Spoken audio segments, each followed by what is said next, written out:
song. Yeah, well, this is what most people have. Time waits for no one. Yeah, but I think, so the Biden, let's call it a cover-up. That's, again, it's an example of how people are not more upset about that, right? I mean, again, with the idea that we've got ADHD and everybody's moving on, but you would imagine that story, if none other, right? Because it's not quite as complicated as the Intel issue or even as the Epstein files. It's pretty straightforward. People hiding the condition of the leader of the free world. So anyway, it's just a thought. I'm surprised that it's gone away. Well, then there's the auto pen as well. That's another wild thing. Yeah. Because so many of these people that were pardoned by auto pen. So you have to beg the question, like, how was that negotiated? Like, who was involved in that? Who made those decisions? What was their motivation? Were they compensated? And look, the former president Biden says he was advised on all of this. He was in on all of these, and the auto pen was primarily used for, sort of rote pardons, collective pardons where they're pardoning, for an action, and so you have a number of people included in that you're giving pardons to. But all of this, whether it's any of the other things we've been talking about, at the end of the day, it's no wonder. Look, people's confidence level in politicians and government institutions and the media is at an all-time low, and I think it's a really dangerous thing. But I don't see how you walk the dog back on that. Right? I mean, how do you do that? How do you suddenly create more trust in any of those things? Well, I think a lot of people thought that draining the swamp would create trust, right? The idea of Trump coming into office with 4 terrible years under Biden, Trump's going to come in and clean things up. Everything's going to make sense now. But everything's just as chaotic, if not more, and just as confusing. I mean, there's good things that are happening. The closing of the border is clearly a good thing. That was fucking scary and dangerous. Yeah, no, from a policy perspective, look, the other day they had 9 crossings, right? 9, right, compared to maybe 10,000, 11,000, 12,000 a day in the previous administration. So that's a huge win, and that's what they should be talking about. And they should be talking about the trade deals, right? They got a good trade deal with Japan. They got a good trade deal with Indonesia. They got a good trade deal with Vietnam. They signed one with the UK. They're getting ready for the European Union. There's things that they should be talking about, and instead, once again, we're fucking consumed with what we've been discussing: Epstein and the Intel manipulation. I mean, you think of Biden's condition and Obama, treason. Yeah. So it's really disappointing, but I don't know how. I'm not sure where I'm going with this, other than the fact that it's very depressing if you think about where our focus is right now. Right, there's a lot of flashpoints around the world, a lot of real serious crises, right, and threats to national security. Welcome. How are you? Can you hear me? I don't want to fucking talk with you anyway. Focus, right, on things. But yeah, the border thing is a great win. That's a very, from a national security issue, that's a terrific win. Yeah, the fact that it was open for so long is so insane to think that anybody would think that would be a good idea unless you wanted chaos.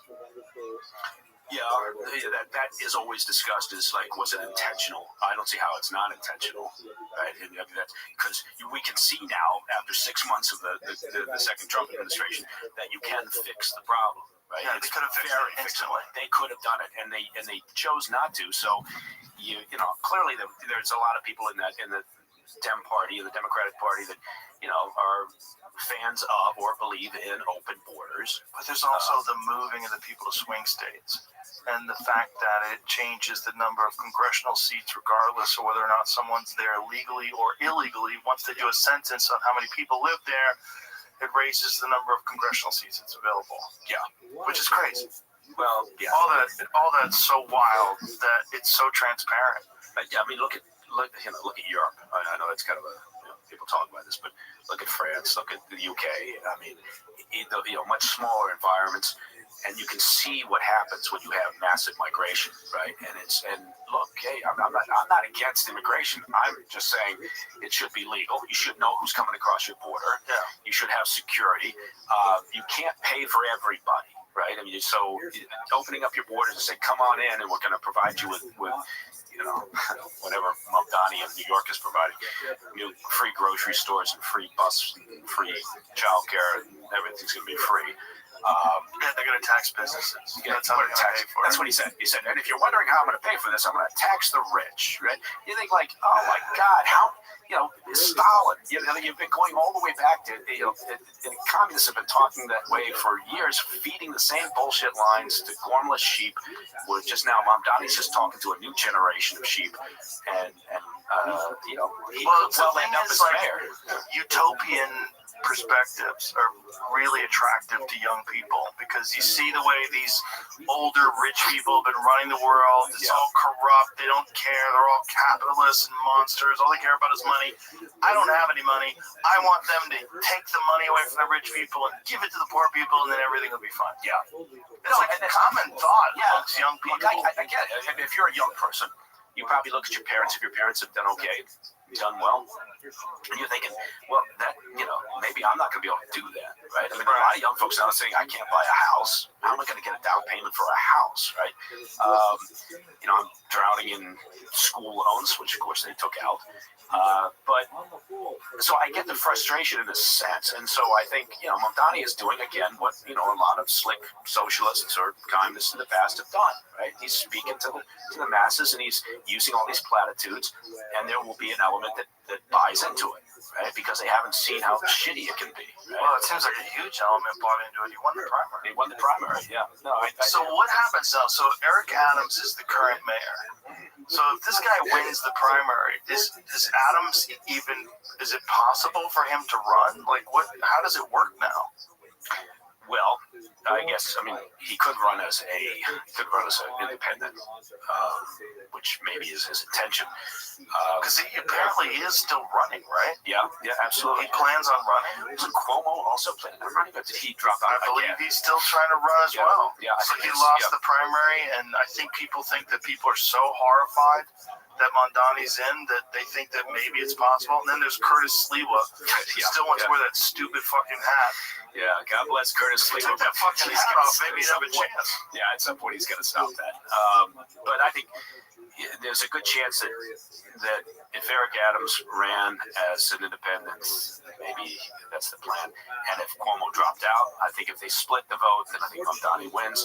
But they're going to have to, and the Democrats, nationwide seem to have some real concern over Mamdani, right? Because that's not the message they want to send at a time when they see sort of this cultural shift in America where they we might be done with this whole woke issue, right? And then they see Mamdani out there doubling down the bullshit, doubling down.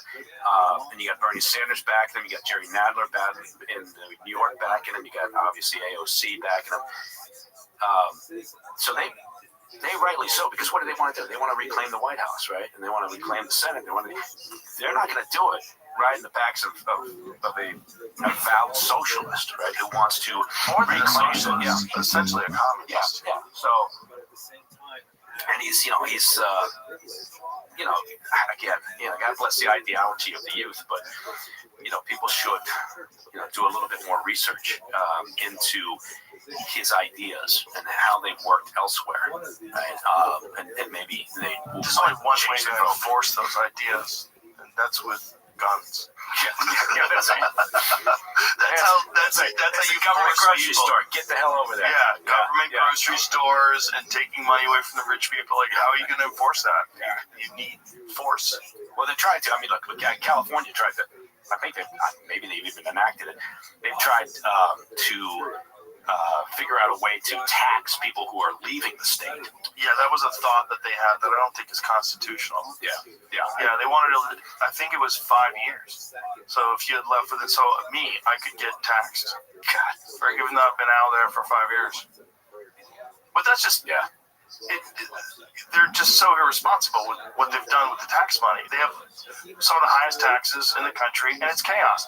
And then they're also like upset that people want to film what's going on in the Palisades in Malibu. Oh shit! Yeah. I was there not too long ago, and nothing's happening. Nothing's still a war zone. Right? You drive up towards Malibu, and everything's just gutted. Yeah. Right? So you think, and it's because you've got thousands and thousands of regulations in place that prevent the reconstruction, right? Just trying to get a simple permit for something takes you forever.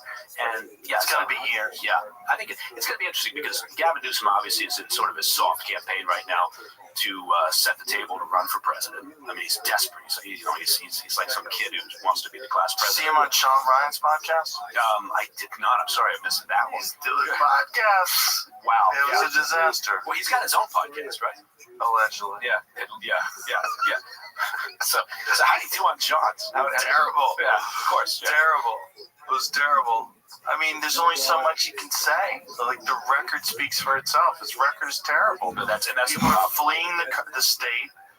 The disaster that came about because of the fire, the homeless situation is untenable. It's all madness. But look, if you look at the Democrat Party, you say, okay, so what does that mean, right? Because right now they're flailing about, right? They're doing this autopsy of what happened from this last election, even though they're not going to address the issue of Joe Biden and at what point did we know that he shouldn't be running. They're going to leave that off the table. But the purpose of the autopsy is essentially to try to figure out what's our next step, who's our next leader, and they did a survey not that long ago. And they said, who's the top of the Democrat Party? And the top three individuals were AOC, Kamala Harris, and Bernie Sanders. And none of them got more than like a 10% of the total on the survey. So when you've got those three as your option, and you're trying to figure out how do you appeal more to a larger mass, they got an issue because it's not. Yeah, I agree. It's not going to be Gavin Newsom. It won't be Pete Buttigieg. They've got a solution. Jamie, I just texted you something. This is the solution. The solution? Yeah. Here's the solution. It's coming up. I hope it's not Hillary.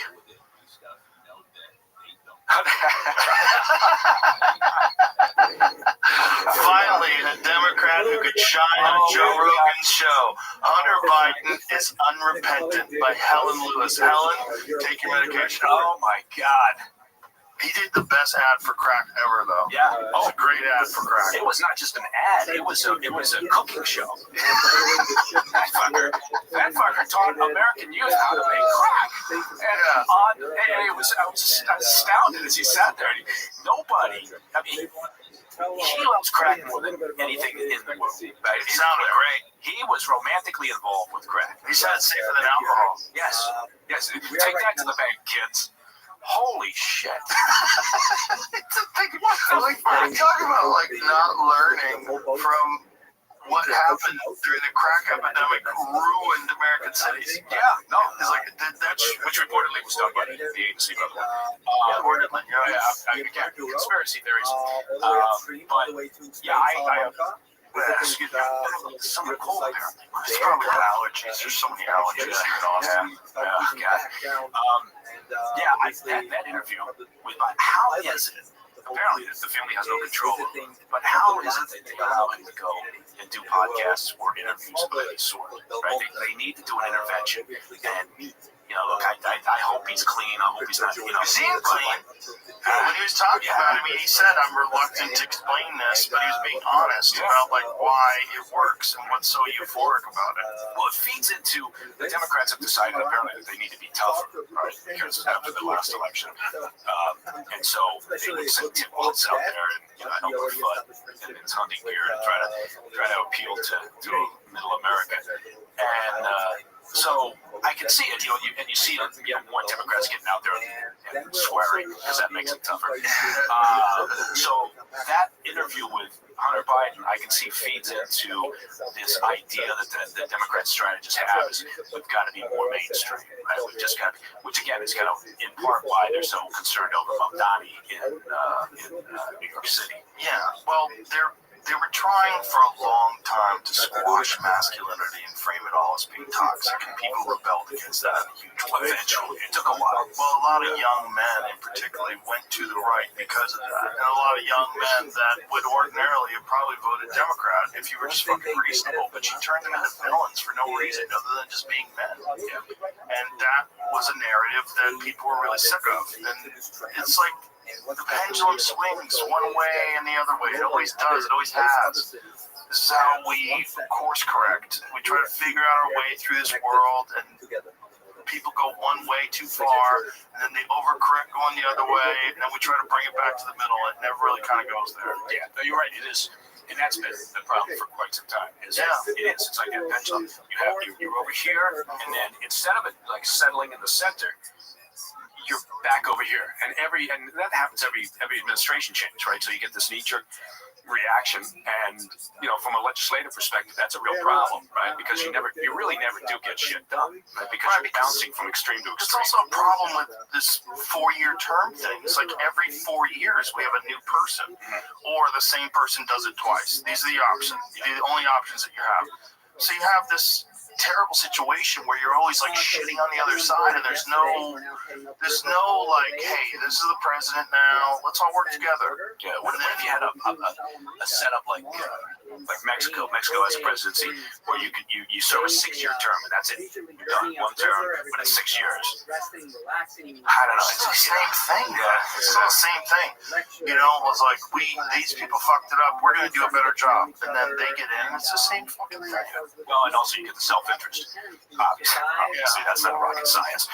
But if you could be a senator for 46 years, or however long, which is nuts, and you can make hundreds of millions of dollars somehow or another. Right, and that's another thing. I always wonder how do people not, maybe some intrepid investigative journalists, if there are any left, I mean, who wouldn't want to do a story about the wealth gains by politicians? Just look at the past 10 years, right, and say, and take them on both sides, right? So you look at Chuck Schumer and AOC, and you look at on the other side, you look at Grassley, and you look at Mitch McConnell, whatever, right? And you look at those, and that would make a fascinating series if you just said, how the fuck did you make your money? It's 100% both sides too, which is so important, because everybody wants to point to Pelosi, and Pelosi made a lot of money for sure.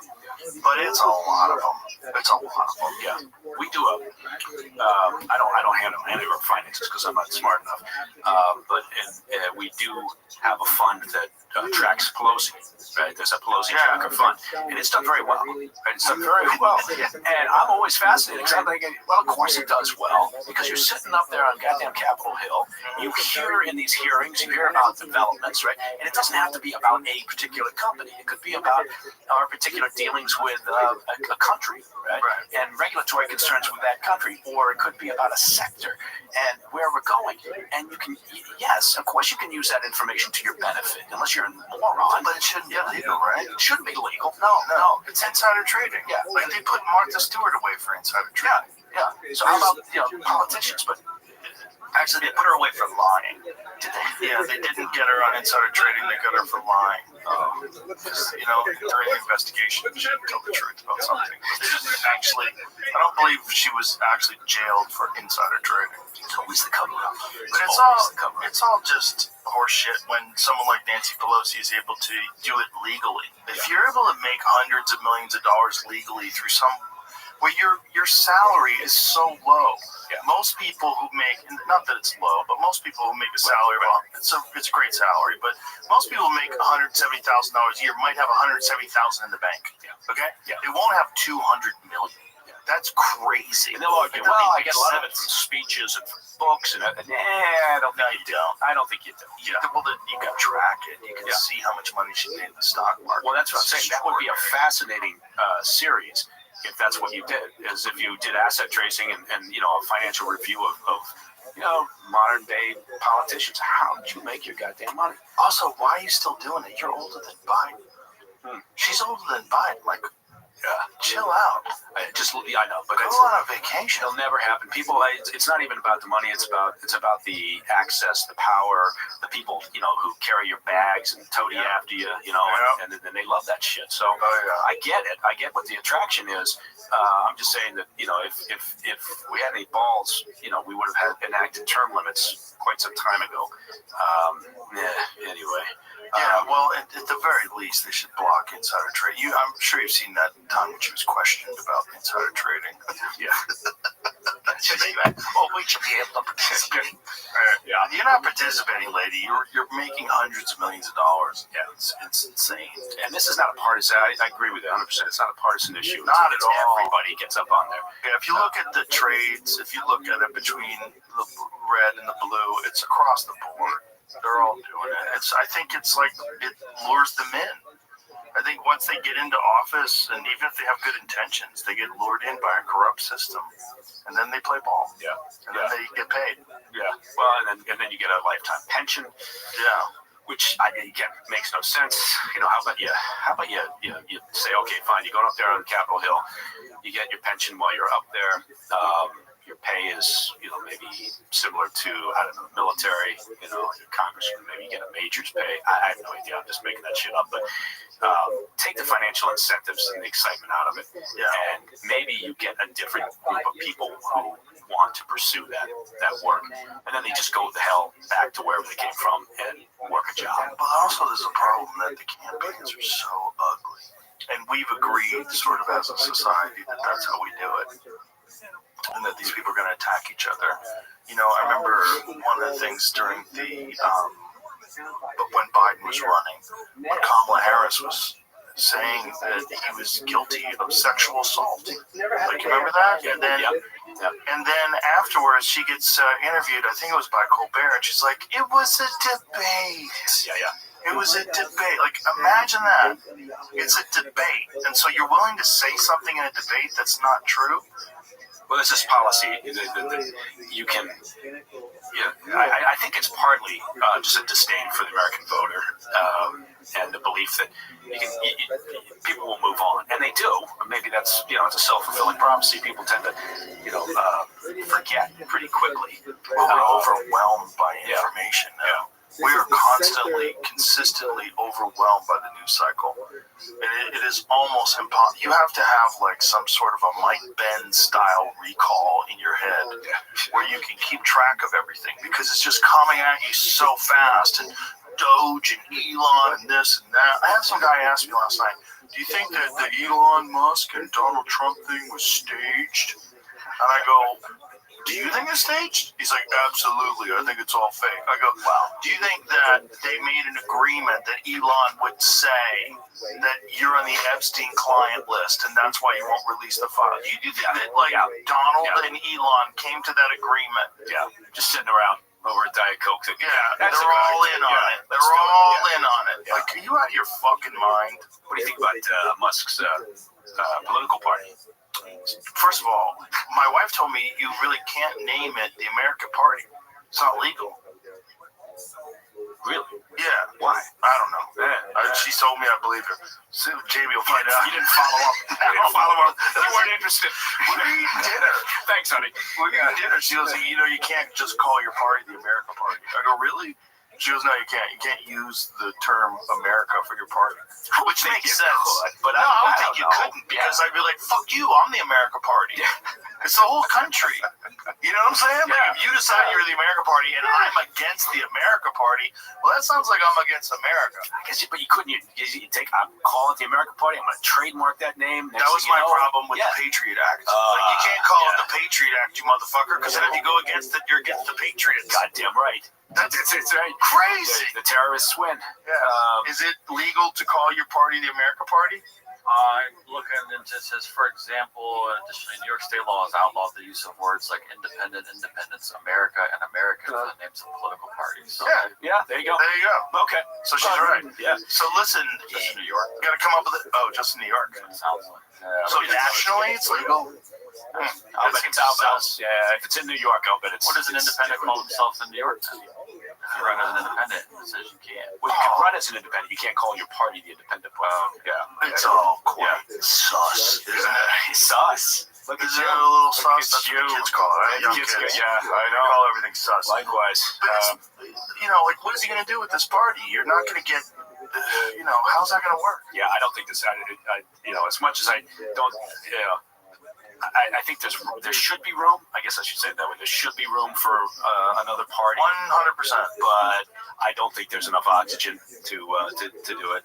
Here it is. The name America Party has been used by several different political parties in the United States, most famously as the official name of the Know Nothings.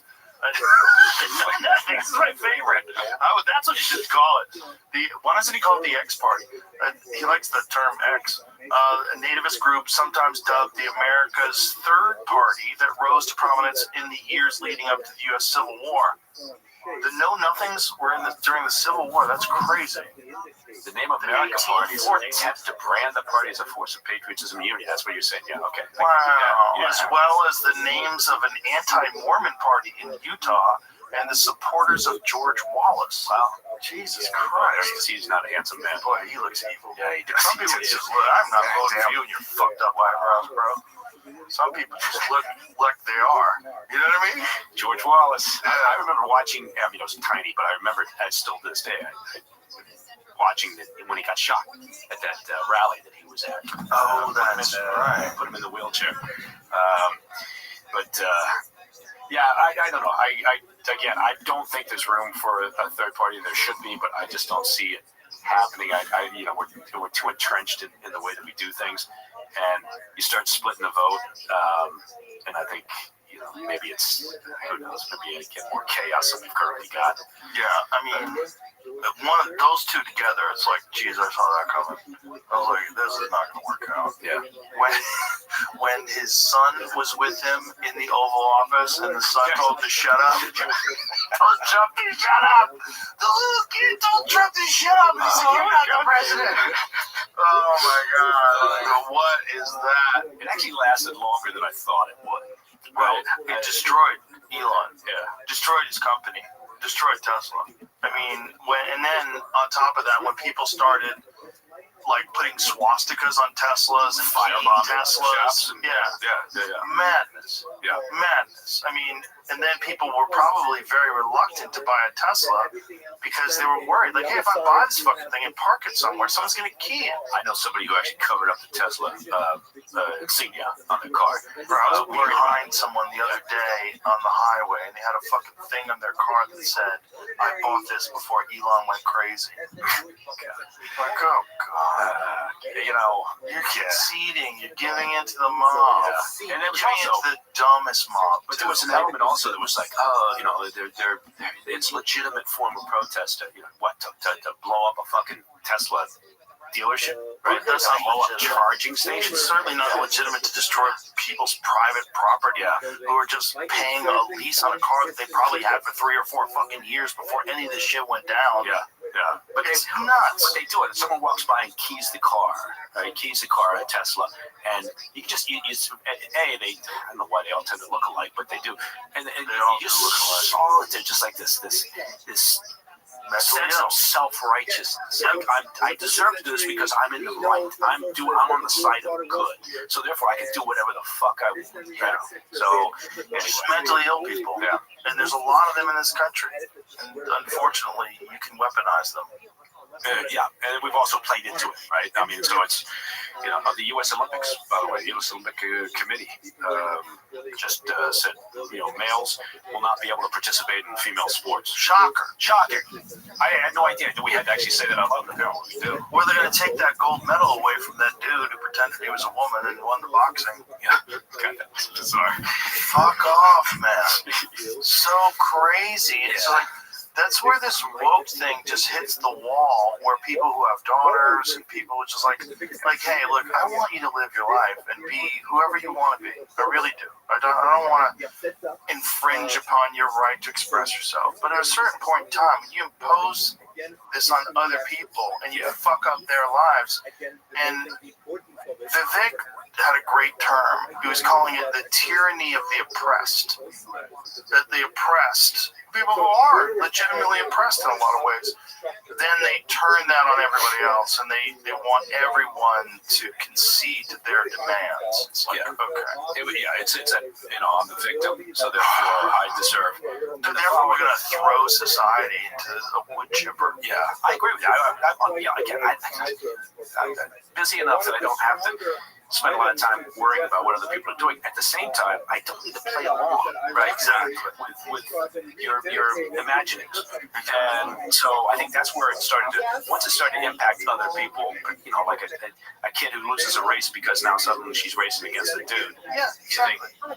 900 medals lost during this time. Really? Yes, 900 medals that would have gone to biological females that were won by biological males because of this crazy ideology over the last few years. And so think about how many girls lost out on scholarships. Think about how many girls just like felt fucked over by the system.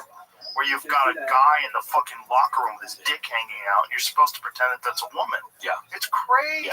Yeah, and then God forbid you go against the idea, and you know, a handful of people did, and you know, spent a lot of time getting pilloried for it. But Riley Gaines, yeah, good example. You see people attacking her all the time online. It's just wild. I think it's dying down a little bit. I think we hit that top.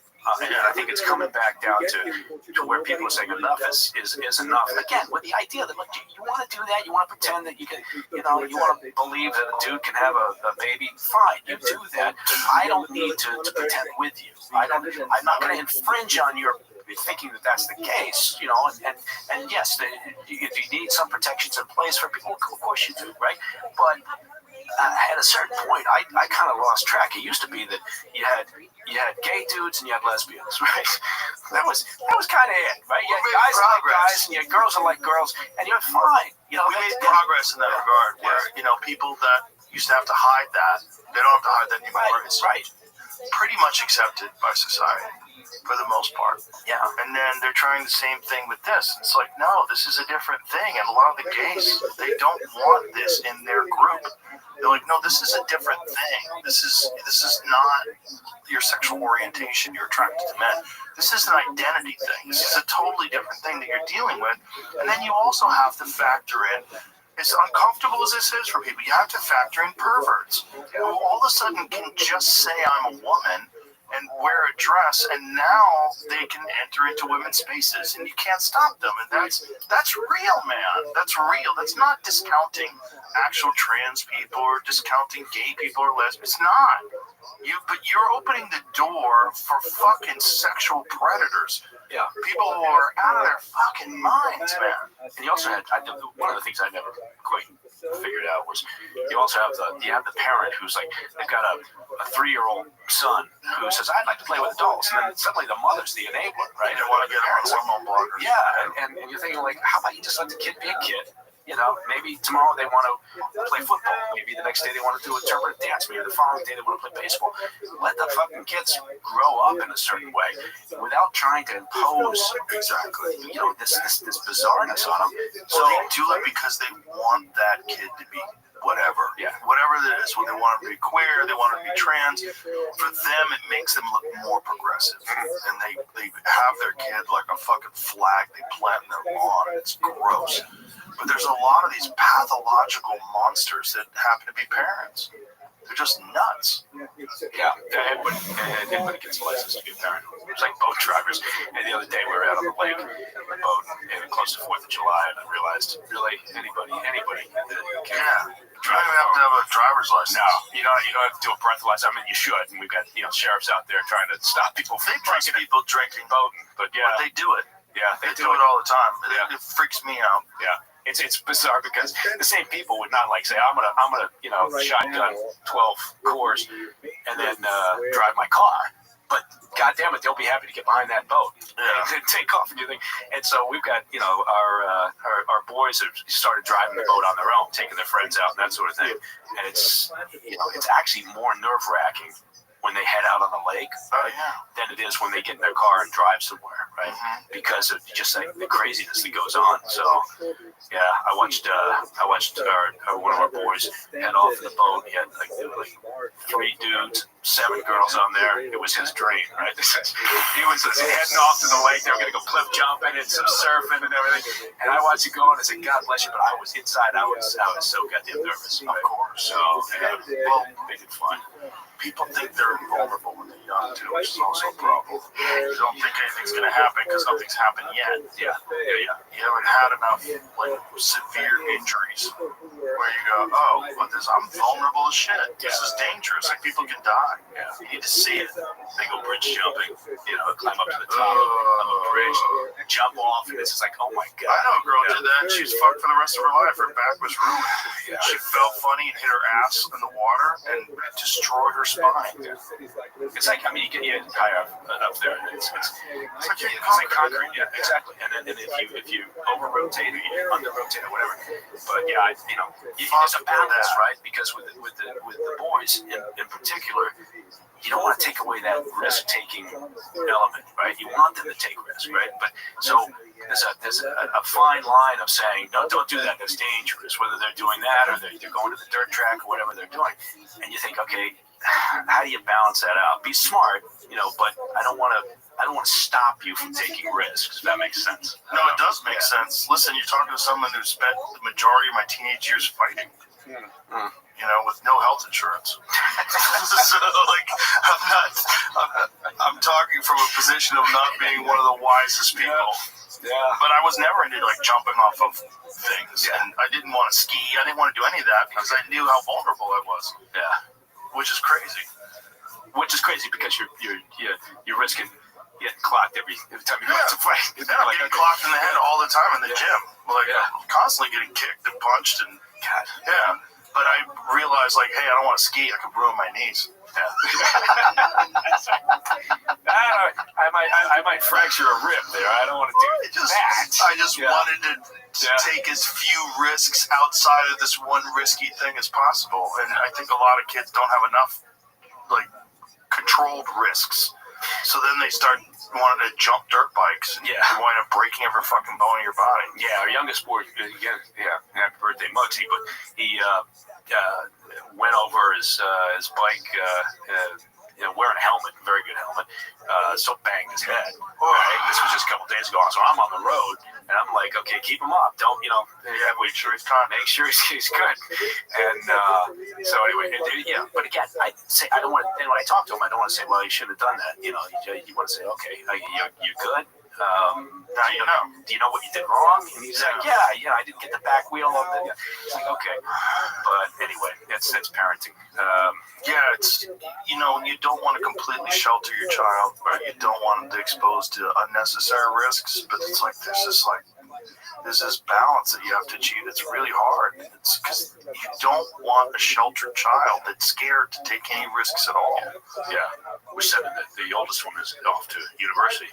In a couple of weeks, going down to Ole Miss, and yeah, you're right. I mean, that's a big step, right? So he's going down. He's been down there a couple of times already. He's met some of the folks down there. He's had a good time. Some of the guys taking him out to the bars, and so you at a certain point you lose control of them, right? And so all you can do up to a certain age is hope you've set the compass right. Yeah, you have to set the compass right. At a certain point in time, you have to realize that's an individual human being that you don't have control over anymore. And one of the worst things that parents do is they try to control their kids when they're in their 30s and 40s. They still treat them like they're children. You're just going to have a resentful person. They don't want you to be the boss of them when they're 30 fucking years old, Or honestly, 20s. I think they want to know that there's a place they can go, or there's someone they can talk to, or advice they can get. Yes. But at a certain point, I think, who knows what that point is. I mean, it changes. The kids seem to be growing up a lot quicker now. Well, it's because of the internet, right? So much information comes their way. It's and then we're at the precipice of artificial general superintelligence, which is gonna bust out of its cage if it hasn't already. I mean, there's real good arguments that it's already done it, and we're not aware of it yet because it hasn't assumed control of things. It hasn't acted in a way. It doesn't have a physical form where it can move around yet. Right. Well, we're definitely moving in that direction. I think we're probably already there. We're just unaware of it, but I think people at the cutting edge. We went from a Rogan show that was done by AI to now you can't swing at that cat on the internet without hitting Rogan babies, right? Those babies are hilarious. Oh my God, Theo Vaughn is the best one. Yeah.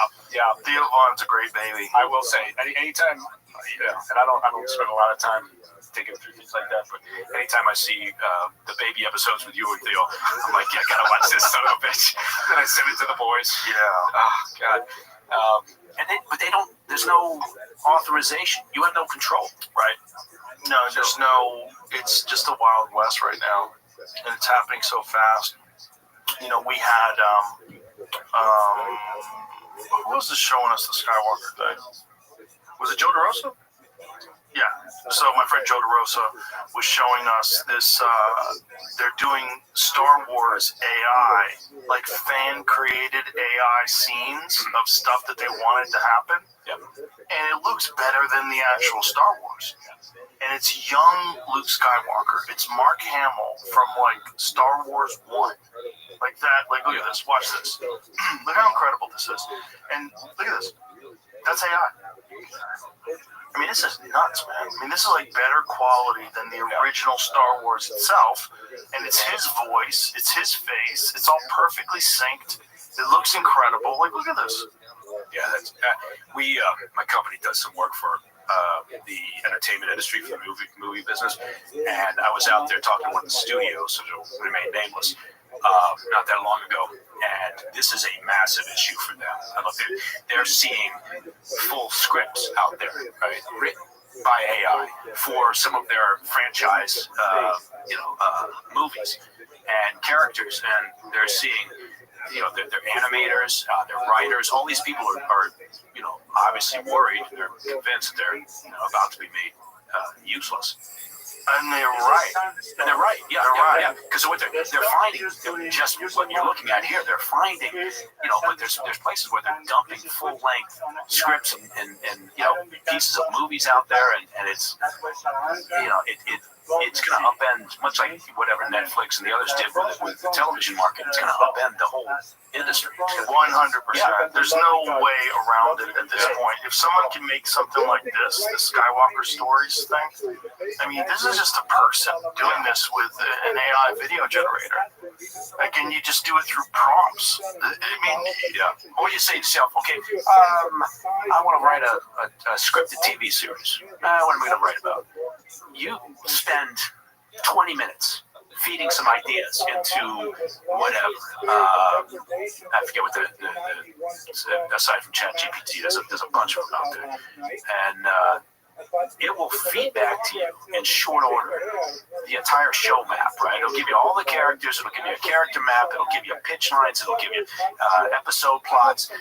It's remarkable, and it means all those people who work in Hollywood writing, right, or wherever they're based, writing shows or coming up with pilots, and they're superfluous to the whole business now. Yeah, and not just that, it's also music.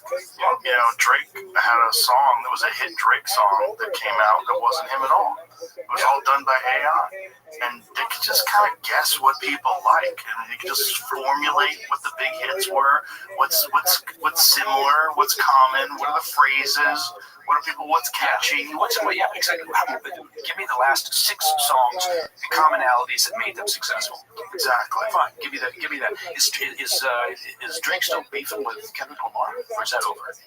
I can't keep track. Yeah, back off of that. Okay. I don't know. That's the sort of question you need to be asking. Different people have different perspectives. Some people think Drake won. Some people think Kendrick won. I don't really give a fuck, quite honestly. I'm not a fan of those kind of beefs. But they do make some good songs sometimes. Beef does, like Ether with Nas. Those are good. Welcome. How are you? What up, Ingert? Yeah, Ether with Nas. What's good, son? I'm well. How are you? Thankfully. I'm well, thankfully. What's good in your neck of the woods?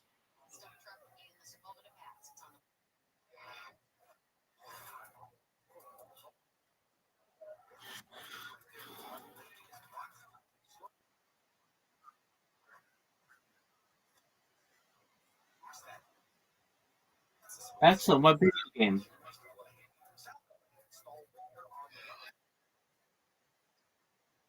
Okay, very cool.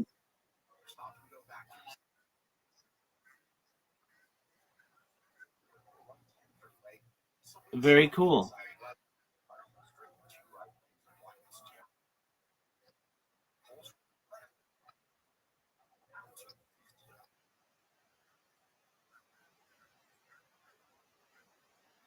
All right, let's see it.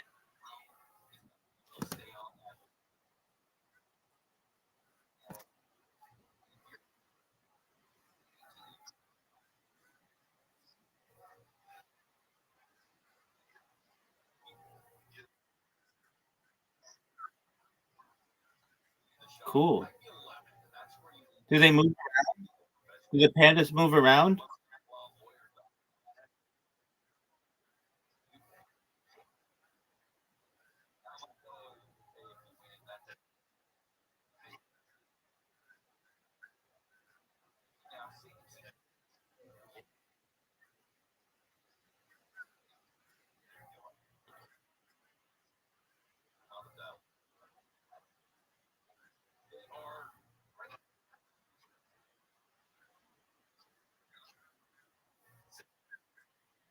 Oh wow.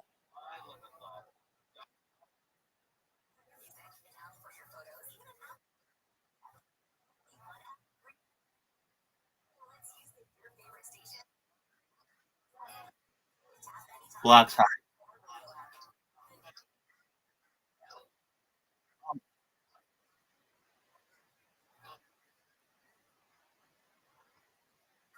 I see. Is that what that red is?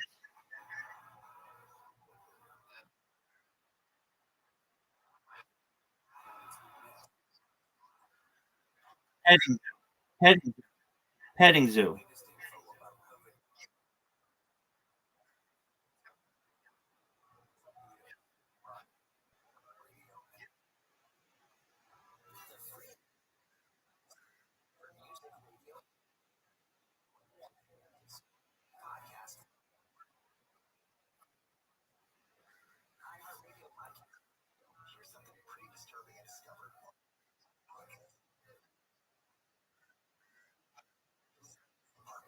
Oh, cool.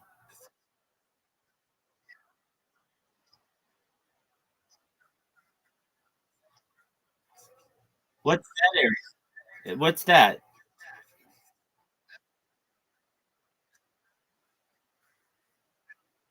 Polar bear?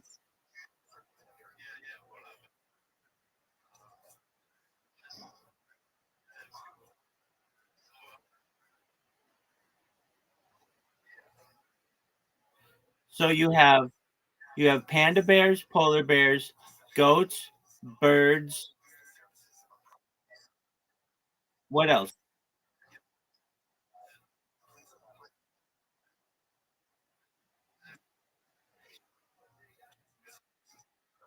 Beef. You have cow,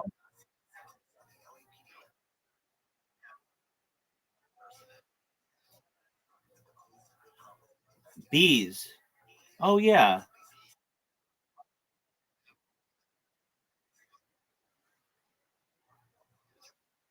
yeah. So the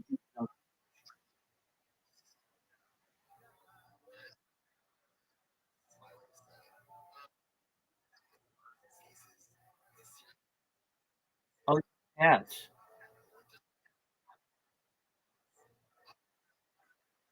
Do you have wolves? Do you have wolves?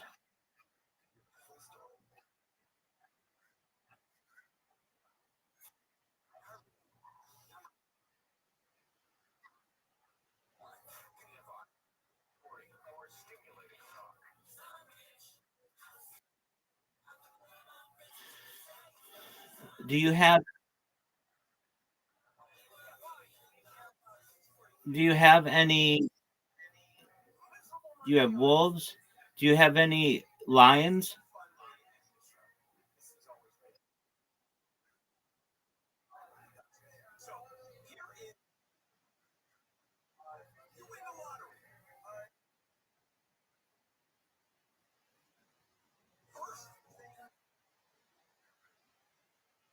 Oh, okay.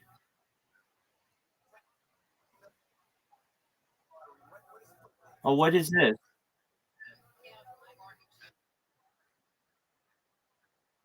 What's in here? Os- oh, for fish?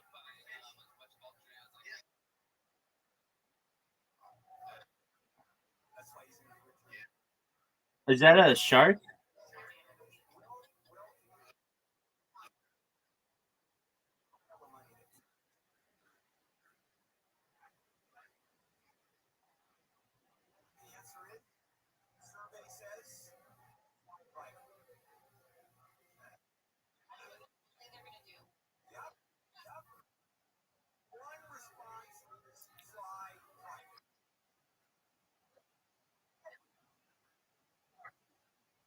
No, what is that?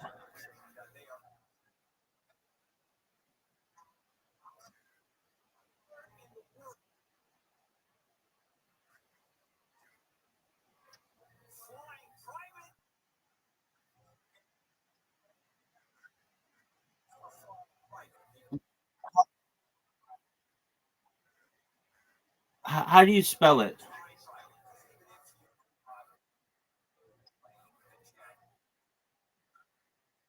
Spell it. Spell the name of that fish.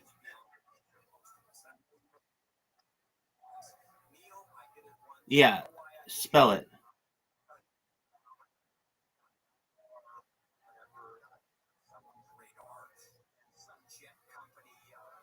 Just spell it. Like A, B, C, D. How do you spell it?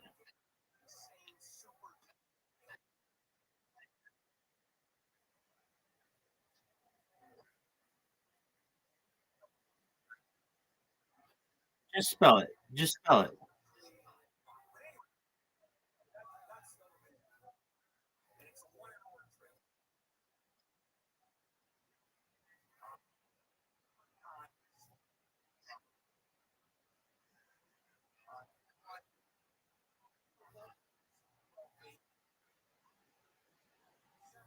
Just spell it. Spell it.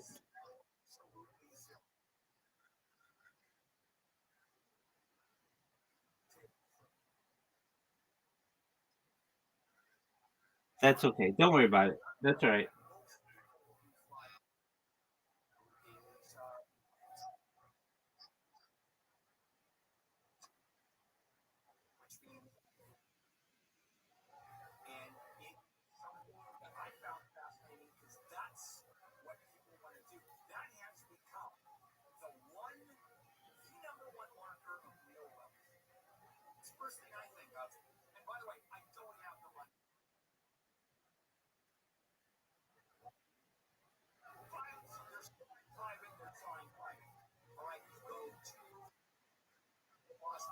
That's okay.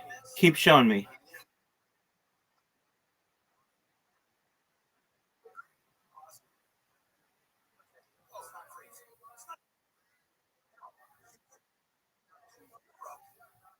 Oh, wow. Beautiful castle.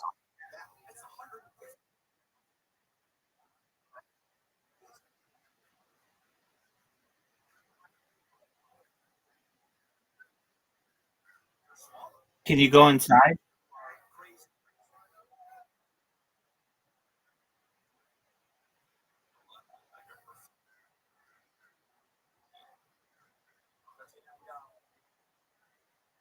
Oh, pretty.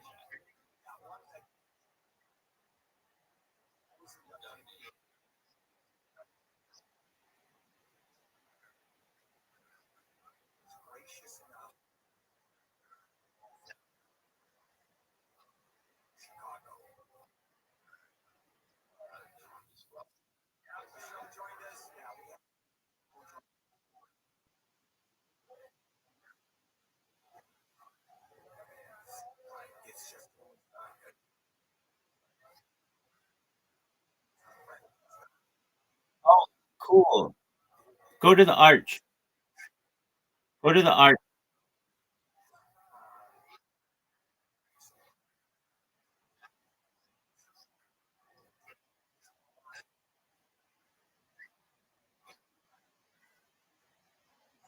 castle. Oh, oh,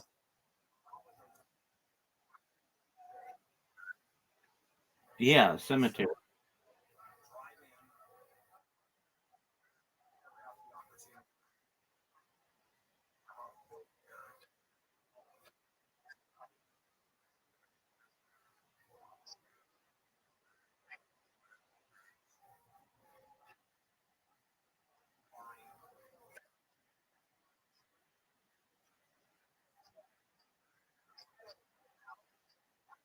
Is that a dog?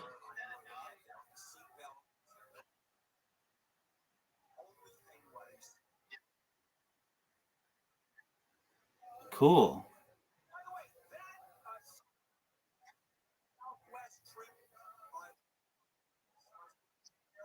Blacksmith?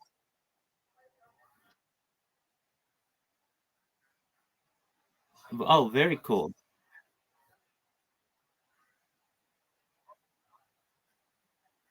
Yeah.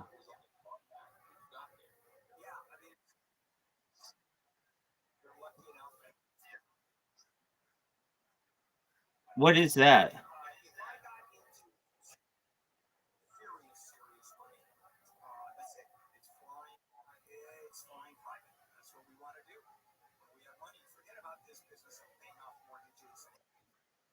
Sure.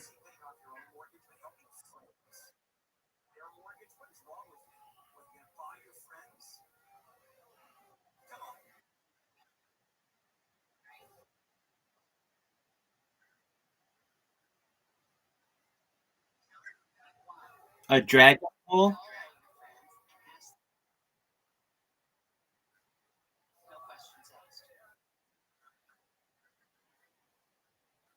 Very cool. Very cool. Oh, yeah. Where's the dragon?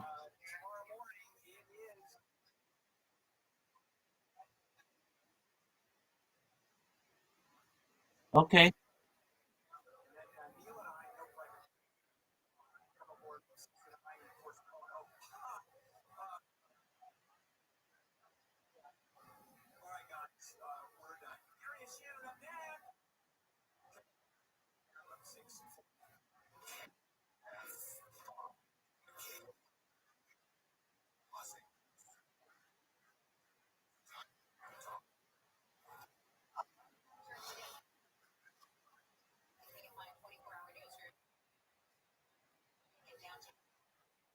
It's beautiful. It's beautiful.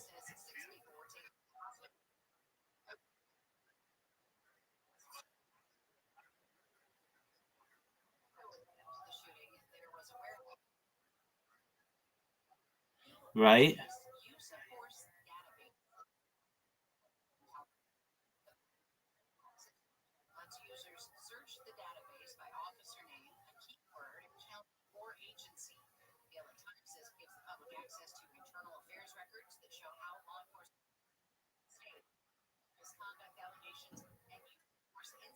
That was beautiful. Thank you for sharing.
Yeah,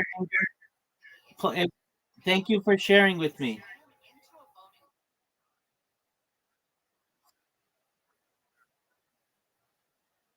Thank you so much. I'll see you soon, God willing. Bye bye.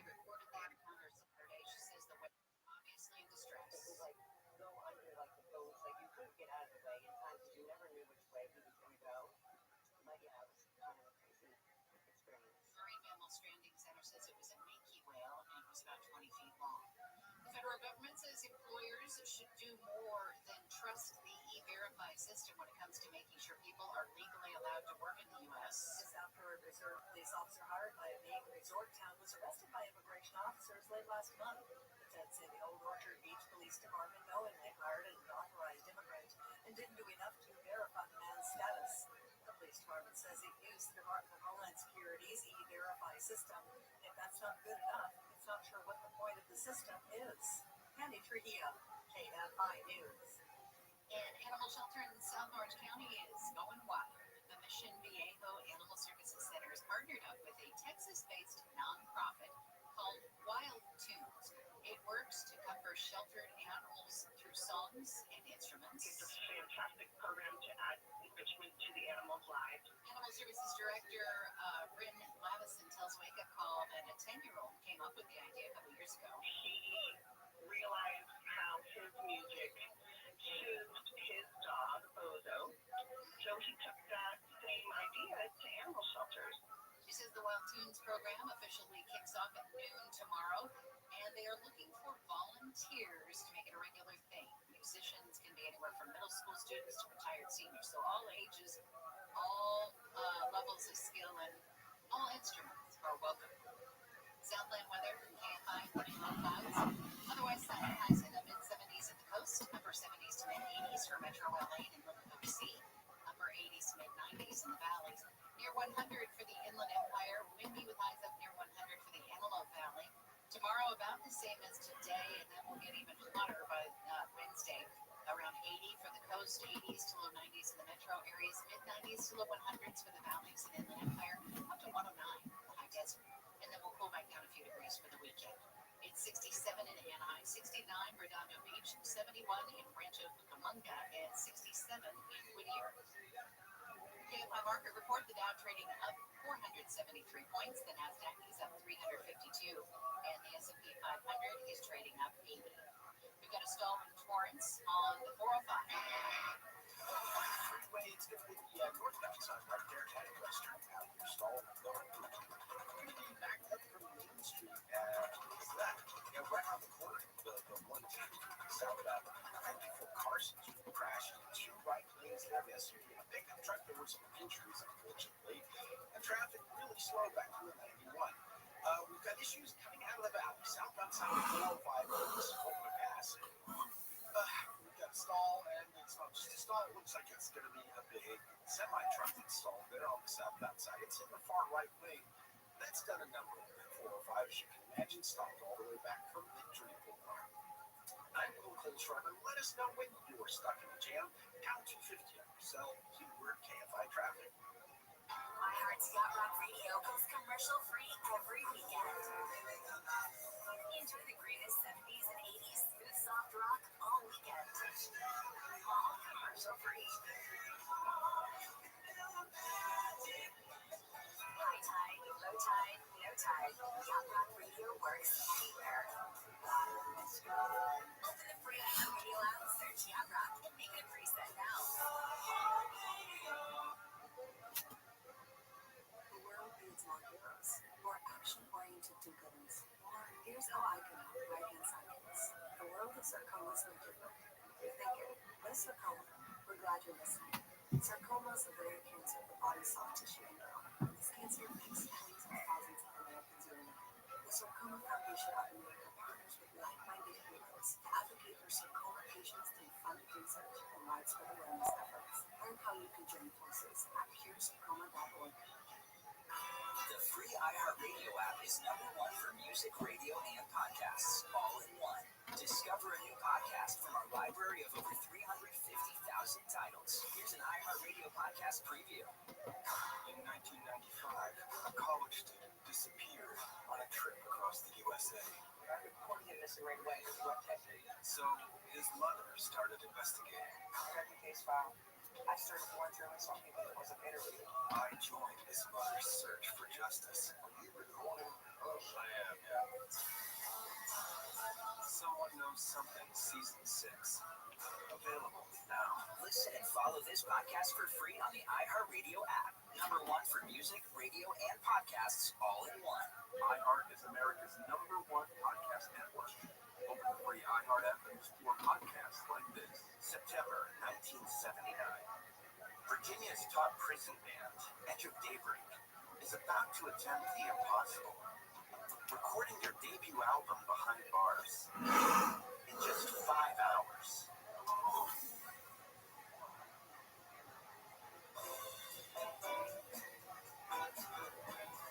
They were black artists serving extremely long felony sentences, each had grown up under segregation, only to get caught up in America's prison boom during their 20s. I'm Jamie Petrus, music and culture writer. For the past 5 years, I've been talking to the band's 3 surviving members, Jamal Jahanubi, Neil Cade, and Harry Cupcake Coleman. Put it this way, we would be that hip of the state penal system. They would come in and stand around and roll and sweat would pour off them just like it poured off of us, just to hear us play. They're out of prison now and in their 70s. Their past behind them, but they also have some unfinished business. The end of daybreak, Guys of Love, was supposed to have been followed up by another album. They never got that opportunity, but they never stopped dreaming either. Oh, that's the me. Check it out. Listen to Soul Incarcerated on the iHeartRadio app. Check it out. Listen on America's #1 podcast network, iHeart. Open your free iHeart app and listen now.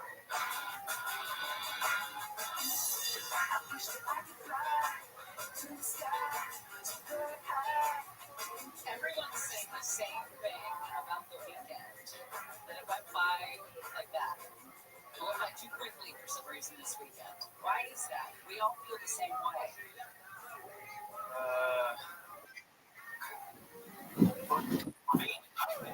Welcome. How are you, Walk Avery? That guy want to fucking talk with you anyway. So when you woke up this morning, you said, what the hell? I got to work. Yeah.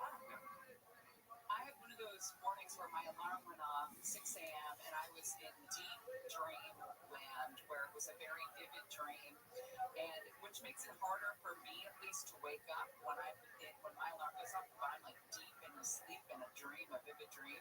I am discombobulated for a while, like a child.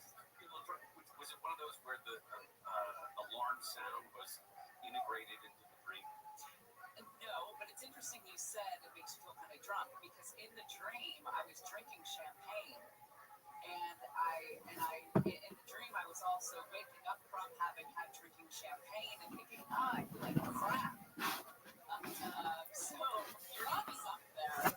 But anyway, here we are. It is Monday, August 4th, 2025. Again, where the hell is the year going? What?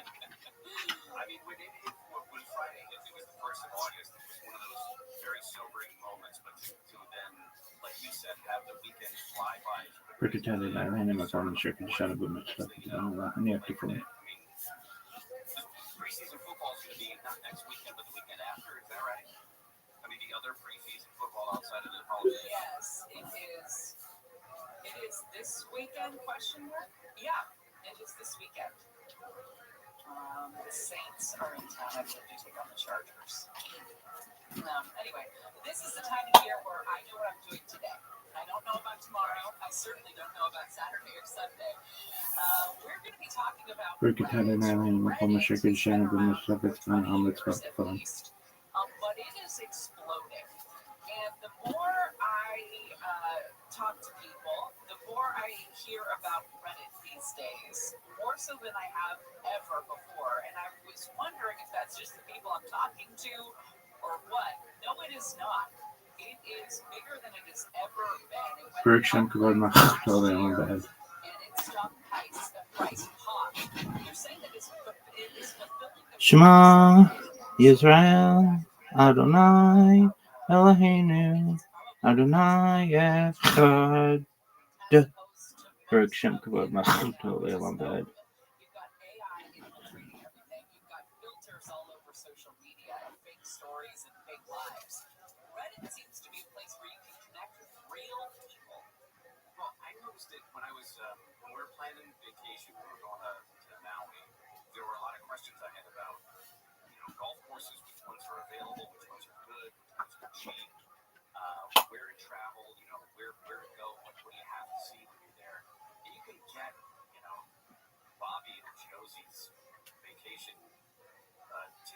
list or something like that for Maui. But for some reason, Reddit, I don't know if it's just that it's a text-based, it's an old-fashioned internet billboard, basically, where people just say, hey, try this out, I hated this one, try this one, I found a great deal here. It just for some reason strikes a more believable chord than some of the other ways that you can find out information. Yes, because you don't feel like you're being sold the information that it's sponsored or somebody was paid to tell you it's great. Exactly. We'll have to get to it a little bit later, but I saw the Naked Gun movie last night. Oh my gosh, I really want to see that. I can't wait to hear your review. Now, did you, to have it be a fair review, did you see the previous iteration? Of course. Okay. And you enjoyed this? Well, yes, but it was also a different time. It's a different time. You were older than I was. I was young. And they do a nice job. This isn't a reboot of the, well, I guess you could say it's a reboot. It's a very long-awaited sequel. How's that? To the original Naked Gun with Frank Drebin Sr., played by Leslie Nielsen, of course. And Nielsen, I'd be surprised. I'm very pleasantly surprised in terms of his performance. It's not American cinema by any means. It is not a great movie at all. No, well, it's not supposed to be a great movie. It's supposed to be nostalgia and kitsch and, Liam Neeson and Pamela Anderson in this fun. Does it come off like they're a couple at all in real life? I guess. I mean, I can see how they like each other, but I don't. Oops, is that why? Which I felt like that was a missed opportunity. They didn't make any jokes about those. It's funny. In that vein, you and I make boobs jokes all the time, right? We do it all the time. But we'll get to this coming up next. But the amount of jokes about Sydney Sweeney's boobs and all of this it's crass, isn't it? When it's not us, it seems a little crass. It's not us. We don't like those jokes. We like outside people's boob jokes. Keep it in the family. It's okay. Tone it down a little bit. Yeah, it's a little bit much. This needs to be national discourse. It's interesting because there was an interesting weekend for President Trump. He had a lot of stuff going on. Not only did he fire the commissioner at the Bureau of Labor Statistics, there was a member of the Fed Reserve Open Committee who resigned, and now people are starting to question, just like we did 5 years ago, questioning health officials. Now we're going to start questioning economic officials about what's going on with the health of the economy. Yay.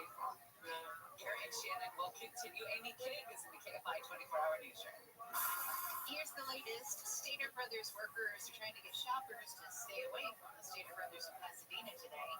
Convicted killer Eric Menendez returned to prison after some time in the hospital.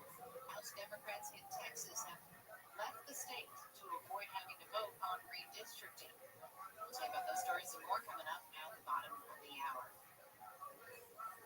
From the Odoo.com Weather Center, Odoo, the only business software you need for morning clouds, sunny skies, highs in 70s, beaches, 80s, low 90s, and we'll see what's slowing you down. There's a hole in my bucket. We are proud to talk about Trajan Wells. Trajan Wells is a veteran-led company, family-owned.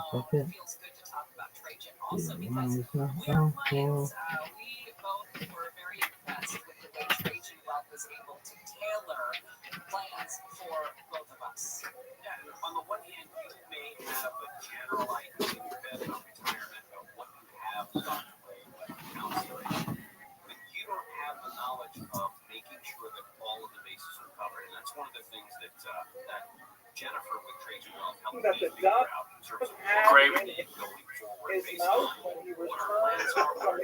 A little gravy. There's a thing that's going to happen within our lifetime where all creativity is going to be suspect, because you're not going to be able to know unless someone's doing something off the cuff, like live in front of you. You're not going to be able to know whether or not something's AI generated anymore. Like, they have AI generated stand-up comedy now. It's not great, but it's okay. Where you have a guy on stage, the audience is fake, they're laughing, what he's saying is comedic, the timing is pretty similar to comedy. It's nuts, man. And this is, by the way, impossible 3 years ago. Probably impossible 2 years ago. Probably impossible a year ago. Now, ubiquitous. It's everywhere. So, like, where does this go, and what does 5 years from now look like? We're just guessing. Well, in terms of driving narratives or telling stories or getting people to think a certain way, I mean, think about how simple that is now from a hostile, right? Like, if I'm working Russian propaganda for the FSB, how easy is it now for me to create a clip of whatever, let's take a hot topic, right? And suddenly you create a clip where Trump is talking about, being in the Epstein files, or, somebody around Biden's circle is talking about how they covered up his money. People will see that, they'll release it, right? People will see it. They're not going to necessarily question whether it's, because that's not how people work, right? They see shit on the internet and they go, oh yeah, I'm going to send that to my buddy. And yeah, you got some people who might be more cynical than others, but for the most part, people just eat that shit up. And so, which is also shows you the incompetence of the government. They released that video from the cell that's got 2 minutes and 53 seconds removed, because these aren't the best people in the world that are doing that. No, and there's that. You can argue that on the hostile side, on the whatever you want to call them, the hackers or people on the cutting edge of doing things and using this technology for nefarious purposes, they I'm not saying the government doesn't have good quality people doing it, but you tend to have cutting edge folks on the hostile team. Yeah, they're not going to be working for the State Department. No. They're going to make money other ways. Yeah. I got to pee real bad. Let's take a little break. And we'll come back. Okay. Right back. Maybe it's a joke, but did you see that? I sent you the Lockheed Martin thing, right? I also sent you the thing that I was looking for earlier, which is, I believe he's a senator that's reading off the most ridiculous tweets from the former CEO of NPR. Oh, God. Yeah. Which senator is that? I don't know. I can find out. Yes. That's who it is. Okay. Yeah. Senator from Missouri. Okay. Yeah. Watch this. This is fun. This is just a fun one. I thought it'd be appropriate to maybe read some of the craziest tweets from Catherine Moore, who's the CEO of Classes on Here. I'm so done with late-stage capitalism. America is addicted to white supremacy. I do wish Hillary wouldn't use the language of boy and girl. It's erasing language for non-binary people. Lots of jokes about leaving the U.S., and I get it, but as someone with cis white mobility, I'm thinking I'm staying and investing in ridding ourselves of the specter of tyranny. Never underestimate the ability of white people to center ourselves. White silence is complicity. I'm white, so my hair doesn't automatically carry with it the freight of my race and everyone else's encoded assumptions. I'm grateful to those who have pointed out my phrasing could be understood as trans erasure. Horses inspire all. Horses inspire all and foster a sense of identity. More kids should have access to these incredible answers. Most horse spaces are white spaces. Horse spaces are white spaces. It keeps going. I love the music. The music is good. I think whoever came up with that soundtrack is good. God Christ. Yeah. So the thing that I sent you, the Lockheed Martin thing, is people are claiming, it's again a lot of horse shit, who fucking knows, that Lockheed Martin created that Tic Tac and that there's been 3 different versions of it. I sent you that, right? Who are the people claiming? So the idea is, this is what I wanted to ask you about. So this is a congressman who says this. Congressman Eric Burleson dropped the bombshell evidence that Lockheed Martin has developed 3 generations of Tic Tac UFO technology. Is that real though? Did he say that, or is this just a fucking? I understand that, but did he actually say it? I believe you said that. Okay. Oh, okay. So I had 2 people coming to me that say that the Tic Tac is Lockheed Martin creation. The latest person came to me, says he has video for 2nd and 3rd iteration of the Tic Tac. Burleson revealed. This isn't speculation. This is a congressman with direct access to classified information. The implications are staggering. Lockheed Martin allegedly discovered a revolutionary new propulsion system that has been secretly developing it for decades, according to Burleson source. They used it in the first iteration, which was the Tic Tac. They have an intermediary one that they are more advanced with, and then now they're putting it inside what looks like conventional so that it's not obvious. Okay. Yeah, I'm gonna have to call bullshit on all that. Look, it's interesting. If you scroll back down, there's an interesting. When you start to there you go, dissecting this. So I had two people come to me that say that Tic Tac's a Lockheed Martin creation. Now he doesn't say who those two people are. I've had two people come to me that said they had sex with Bigfoot. Yeah, I did.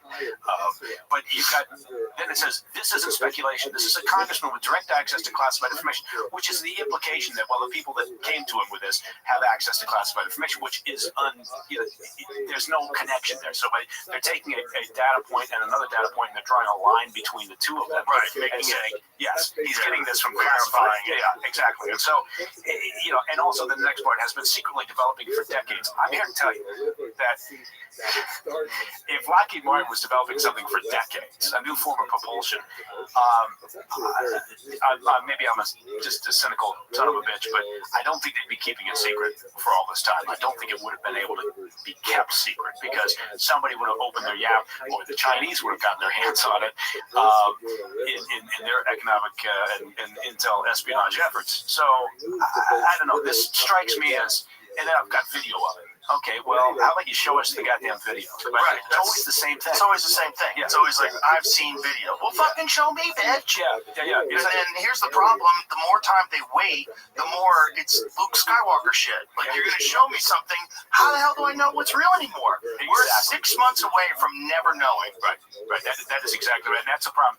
And I think we've talked about this before. There are companies out there, private companies that are working, trying to figure out how do you get ahead of the curve of deep fakes, right? And AI generated material, and it is really difficult, right? It's lagging. That defensive capability is lagging behind, right? The offensive potential for AI generated material. So again, I agree with it. Someone's going to show this, or it's going to be grainy, blurry, and they're going like, see, there it is. Right? I had a guy recently come to me with a bunch of videos that he needed me to look at, and every one of them was fucking blurry. And I'm like, I'm not interested in this. This doesn't mean anything to me. Every time you got another hearing up on Capitol Hill, it's always the same. I can't talk about it. I've seen this shit, but it's in a skiff, and I can't. It's very sensitive. And, it kind of goes back to, people getting in front of the camera and saying, I've seen evidence, but I can't tell you about it. You're just going to have to trust me. I don't know. I'm not a buyer necessarily. If the congressman wants to make a point of this, then he needs to be more clear on this, right? Right. And when people say things like that and then nothing comes of it, it makes you more and more inclined to believe it's all bullshit. Yeah. That's where I am. So I'm like, I think the possibility of alien life, of course. Yeah, of course. There's so many planets, so many stars. The idea that we're alone seems crazy. That seems more unlikely. But I don't know what's real when people describe things and talk about things, and things are moving underwater at 500 knots. Okay, show me. Yeah, show me. Like, I can't anymore. I can't respond. I can't get excited. No, I agree. In short, everybody's chasing, just like they're chasing the better battery. Everybody's chasing a new form of propulsion, right? I mean, that's a leading part of what governments are spending their money on if they have the resources to do it. So, there's a national security issue there, and you would think that the congressman then would say, oh, okay, maybe if you're telling me this, I'm not going to go out in public and say it, right? Maybe if we're talking about this, maybe I shouldn't be talking about what Lockheed Martin is doing and obviously working hard, if it's correct, to keep it secret because that's a national security issue. So what else are you doing here? I don't know. It all sounds, like, a sack of bullshit. Well, it's also like, the problem is a lot of these politicians, it's kind of a form of entertainment in a lot of a way, because they're trying to get attention. It's like they're almost like reality stars, right? They try to do something outrageous to get attention, and that'll help them get elected. That'll get the constituents on their side, and they're I'm going to be the guy that releases all this information. Oh, let's vote for Bob. You know, a vote congressman. Yeah, but it's like you're not producing anything. Show me, tell me, or shut the fuck up. Shut the fuck up. Yeah, I agree. And it does. I'm approached maybe once a month about doing a new series, focused on UFOs. And my point is always the same, which is like, what are we going to talk about? Right. What are you going to show that's going to be something new? That maybe people learn something about. Right. And it's always the same. Look, I'm not saying, again, I agree with you. There's definitely stuff out there, right? We've explored, like a drop of water in a glass of the universe, right? So there's stuff out there. I'm just, I approach it all from a skeptical point of view. Well, I think you have to, because there's also, unfortunately, a market in talking about these things. And there's a lot of grifters out there that have made a career out of telling you they know. I have the information. It's been brought to me, and I'm going to release it. And it's like Lucy and Charlie Brown with that goddamn football. Charlie never gets to kick that football. Like, this is the time. This is it. He never has. Never has. Every time he goes to kick that football, that bitch just pulls it away from him. He goes flying up in the air. 4-2. Damn it. Yeah. 5-2. Maybe he needed to identify his trans. 6-2. We should give him a break. 6-3. I don't know where I came up with that one. 7-3. I'm going to get lambasted for that. Come for you. They're going to come for me. I know you reached on that one. Yeah, I did. It's just like I want there to be some information that's real, and I think there are like Commander David Fravors' depictions and his descriptions of what happened, and there's other fighter pilots who are involved. They have video of it. That's compelling. Yeah. What is that? What does it mean? What is it doing? How is something able to go from 50,000 feet above sea level to zero so quickly? 15-7. What is that? 16-7. No, I agree. That's 17-7. one of the few things I think is 18-7. right out there. 19-7. It needs further investigation. Again, you have to You pick can't and be choose. 19-7. Is there a reason to have an identification program in the Pentagon? Of course, goddamn there is. It's a national security issue. Figure out what the hell's flying around up there, right? Right. If it's real. If it's real, then the Chinese come up with a new form of propulsion. Right? And if they did, they undoubtedly started with Lockheed Martin. It was just because there's never, you can never do one of these episodes without me kicking the Chinese Communist Party in the ass. They just finished the sentencing for an American Chinese citizen. This is a fascinating case. People always roll their eyes when I talk about Chinese espionage, right? So I always love to highlight, they shouldn't. But there's so much. You want to talk about evidence? There's that's not UFOs, bro. Yeah, 7-5. No, it's true. 7-6. So this guy, Chen Guangdong, is his name. He's like, 60 years old. 7-8. 8-8. Has been sentenced 8-9. for, I think he's awaiting sentencing. He's out 8-10. free, believe it or not. He's free on bail right now. 9-10. And so he went to work in 23, because this is something that's been sealed for quite some time. But he went to work in 23 for some California-based 12-10. company that was contracted with the Pentagon. And he was only there for a month. And during the course of that month that he was there, he downloaded some 3,600 files or so on the technology that this company develops on behalf of the Pentagon related to sensors that are very sensitive information that used to detect nuclear missile launches, used to detect and track hypersonic and ballistic missiles, used for fighter jets to track incoming missiles, heat-seeking missiles. So it's very, classified material. He downloaded during the course of his, 4 weeks there, downloaded all these files onto his personal storage devices, and they couldn't find all the hard drives that he had taken with all this information. They've gone missing somehow. So, as it turns out, the amazing part about this story is he accepted a job during the course of his brief period of time with this California company working on these sensors. He accepted with a competitor, right? So they were going to hire him. But ever since 2014, when he's been working for U.S. companies, he's apparently, nobody gives a shit. Nobody's doing any due diligence. Nobody's doing any background investigations. from 2014 on, he's been applying to the Chinese Communist Party for what they call talent programs. The Chinese government puts out these proposals. Hey, send us your information. If you're working on information of interest, they call them talent programs. And they'll provide funding to people who get their applications accepted. Well, of course, what the Chinese Communist Party is doing is they're fishing for people with access, right? And then, you'll put in a proposal saying, I'm working on the following. I think it could be really interesting. And this guy did it. He took several trips to China.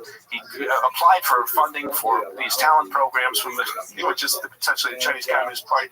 He stated in emails that he thinks it could be really beneficial to the Chinese military, some of the work that he's doing. And so from 2014 on, he's been doing this. And people are still hiring the guy. And it's incredible. So now he's out on an almost $2 million bail. I don't know how they're allowing him to roam around free. But it's just another example, I guess is what I'm saying, of what happens out there and why people need to be aware, why companies that are engaged in anything almost, because they're the Chinese party's interested in everything. But you see this and you think, okay, I get it, the guy was stealing information.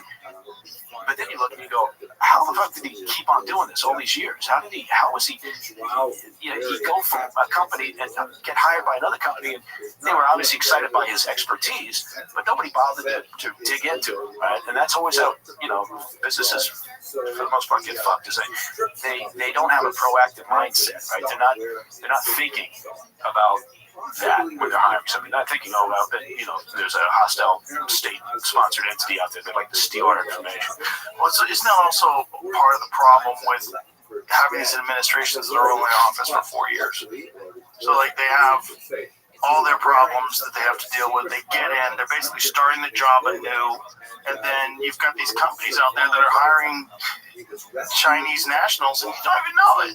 You're not even aware of it. There's no way you can pay attention to all of it. And the people that are running the companies, all they want to do is get that company off the ground, start making a lot of money. Get a government contract. Now, theoretically, they're supposed to be going through a variety of security processes about, the dissemination of information, who's got access to it, and all these things. But clearly, it's not working all that well. Anyway, so that's the thing. And then apparently the news just broke that there was a breach, and I think it was Microsoft's SharePoint software that attacked the Department of Energy. And it was Chinese hackers. Again, this is just the past 12 hours or so. And they were going after, among other organizations and agencies, the group that's responsible for maintaining our nuclear stockpile, which sits inside the Department of Energy. So it's the National Nuclear Security Administration. So I guess I always like to point out that it's a hostile world out there. And going back to your point, you need to have organizations that are out there trying to secure the national security interests of America. And so that sounds like the idea that you don't is crazy. That's so naive. Well, it's the idea that everybody, if we just would all get along, right? It's all going to work out fine. And the world's really messy. It's ugly. I mean, we can see that when you're talking about the Middle East right now, which is a mess. You're looking at the Ukraine-Russia conflict. There's just a lot of shit that happens out there, and so you do need these organizations. Now, again, we've talked about this. You need them to be as transparent as they can be and still be operationally efficient, right? But Middle East, that's a fucked up situation. What do we know about how much damage was done by those bunker buster bombs? I saw some video, and again, I don't know what's real, but it looked insane, where they were reviewing the damage, and they were kind of climbing into this giant canyon that was created by these bunker busters. It's a really interesting point, and I think we talked about earlier about how you can get out over your skis. Tulsi Gabbard probably did it, and Pam Bondi about the Epstein files and everything. I think the Trump administration got out, talking about completely obliterated all three sites, right? Isfahan and Natanz and Fordo. And you know what? Wait for the battle damage assessments to come in with credible intelligence, right? Just say, we've done this, we're assessing. How about that, right? Just keep it like that. Prevent yourself from having to then walk the dog back, right? So they didn't. They came out and said, we've completely obliterated these sites. What appears to be now coming from some of these assessments, at least the early assessments, is that they did significant damage to one of the sites, Fordo. And then the other two sites, they did some damage, but that's where it's questionable. And these are coming from Israeli and U.S. intelligence. And honestly, when it comes to Iran, sometimes we rely very heavily on what the Israelis have because their intel tends to be a little bit better. I mean, it's their existential threat, so they've spent decades developing sources, right? And so I think, did we destroy all three? No, absolutely not. We didn't. Did we degrade their ability to enrich uranium in the short term? Yeah. But does that short term mean 3 months, 6 months? I think that's kind of where they appear to be at. They don't know. There's still questions, and the Israelis think that they actually did manage to keep stockpile of some of the enriched uranium that was buried way down inside of, I think it was Isfahan, the site. And so it was successful to a degree, right? But not to the degree that was discussed early on and what they're still saying, right? So I think that's... and that's a realistic approach. I think the military was fairly clear in some of their scenarios that they were drawing up prior to this. That we don't have high confidence that we can completely destroy these sites, right? But if they've destroyed and damaged a large number of centrifuges, well, that takes time to replace, right? And so, but I think what's going to happen is the regime, and I think they're already doing it, they're going to disperse all of their efforts, right? They're not going to stop trying to enrich uranium. They're going to stop this drive towards a nuclear weapon, because now, in particular, I think they view it as that's our only leverage going down the road. So they're going to disperse it to smaller sites. Going to make it more difficult to create a single strike scenario where you take it out for the most part.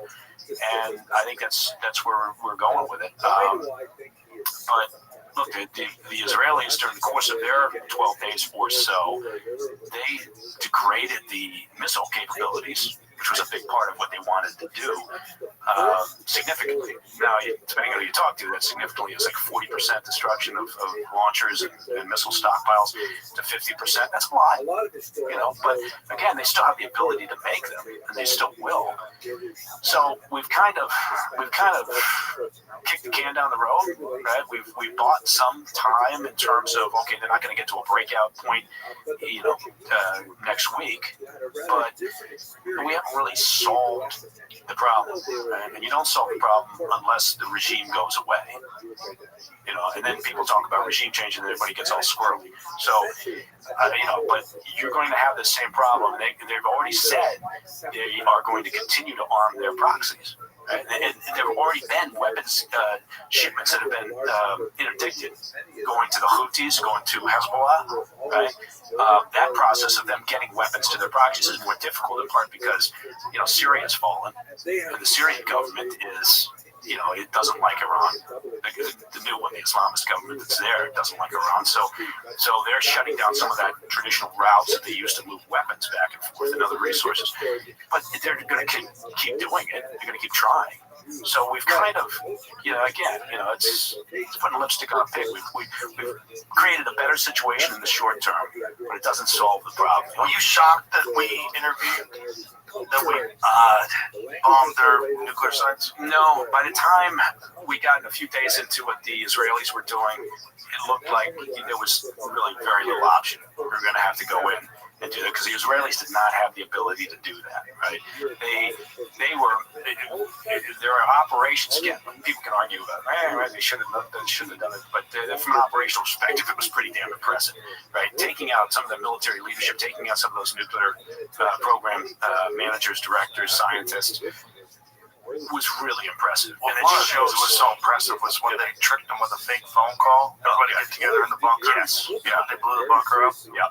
I mean, it shows the depth of their intel capabilities because, again, they've been doing this for years because it's an existential goddamn threat.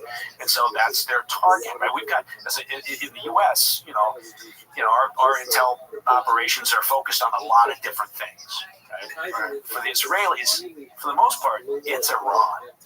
Yes, it's sets are Hezbollah, Houthis, and Hamas and all that, but that doesn't, those things wouldn't exist without Iranian support and backing. So their focus over the years has been how do we develop sources, how do we create access, when the time comes, they pull out their playbook and they open it up and go, let's do this, and they just push the button, right? And they're able to accomplish these things. So, but it does show their capabilities. They didn't have the munitions, so they don't have these bunker busters to penetrate and get down, to Natanz or wherever. So it wasn't a surprise that we did it. Again, I just think we should be, and I suspect the Pentagon, felt like we should have been more circumspect in how we described the success of it. Now the foreign minister from Iran's come out the past couple of days, right? And he said, serious damage. We've had to stop all uranium enrichment. People go, look, and even the White House has said, well, see, we've significantly damaged all their enrichment capabilities. Okay, if you believe what the goddamn Iranian foreign minister says. Right? But he's a spokesman for the mullahs and why would you? IRGC. Why would you? Yeah, so, right. Why would they be honest about the losses they've taken? Yeah, so he's pushing a message, right? Right. And so, who knows? But I think there's been damage, but not the degree that they would like to have seen. But a lot of people didn't understand why at this point did we do that? Because one of the narratives was that they had the capability of enriching uranium to 90%, where they could, but they didn't plan on doing it. They only wanted to have it so that they could use it as leverage. There's no civilian purpose for having 60% enriched uranium. So yes, maybe they thought if we get a stockpile of it, then we're very close because it's an easy lift relatively speaking, getting from 60 to 90% for weapons grade. So yes, maybe their thought was only we just use it as leverage and we're not actually going to pursue a weapon. But I don't know that you want to, you want to make strategic decisions based on the hope that that's the case, right? I think everything else that it's shown in the past, their obfuscation, their hiding of their program, backing off of past agreements, none of that showed that they were earnest negotiators, or that they were honest brokers in what that weapons program is like. So I think, there sounds like there was significant intelligence that came into the Israeli services that said they're fast tracking this whole effort. And that may have been in part because of the damage done to their proxies, right? So they may have looked and seen, look, Hezbollah's leadership was torn apart, right? Their stockpiles were incredibly degraded. Same thing with the others. And so maybe, that was the motivation, perhaps, I'm speculating, for the Iranian regime to say, okay, let's get this done. Let's push. If the Israelis picked up on that, then that would, be sufficient justification to say we got to act now. But the thing is, it's like we had to get dragged into it. Yeah. That's where it gets fucked up, because one of the things that people voted for with this new administration was no more wars, no more useless wars. And then 6 months in, we're bombing Iran. Yeah. No, I'm not here to argue whether, I know there's a lot of people that say we should not be doing any of this shit. Right? We shouldn't be, we shouldn't have been in Iraq. We shouldn't have been in Afghanistan. We shouldn't, gone to Vietnam. We shouldn't have, okay, fine. There's a lot of people that argue that we should just sit in a bubble because the world will happen and it won't impact us, right? Some of the shit that happens outside, the U.S. borders will come back in a massively, serious way and bite us in the ass. So, could a conflagration out in the Middle East, if we don't take any part in it, could it impact U.S. national security as well? Yeah, it could. So, but it's a call. I get it. People saying draw the curtains, and we shouldn't be at war, and we shouldn't be doing any of this, and we shouldn't support Israel. And what are we doing? I understand the mindset. I just don't agree with it. But I think so. I think the limited participation in terms of providing the necessary munitions to attack those sites, again, wasn't a surprise. Don't disagree with the decision. I just think we need to be pragmatic about how much damage we've done and what the potential is for us having to revisit this whole issue.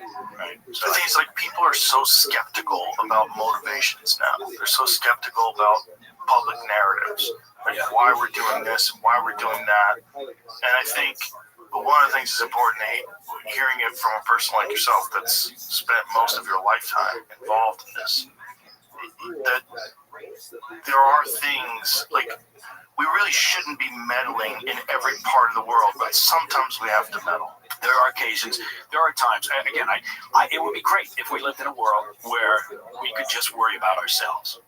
But that's not, maybe 250 years ago it was, right? Because it would take the Armada a long time to make its way across the ocean. But, shit happens with remarkable speed now. And I just think it's an idealistic idea that you can ignore what's happening and you can just say, we're only focusing on us. We're not gonna get involved in anything that happens out there. I agree. There's a lot of things that we don't need to be involved in, right? Looking back on Iraq, looking back on Afghanistan, right? Now, Afghanistan should have been a surgical move, right? We should have gone into Tora Bora, blown the shit out of that, tried to get, bin Laden. And then we should have said, look, if you do this again, meaning if you let your country be a sandbox for the terrorists, we're going to come back here and do this again. And then we should have gotten the hell out and not worry about, well, maybe we can build a stable federal-style government in Afghanistan, which has never happened. In which we could have looked at what the Soviets said and said, yeah, it's not going to work. So there's things where we should be learning, or we're not very good at. We should be learning and saying that. But my point being is you got to leave the door open, because there are times when shit could go really seriously wrong. And if the Iranians suddenly, if you're wrong about the hope that, well, I think they're just for peaceful purposes, because I'm going to, for some reason, believe, counter to their actions up till now, I'm going to believe the Iranian regime. So it's peaceful purposes. And then they announce that they're a member of the nuclear club. You got a shitstorm going on in the Middle East, because it's not like the regional actors like the Saudis are going to go, okay, no worries, we're going to let Iran have the bomb, and we're not going to get it. Right. Now you're going to have multiple nuclear-armed nations sitting in the Middle East and at odds with each other. And I don't know that that's a really good scenario, because you're inching closer to use of a tactical nuclear weapon. Like Putin's already in his moronic puppet Medvedev, keeps rattling the nuclear table. Well, I remember we use a tactical nuke, maybe. You start getting closer to that, and that's a real problem. So I think there are times when you gotta step in an intelligent way, but you got to be pragmatic about what that means. And so what I'm saying about with Iran is we didn't really solve anything, right? And nothing will get solved. The Iranian population isn't going to have a better life until there's a change in that regime. I'm not advocating regime change unless it comes from inside Iran, right? That's what you'd like to think. Maybe at some point they rise up and say, "Fuck it, enough's enough," right? But that hasn't happened, despite people hoping it would happen. Yeah. It's very. It gives people a lot of anxiety when we think about all the possibilities of all over the world, all the different things that are happening, whether it's Ukraine and Russia, Iran and Israel. It's constant. What's going on in Gaza? It's like everything is. It's just like this constant feed of doom. That if you're paying attention, and you kind of have to pay attention a little, because it is kind of crazy, and it could affect your life. Which is, I think, why we're so quick to want to glom onto what's happening with Epstein or what's happening with the intel assessment there, because it takes away the focus from there's shit happening in the world that could create bigger conflict, right? Could drag us into something bigger. Look, the European Union they're heavily focused on what's going on with Russia, because they're sitting on the border, right? And so right now Putin, he has no interest in peace, right? He thinks he's still kind of winning, right? And there's this hope that, well, we think the Russian economy is about to crumble. It doesn't look that way. I don't think it's going to crumble. So, but I mean, my point being is that the EU looks at it from a different perspective than the U.S. does. And I think one of the things that Trump's done very well is to get the EU to focus more of their own resources on this. That's a great move, right? And people should be able to say, yeah, whether they're Democrat or Republican, yeah, it makes sense. Focus more on it, right? It's in your backyard. And so I think that's a good step from this administration. They should be talking about it more. But does that mean we should back off entirely? Well, again, I hear from folks all the time. They're like, yeah, why do we give a shit? Why should we be spending our resources on Ukraine? And fine, if you're okay with Putin winning, then fine, okay. I get your point, but at least admit that what you're saying is, we shouldn't be supporting Ukraine, and frankly, without U.S. support, Ukraine's not going to win this fight, and whatever that win means, right? Can they even win? Not in terms of we've reclaimed all our territory. That's never going to happen. Right? So it's over. It's a negotiated settlement of some sort that's not completely unpalatable for the Ukrainian people, right? So what they're going, who knows? Maybe the goal is clearly to get everything back, but they're not going to get Crimea back. They're not going to get some of the eastern region that the Russians have been sitting in now for quite a long time, right? Even before the invasion. So you've got some negotiated settlement that they can accept, but if we say we're not going to support them, and you can't inflict enough pressure or whatever you want to call it, pain on Putin to get him in a serious way to the negotiating table, then ultimately, the Russian military will overwhelm them, right? Because they've got the support of China, they got certainly the support of North Korea. North Korea's about to send another 30,000 troops to the front lines on behalf of Putin. I mean, that's crazy, but we've got North Korean troops by the thousands fighting and dying in Ukraine. And so, the U.S. providing military support that keeps them in the fight long enough to hopefully, with the EU expanding what they're doing, to hopefully get Putin to think, okay, fuck it, I do have to sit down at the table. Great. This is what's discouraging, is that Trump said, when I get into office, I can fix this in 24 hours. Yeah. I know. That seemed Messaging problem. Again, messaging problem. Yeah. It's always.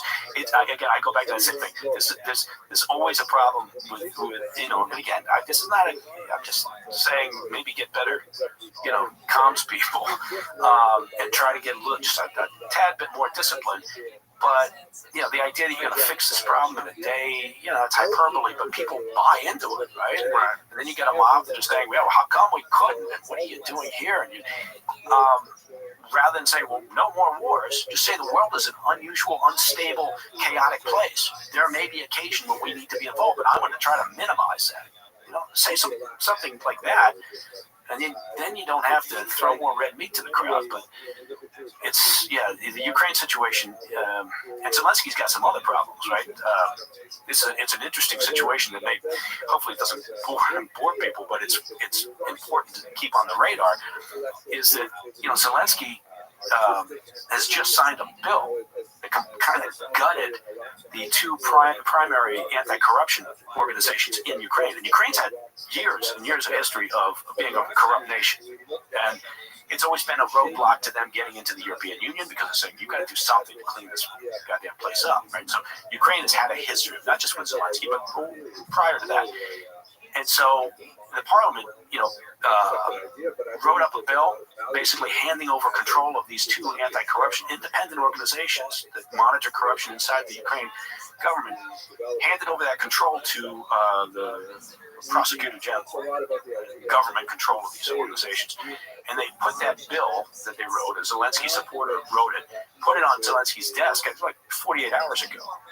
And he had the choice to either sign it or veto it. Again, here's the problem. Like, who the fuck was advising him? Right? Veto that goddamn thing. But he didn't. Like, he signed it. And now you got street protests. Significant, large street protests in Ukraine against this because they considered this authoritarian takeover. And they know what their history was like. And so the people are worried about this. So they're out on the streets protesting. Putin's looking at it going like, it's fantastic. That's because Putin's been saying that Zelensky's an illegitimate leader for some time now. And one of his demands has always been, I'll negotiate, but Zelensky needs to go, and because he wants a pro-Kremlin leader in there. So you've got all this going on, and then Zelensky decides he's going to sign this bill. Now he's got the protests. Now he's going to have to. He's trying to scramble. So now he said, we're going to introduce a new bill to strengthen our anti-corruption efforts. So now he's trying to cauterize that wound. So it's just, again, it's a self-inflicted wound. He shouldn't have done it, but I'm trying to speak to the complexity that's going on out there right now. Jesus Christ. Yeah, I'm sorry about that. Anyway, so we touched very briefly. We haven't even talked about the situation with Hamas and Israel, but I'll leave that for another day because I'm sure if we got together again in another half a year, it's still going on. There's no ceasefire that's going to happen. Every time you turn around, the U.S., Witkoff, or somebody in the U.S. administration, or the Saudis, or the Egyptians, or the Qataris, whoever's handling mediation, is saying, "Yeah, we're very close to a ceasefire." It's just not happening. So. It's going to be a mess. We can talk about that some other time. Yeah. I know. Is there any way you can give us some happy news to wrap this up? Is there anything positive? Yeah, well, I know you got a bunch of notes over there. I do. Is there anything like, hey, what am I? I know it. None of them. I got one about Ozzy and Hulk Hogan. I mean, that's not positive. God damn, I lost Hulk Hogan today. We did. Hulk Hogan, what a guy, and then Ozzy. I mean, goddamn crazy. The Ozzy thing was less surprising because he'd been battling Parkinson's and he was very old. But the Hulk Hogan thing was crazy. He was here just how long ago? A year ago? Yeah. In the podcast for a year ago. Well, Ozzy did that concert on the 5th of July. I know. Yeah. I mean, in his chair. But Hulk went in for some surgery, apparently. And he got an infection. Yeah. I think it was neck or spine surgery or something they couldn't come back from. But, and then it was all in the same week. And then what? What's his name? Then the other guy, this poor guy. It always happens, right? Malcolm Jamal Warner, the kid from the Cosby Show. He dies, and then nobody thinks about it because the day after Ozzy dies, and then Hulk Hogan died. They always die in threes. Yeah. But people say that celebrities die in threes. Why is that true? Yeah, the poor Malcolm. I mean, he goes and his death is completely. It's like if you and I were on a plane and the plane went down, it'd be like we lost a legend today. Joe Rogan is gone, along with 240 others, and that'd be like the other. It'd be a sad moment. Malcolm died swimming, right? That's caused Yeah, it was a swimming incident in Costa Rica. Yeah, got pulled out by a riptide. Yeah, fuck, man, you gotta be able to swim, and you gotta not fuck with the tides. Yeah, it's scary shit. Yeah, we were out in the Caymans. My wife and I had gone down there to give a speech and something. So we said, let's go, snorkeling, whatever, and. So I went out. I didn't take a PFD. I didn't take a inflatable device with me. Right? I should just grab the belt. You just pop it and get it. So I was out there swimming, snorkeling around, and at some point I was like, I don't feel good. I don't feel right. And then I could tell because I'd had an heart issue in the past, right? I knew exactly what was going to happen. And so I started feeling this, and I could kind of feel the energy drain out of me. But I'm out in the middle of the fucking, water, and I kind of look up, and I can see my wife off in the distance, but I'm like, and so I'm just trying to keep my goddamn head above water. And so I get her attention finally. She comes over, and she's a brilliant person. She's a great athlete, very strong swimmer.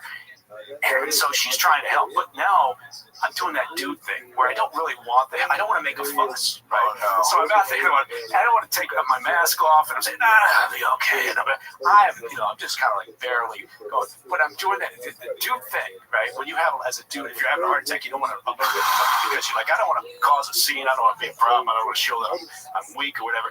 So about that. So she literally hauls my ass back to shore, right?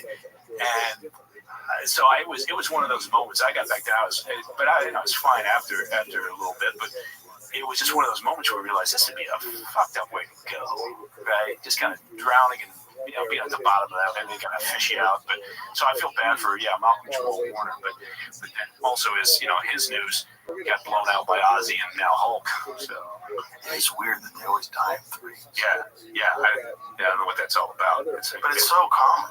Cosmic retribution. Something's going on. But it's like there's a pattern to the universe where that happens. Yeah. So, but now as far as good news, I'm really working on this one. You're here. Yeah, I'm here. We're here. Got Everybody tickets, listening is still alive. Going to see Oasis. That's good. Oh, news. nice. Yeah, gonna go see Oasis. And Fuck yeah. coming to Los Angeles. Nice. Big deal. I'm glad they're back together. God damn it, right? And I'm just hoping it's not because it's not till September. So the danger is That they feud. they break up. Fuck you. Fuck you. Fuck you. Fuck you. Fuck off. Yeah. So it should be a great show. They've been doing a bang up job, but as long as they stick together, make it to September, and we'll be fine. But other than that, there's good news happening out there. I'm sure I haven't seen it. I'm sorry about that. Tell everybody your podcast. Yeah, thank you. It's President's Daily Brief. It's available. We got a YouTube channel. At President's Daily Brief. Doing well. So We see you on the charts all the time. Yeah, we're up there. We're always hovering around the top 10, and I think it speaks to the fact that, for the most part, look, we're just trying to tell people what's happening without telling them how to think about it. Yes, and that's what people want, because there's not a lot of that. And it's worked out well in that regard. And occasionally I'll say something, I get a little comment in there, but I try to keep the opinion out of it.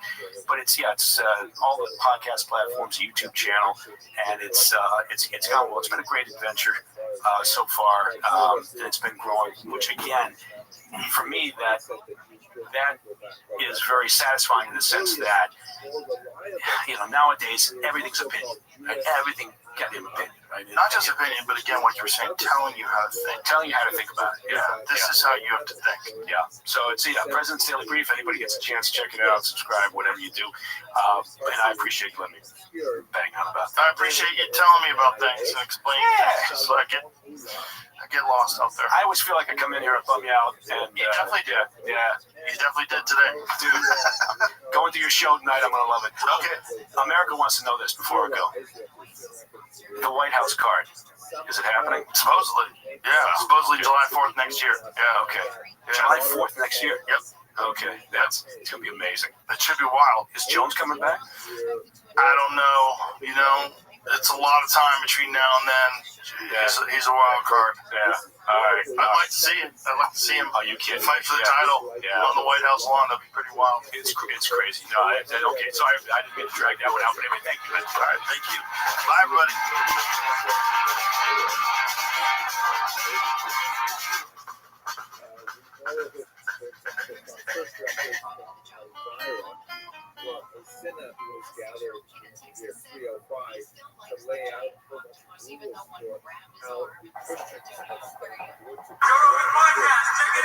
The Joe Rogan Experience.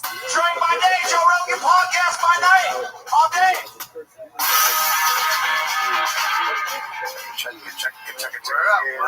What up? How you feeling? What's going on? Oh man, back from a amazing Thailand vacation.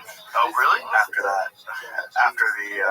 the flight, it just feels like I've been on like just a great vacation journey. Baku was amazing. Let me start off there. Let me start off with Baku, Azerbaijan. Oh my gosh, what a place! I heard it's amazing there.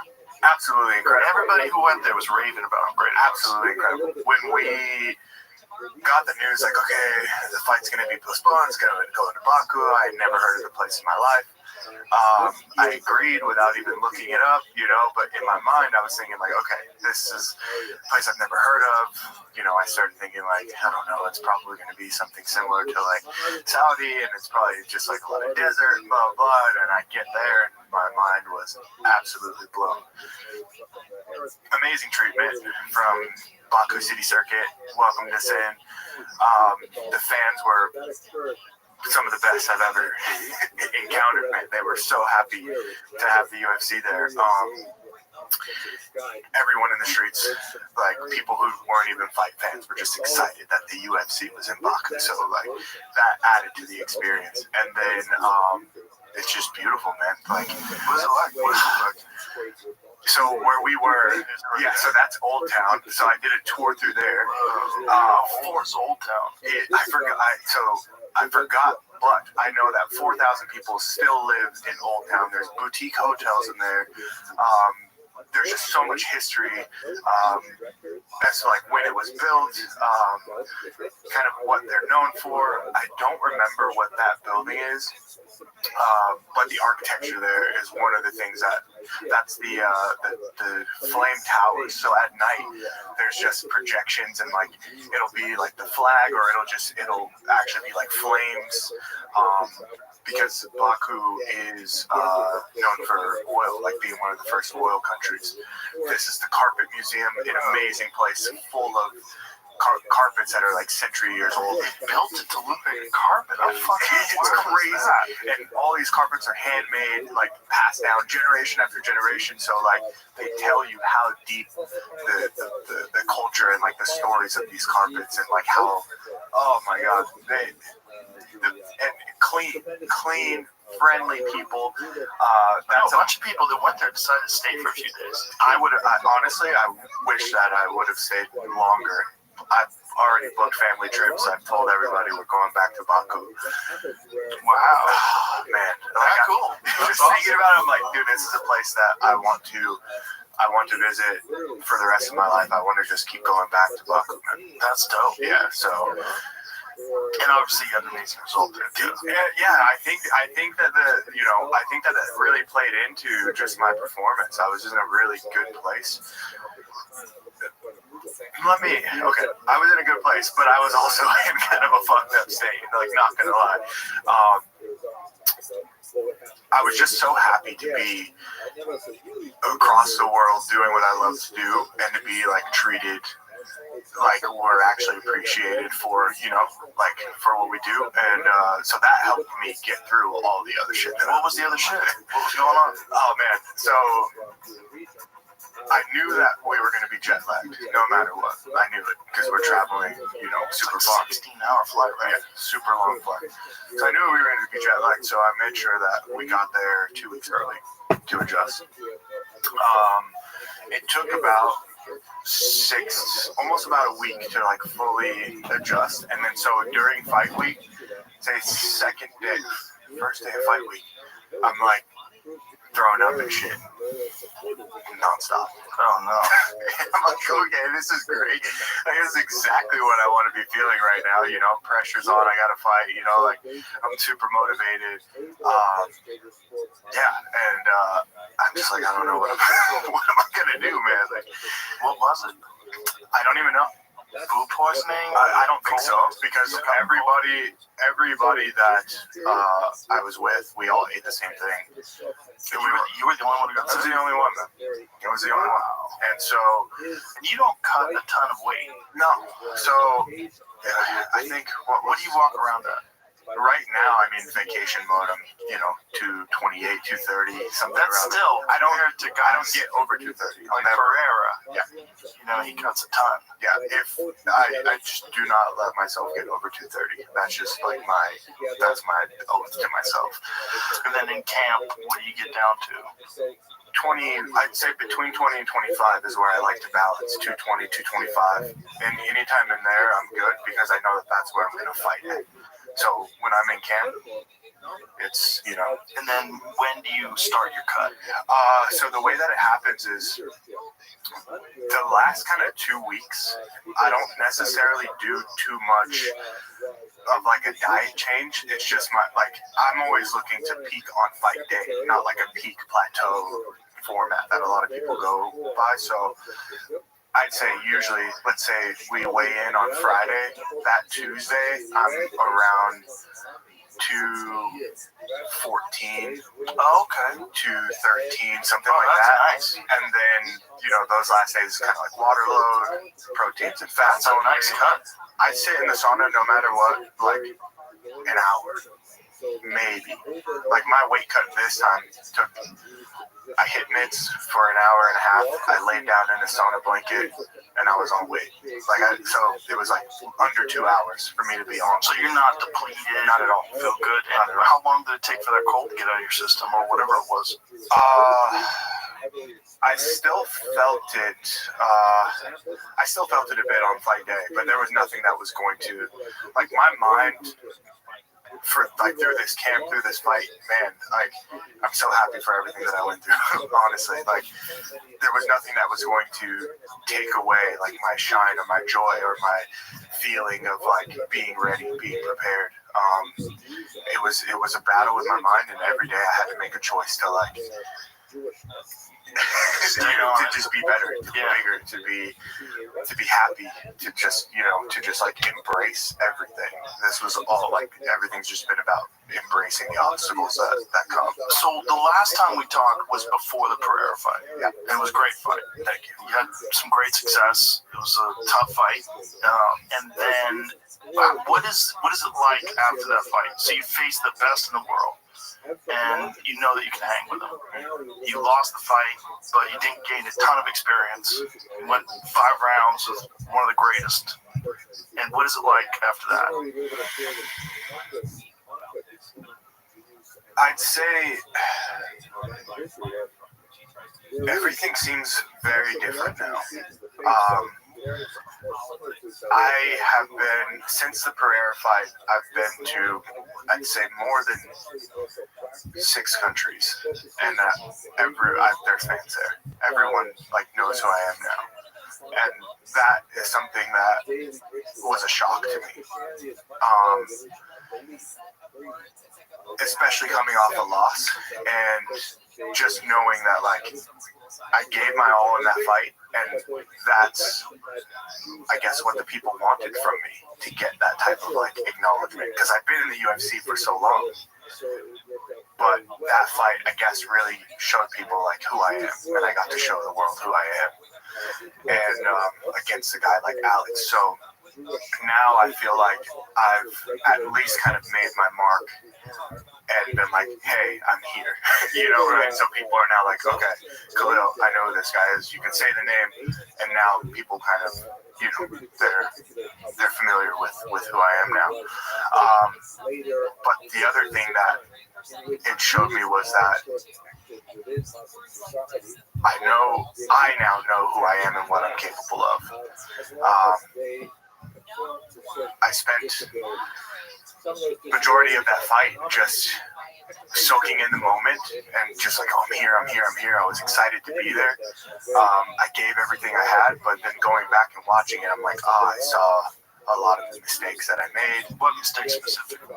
The number one mistake that I think was made in that fight is that it was my first 5-rounder, and when I was going into the 4th, because I took a lot of damage in the end of the, like, middle to end of the 3rd, so I was up 1-2. The beginning of 3, I was starting to he started to kind of take over halfway through the round, and once he started hitting me, I was like, oh shit, he's established his range, and now I'm feeling it. So it wasn't necessarily like a cardio thing. It was just like I started taking damage, and everybody knows this guy hits hard. So I was taking the damage. I was rocked. I was dizzy going into the 4th in the break. I remember John Wood saying, all right, man, like, you're doing great. 10 more minutes. Like, you can do anything 10 minutes. Just stick in there. We got this. And because I wasn't familiar with the 5 rounds, I took 10 minutes as sellout. So in the 4th round, I came out like ready to, I wasn't thinking with the mindset of like, I'm up 2, he just took the 3rd, 4th round, I need to maybe relax, maybe not get hit, whatever. 4th round, I came out, I bit down, and I went to war. I think that's what lost me the fight, for me personally. So you made a lot of adjustments in the Jamal Hill fight. 1,000%. Yeah, you could see it. You could see, first of all, what a performance. Thank you. I mean, you dominated a world champion. Dominated. It was such a clear-cut victory. And it was a victory where a lot of people thought that you were going to struggle with him. And, you just really showed a level above the Pereira fight. And I think maybe part of it is what you're talking about, like choosing when to engage and and when not to engage. Like there's moments in that fight where you were dominating the fight, but there's moments where he was coming after you. You just moved. You moved away from him. And I know it pissed him off, but it's like, hey man, you're way ahead. You're way ahead. You were dominating the exchanges. Then when you chose to exchange with him, you were hurting him and dropping him. It was very impressive, man. Thank you. And that was the product of, really reviewing mistakes. And you also do some wild shit like standing hammer fists. Because that's how you practice. Absolutely, man. That's a crazy move, man. We're artists, I think that's one thing that, I try my best to always embody the artist in mixed martial arts. I think it gets lost in the growth of the sport of MMA, But, from the past conversations we have, you understanding kind of how I was before, like, man, I need some type of outlet for creativity, And that's what it is, standing hammer fist. I mean, my mind, just my essence is art. So I'm like, how can I, paint this picture of like expression of combat? You know what I mean? Like, there's so many different. We got Silat, we got Krav Maga, we got all these things, and it's like, let me paint. Like, what can I use to That's a bold thing to do, to use something very creative like that on the world champion, too. Jamal Hill's a dangerous guy. Yeah, he's dangerous, man. Standing hammer fist. Yeah, I'm dangerous too, Like, I try to, like, I always try to insert myself into these things too, because I think about it. Yeah, Alex, hard hitter, dangerous guy, and I have to like, let's do it. Alex or Jamal, same thing. Like, I know he's got one punch power. All these things. I'm like, let me insert myself. Let me take some chances. Let me be bold. I think I think there's an advantage that you have also as a lighter guy in that division, is that you move quicker, and that was kind of evident in that fight. That you're like, there's a range of light heavyweights, and you're on the smaller range. Like, there's a lot of guys like Drickus, who's bigger than you, who's the middleweight champion. He's fucking huge, man. It's the opposite thing, right? He's cutting a ton of weight. I don't know what he cuts, but every time I interview him, I'm like, how? How the fuck are you 185 pounds? You're enormous. He looks like a heavyweight. And he is a heavyweight when he fights. I mean, he's over 205 for sure. Yeah, these guys, they blow up. And you don't. And I think because of that, you have this, you have speed, and not just speed of the strikes, but the way you move in and out. It's like when you close the distance on Jamal, you can see it was like there were some moments where I think he was surprised by the speed in which you were able to close the distance. Yeah, I think so as well. There were some reactions in there that I was picking up on. I could see a bit of frustration, I feel like I was able to read a lot of the things before they would come. And I heard everything that his coaches were saying, and in my mind, I was just seeing him struggle with like not being able to react the way he wanted, and maybe that was because there was the speed that they weren't necessarily dealing with. The speed and also the leg kicks. You fucked them up early with leg kicks. Yeah. And it really had a significant effect. When you see him switching stances, and he doesn't like to stand orthodox. Yes. You saw a lot of changes. Yeah, he did. I can say that, there were some improvements made. I think that he probably spent some more time working on his footwork. He was a lot less flat-footed than he usually is. I could tell that, like, a lot of the times his toes were pointed at me, and that wasn't what I studied. You know what I mean? Like, So he made some changes. he made some changes. He landed some very good leg kicks, specifically in the first round. Yeah, thank you. I always do my best to, try to channel my Muay Thai. And, You're like one of the few. Like, I remember we talked about that, about the Eric Anders fight. Like, when you came back from Thailand the first time, you were fighting like a Thai. And me and DC were having a blast with it. Like, look at this, like light on the front foot. It was a totally different approach. Yeah. But he landed some very good leg kicks in the first round too. It was a good exchange, but yours were doing a lot more damage. Yeah, he started off with the leg kicks. Like, I think he threw maybe 3 or 4 calf kicks before I actually started answering back. yeah, he started it, and I was just like, okay, cool. If this is the game we're playing, like, I love this game, you know, like I love this game. So, yeah, it was a great fight, man. Why did you start the beginning of the fight like with your hands down, just like walking towards him? Because that's how I felt, Joe. I mean, like, I feel like in that fight, so there was not necessarily like beef between Jamal and I. Like, we never really exchanged, you know, there wasn't any like heated discussions or anything. But we all have phones, we all have social media, we all, you know, I get Google alerts and stuff anytime I'm mentioned. And so, like, I've seen things that were said, and I'm just like, okay, whatever. I don't agree with it, and I don't, you know, whatever. If this guy looks at me as however, that's just his opinion. What was he saying? Like, what was it? Was just like, I think it were like things again about like the Alex fight, or just saying that like he's gonna outskill me, or, you know, I don't belong in the division, just, you know, things like that. Like, don't take my exact one.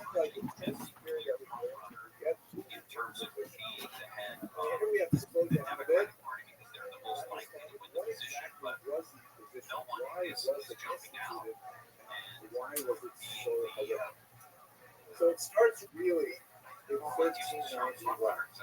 As I mentioned, with some of these disputations, like the Barcelona disputation plus 63, there are forced conversions afterwards, but these tend to be fairly small scale, local in nature. In 1391, there is a mass movement that sweeps across much of the northern part of the peninsula, converting Jews left and right by masses of people who are all fired up by particular people like Mr. Farah. But we should understand that in Catholicism, merely administering the sacrament of baptism is something that is sufficient to consider a person a Christian. I'm a Catholic, to be precise. And anyone can administer that sacrament, and it doesn't have to be holy water. It can be like water in a ditch, as happened in France, for example, any kind of water just sprinkled on a person, and a particular phrase repeated, and that doesn't like the Muslim Shahada.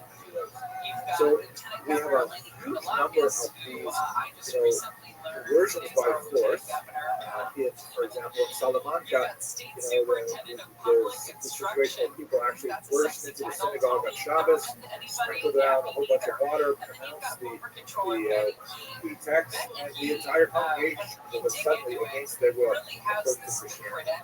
And this created a really unusual sort of situation because the church recognized these people as actually being Christians. The Jews themselves who were baptized certainly did not. And they said, oh, wait, you're still Jewish, that's ridiculous. And the church simply didn't know what to do with these people because they were not converted at the directive of the church. This is kind of like a mass phenomenon with a fiery local preacher that went viral. And so basically they were left to their own devices. This meant that a large part, I think that was one of the things that was going to dog 40,000 Jews, who were given essentially the full privileges of living as Christians, meaning they no longer had the barrier to entry into higher education, no longer any restrictions on their residency, no longer any restrictions on their activity in the economy. They could pursue any trade they wanted. And so many of these Jews said, why not? They continued living Jews, marrying other Jews or other, as they were called, new Christians, or conversos, and maintaining the Jewish lifestyle, and yet taking advantage of the new freedoms they received as a result of this action. And this continued for almost a century, until 1478, when the church said, we have to turn this around, and we have to make sure that these people, now the descendants of this large mass of 1391, we have to make sure that these people leave behind their Jewish identities, they cease all Judaizing activity. And so the Inquisition, headed up by Torquemada, shown here, who himself was of Jewish origin, was tasked not with persecuting They kind of obviously Jews does per make se, because money but equals those power Jews when it comes to who had politics. been And if baptized, even you against their know, will, doesn't have that, and making it's sure fine that being they involved already. stayed Well, within he's the lane of Christian not the behavior future. He's not and going to the help anybody out abandonment in the of future. Jewish But what is activities. Kenny Porter Now, going this to do for was the future of the like a Democratic Party? crazy sort of phenomenon where for about a decade and a half, the entire society was turned upside down as people were denouncing their neighbors. I'm going to get back to that, but before we go to it, let's just have a quick look at this theological conundrum, which I skipped over very quickly. The notion that the church believes, and this is really still Catholic doctrine to this day, that if a person is forcibly converted, even though it is forbidden to forcibly convert a person, once that person has received the sacrament of baptism, they are now a Christian. The most dramatic example of Now, this he makes is perfect the sense. And if California wants to 1858 reinsert version itself in of the young conversation, Tara this in is a way to be Bologna, taken Italy, seriously.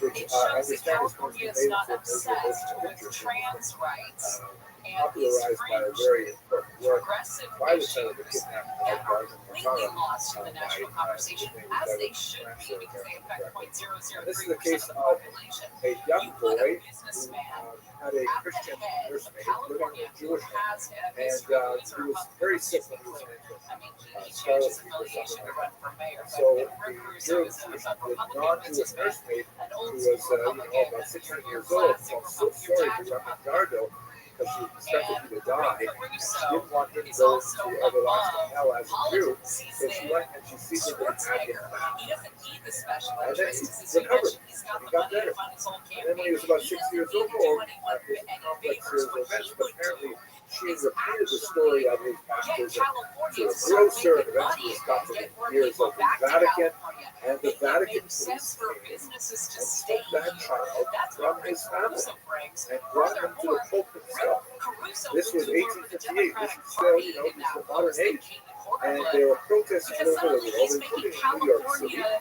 saying, how is it possible Democrats that the church more can actually palatable kidnap to a everywhere Jewish else? child It's actually over an a unwitting favor baptism? for Gavin The Newsom Pope to allow Pius Rick Caruso XI, discovery.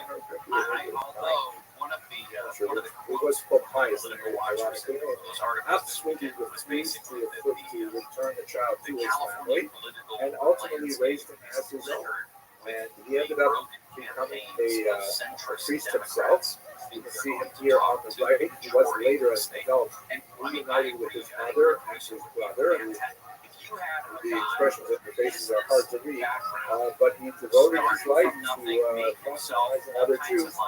He ended up moving to Belgium, and he died just a few weeks before the Nazis invaded.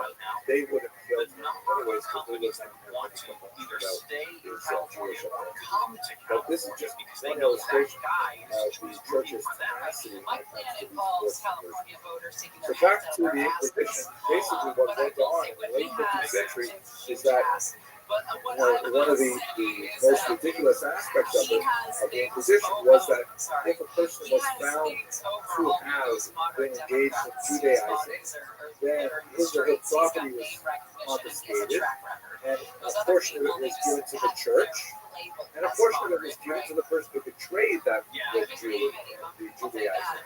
And so there curious was like to an see if you economic would rise incentive to the level to of rat reaching out the that neighbors because to of our top two primary. make up charges. He makes too much sense. Let's just be Typically, what honest. happens is then the Inquisition We would would be able to arrest look at the individual, bring them in, and expose them to torture, like this horrific device which had a cross on it, which was designed to make a person think about Christianity while they're being tortured. And then under duress, they would give up the names of many other people who were doing the same kind of thing. And of course, the Spanish Inquisition was infamous for the various types of horrendous tortures that were invented. This one, by the way, especially awful, is called the Pope's Bear. There are some scholars who doubt that it was actually used, but I've heard the argument anyways. It's a device like this that could be inserted in an orifice in the human body, and then the wheel at the end is turned until it expands like this. You can just imagine the kind of pain that it would result. So the whole society was turned upside down for about 20 years by this horrific Inquisition. people who confess at various stages in the process would then be forced to wear these sanbenitos, and there are a variety of them, depends on what they confess to at one time.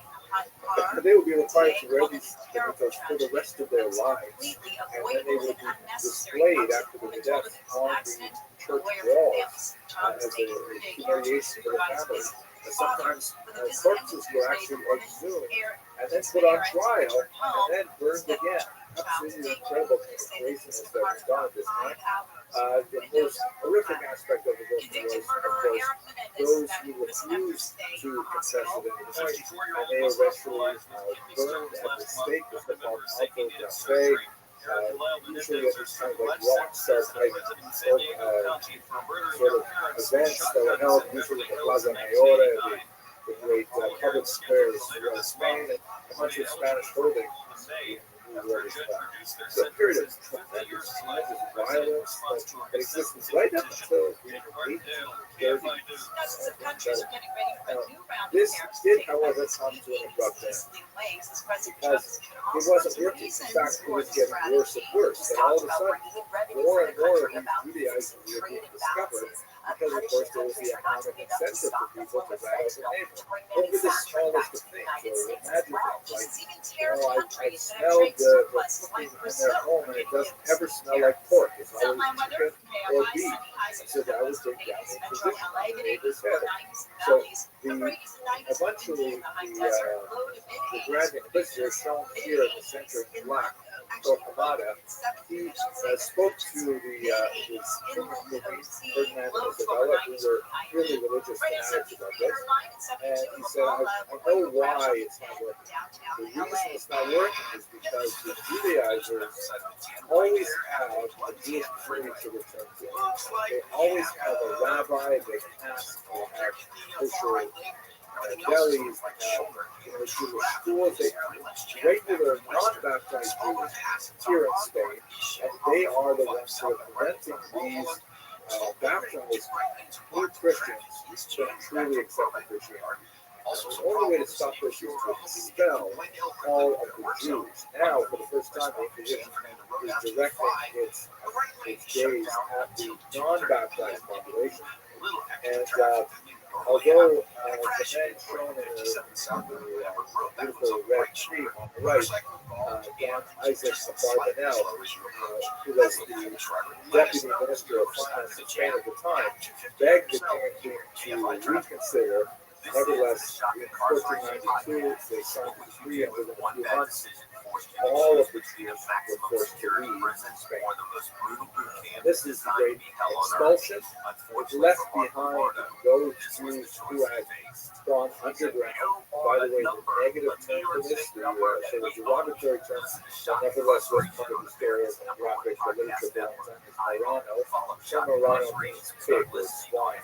So your soul, a crypto Jew, or he's a free Christian, so Barbanel, shown here in this portrait of him in his old age, decided rather than remaining in Spain at the price of conversion, although he would have been a very wealthy man, like his superior, Rabbi Abraham Senori, decided to convert and remain with his wealth in Spain.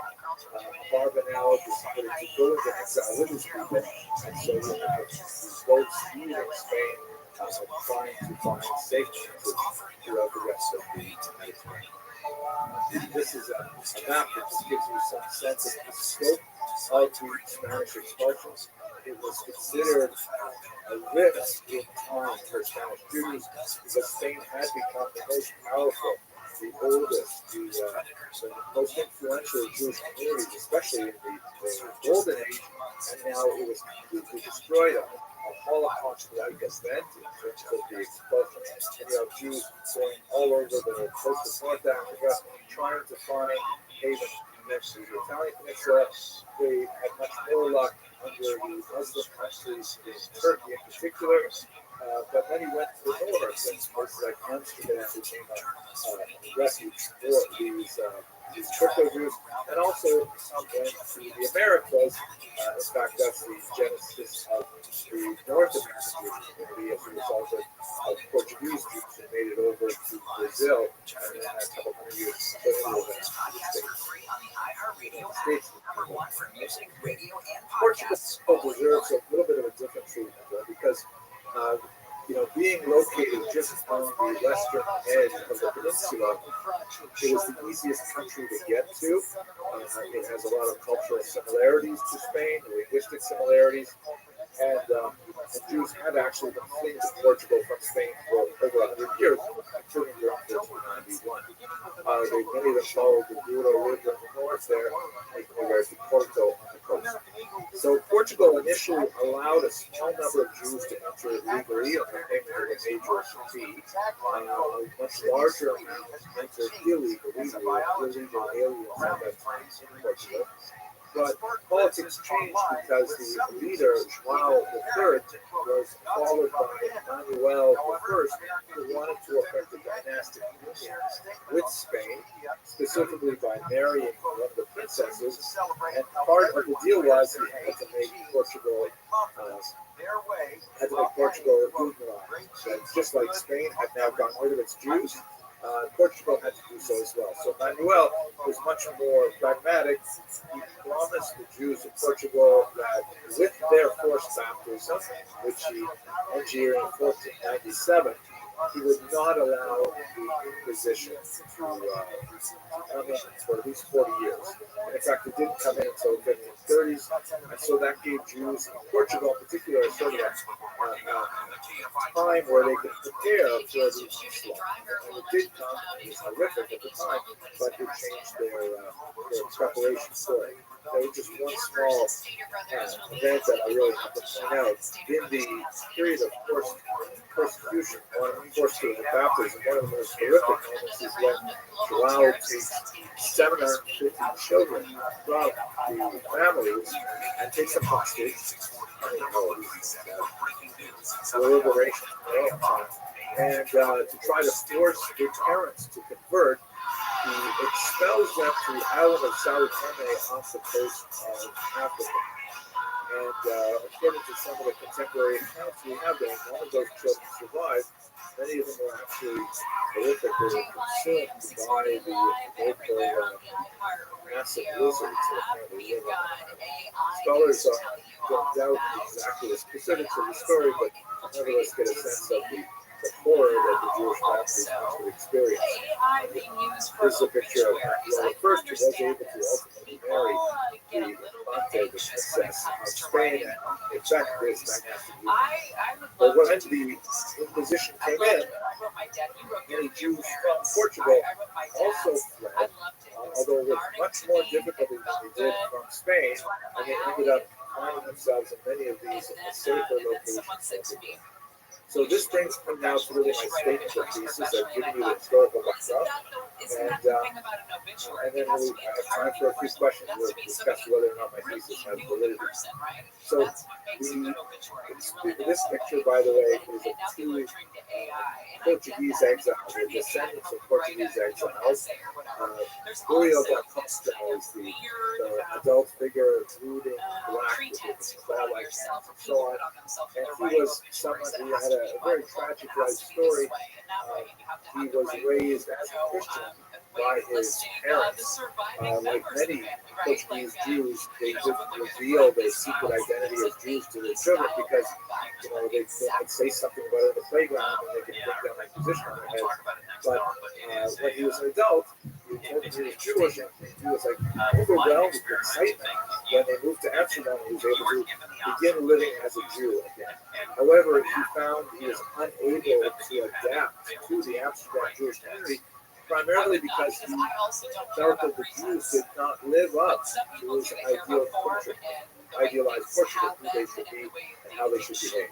A lot more to say about that, but on his lap is his younger contemporary, Baruch Spinoza, who did not have the same kind of traumatic experience trying to adopt his Jewish identity, but also had a very different way of looking at Judaism, ultimately resulting in a clash with the community that resulted in his excommunication, but he ended up becoming one of the most profound philosophers to shape the modern world. They're both Portuguese Jews, products of his environment.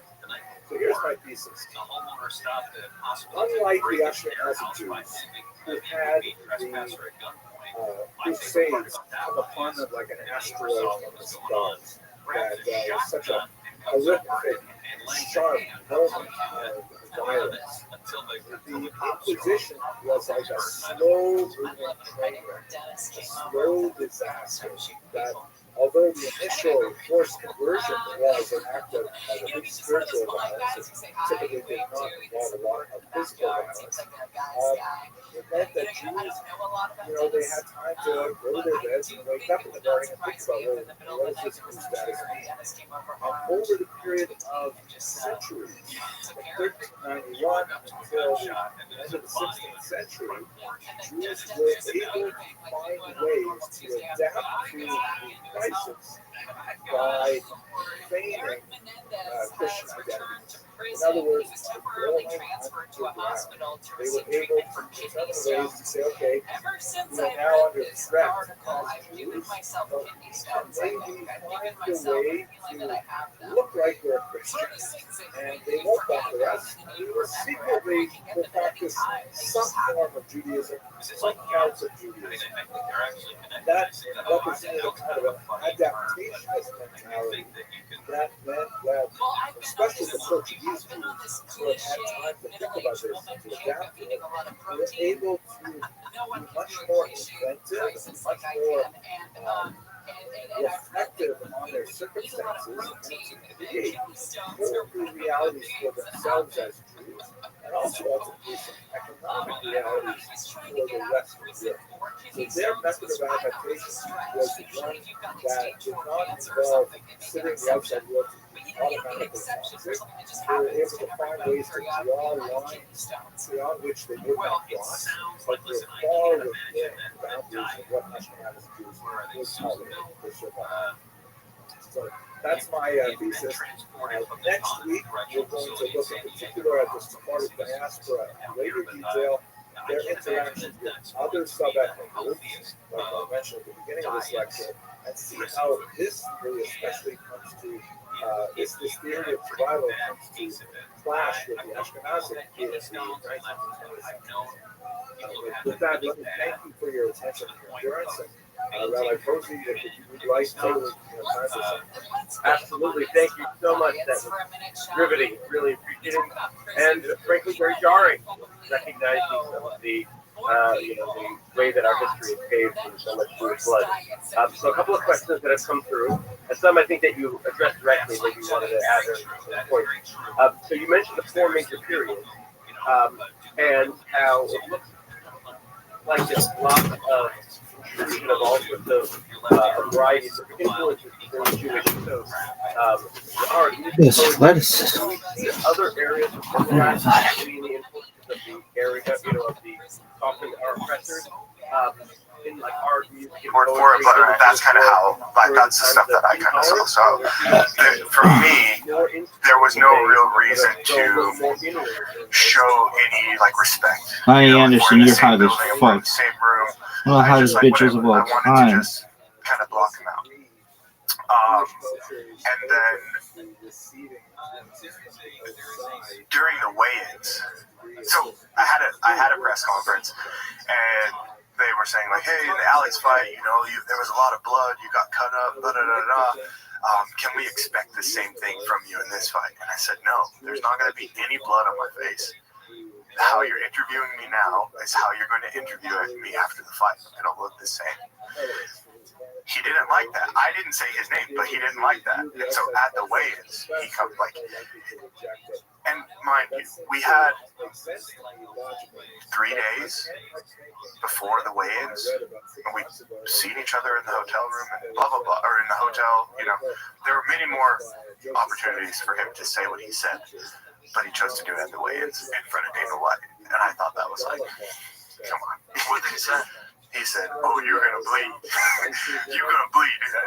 You better believe that. You're gonna bleed." Like in my face, like, "Oh, I'm gonna make you bleed." And I was just like, "Okay, like, sure." You know, like that was really like internally, like, I'm okay, sure, yeah, whatever.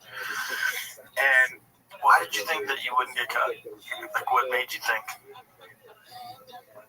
I knew how I've been training and what I prepared for, and I know the type of athlete and fighter and man that I am, and I just knew that it wasn't going to happen. I was just that confident in my abilities and the work that I put in that I just knew it wasn't going to happen. It's pretty wild, also considering you're coming off of a loss. Like, you have more confidence coming off of a loss. 100%, because the loss just showed me that there's more work to do.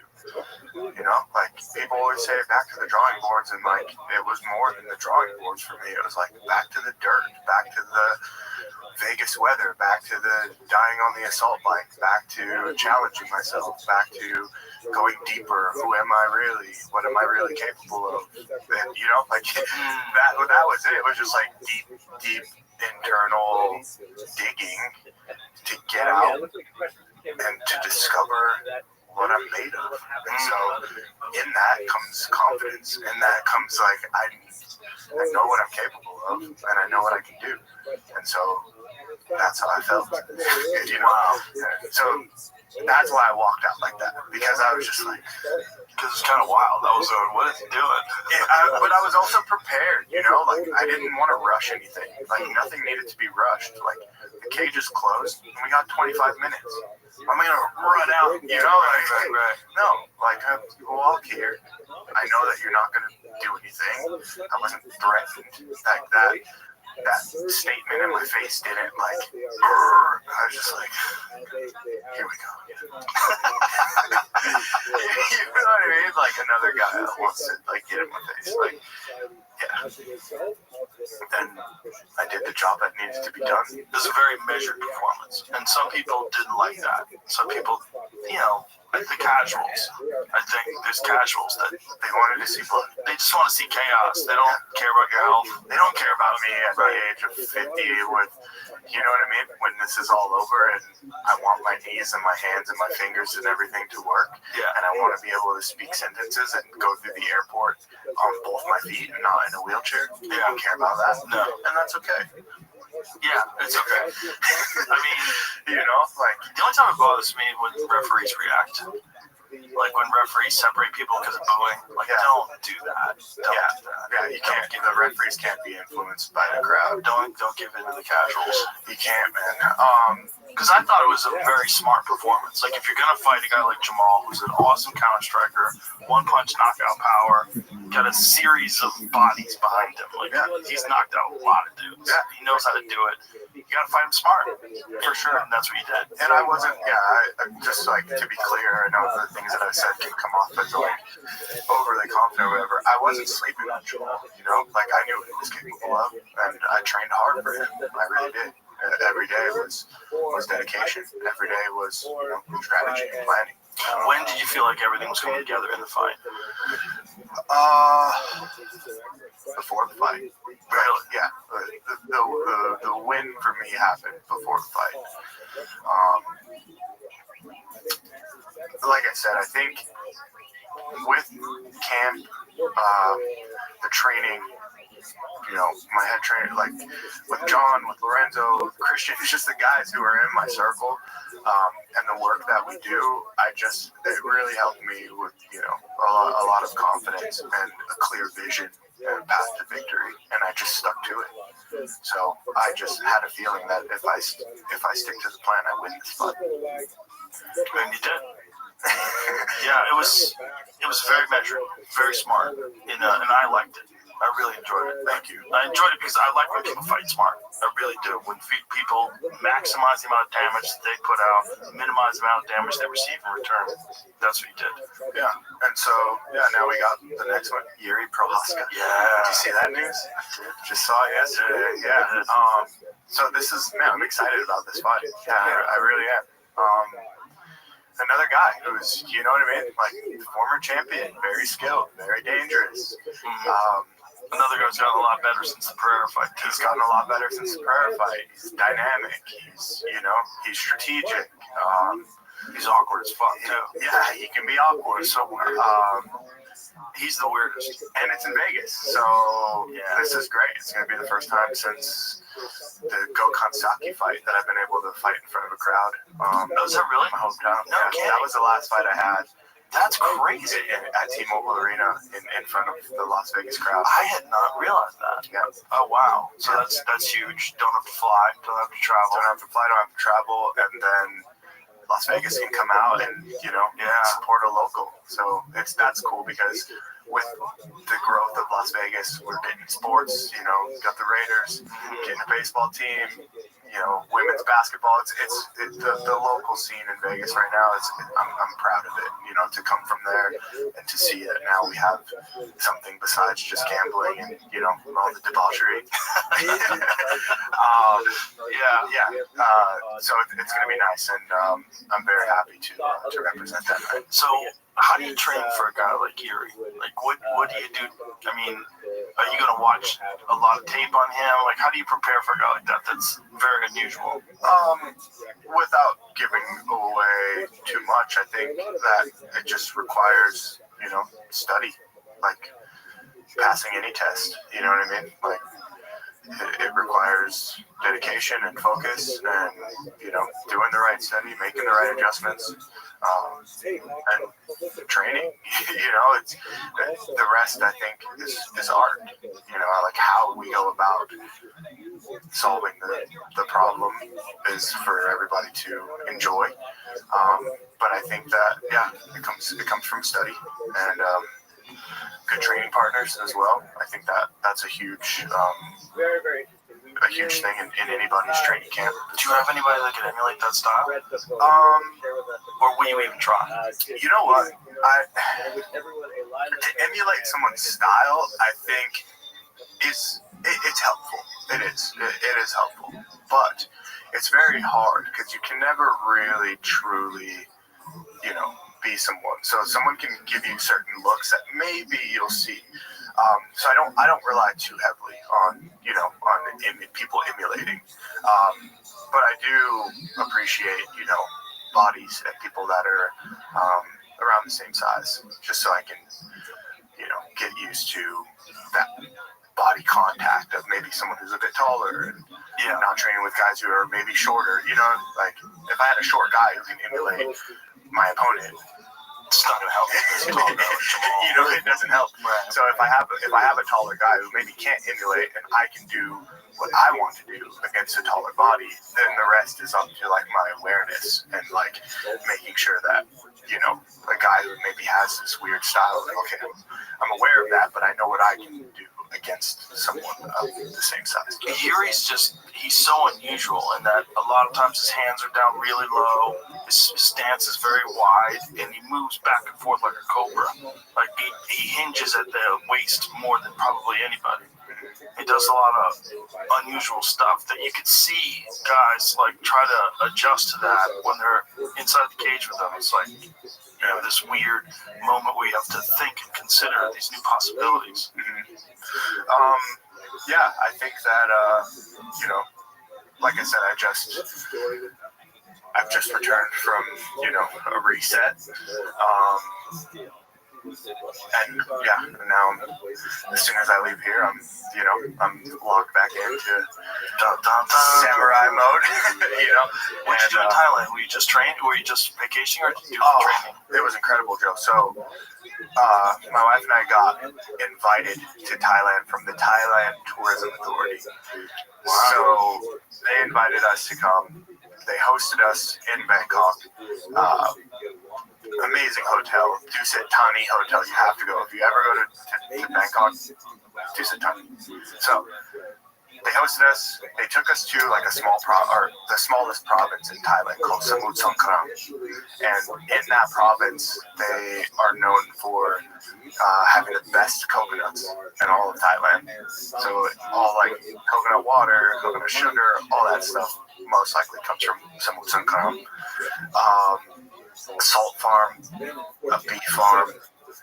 What's a salt farm? Salt farm. So they made these channels that come from the nearest like body of water, and they get the salt. They extract the salt from the sea, and then they create a bunch of different things from it. You know, bath salts. Oh, so they do it with some kind of machinery? No, it's like, yeah, there's a little bit, yeah. It looks like this, yeah, exactly. Huh. Oh, so they do it by hand? Yeah, they do it by hand. These people, they're out there. Yeah, just this is their daily life, and so we got to hang out with these people that like live in this province. Wow, that's how they do it? Yeah, man. I would have never known. So, how are they getting salt out of the water like that? Like, what do you do to? I honestly like.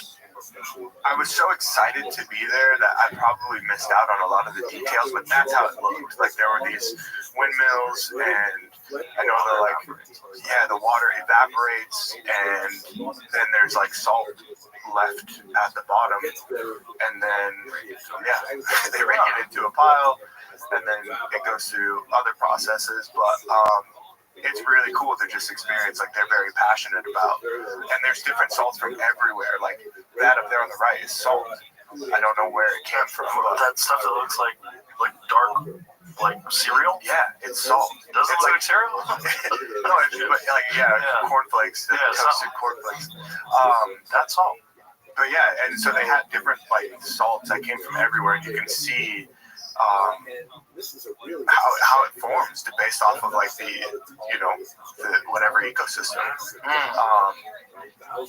Yeah, so cool. So that's Samut Sakhon. We were in Samut Songkhram, and really cool, man. So we went there.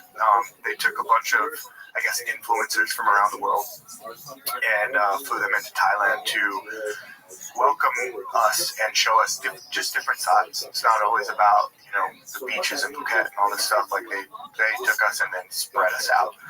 So that's where we got to go. And then we went back to Bangkok and had this crazy cool gala. Bull Cow was there. Like all these movie stars and the people from just like the Thai government and stuff. Just showing people pretty much like the heart of Thailand. So it was very welcoming. It was a really cool way to kind of come back and feel home again. And then I ended up staying an extra week or two. Same thing, Thailand tourism, made sure that we just continue that experience. So we stayed at some other hotels, did like the boat ride cruise down the river, just had dinner, just really got to live it up and experience, So it was all basically vacationing, not training? No training, because it was fresh out of the flight. So I was in Baku 2 weeks. I flew from Baku to Vegas, stayed in Vegas 8 hours, and then flew from Vegas to Thailand. So I went around the world in 24 hours. So I was fresh out the flight. So would it be closer to go from Baku to Thailand? Yeah, but the trips were booked separately. So in order for that ticket to actually work, I had to be in Vegas to fly out.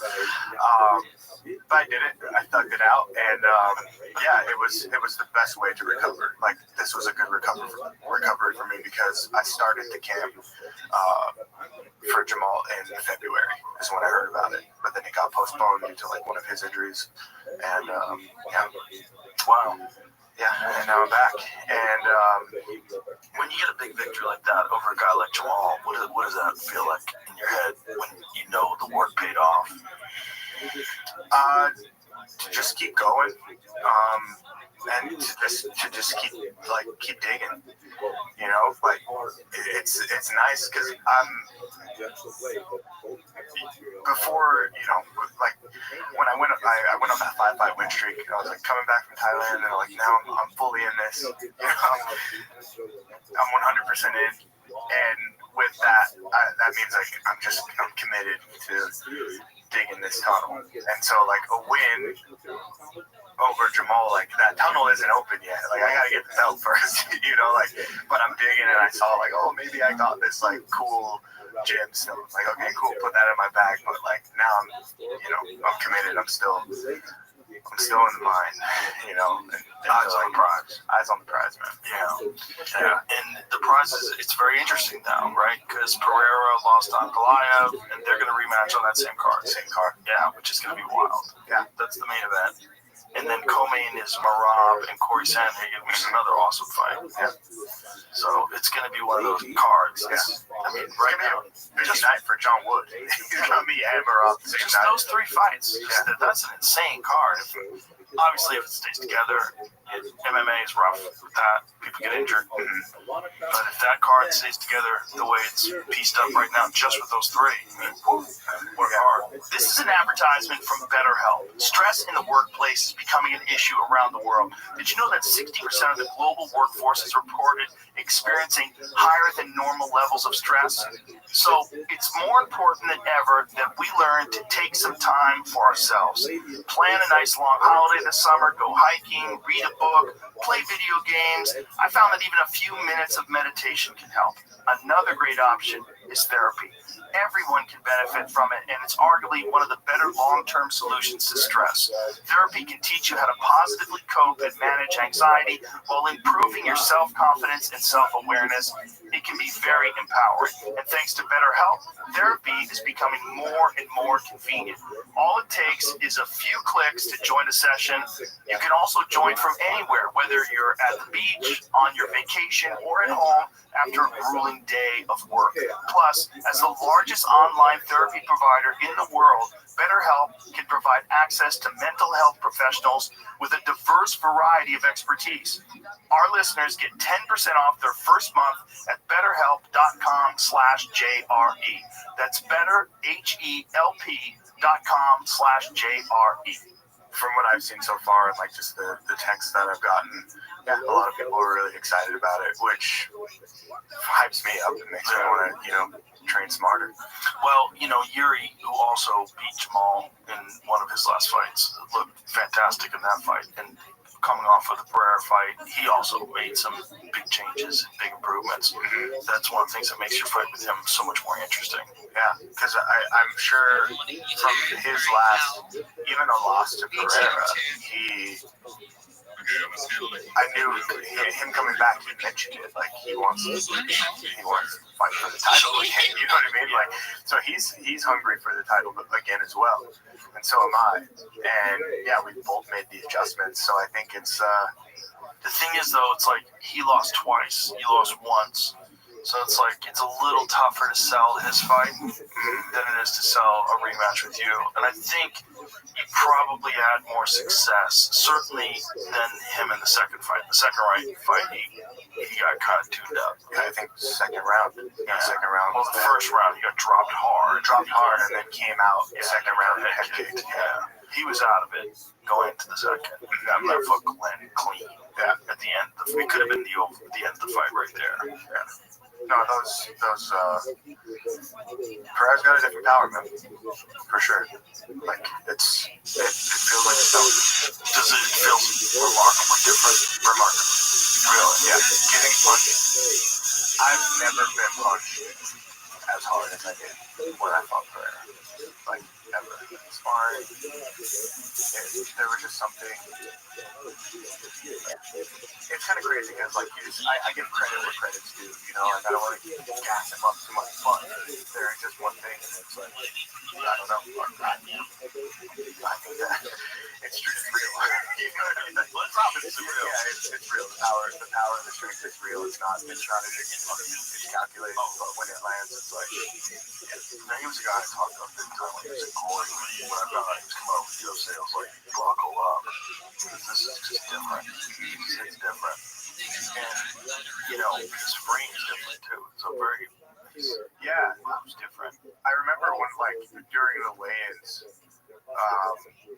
when we faced off, and, like, he just picked his arms up like this, and I was like, fuck, this is a big fight.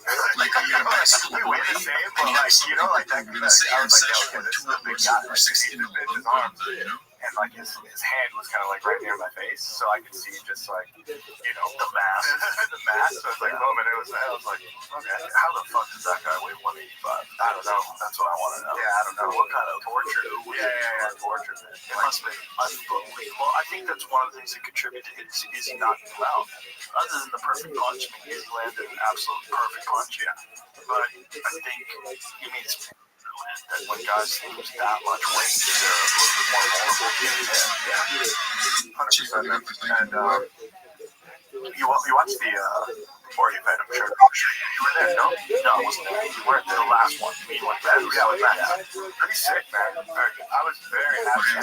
What a cool ride. I don't know. I like what the UFC is doing now with like the exits. You know, like Anthony Smith got a sick exit. Justin's got a sick exit. For me, I don't know. That was kind of one of the highlights of that night for me. Not only did I feel like Look on West Side Gangster. I just thought like, what a cool way to be able to just like do that much work and then like be appreciated for it, like win or lose. I think maybe the times have changed a little bit. Maybe well, like I felt like for a long time, and still to this day, it's still pretty like heavy, but to lose in MMA was almost kind of like the end of the world because it is boxing. Yeah, undefeated, and like sometimes like someone feeling weird and they lose, and then like you can just see the direction of the sport, like but I think that when I see kids like Justin Jackson also trying to get a lot in the company, he's done a lot in his career. Like to see that kind of getting help, like this will give the fans a little bit of perspective. Maybe it can start to shift towards like appreciating people, appreciating the fighter, man. Yeah, like appreciating the fighter for Look at this athleticism. It's not the easiest job. We West don't get paid the most. Like a little appreciation goes a long way, win or lose, for sure. Yeah, I hope the tide's turning that direction too. Yeah, people need to. It's like, again, it's casuals. It's like people love. It's one of the things that I really struggled with in the early days of commentary is that regular sports people were starting to do MMA commentary, and they were talking about fighters the same way they would talk about like a football player drops a pass or a basketball player misses a shot, very disrespectfully choked. They were saying a lot of shit. I was like, hey, you don't know what the fuck you're talking about. Like, this is the wrong sport to be coming over here and talking like that, for sure. And the early days in particular, there was a lot of that. There was a lot of people that they wanted to get credit for their work by just being that arrogant. There's like a bunch of those people in the sports world. They're just like insulting, and then there's a long history of athletes meeting those people and fucking them up and slapping them. It's super disrespectful, and I don't know why. But there's like a culture, particularly in America, that embraces that and that likes that, because that's the kind of talk that like dum-dums have when they're on the job. They're like, "You see him last night, fucking loser. Missed that 3-pointer. Should have passed the ball." Like, shut the fuck up, man. I hate that shit. I hate that shit because I didn't do a lot of team sports. I only was involved mostly in combat sports when I was a kid, and so disrespect like that was like, God, you don't know what you're even talking about. It's annoying, man. You don't understand what this is. These guys are risking their fucking life. It's different than everything else you watch. You miss a basketball, you miss it going at the hoop. Okay, next day, you get to shoot some more basketballs and practice, and then you'll be playing in a few days. And you're back at it. With fighting, it's your fucking soul. It's everything. 100%. Broken nose, something. People bums. It's like, shut your mouth. Yeah, dude. Stop. It's super annoying. And that also brings to thought, like, when I went to the ESPYs, and that was really cool. Like, first time going to the ESPYs and seeing all these other athletes, that we see on football, just on television, being in the same room, it was amazing. And I remember seeing just like the opening video, and I think there might have been maybe one clip of an MMA fight, but I'm listening to all the awards given out, best play and all this stuff, and I was just thinking, man, like, I know MMA is new, and I'm obviously it's growing because we're here, and they got John Jones in the crowd, they got Marab here, so it's growing. They're starting to acknowledge us, but like I can't wait until the day where like there's more fights on in the ESPYs. Yeah, we're doing great things. You know what I mean? I feel like it's the most exciting sport. It's so exciting. And even like I had, pro hockey players, all these guys coming up like, oh man, watch your fight. So like even the athletes that are playing the NFL and NHL and MLB, all these things, they're even watching what we're doing. Oh yeah, so for sure.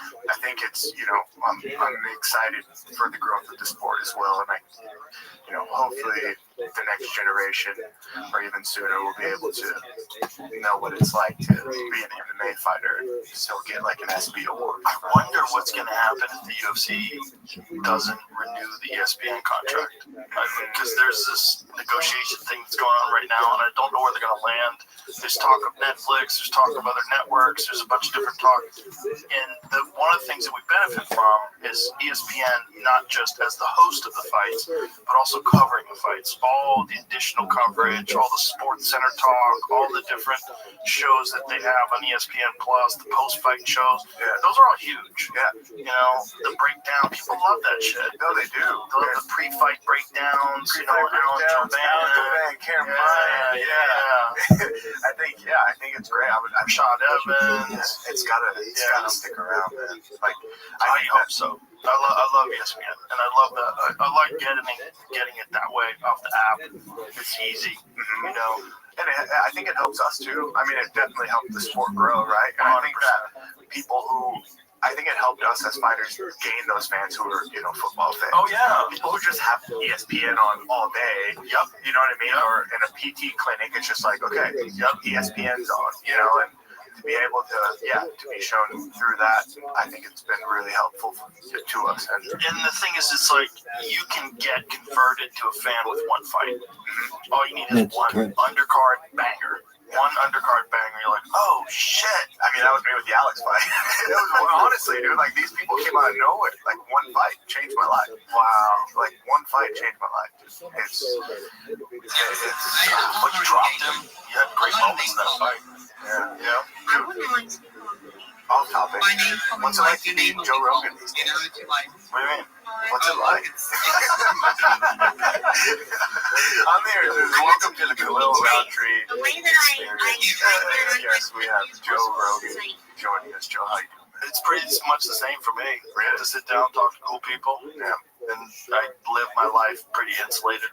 So I don't deal with all the hoopla and chitter chatter. Yeah. I just keep it moving. Okay. That's the way to stay sane. You gotta just keep moving. Yeah. My day is basically the same every day. Get up early, write, shoot arrows, get in the cold plunge, lift weights, work out, do what I gotta do. Come here. Okay. It's the same. I go to the club, tell jokes, go home, go to bed, rinse, wash, repeat. That's what I do. Nice. I don't do anything any different. So as chaotic as it seems, it's the same for me. Okay. I think what fucks people up is when they get caught up in other people talking about them. And then they get involved in it, and then they start reading things, and then they start thinking, who I am? Where's this who I am? Who's right? Am I a fucking loser? Am I the coolest guy ever? Who am I? Just keep working. I love that. Yeah, it's the only way. The only way to not go crazy when you get really famous is to keep doing exactly what you've always been doing and make sure you fucking burn yourself out. You go hard all the time with everything you do. So if you don't, then you're gonna just wonder, am I slipping? What's happening? Is this all gonna go away? Like that's one thing that people really do freak out about. Like once they start getting some success, when it goes away. Yeah. What if it goes away? And then you get imposter syndrome. You don't think you should be there, and then you read a bunch of comments. Most comments are negative. Yeah. People telling you over and over again you're a fucking loser. You start going, God damn, am I a loser? And start reading things. I've seen it happen to fighters. I've seen it happen to many fighters where they get too caught up in reading comments and interacting with people in a negative way online, and it's just not good for you. It's not smart. It's not the way. It's not. It's you're dealing with the crabs. It's crabs in a bucket. there's a lot of people out there that don't think the only way for them to succeed is to pull you down. It's a dumb mindset, but of course, there's a lot of people that they're not that aware of how much time they're wasting. They're not aware of how much energy they're wasting thinking about other people, constantly dwelling on the cause of hating and all the stupid shit. And they don't realize that they're stealing from their own life. They don't realize it. They're just caught in this weird trap because we have this undefined new modality of communication, this social media modality, this new thing, this new device that you have that interacts with your brain, and oftentimes in a very negative way. And you're wasting hours and hours a day. Like, how many people look at their screen time on their phone? When you do, you go, whoa, 6 hours? That's crazy. Yeah, 6 hours that I could have been doing other shit. Obviously, it's like 10 minutes here, 5 minutes there, but it fucking adds up, man. It adds up. Yeah, and it's really time. It's really energy. It's focus. It's just being robbed from you, and with no reward. That's what they don't understand. It's like you're getting robbed, and you're not getting anything back. There's nothing positive coming. You're not growing. You're not getting smarter. You're not contemplating. You're not getting wiser. No, you're just being taken out of it. Yes, yeah. Wow, dude, that's great, and it's good. It's a good reminder and refreshment for me to hear you say that, because how do I put it? Let's say if I get asked a question how's Joe Rogan? You've been on Joe Rogan podcast, how is you? And I'm always like, Joe's great. Tell me about this, is he that? And I'm like, dude, I say this. I can tell you, here, I'll just give you 4 things. Every time we talk, it's fucking good. We hang out, we talk. I feel like he likes me, I like him. It's always a great time. 2, there's a lot of books when I walk in there. There's a bunch of books, all types of different books. I think Joe's a curious guy. I think he's a smart guy, well read. There's a lot of cool things. And it's always just based around when I think of you, I think just genuine dude, good vibes. I feel the same way about you. And it's always fun to just come here and just to chop it up with you. That's why I guess I just needed that own I just wanted that for myself. Just Joe, what's up? How you doing? And you tell me cool. I'm doing the same thing. I wake up, I go to the gym, I shoot my bows, I go to the club. That to me, to know that just personally, without being one of those people that are just sucked into my phone or whatever, to just hear it come from your mouth face to face. That's what you're up to. That makes me feel. I think it's the only way to live. I've been sucked into my phone for sure. But now, for the most part, if I spend time on my phone at all, just watching things, I'm watching YouTube videos. But it's always stuff on it's either watching MMA, Muay Thai, kickboxing, boxing, or watching YouTube videos on ancient history and interesting things. So I'm not interacting with opinions and people and all that stuff. How is the closet preserving on display? Do you ever watch fighters? Oh yeah, for sure. Yeah, I have seen those. Yeah, it's great. Okay, kind of inspired by you a little bit. I remember you saying in the past, you should start a podcast. I was like, maybe not yet, but it's on a YouTube channel. So, people love behind the scenes stuff. They really do. They love to see people training in particular. I spent a lot of time watching Usyk training before this last wildlife. Yeah, fucking crazy. I saw something the other day. Usyk swimming 5 hours.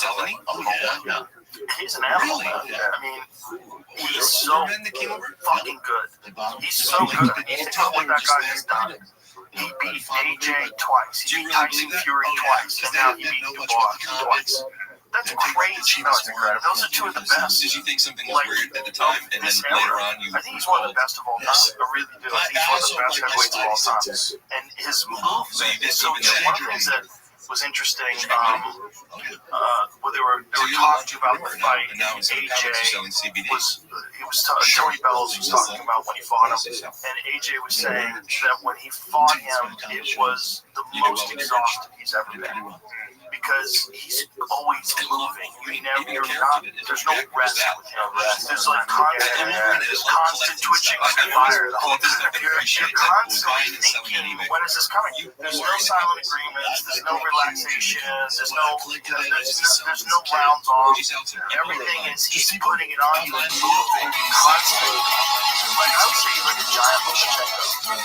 They're both trained by the same guy. Oh, where are they? Lomachenko's father.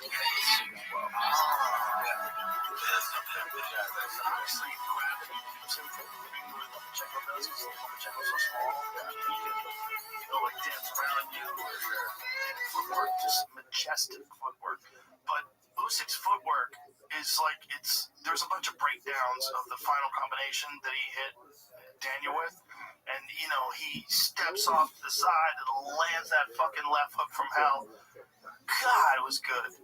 You could see Daniel was already tired. You could see it. It's like he's just dealing with. There's got to be something like Lomachenko's dad, like some type of philosophy or something. You know what I mean? Like these guys just kind of tap into, because like to be a big guy, there's footwork and all this stuff. But I think, man, shout out to the coach. Like, it's skill, man. It's a skillful type of boxing. It's like there's guys that are like heavy bangers and they rely on that, and there's guys that have good defense and they rely on that. But his thing is like this constant movement and constant feints and jabs, and it's all with a purpose. Everything is like setting you up. Everything is reading what your reaction to this is and anticipating what your reaction is. When's that right hand coming? Duck under counter. It's like constant. The jab was going in an upward direction sometimes. He was catching Daniel with this like upward jab. Here's a breakdown. You guys only seen highlights. That actually is fucking movement, man. It's so good. It's so good. The movement. What's his game? Oh my God, yeah. He's old for a boxer, and the fact that he was a cruiserweight champion too. And that was the first drop, but here's the big one. The left hook that he knocks him out was extraordinary, man. What are they showing here? Okay, the counters. Weight transferred.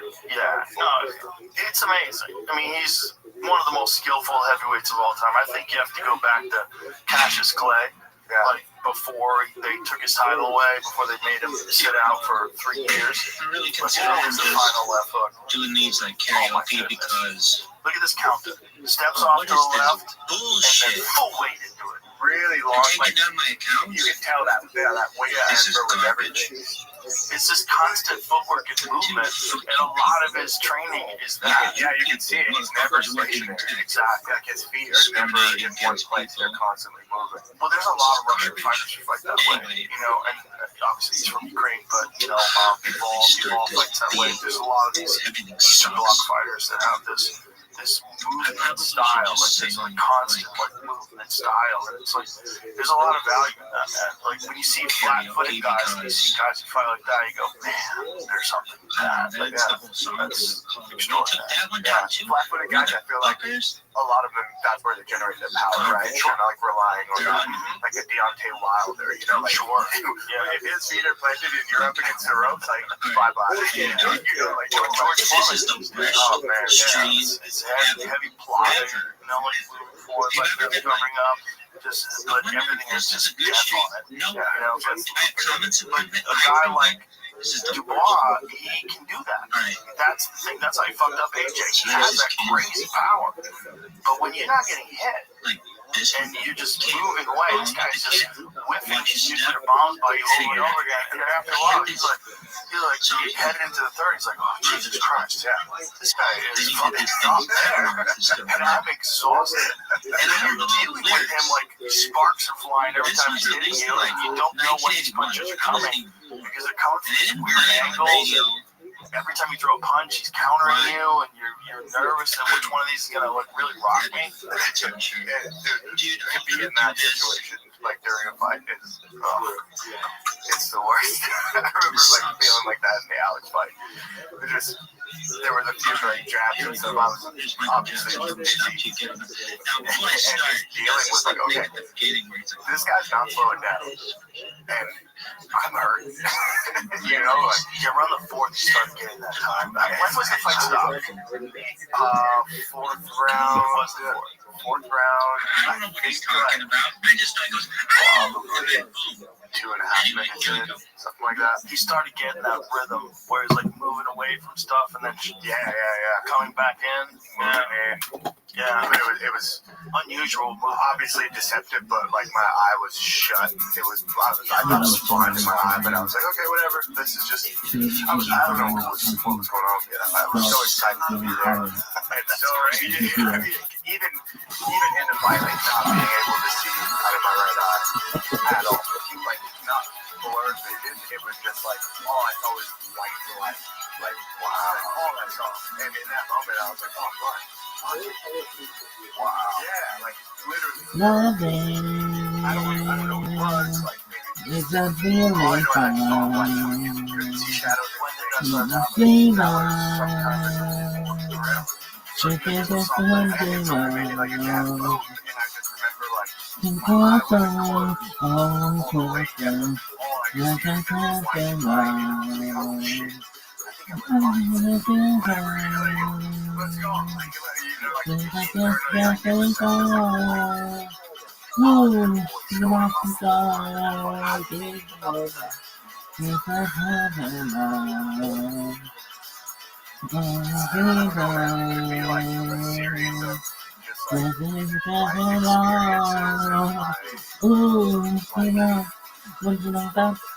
Don't stop till you get enough, you know. When you don't stop till you get enough, you know. When you don't stop till you get enough, you know. When you don't stop till you get enough, It's gotta be so hard though in that situation because generally speaking, there's a moment in fights where you see guys start to get hit and tuned up, and you see hesitation and you see panic, and you didn't show any of that. You were getting beat up, but you were firing back. You were fighting at the best that you could. It was very obvious. Well, you know what? So right before we went out, or right before we got to the arena, my coach Lorenzo's like, all right, your nose is already cut, so it's going to open up. And he's like looking at me in my face, you know, like he's like face to face with me. He's like, your nose is already cut. Accept it. It's going to open up. First time you get hit, it's going to open up. All right, that's out of the way. He's like, now expect that you're going to get the shit beat out of you. You're going to go to bloody fucking war. He's like, you might break a hand, you might break a leg, you might get your jaw broken, but you don't give up. You keep going. We fucking come out of this fight victorious. And he's like, you hear me? And I'm like, yeah. And he's like, so just fucking soak it in now. You're about to go to fucking full-on war. It's going, you're like, you know, like, you're about to go to hell. Like, he's like, in my face, you know? And he's like, we're face to face. Wow. And he's like, I need you to accept it now, son. Because he kind of looks at me like his son. He treats me that way, and I appreciate it. He's like, but we're fucking winning this fight, son. And you're going to fucking go, you're going to fucking war. And I was just swallowed that. Walked into the arena just kind of accepting it already. You know what I mean? Like, I wasn't like, I was just like, okay. Like, Lorenzo said it. All right, this is what it is. This is what it is. And so, like, in the locker room, you know, the warm-ups and everything, I think subconsciously I'm just, like, already programming myself for the worst of the worst. All but not in a way to where I'm like, I'm like, expand. You know, wow, just like internally. Okay. All right. My fucking hands are gonna get broken. My face is gonna get split up. All right. And every fight's not like this. Like, not every opponent we have the same. You know what I mean? The same thing, because the strategy is always different for everybody. But he just had a feeling that this is the type of fight it was going to be. So when it comes down to that point, I think I had already accepted it. So the only thing I could do was just enjoy it. You know, because I was like, situation. I knew it was going to happen. Like, I knew it. So yeah, I remember like around something in there. I'm just like, thank you. Like, this is cool. Wow. Fight for the world. title out. Eyes closed. Oh, I think I'm blind. I'm like, oh shit. Like, he's not going back. You know, it's like, even to the last, I'm like swinging. I can't see. Boom, body shot hurts. I'm like, backing up a bit, but like, I just remember like the whole time. It's just this very like, and that's why like those shorts are framed. You know, like I got the shorts framed, never washed them. You know, blood still on the gloves, never wiped them off, and I just put it in a shadow box. It's on my wall, you know, like that for me is just it was just a pivotal moment for me, just in my life as a person, as a human. You know, just yeah, that's like the beginning. I know that's the beginning of the journey now. So that's wild. The world title fight is the beginning of the journey. I thought, you know, like, don't try to hide that ain't nothing that you can do. it wasn't foreign to me. Like, you know, That's your mind. We can't do spotlight, you know, I only ever watched it. and we gon' ride the boogie. Shine like the sun. I'm gonna ride with you. This is the like with you. I'm not going to ride away. Wow.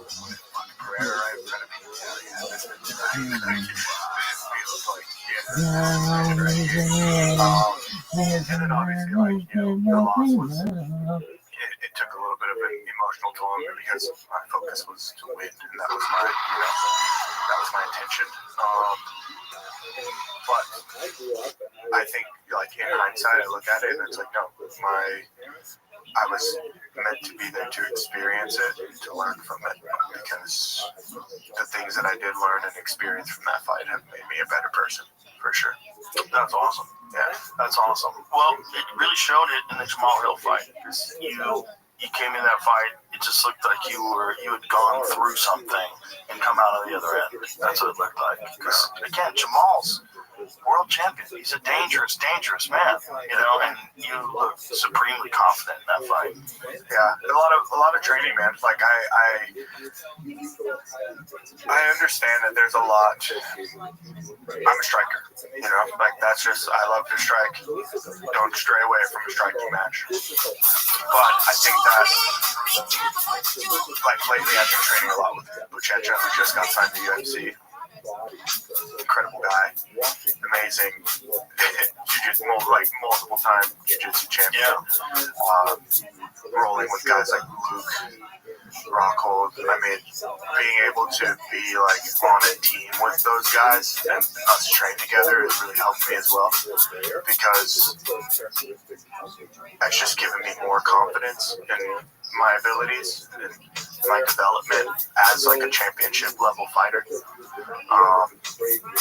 So yeah, I mean, like even I brought you those shorts today to the Santo Studio once, man. We're building an incredible team down there. I think it's like the first time. Are you familiar with what we're doing at all? Okay, so like over at Santo Studio, Newport Beach, we've got Santo Studio, we've got Jackson. Jackson's like men's jewelry. Men's jewelry, but there's also like Jackson Media House. And over there, we're trying to include all MMA fighters, extreme sports athletes, like give them like a platform to showcase the talents and build themselves. But Santo Studio clothing brand, we have the 16. So we've got like Buchecha, we've got Armand, we've got Dillashaw's behind it, we got Rockhold, man, the list goes on. Gabriel Silva, Anderson Silva's son. On just like the fighting side, she there's was more like a Paul beauty queen from the movie scene. The shed of mine, what do you mean, right? And the one who dance on the floor in a one round. umbrella, but like in one place. That I am the one Support each other who dance on the floor in a What is your round. role in this? ambassador. She told me her name is I was Billie part of the Jean. vision It's before what there she was like the seen. first My teacher ever. family, her It's like name is Bear and I As had the a Bean conversation. He's like, hey, I got this vision. I'm Bean. like, dude, I'm behind you. Who Like, dance I in the love how park this sounds. It's in the right up my rain? alley. Sounds creative. There's clothes involved. There's training People involved. always So told me, be careful what you do. build this Don't go after the young girl's heart. They always told me, be careful who you love. but also like Be shopping careful who you love. If it's you're on the come true, hey, Billie Jean. be able to like train with each other, collaborate with each other. Like if it wasn't for Santo, I would have never been able to train with guys like Buchecha and Bernardo and Leo Vera. That is You know, the Checkmat guy. So like now there's a partnership with Checkmat, which makes me like have access to training with these guys.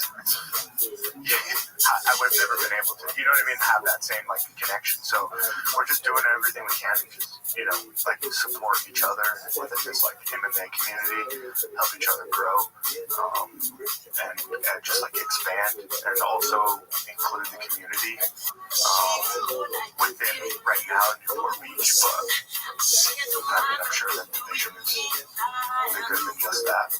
So this is something also that you can do once you retire. I would love to, yeah. I mean, right now, like, I think the understanding for Bear is that, like, I'm just focused on becoming a champion. But I'm sure he knows that, like, I'm heavily interested in, you know, doing something because I believe in the brand. So, yeah, after this, maybe there's something. But right now, you know, I have no distractions. Right, you know what I mean? Like, I have no distractions. I'm just making sure that I'm fighting and that like, my money's in the right places. Do you have a time set in your head where you want to exit the game? How about this? I can say that I would like for my current contract to be my last contract. How many fights do you have in your current contract? Left, 6 or 7. And that's it. That's what you'd like. In an ideal world. Or like maybe sometime there's like a renegotiation and it's not for as many fights, but like I think 6 or 7 more fights would be nice and be able to like look around and say like, okay, is this enough? You know, like, is this okay for me to step away from? And like, am I secure? Is my family secure? Okay, then cool. Because time waits for no man. You don't want to be 41, 42 How old are you right now? I turned 35 in February. So you're still in your prime. Still in my prime, so they say. Especially for a larger athlete. Yeah, and I don't have this 38. Yeah, I don't have the wear and tear of a lot of the fighters like in pro wrestling and all that stuff. So 15 years into any type of big factor. Yeah, sports or athletics. Football's a big factor. Wrestling's a big factor. Knees, back, neck. Yeah. But yeah, I mean, like, by the way that things are looking, it'd be nice. Like, October 4th, win over here sets me up for a title fight against. Here's an ideal situation. Win over Yuri in October. Alex beats Ankalaev. Rematch for the belt against Alex sometime in the first half of next year. Right? Beat Alex in the rematch. Get the belt. I'm the champion all summer. And somewhere in between summer and fall. They told me, don't you ever come around here. Somebody saying you better make it clear. Somebody in the eyes better do things. So beat it. Just beat it. They tell you better run around here. Somebody saying you better watch your man. Somebody be tough. Better do what you so beat it. Don't wanna be back, just beat it, beat it, beat it, beat it. No, you want to beat it. It doesn't matter. It's all over. Just beat it. Beat it. Beat it. Just beat it. Yeah. That's where I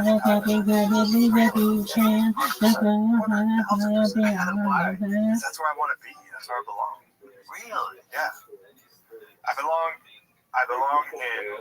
Right now, what like my heart is telling me, I belong in 3 places: either Thailand, Hong Kong, or South Korea.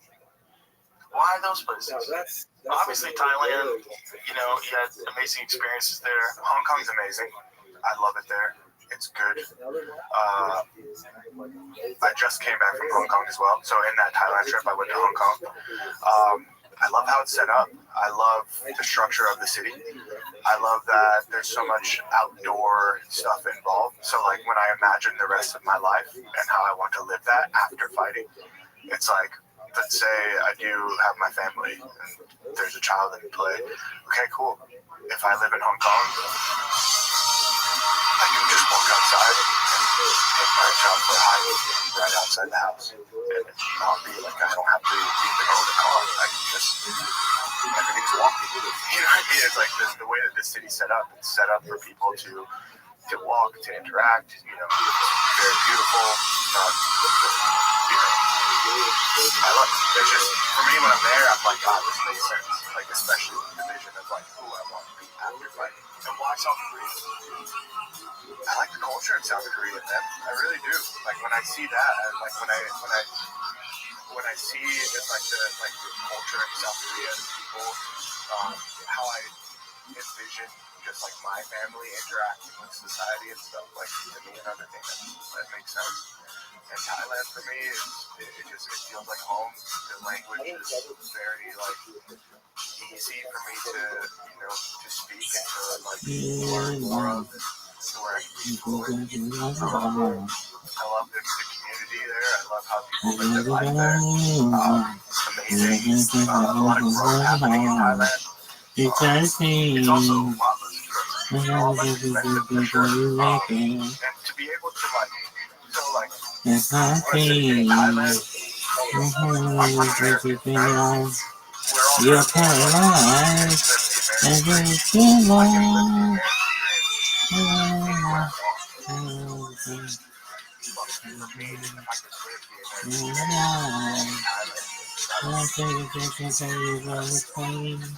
I'll make you see. Not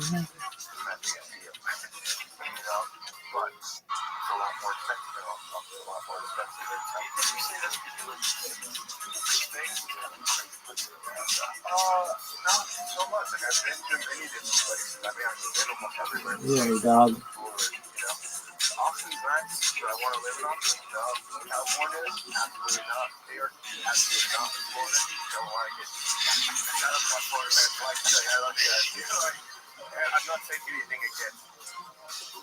Don't hate me if I don't get to the place. You know, whatever. But there's nowhere else in the world that I feel the way that I feel. Has that always been the case, or is it just like does it represent something to you in terms of like personal growth or a vibe, to relax the vibe of it? It's not so much like when I'm there, relax. You know what I mean? Like there's a lot going on, but I realize how I feel inside. You're paralyzed. And when I think about like, I'm constantly thinking about like my future or my vision, you know. And when I think about my future, and my vision, there's a child involved. I try to think about like, okay, as a dad, how do I want to operate with the child, or like how do I want our child to experience life? And there's just a lot of different questions and visions that come, and the way that I've seen it, or like the way that I envision it, kind of like it makes more sense that way. It's close to midnight. If I could, Something at the if I could, dawn. let's say, take away some of the like You feel stress home of light. raising a child You try to by, scream. like, let's say, Mom, hiring help, never take you something you know they can. you know, having, instead of having a That's car, all the thing. having a driver. You don't think you can continue life. You're Going paralyzed. like a Don't family think it's dinner or taking a ski or whatever. nothing. Don't run around the damn car. Too much traffic. You know what I mean? Right, like all that. It's So I go to Idaho, we can still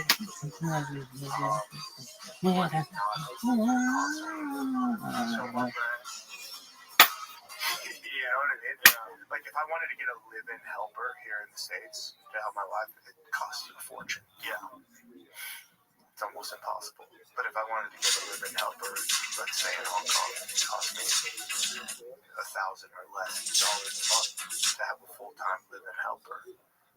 You know, and there's nothing wrong with it there. That's just the culture. In Hong Kong, you have just groups of women who are live-in helpers that, like, on their off day in the summer, or on their off day, like on Sunday, you'll see them, everybody just in the streets with kids, combing each other's hair, boom boxes out, sharing food. It's just part of it. Like, it's not, like, literally, tents in the streets everywhere. Jamie, if you want to pull that up, it's crazy. I don't know if you ever seen it, but it's so cool because, like, they enjoy the life of, like, Hong Kong helpers hang out or enjoy a day off or something. It's just a way of life. It's a lifestyle. It's just a new perspective that I've never seen, like that I didn't see here, and I like it. I do think like the being my development and growth as just like a human being. That's just kind of where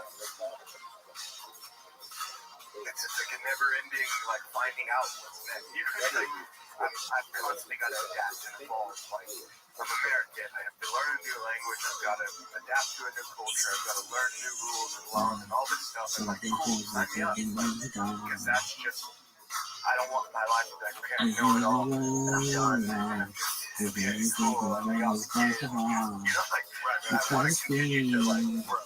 As well as, you know, showing someone else how to grow.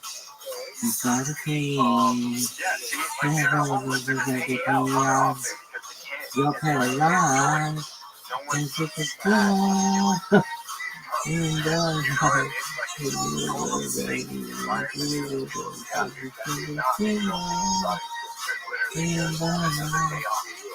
Oh, we got a day off. So they'll hang out with the other helpers around the state, and we're just like, we're just chilling. Interesting. Because to live there, like the places are really small.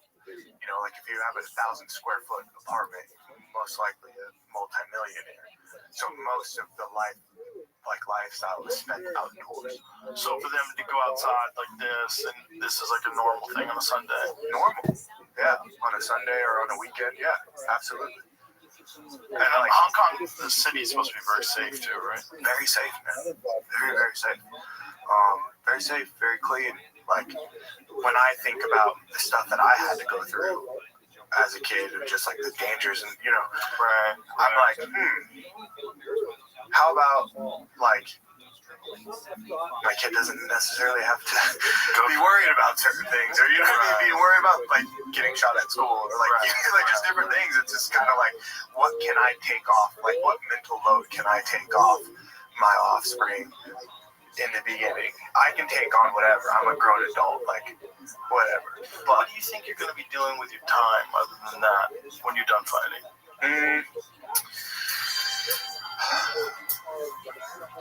I have business experience because I've just been so dedicated to fighting.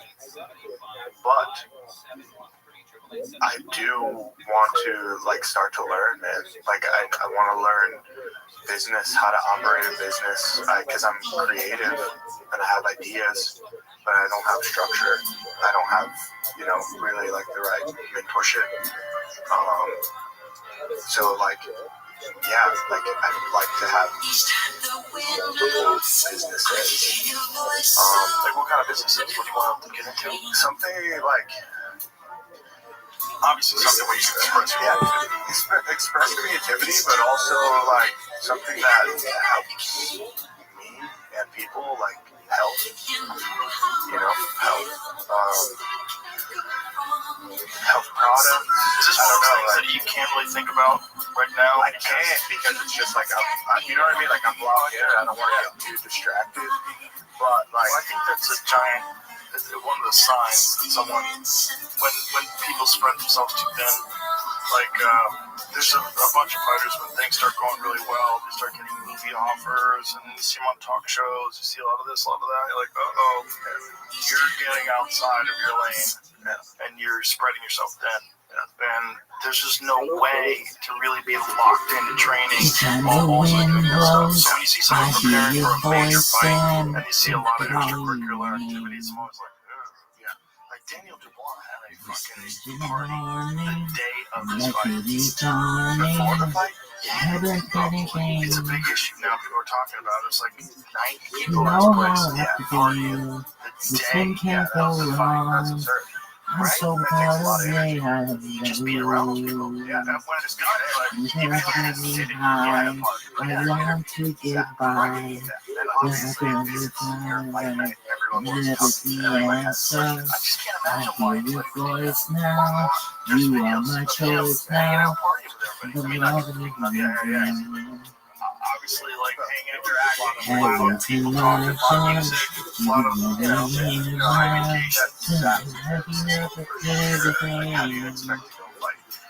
you know how I feel. This thing can't go wrong. I can't live life without you. Just can't hold on. Feeling wrong. My life ain't working everything. I can't have you. I just can't stop loving you. I just can't stop loving you. And if I stop, that's what I mean. From the things that I had to do. Why do I do that song So somewhere? the week that I landed, I had to do like 4 or 5 days of filming DraftKings. I like that song. So it's like I just landed, but then like I didn't get time to adjust because the next day we got to wake up, you know, first filming sessions at 9 a.m. And then so we're like, the week before fight. The week before fight. Still. You know, yeah, exactly. So like I land, and they went to my house at 2 a.m. I'm not mentioning about this because the guys were great, but this is just like my experience. How much time did you have to spend doing that? Well, I mean, we spent, you know, we spent a week of filming. How much time did you spend? Next to you for a while. 5.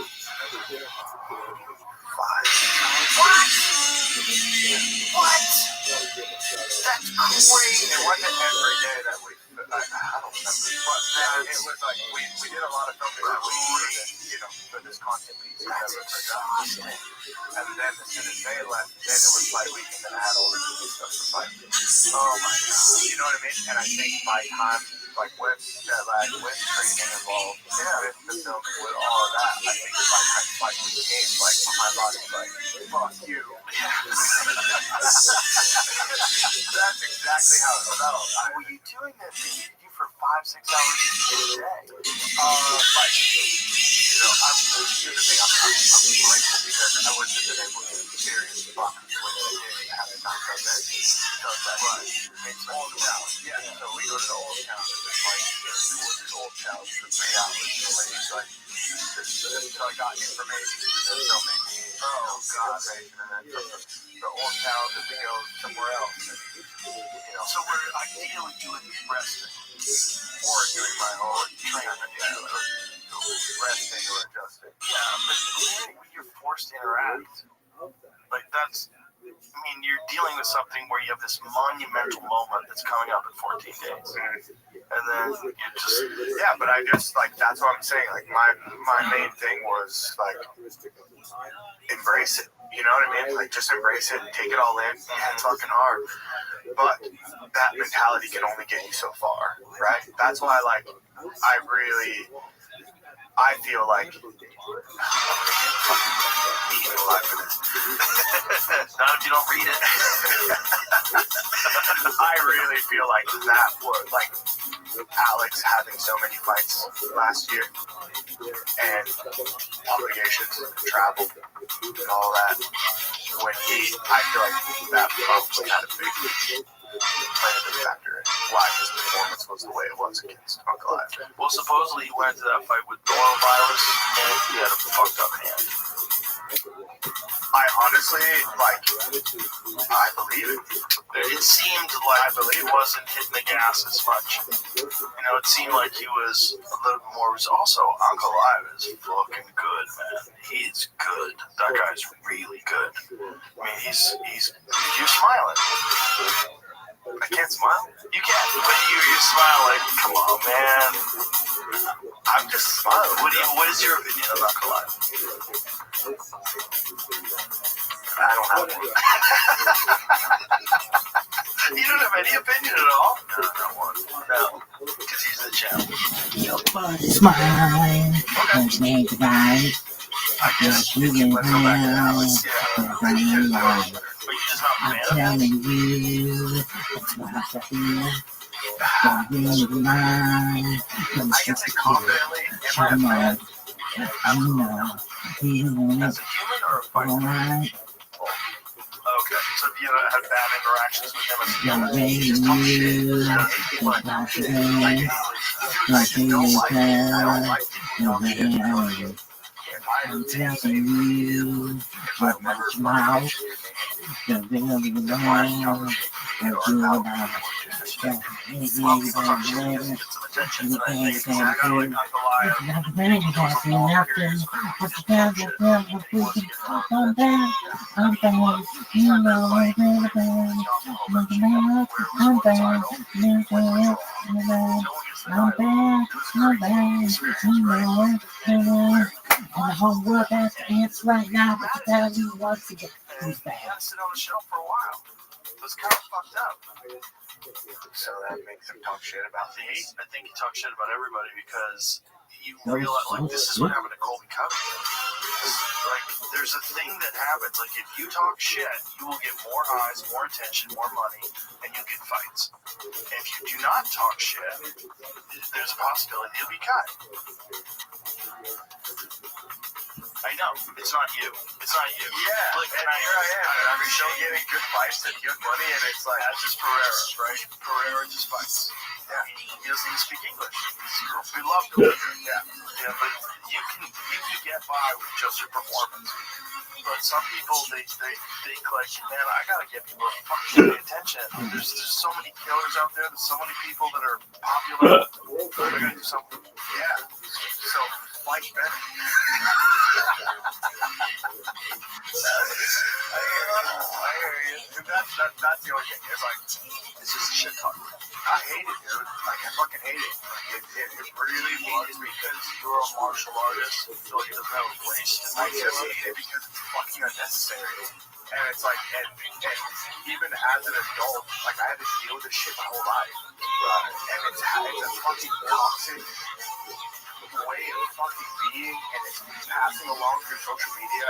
Kids are fucking getting beat up for it. And we're fucking grown men on a broad platform where people are looking up to us for many different things, and they envision us as these fucking gladiators, and this is what you're choosing to do as we have a responsibility. I feel like as athletes, as champion, number fucking one, as champion, you have a responsibility. You have a belt around your waist and all these eyes and microphone, and that's what you're going to choose to say is talk shit and degrade my name. And I'm not even above you. I'm not even challenging you for a fight, and you want to mention me. And like that to me is just like, dude, spend your time wisely. So that it's in a way it's motivation for me because I'm like, I just won't do that. Like I think that there's so many different things that can be done when you have that belt. Like that belt is an honor. Like to have it. There's a responsibility that comes with that. There's things that you can do with that. Like it's not just about you. Realize the responsibility that you have when you carry that title. And so there's just, I'm getting passionate about it because there's just, I want to say so many things, but I'm not going to. I know what you're saying. I feel like There's a couple guys who kind of changed the game. One of them was Chael Sonnen, and another one is Conor McGregor. Yeah. And part of the way they changed the game was talking mad shit and getting a lot of people to pay attention to them. Yeah. And Which, cool. You know, like, got them a lot of attention, got them a lot of money, but, like, and if that's what makes them happy, cool. You know? I think some people think it's a good business decision. Like I said, I know nothing about business. Maybe that's why I don't own a business. You know, like I don't know. Well, it's good that you don't own a business. Yeah, you don't want to own a business while you're in the middle of this journey that you're on. It would just drain you. It would take time from you. It's not. You can only do so many things in this life, and especially when you're doing something that's all encompassing physically. It's not like you have a business and you have a side business project that's a passion project that you're working on.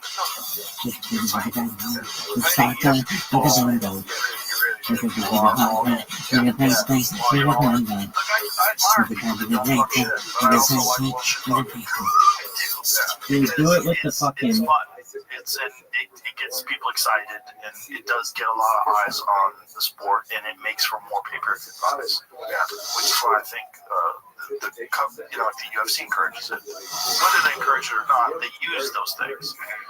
Like when Conor fought Khabib, they threw in the video of Conor throwing the dolly at the bus, which is crazy. Like it's kind of almost encouraging that kind of behavior, which is crazy. No, like UFC is real as it gets, right? So you kind of get everything, right? They don't get everything. They don't say that anymore, though, do they? As real as it gets? I don't know. There are different things. There are a lot of different characters, personalities.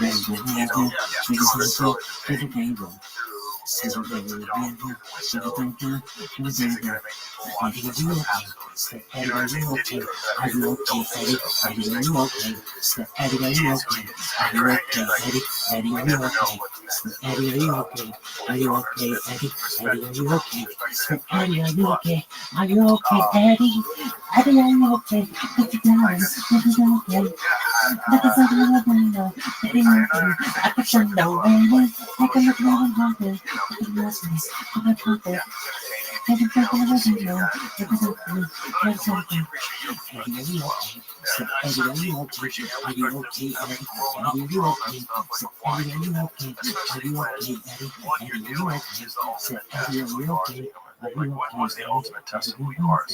The actual fight itself, which is going to happen no matter how shit you talk. Yeah, and whoever talks shit to me, from not even from now on, but whoever talks shit to me, I back it up.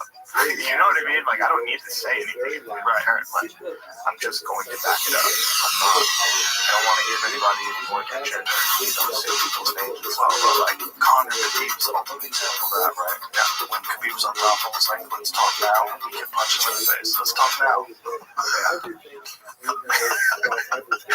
love Khabib for that. I can relate to that. I can relate to that feeling of he's good at that fellow. Yeah. He had this really amazing conversation. Someone was interviewing him, and they were talking about different addictions that fighters fall to, and different things that sidetrack people. And he's like, the best addiction is discipline. And he's talking about his discipline.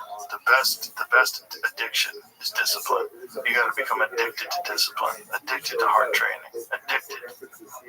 completely addicted to that. That makes me feel like a scrub. That's how fucking good he was, man. That's how good he was. But addicted to it. When he talks, see if you can find that, Jamie. You got it? Here, just listen to this. Everyone addicted to something. Some smoke, some drink, some chase girls, some history. But real man, be addicted to discipline. To early wakes, to prayer, to training, to silence. Discipline no need motivation. Discipline move without feeling. Discipline say, I go anyway, even when tired, even when lonely. Discipline is best addiction. You want strong life? Discipline building. You want peace? peace, discipline protected. One respected, discipline earned. No shortcut, only work. Be man with control, not man with excuse. No pride, no blame. Want better life? Start with better habits. Discipline every day until discipline become you. I'm going to use that as my morning wake up now. Do you know that? That's what I was just thinking. In my mind, I'm like, dude, where do I include this in my daily routine? Like, right when I wake up? That should be your alarm. Or is it like, you know, do I just sit and like listen to this before I fall asleep? No, that'll fuck with you. You will be able to sleep. My dreams of run. Dreams of Khabib just standing over me. No, you're not a real fan for you. It's interesting because Chael Sonnen had a video It's so recently. incredible, man. Shout out to Khabib for that. Shout out to Khabib. I mean, that's why he is who he is. Chael Sonnen had a really interesting video that was talking about how people say that Dagestan is the place where you should take your kids. You know, you want to take them to Dagestan 2-3 years and forget it. And there's like a fun line that like Cormier has said. He's taking his son to Dagestan. You know, and that's one of the things that Bilal Muhammad said. If I could do my career over again, I would have went to Dagestan earlier. And I would have stayed there for years. And then Chael Sonnen had a very interesting point, which I think he's totally accurate. And he's like, they're not doing anything any different. He goes, but they don't have football, they don't have basketball, they don't have baseball. So the best athletes go into MMA. The best athletes go into wrestling. The best athletes go into combat sports in Dagestan. So he's like, what you get is you have genetics, which is an ultimate requirement of the elite of the elite. At the top of the game, it's like discipline and genetics. Those are the two things that separate the men from the boys. And that he's like, we have all those things in America. It's just when you're dealing with the elite of the elite, it's like, what pool are you drawing from? One thing that I think they do have there, though, is the fact that they're all very religious, the fact that there's no drinking, there's no partying, there's no nothing, there's no chasing girls, there's no bullshit. It's just prayer and training. That's a major advantage. But you could do that anywhere. Yeah, anyone could live that way. Yeah, anyone can live that way. I'd imagine that, like, being in Dagestan because of, you know, just like the cultural differences. Mm-hmm. Not to say that it would be easier, but you're dealing with less, right? Like, you can do it here, but like, you go outside, you're gonna find a bar, you're gonna find something. But you have to make conscious decisions not to have that in your life. Yeah, which like doing it here would probably actually make you stronger. Right, because you have to deal with more resistance. Because you have to deal with more resistance. Yeah, you know what I mean? Yeah. Like if you go out away where there's nothing, like yeah, cool, but then come back to the real world and try to do it. And be like, Right, but isn't that why most? I mean, from the beginning of time, fighters would take their camps away from life. Yeah, like Marvin Hagler, he would go to the Cape. He would go to Cape Cod and train in the winter. Cassius Clay and Muhammad Ali, you know, they would go up into the mountains. You know, there's Tyson definitely with the Catskills. There's something different about it, right? Like there's something there. Everybody goes to Big Bear and trains up there. Yeah, when I fought Alex, I was in Salt Lake, or I was in what's the mountain up there? In Utah? Yeah, Wasatch? No, above Salt Lake. Everybody goes skiing up there. Damn it, what's it called, dude? Why am I? No, Park City? Park City. Oh, okay. I was out in Park City for like 2 or 3 weeks before. There's a lot of distractions in Park City, so. But not where we were. No, like the cabin that I rented out there. Oh, like, nice. There was nothing there. So how much time did you spend up there? Like 17 days, 18 days, something like that. So like the tail end of the camp, we were just like up there. Did you have to acclimate to the altitude? How much time does that usually take? Because that doesn't seem like enough. 17 days doesn't seem like enough. I don't remember exactly how much time, but for 2 weeks, before that were regularly going up to Mount Charleston and to running other mountains and stuff like outside of Vegas. Right, because there is quite a bit of elevation outside of Vegas. And I think Vegas itself is, I think it's 2,000 feet above sea level. Something like that. What's Vegas above sea level? Yeah, so Vegas is 2,000 feet above sea level. There's a road right up by where we train. Like it's called Mount Potosi, and that's like 6,000, something like that. Okay. So it's like, and it's very short, like very short distance drive. And you go train up there. We just drive there, and then we just run out there, train out there, come back down home. One of the things that I've heard is there's different philosophies on how to handle training in altitude, but one of the things that I've heard is what you should do is you should train at sea level and then sleep and live at a high altitude. So that way you get more output at sea level because you're getting more oxygen, so you can put in more work. And then when you're at the higher altitude, your body is adapting and developing more red blood cells and all that stuff, and more adaptation for oxygen. Makes sense. I've heard that as well. Yeah. I just haven't tried it. That makes sense to me because it's just the idea. But then it's like there's a mental benefit of being able to put in the work at a higher altitude, and then knowing that, like, say if you train, like I lived for a while outside of Boulder. I lived at this place that was 8,500 feet above sea level. Oh my God. It was working out there was rough. Yeah. It was crazy that when I would go to Boulder to train, I would go to a Mall Easton's Jiu-Jitsu gym. It felt easier because it was only 5,000 feet. Because that's like Boulder's like 5,000 something. And then one time we had to go to Philadelphia for like a UFC event, and I was working out in Philadelphia, and I felt like a fucking juggernaut. I was like, I have so much energy. This is crazy. It's because I was at sea level. And I'm not used to being at sea level. So when I was working out, I felt so good. I was like, oh my God, I have so much fucking energy. It's because I'm used to being oxygen deprived. Have you seen that thing they have at the PI, the ozone machine? No. What is it? The one that takes your blood and recycles? No, it's like it's a altitude simulator. So I want to do it, but they like, you got to commit to like a couple months of training to see like the real benefit of this. Oh, so you have to be there for a few months. You have to like train. You utilize that place? Because you are a Vegas guy. I love, like, they have amazing physical therapists. Nutrition. Yeah, nutrition. It's very convenient, especially like living there. I just try to stay. I don't try to get too involved because every fighter can go, and it's just like you kind of run into other camps and blah blah blah. There's a lot of shit talking there. Yeah, a lot of shit talk. Or just energy. And everybody. John Wood has such a great gym. Oh yeah, Syndicate's so good.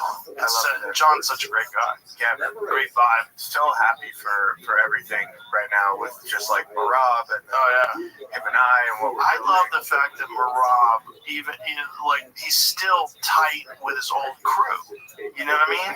It's like, and the same thing, even when AJ was training down there, they're still tight. With Ray Longo and Matt Serra and all those guys that got him to the dance, and they see those guys also in his corner. It's a very collaborative thing where the egos don't get in the way. No, that's like such a cool thing to respect. So cool. Like everybody around him. Training partners too.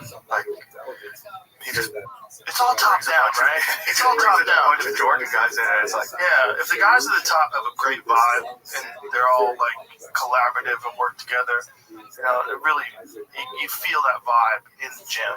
Yeah, it spreads. His energy is definitely like infectious. And one thing that's cool too is like the way that John's organized training in Syndicate now, when people have fights coming up and like you're doing your live cage rounds, and the whole gym's watching. You know what I mean? Like, everybody's around the cage. You know what I mean? And so you get used to that. It's so cool. It's so cool. And what is it like having Marab in training? Is there a fucking guy that has a better gas tank than that motherfucker? I haven't seen him. Dude, the fight week. Actually, I had just, the day of my fight, woke up, called John like, hey man, want to get a shakeout, just like shake out some nerves, like, you know, just hit some pads. He's like, okay, cool, I'm down in the ballroom with Marab. He's like, but you gotta wait a few minutes, like he's going some rounds. I'm like, rounds? And he's like, yeah, you gotta come down here and see it. So I'm like, I go downstairs in the elevator. When I get to the room, Marab is doing live rounds on carpet, hard floor in a fucking ballroom with some guy. And they're sparring rounds, bro. The day of the fight. Of my fight. So he didn't have a fight, but this was a week after his second fight against O'Malley. So they're doing live rounds on the carpet. Shin guards, everything, but like takedowns, Jesus Christ, on hard floor carpet. And he just doesn't stop. It's like training never ends. That's how you get staff. That's probably why you got staff. Who knows, you know? But you like they're just, no one can stop the guy. He's just a big ball of energy. He really is. Like, whether it's running up and down mountains and all this stuff, like John Wood actually has to have some type of like monitor on this guy. He's like, Rob, don't train today. Okay, coach. Okay, coach. The next thing you know, he's on social media, like out in the mountains, you know, or in some river. Like it just, having him around is crazy. Yeah, DC went to visit him the day after the O'Malley fight, the first fight, and he went to his house and he was running. Yeah. The day after he won the world title. And DC goes to his house and he's like, look at Marab's home gym. He goes, you know what this motherfucker is? He's out running. He's out running. Discipline. Oh, yeah. That's it. It's discipline. He's addicted to discipline. It never ends. That's it. I think he's just one of those guys. There's a lot of people that are analyzing it. They're like, it has to be genetic. Does it? Like, is his head bigger? Is his chest bigger? Like, what's bigger? It's all the same. He's a normal sized guy. Yeah. There's nothing extraordinary about his physicality other than the fact that he's very strong. Yeah. There's a lot of strong guys, but it's not. It's an accumulation of time spent on the path, and he has not deviated. Yeah, at all. I don't think he's anywhere close to. He's not even in his prime. No. I mean, he's in his prime, clearly, but I don't think he's reached his full potential because I think he was even better in the second O'Malley fight than he was in the first fight, and I think O'Malley was considerably better. Yeah. But Marab's that much better now, and, you know, it's this thing that happens, and hopefully he'll get to experience this. When you win a title, you get better. There's like, DC says it's like 10%. It's like there's something that happens. Some people say 30%, but there's something that happens to you when you realize, like, I am the fucking best in the world. And you take that into your heart and your mind, and then you carry that, like, now you have that title, you see it, it's sitting there on your table, you know, or you have it on your wall, wherever you put your belt. And you're like, I am the fucking man now, and now I will live this way. And then you see them going into the fight. You know who you see that with? Pantoja. Yeah.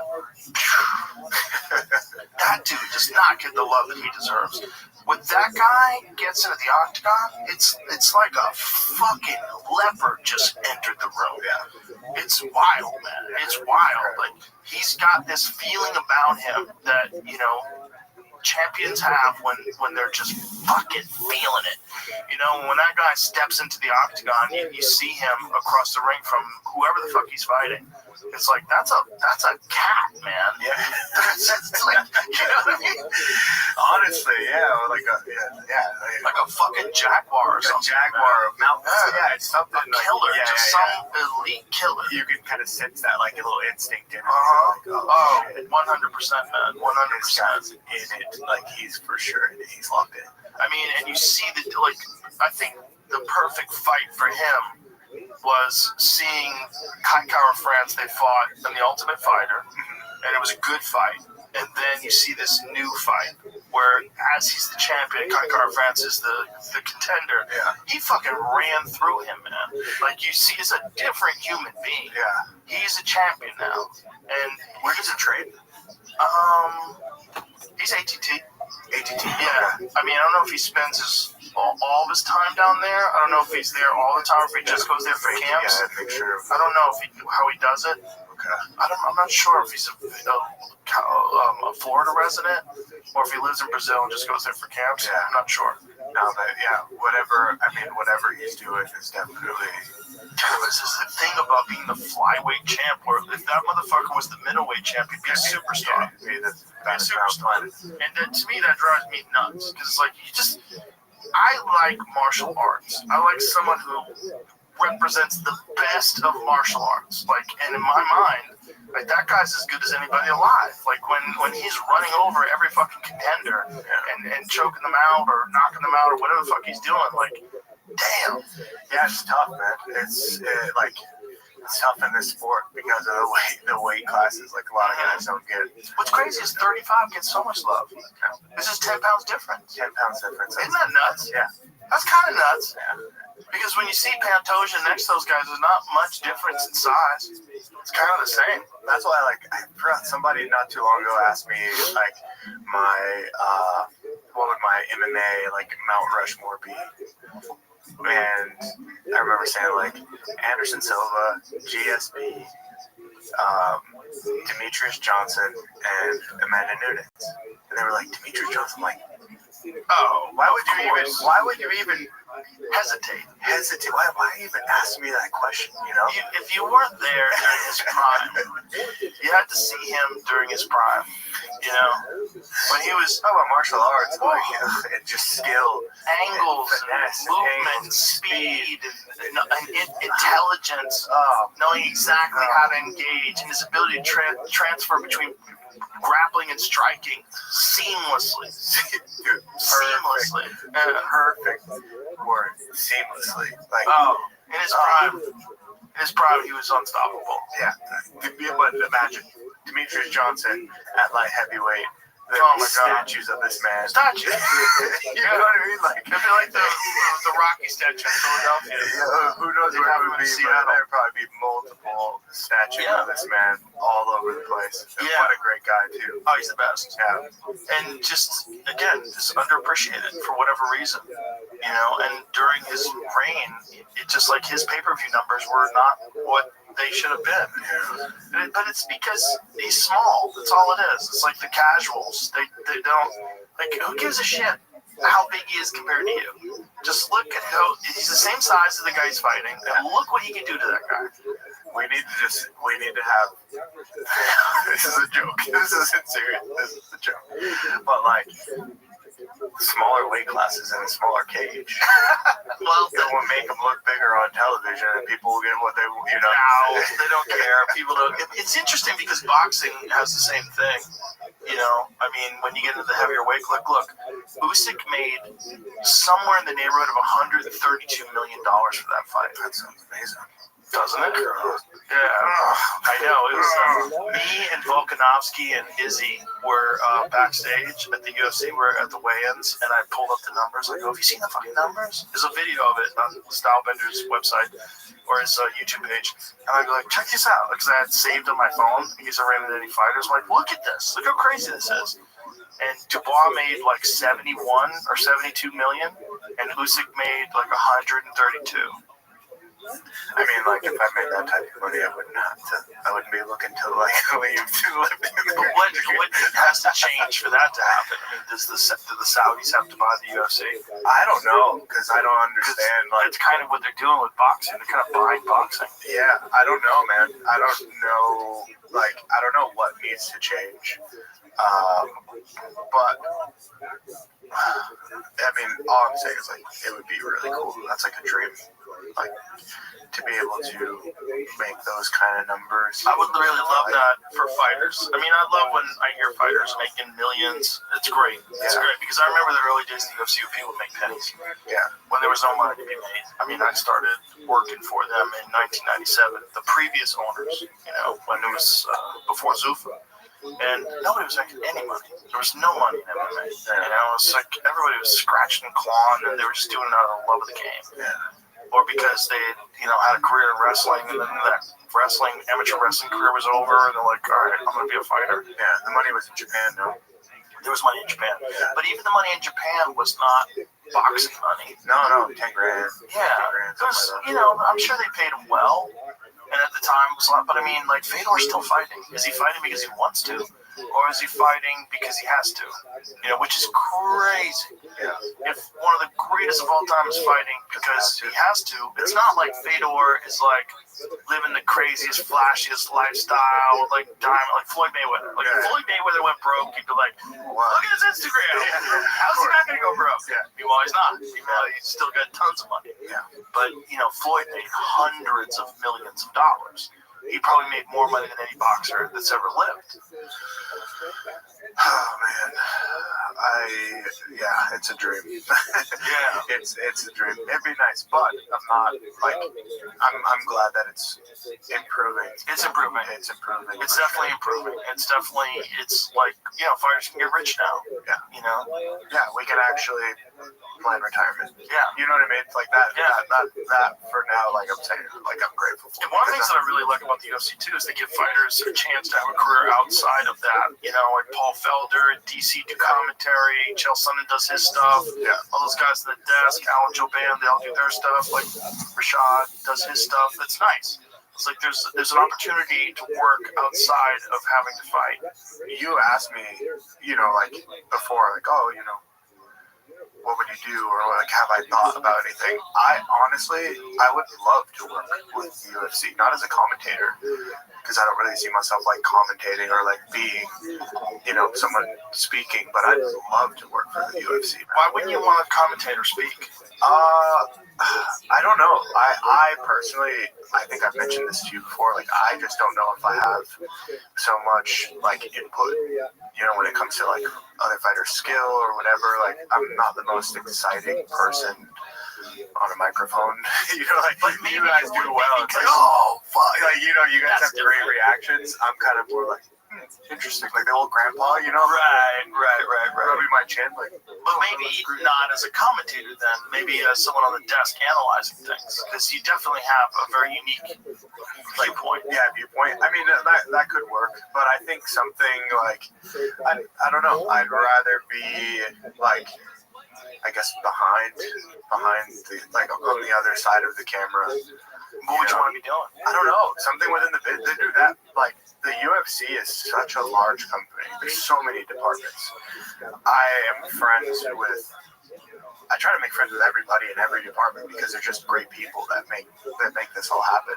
The equipment team, you know, Ember, Stephanie. Like, I've been testing gloves for the UFC for the past year, making sure we get the right ones. You know, what's going on with the gloves? Because you and Alex fought with the new old gloves.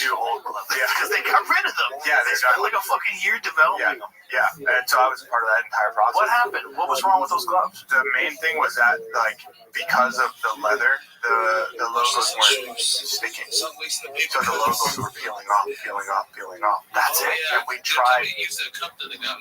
Joe, I'm telling you, we tried hundreds of different ways to get the UFC logo printed on the gloves so that it will not come off in the octagon. From me testing it on the canvas, doing live situations, sparring, rubbing in the cage, blah, blah. And I don't get it. Just why does the old leather work better? Because with everything in the world, but especially like in the industry of like leather and suede and all that stuff, like you can't. If I had a pair of leather shoes from 1970, it's going to be different than the leather that's made today. You know what I mean? Like it changed. Both of them are made today. The old gloves and the new old gloves. It's a different type of leather. So it's a softer leather? It's just yes. not the same.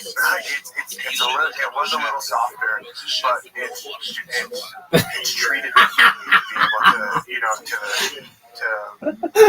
before, like, while it's being processed or whatever that whole like process looks like.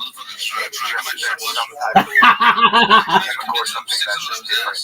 Because what I had heard was that there's less knockouts with the new old gloves, the gloves that they developed and then they banned recently. I don't know about that. I'm just hearing straight from you know, the equipment team's being yelled The at. equipment team is saying that's the issue, is that this leather It has doesn't nothing to do with the knockouts. The knockouts is that every time when the fighters come through a pair of gloves or whatever, or even in the fight, it's peeling off and chipping off, and that's a hazard that gets in your eye. Right. You know what I mean? It's more about like the safety of the fighter, not like we need more knockouts, change the gloves. Interesting, because the knockout thing didn't make any. No, it has nothing to do with it. Literally, somebody watches it doesn't look professional. Dude, Asian Andy, you're amazing, dog. And then here's this guy raising his hand. You don't even know the UFC logo on the glove. Like, what the dog is worn off. They don't get For worn years. Off. So we were trying to magic marker. That would work. You can't sell a glove with magic marker on it. Yeah, but we have to make an official glove. You know, like the training gloves. You know, just have UFC somewhere else. The training gloves. What about the people who want to buy an official UFC gloves? Yeah, what are they doing with them? If they're gonna work out with them, it's still gotta be official. I get it. You know, the best gloves. Asian Andy, you're amazing. They make you the best MMA gloves. They're the best. And the UFC was trying to get those. He's been spamming for years. Dog, that shit is so fucking funny. I could shit myself. That's so funny. He's been spamming for years. Really? So you don't like the thing that people. The problem with the oh man, that shit is so fucking funny. But nobody watches your hand into an open position, and you have to tighten up to make them close. Do you feel that? But nobody watches this stream. I have found the solution. What's the solution? Asian Andy knows who I am, though. Oh, one size up. We've made it, kids. Interesting. Yeah. They all what size do you use? Nobody watches this stream. It's so funny. And I think it's like, he goes around and spams a lot of everybody. fighters, we don't like to stray from what But we do. You know what I mean? watches Every this little stream. thing can fuck with us. You know what I mean? Some fighters shouldn't have gone to XXL. That's what you're talking about. You know what I mean? But, Oh, that is so fucking funny. like, I could shit myself. That shit's so funny. Glove weighs the same. Whether it's an XL or an extra small, it weighs the same. How do they manage that? I don't know. I gotta watch that again. That sounds suspicious. Asian Andy, you're so nice. If you see this, you're a really nice person. Yeah, but that doesn't make any sense to me. But we're all fighting in unless they make it with thinner paths. I don't. It would have to be. Maybe. It would have to be. Oh, yeah, because then your hand can't fit. Yeah, like if I tried to get into an extra small, right. So, yeah, but, like, let's say the size between the XL and the double X, they weigh the same. Okay. And I have to consider, okay, I'm getting my hands wrapped as well. Right. So, yes, XL gloves. No one watches it. What about when I wrap my hands? That is so true, dog. Hands, That shit is so now my true. hands are like this, and I'm like, Oh, for man. circulation almost. Yeah. So That shit the is idea so is fun, but size no up, one, even if but it's no two one sizes watches it. up, Like, you're not not even gonna have close. an issue. Oh, man. Or you go with a thinner wrap. That shit or no is wrap, so you have that funny. option. Well, Joe Piper But fights with nobody, yeah. but no one Which is watches great. it. I think it's savage. I kind of want to do it. It's true. Yeah. I would have fought with no wrap with He's the been other glove. spamming people for years. Glove. The new old glove. The new one that they abandoned. The old new glove. Yeah. I would have fought those dealt so much better to me with no wrap. Man, if I was UFC, and clearly Right. not a good business, Yeah, but if I baby. was, I But would say, no one listen, watches. how about Asian you Andy's sell us so the nice. gloves, we'll Dog, promote the Asian gloves, Andy, you're the you sell man. them on your website. You just made my We don't fucking make day. profit off of it. Really? Just give us Make your my gloves, hour. I gotta take a shit though, blow allegedly. your business up. That's what I would do. Nobody Say, wants you this want a lot content of money pushed for for your gloves? houses. Good, sell them. Everybody should buy him anyway. He makes the best bag gloves, Listen. best sparring gloves. I gotta take Trevor's a whiz. fucking wizard, man. Yeah, that's what I've gathered from just like Zingo very Squad. Interesting guy, very smart guy, great trainer, just great person. But his gloves, his MMA gloves, you put them on, you're like, Somebody's oh, not why aren't watching. they You're all not like gonna this? watch me. The padding is a much I'm more not even watching. sophisticated, and the boxing. I remember, I think one time he sent me a pair of boxing gloves. If you have 2 accounts, you automatically Like, get this was a couple of years ago, and I saw it like it came in this paper, and you're supposed to put a blow dryer in it first. Like, turn the blow dryer on, you'll warm up the padding in there, specifically like for that, and then once it's heated up, then you put the glove on and wrap You're it welcome, up, girl. and you let the padding You're gonna hate this. cool down, and then it holds to your head. I don't know if people remember that about the glove, but I didn't know that. that's Lady. you should wear those gloves. You're gonna That's hate interesting. this. I didn't know that. That makes sense. Yeah. But he was explaining to me the different kinds of foam that you could buy. And that people buy cheap foam. And it's not as like high density. And it's not as good. Oh, It yeah. doesn't protect you as well. It's His is like definitely the most best. expensive, but the best. But when his gloves, the design of his gloves, your hands are curled like this. So it's an effort to do that. But I don't know, man. I feel like we're stagnant in innovation with glove development in the first place because I don't think this is necessary. No. Yeah, you think it's good though? With the old like Ali Mitchell's. Oh, man. Those are my favorite gloves in the world. You could do him and they would. Put a wrap on under it, for padding or a pad, whatever. And I can still grapple with it. My fingers are just like this, you know what I mean? But this is how you grapple anyway. Yeah, exactly. You never do this. No. You never interlace your fingers. So why are the fingers even exposed? Because eye pokes are a giant issue. Yeah. And if let's say you could just eliminate finger pokes and all you have is thumb pokes, you would take away 80-90% of all eye pokes. Yeah. And it would be obvious if someone did it on purpose. Then Derek Lewis would be fucked. I love that interview. I was supposed to be like, I kicked him in the nuts, and he's so great. What a guy. Tell the truth about My balls is hot. the nuts and he was tired. Yeah, he's like, I was tired. He was 5 more minutes. He's like, I'm doing the high cheat. He was just like, high cheat. I was like, dude, what the hell? But he's also crazy enough to say that, he's like, oh yeah. He's been spamming people for years. I was like, dude, Rabbi Rothschild. He's been spamming people for years.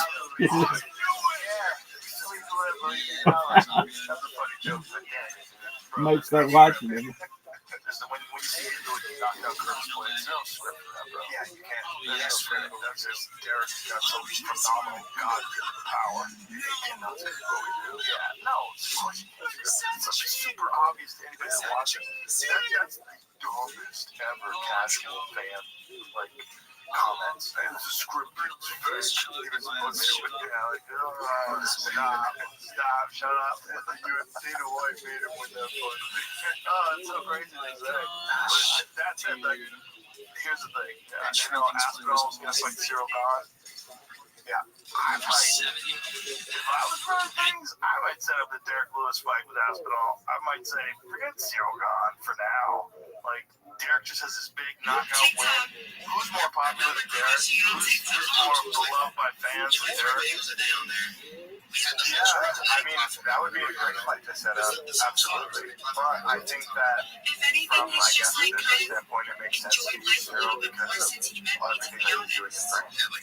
Okay, yeah, that makes sense, right? Movie star, you know what I mean? I mean, there's an entire country behind it now, so, like, you don't post about them 24/7. Like, you don't like go out of your way to like overexpress like how you feel about them on the internet. Like, it's just done in private, and it's better private. To be totally honest, like even my past, when there was like if I was arguing, we were in an argument, absolutely. and some shit was said to me. John doesn't seem to.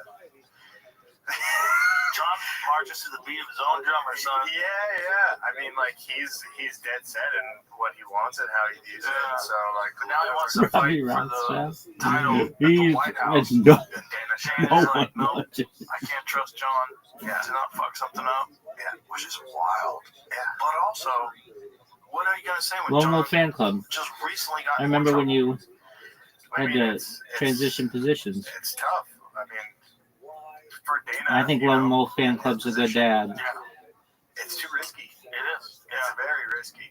Like, oh yeah, and it sucks because it's like, man, you've got so much talent and the most talent and such an incredible resume.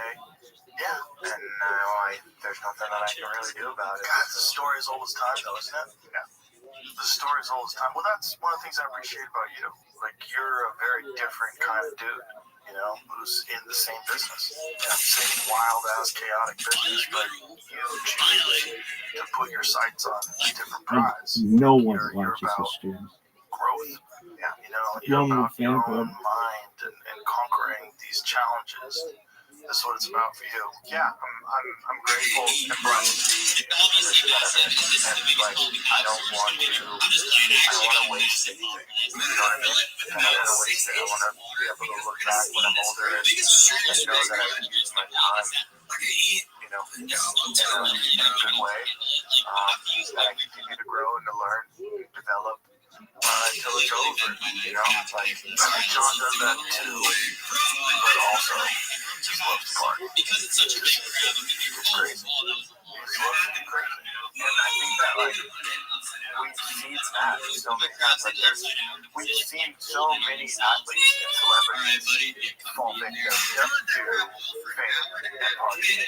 And what that comes with. No. We're watching Connor, and we've seen You're right, dog. the same people who are addicted to discipline. Who you admire and what they who are you gonna listen to first thing in the morning? You listen to Khabib. Yeah. I mean, it's like if there was anybody as a combat sports, you know. And he's been fabricating for years.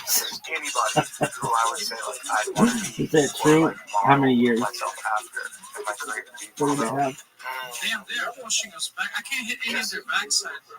Because of everything. You know what I mean? Like humanitarian, like he was beloved by people from all around the world. You know what I mean? Like just different medals from the United Nations, and like you know what I mean? Like there's a cultural figure, and like not that like I'm not as outspoken as as he was, but for just like the things that he was also remembered for outside of the ring, I just look at that as like so admirable, and he gave young men like me something to kind of like aim at and like model myself after, you know, like that to me I feel like is very important, especially in this country as a young man who maybe doesn't have a father figure or who doesn't know what to become. And you read the story about Lee and you're like, oh, that's similar to me. I can become something.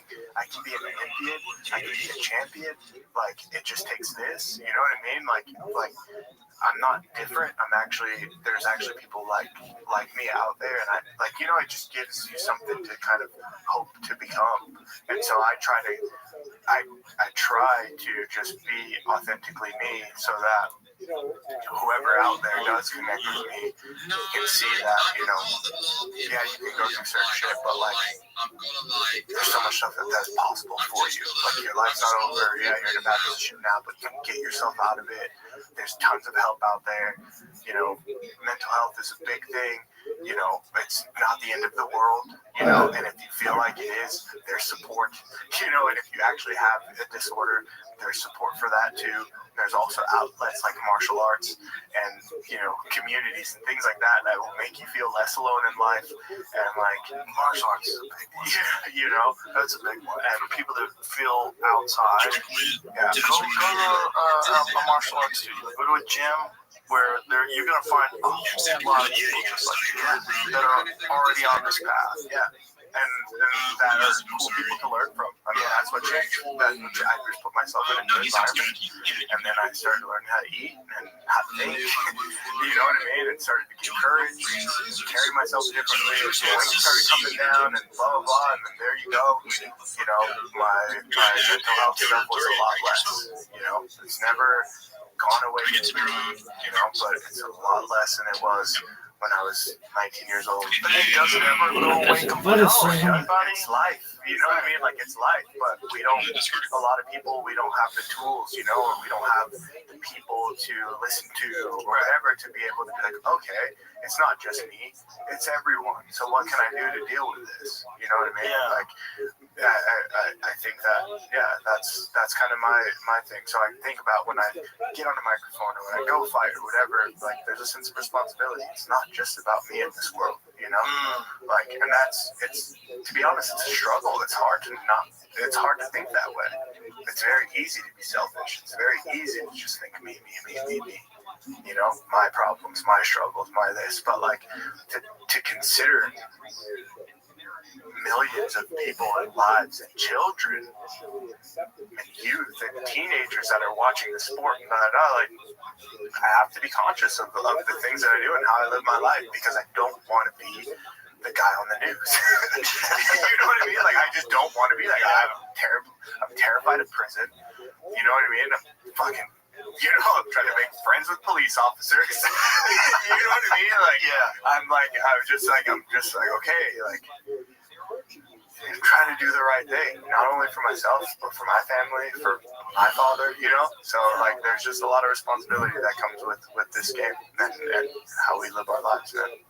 Well, that's very admirable, and I'm glad there's people like you out there that do present a very positive role model, because I know for a lot of young people, they turn towards really successful people in sports, and particularly fighters, especially if you're a martial artist yourself, and you look at someone who carries themselves a certain way, and you admire it, and you want to be like that person. Like, I aspire to be my own version of what that means to me, what this person means to me, what they represent to me, which is like a championship mindset. Like someone who's there's a lot of people with championship mindset that never become a champion, but they 100% inspire people to live better lives.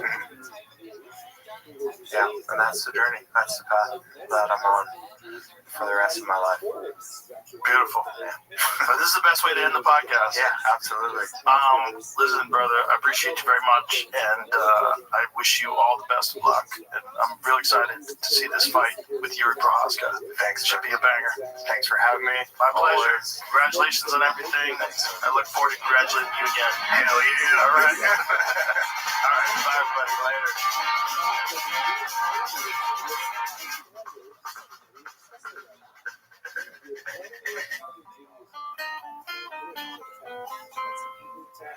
Rabbis, so we read the Testament, the Old Testament, and we figured that's what Jews should be like. And he was disappointed to see that Jews sometimes get brushed Torah, and sometimes Jews don't behave properly. He ended up denouncing the Jewish in the abstract multiple times, because he was kind of like, about Tshuva, who says to me, don't you have to bench after you eat that cookie? Or things like that. And it was like so difficult and irritating to the abstract community and other things.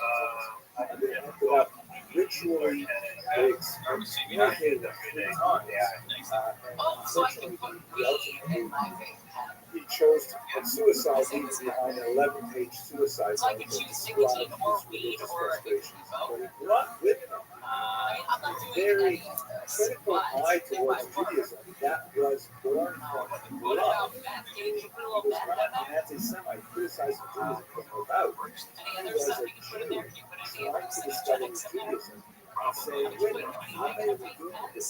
Why aren't you behaving the way the Torah requires you to behave? He was kind of something where he sitting on his lap in this fanciful culture, which is unlikely that his life has ever happened, is a representation of who God is.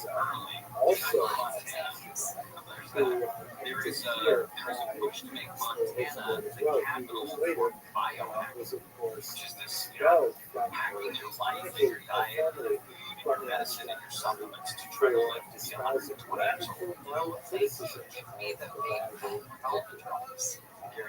new ways of reading the Bible ultimately would influence modern academic studies of the world and grow A new database is available to the public that focuses on police abuse of force, plus more at the top of the hour from the OG.com Weather Center. OG daily business summary. Sunny high 70s to the upper 90s. This report brought to you by OpenView.com. From the Southern California Toyota Dealer Traffic Center, say fourth month with Toyota's full line of what Judaism is. crash on the They are 91 Anaheim Hills. deeply rooted in the past, so they expose the creation of the world with a broad perspective. You add to that tremendous demographic upheaval. Eastern part of Europe, specifically in Ukraine, where you have a massive peasant uprising led by Magnitsky, Ukrainian Zaporizhian Cossacks. This is a famous painting of the Cossacks. They were kind of like outcasts of society. They were unhappy with the feudal status that they were stuck within. Charge your steps. What app brings you the live radio dial? Save your favorite stations, playlists, and podcasts as presets. You can tap anytime. Free iHeartRadio app. Number one hub for radio. Find your iHeartRadio everywhere. There are hundreds of ways to experience iHeartRadio at home, on the go, beyond the iPhone and Android app at ViralRabbi.com. Here's another way to connect to iHeartRadio. Sonos speakers. Activate iHeartRadio within Sonos to access all your music, radio stations, and podcasts. Or even easier, look on the player screen in the iHeartRadio app or the available connections icon. Then you can cast directly to your Sonos network and control the Sonos experience directly from within the iHeartRadio app. And if you've got Sonos speakers throughout your house, you can have iHeartRadio throughout your house too. iHeartRadio, everywhere you go. Listen, including in your home. iHeartRadio Sonos situation. Check it out for free now. iHeartRadio. Anywhere you want to listen. iHeartRadio is there. Primarily as a result of this fact, Shabbatite speed was well regarded as a genius. He was somewhat of a dreamy individual, used to like to go off into the forest, meditate on his own. He had a beautiful singing voice. He was sought after rule, but he refused all offers of marriage until much later in life. He went through a series of brothers, including a marriage to a Torah school. The older historiography tended to portray Shabbatite speed as some kind of villain, charlatan, but newer historiography in the later 20th century suggests that perhaps he was suffering from a type of bipolar disorder or manic depressive state.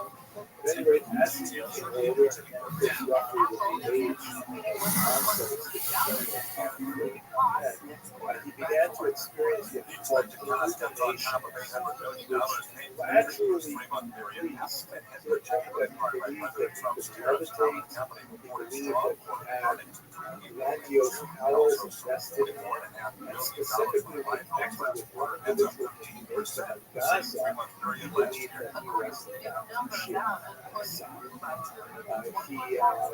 Gaza was a supreme propagandist and was able to parlay a lot of the popularity of Shabbat into a Europe-wide movement, which all over the continent, particularly in Amsterdam, where we were a few minutes ago, Jews sold all of their belongings, sold their property, pennies on the dollar, in order to follow Shabbat speed to Jerusalem.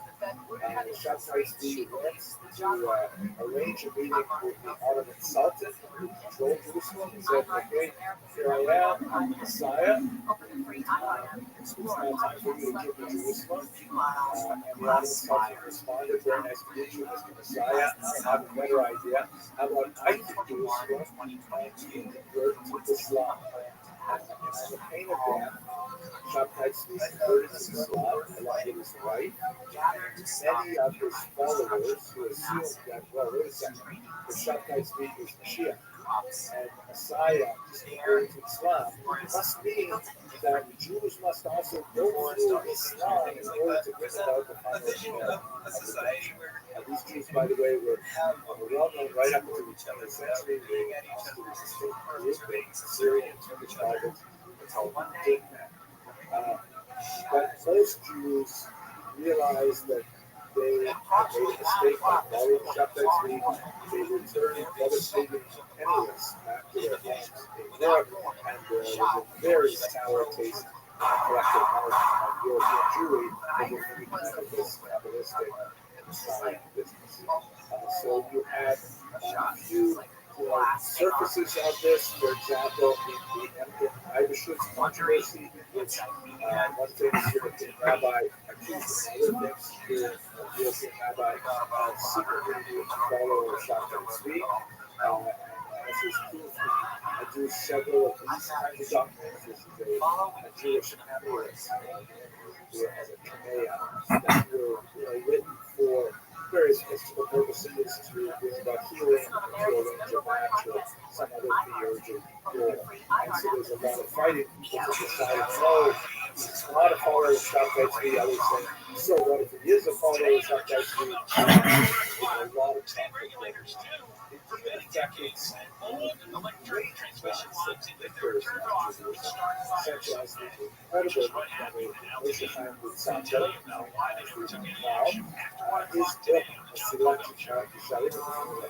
Most widely accepted books among all Hebrews today,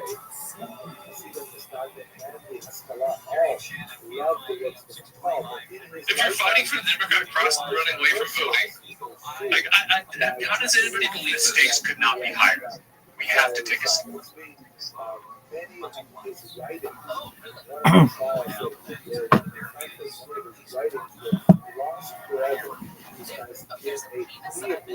To allow him to escape the arrest of the he need to give up his writings with a sealed chest. The rabbi involved in the case ordered the debate.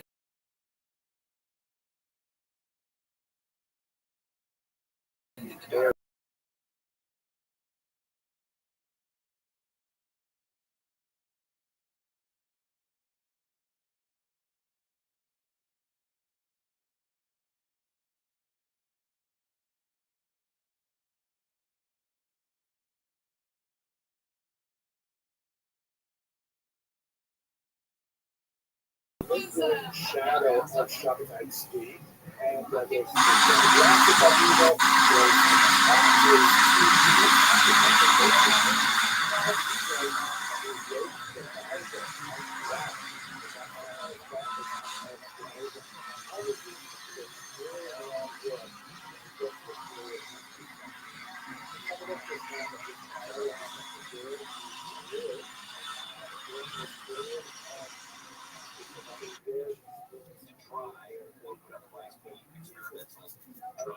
Kick clips.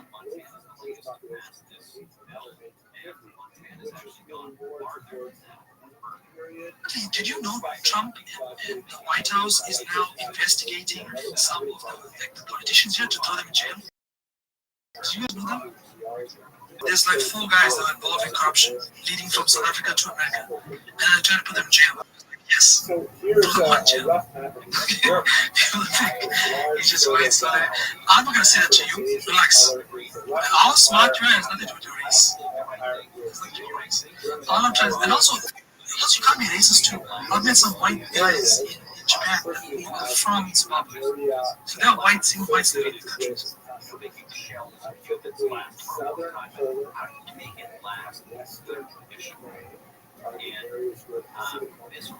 Like me, for example, right? I told you guys I was born here, but when I talk to y'all, what y'all will say to me? Oh, he's from India. He's from Deepak's basement. He's Indian. He's definitely Indian. You guys, all of you guys do it to me. Then you have this overlap that is associated with the traditionalists, the opponents, the so-called Joe Rogan podcast, check it out. The Joe Rogan. Shane Van Dyke, Joe Rogan podcast all night, all day. What's up? Pleasure to meet you. Such a pleasure to be here. It's I heard your story. Why don't you tell everybody your story? Because the story's it's pretty wild. Yeah, so I grew up in Detroit, working class neighborhood. Dad was in the Air Force, worked for the state. Mom was a homemaker. So on the outside looking in, it really looked like a household where the kids should make it.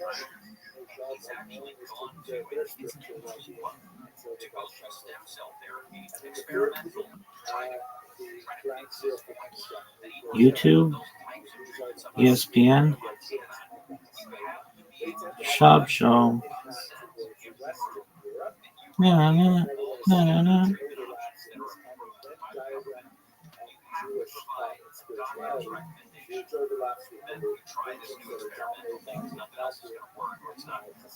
Dude, it's not on yet. No fucking way. What's that?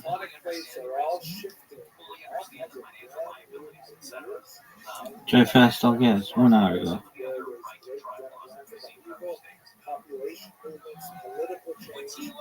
Would you be extending your life? You don't even go to the doctor, so there's that.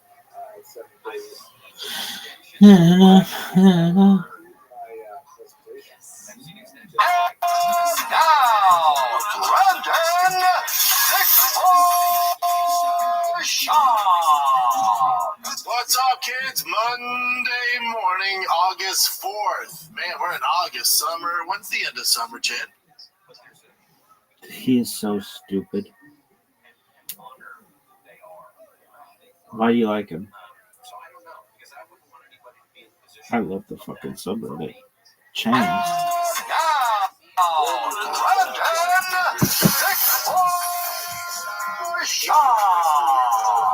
What's up, kids? Monday morning, August 4th. Man, we're in August, summer. When's the end of summer, Chan?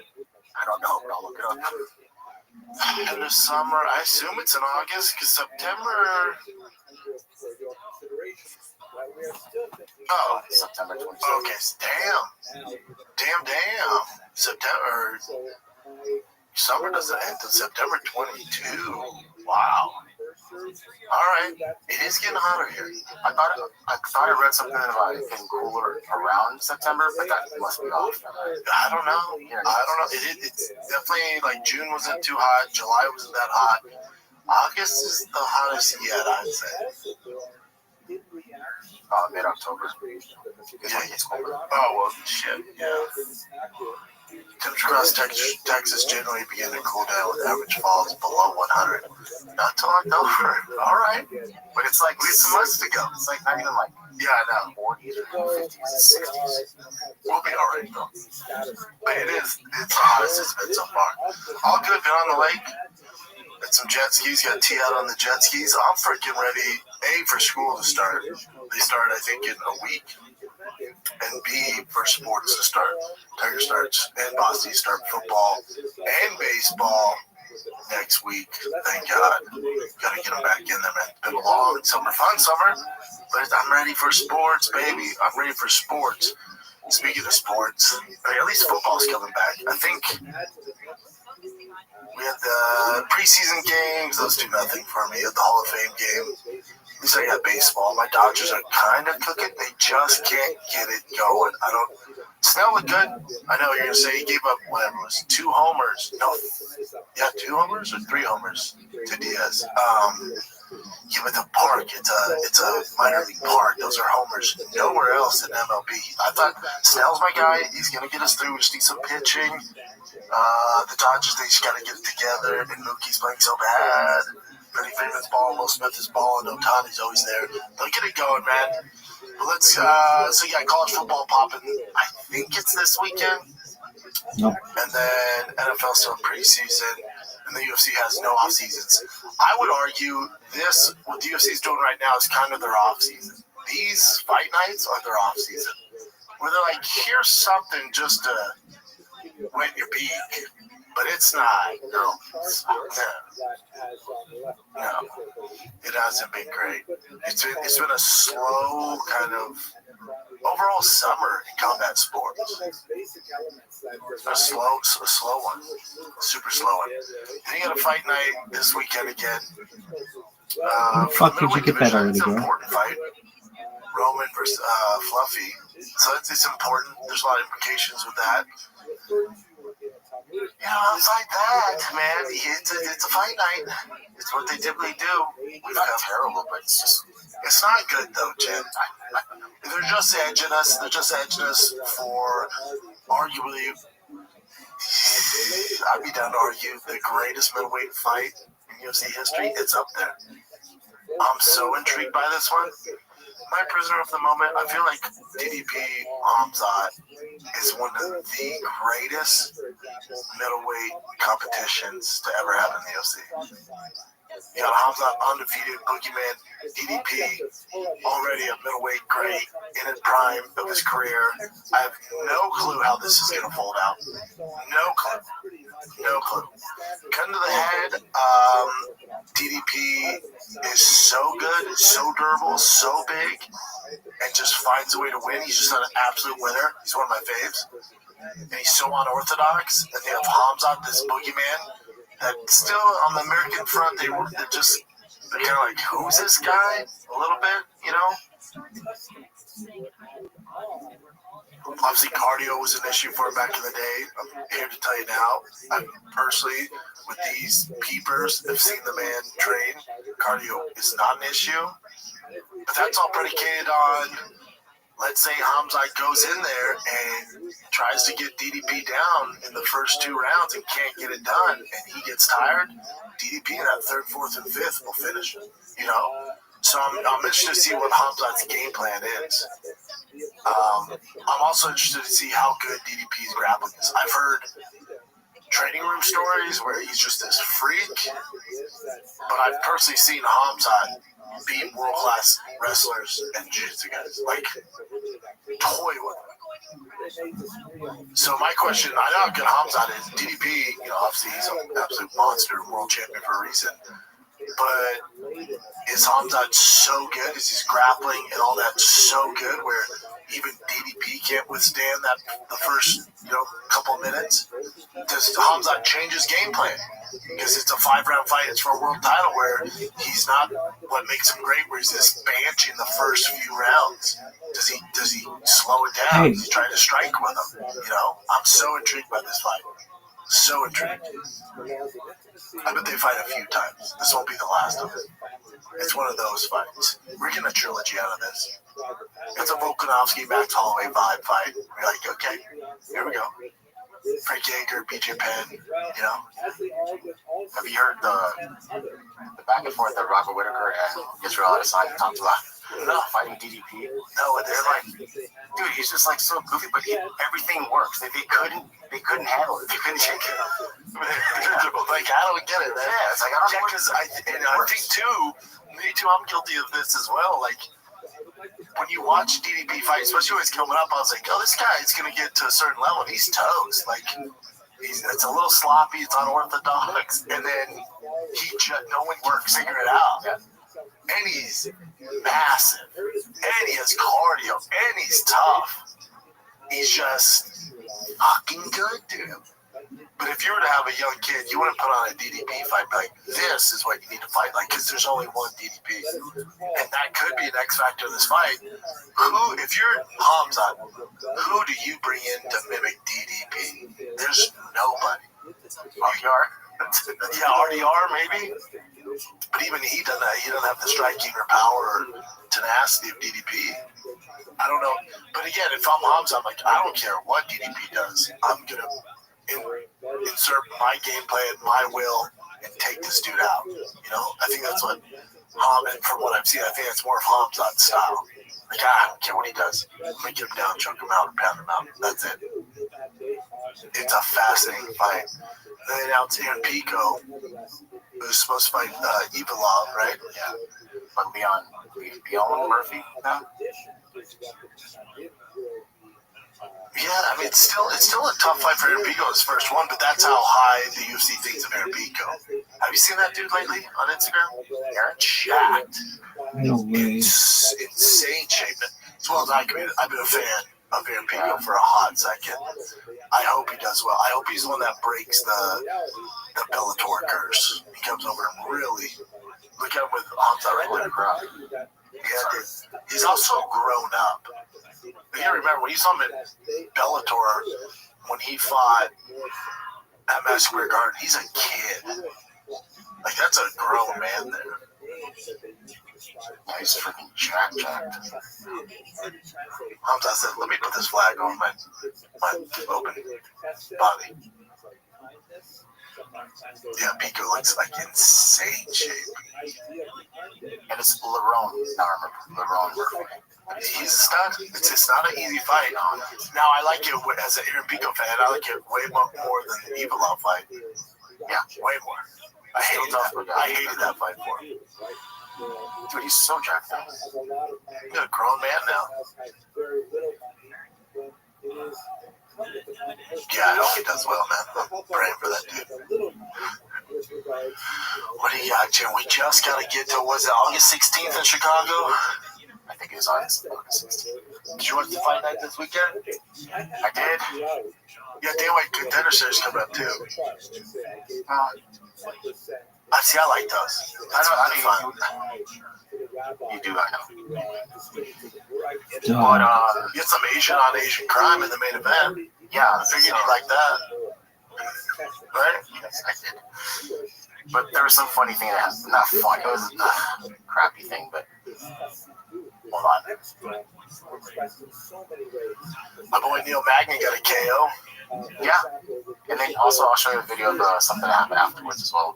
But so Amir Al-Basi was supposed to fight Tatsuro Taira. Yeah. And he pulled out with an injury. So he got replaced by this Korean guy named Park Hyun-sung within like 7 days. And so yeah. And this guy was like undefeated. He won the road to the UFC, or I think it's called Road to UFC, like in Asia. So he was like the guy that won that, and then so he came in there and fought Tatsuro Taira. However, during the press conference beforehand, this reporter, not there the same guy. Yeah, this has happened before, by the way. Wait, let me just play this real quick. Jumping, just talked about you're sharing this card with a fellow countryman in Tatsuro. Kaya Sakura made his debut in the organization last year. How is the growth of MMA in Japan, and how do you feel being one of the faces of the sport there? Actually, he's not the strong. He's a part of the US. Yeah, no, he's sharing the card first. But he's part. That's why I was here. Oh man, the guy doesn't own it either. Oh god, he posted it. He goes, "This was me. Got my finest moment for sure. Lots going on. But for the record, I did not confuse him."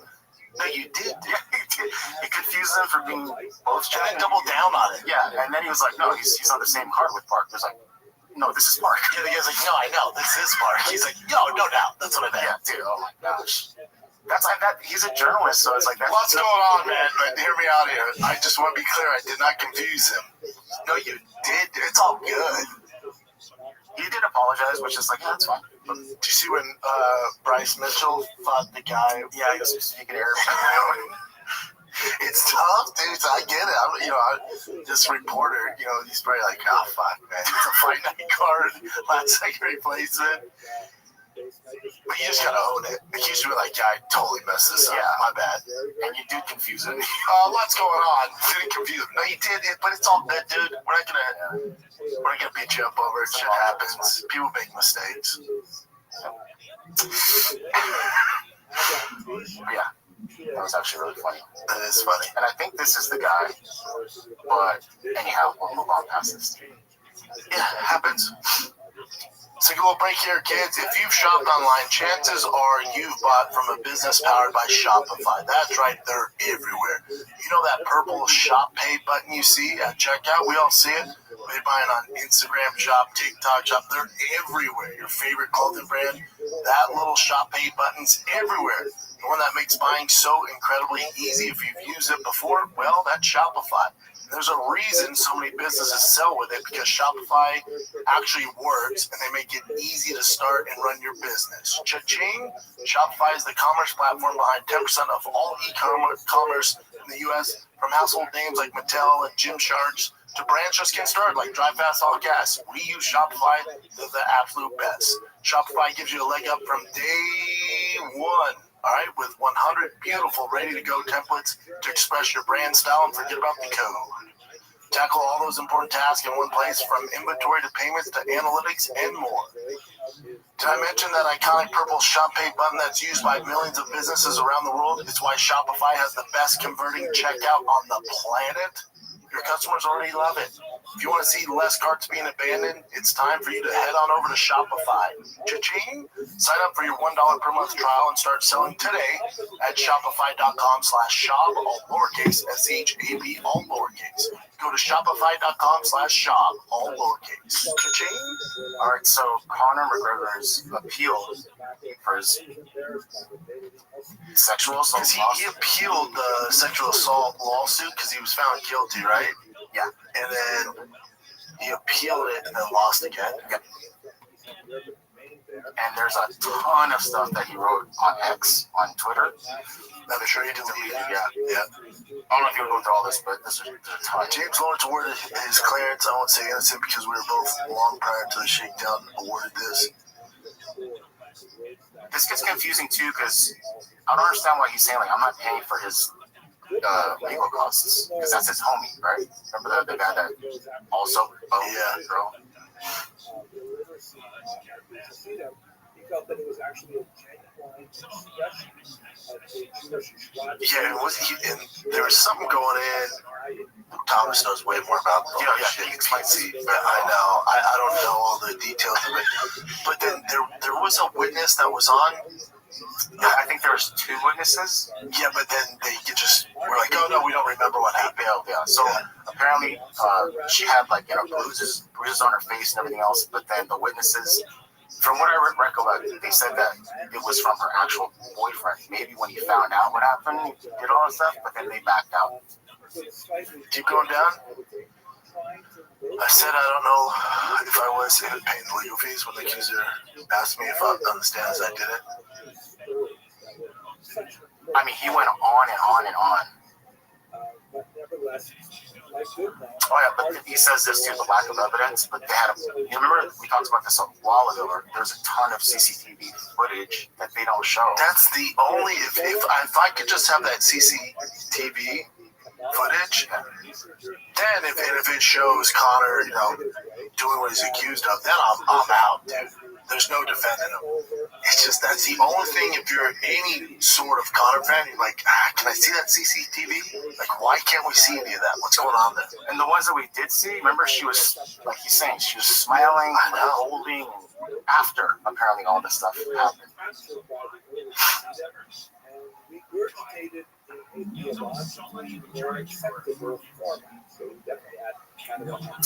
Yeah, but there's just a ton of stuff that he wrote. So how much does he have to pay her? 1.4-ish million for legal costs. And then this is her statement afterwards. Just refresh real quick. I want to begin by thanking my legal team, the Rape Crisis Centre, and the 3 judges who delivered this decision today. I'm also deeply grateful for everyone who supported me, those who believed in me and stood by my side throughout this long and painful journey. This appeal has re-traumatized me over and over again. Being forced to relive it, what happened has had a huge impact on me. To every survivor out there, I know how hard it is, but please, don't be silent. You deserve to be heard. You also deserve justice. Today I can finally move on and try to heal. Thank you. Any message for Conor McGregor? No. Not right now. That's all I have to say right now. Thanks for my question. And I have no clue with this legal stuff. Why wasn't it a criminal case? They're saying because there wasn't enough evidence. Oh, I don't know that. And then Connor's like, no, there's tons of evidence. That's the reason they didn't go to criminal. Yeah, it's all a shit show. It's all just a shame, man. On both accounts, it's just a fucking shame.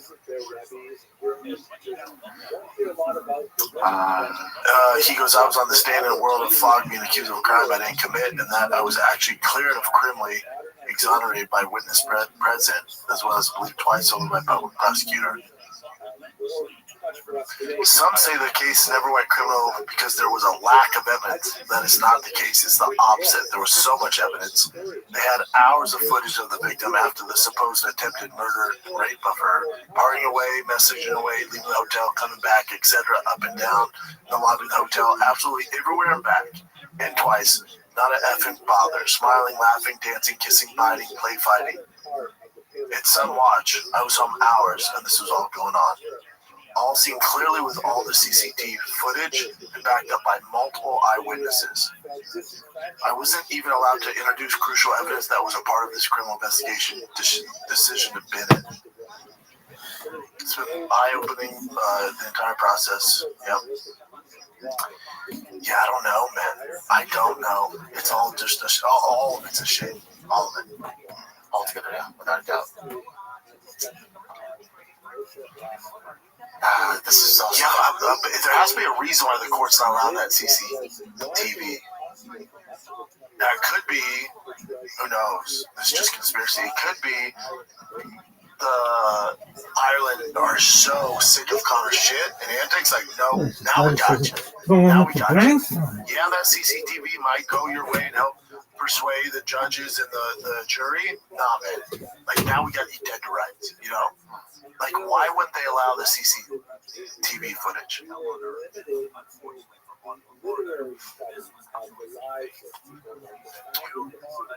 Is not being public. The CCTV footage from Conor McGregor case involving Nikita Hand is not being publicly released due to court order preventing McGregor from sharing it.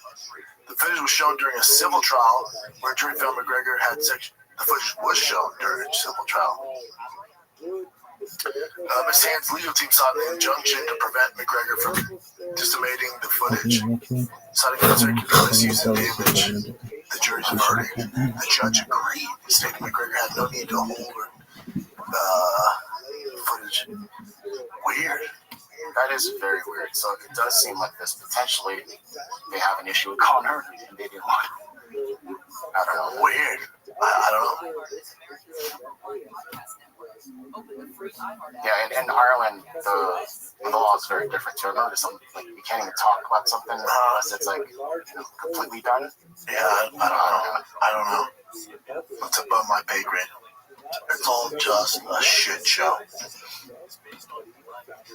And this is just him being, I don't know. He's been posting a lot on Instagram recently, so I'll just show you some of his posts. He shaved his head, by the way, with a mohawk. Yeah, the mohawk's tough. He's looking pretty. Yeah, she always looks pretty.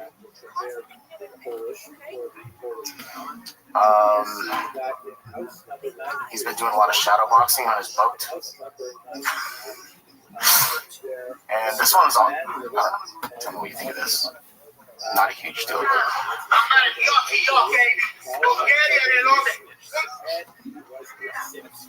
My beautiful Bulgarian lady, this lady is Здравствуйте.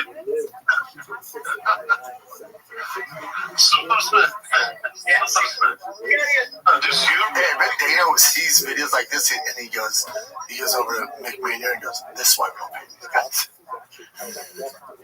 No, real quick, Exhibit 8, this is why we don't pay fighters tons of money. Look at what the fuck they're doing. He has a crown on, he's on a boat, just fucking belting. It's just been since he got paid, it's just been a royal fuck up. He's like, this is why we don't pay them what they're worth. This is why. Because they're cage fighters. And they take the money and they buy crowns. That's why. They do crazy shit. I mean, yeah, Connor's on another level, though. It's like, I think, does he live on a boat? Like, I've been on a lot of boats lately.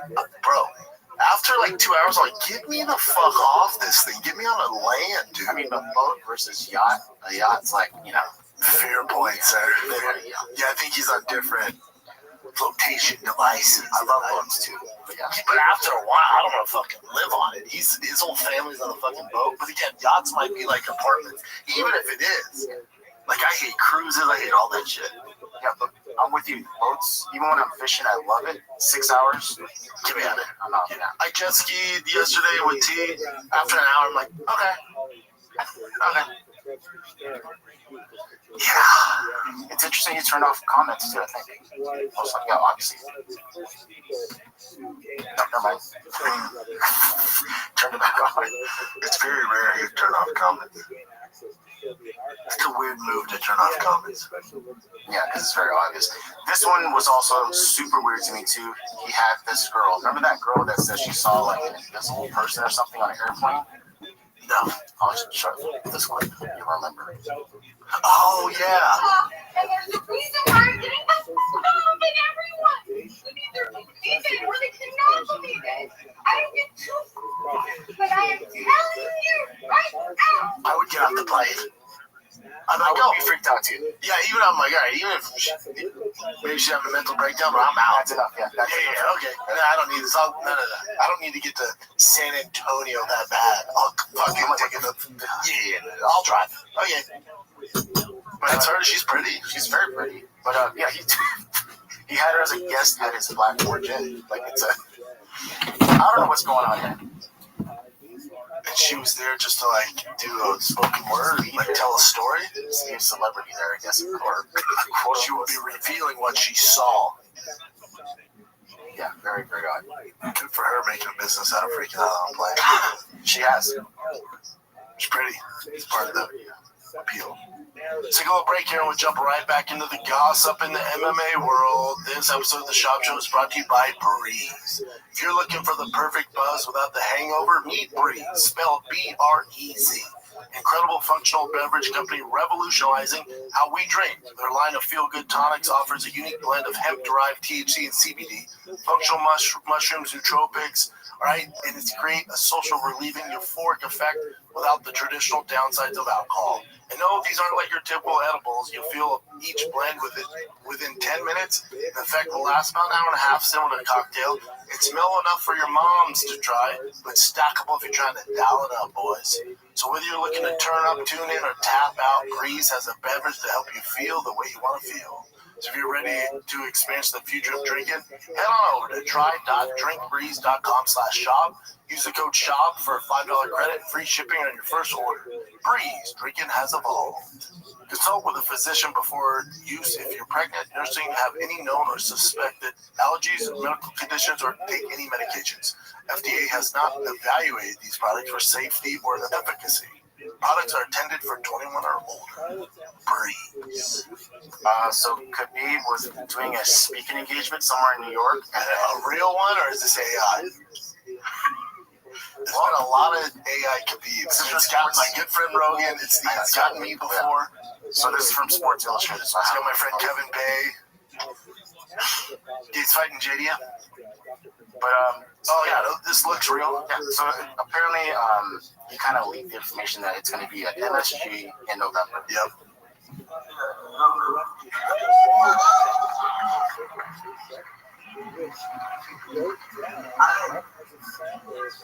Be professional. Be quiet. He is now upset because I give mention. But this is his deal with UFC. I don't deal with UFC. This is his problem. But it's hilarious. But we have deal with them. He's gonna fight me. That's hilarious. Like, not my problem. I release info. It's his issue. Yeah, it's a great fight too. We got some tasty ones coming. You just gotta get through these bullshit fight nights, fam. I get it. At least they're giving you something. This is a dope fight. Carlos Ulberg versus Dominic Rhea.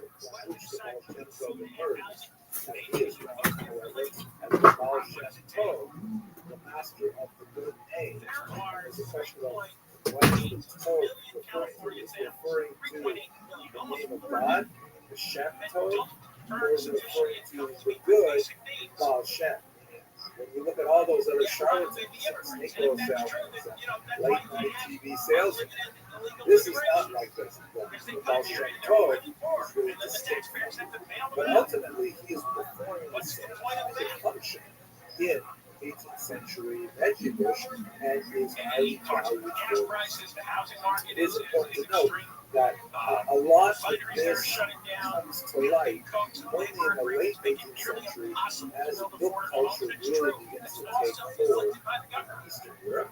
Much of the wars that's going to describe now between the Misnagdim and Hasidim circulate and amplified by the statements that appear in print, as opposed to the much more localized manuscript culture.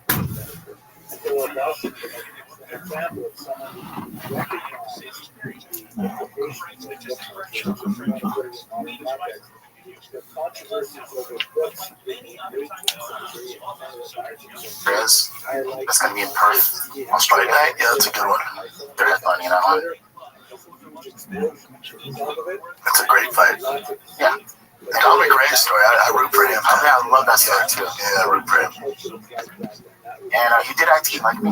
That's why I like him even more. He did what? IT. Yeah, played football. And football, yeah. Alright, and also this is kind of related to the Perth thing. So Dan Hooker has some issue with the UFC now because he was willing to fight in Perth for that card, even though he had a hand injury and he wasn't like completely healed.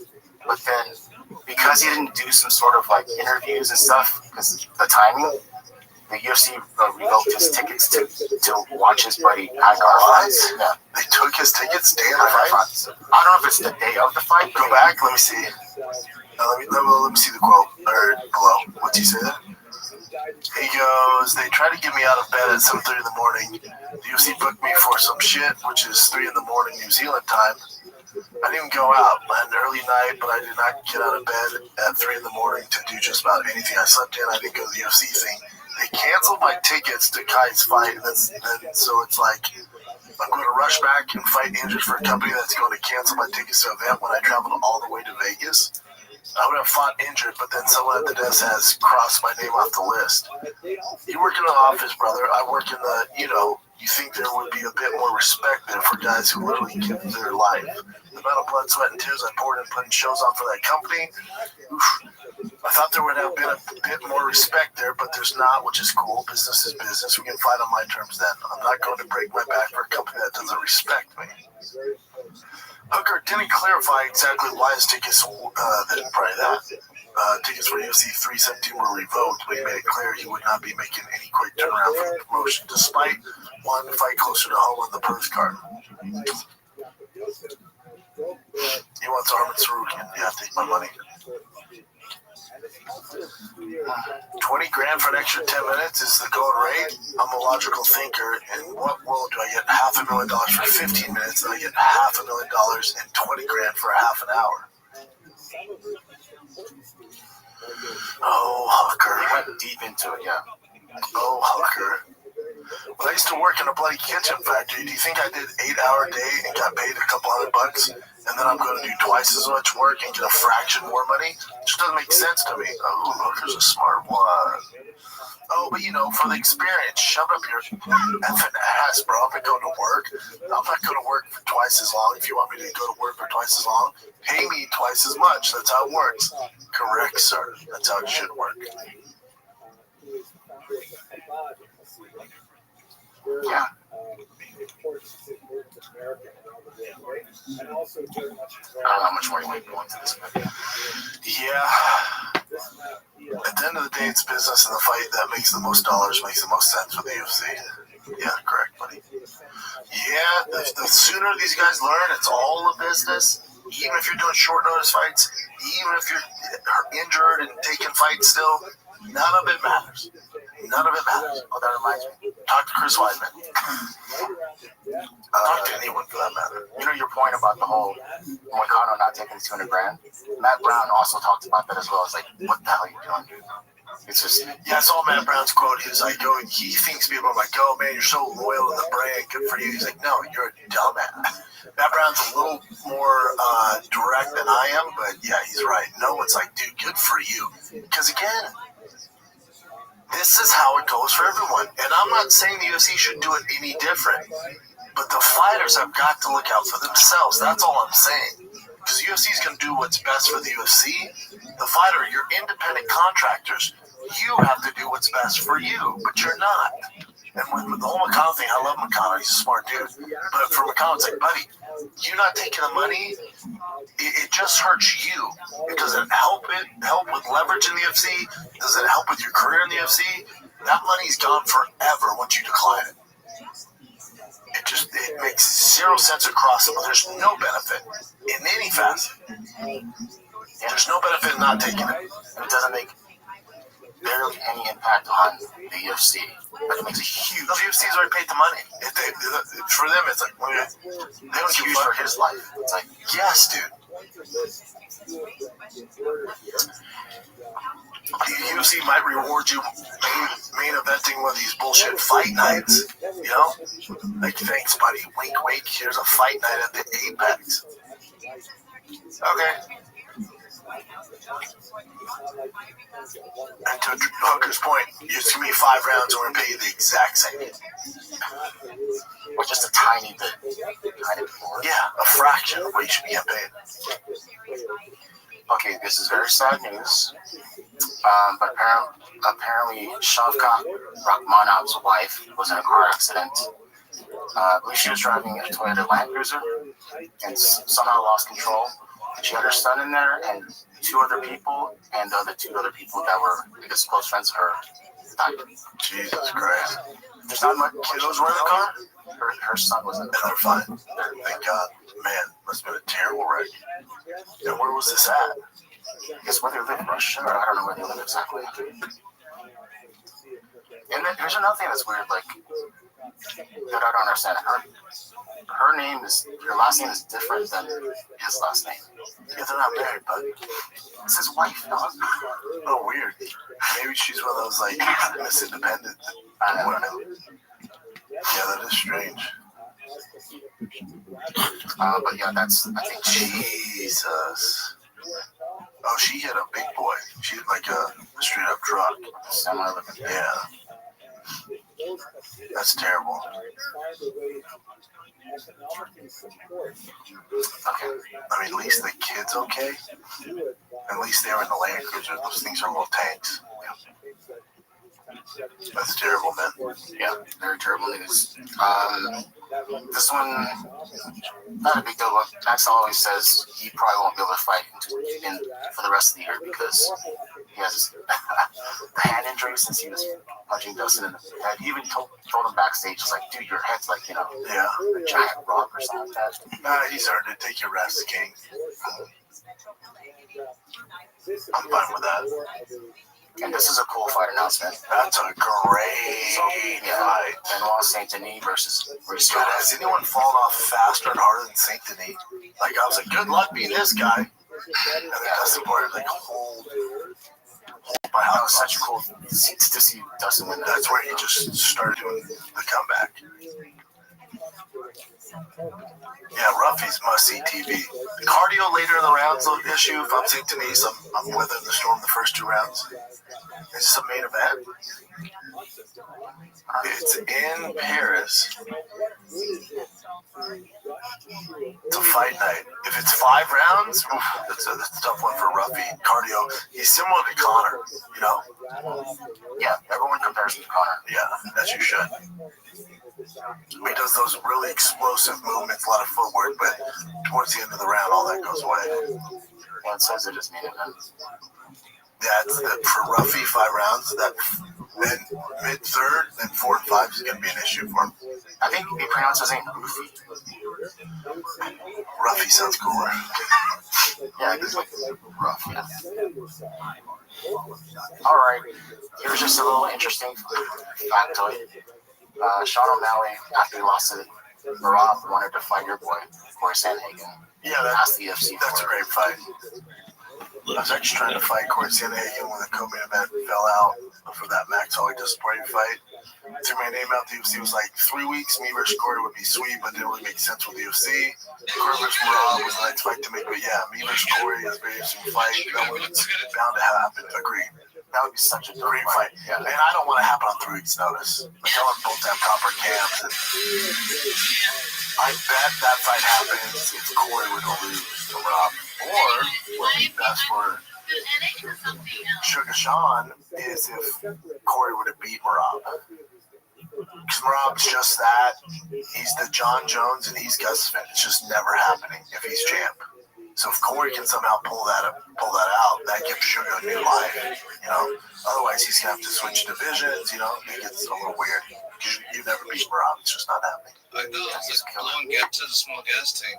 It's like a fucking... Take a little break here. This episode of The Shop Show is brought to you by Progressive Insurance. You chose to hit play on this podcast. Smart choice. Progressive loves to help people make smart choices. That's why they offer a tool called Auto Quote Explorer that allows you to compare your Progressive car insurance quote with rates from other companies, so you save time on research and can enjoy savings when you choose the best rate for you.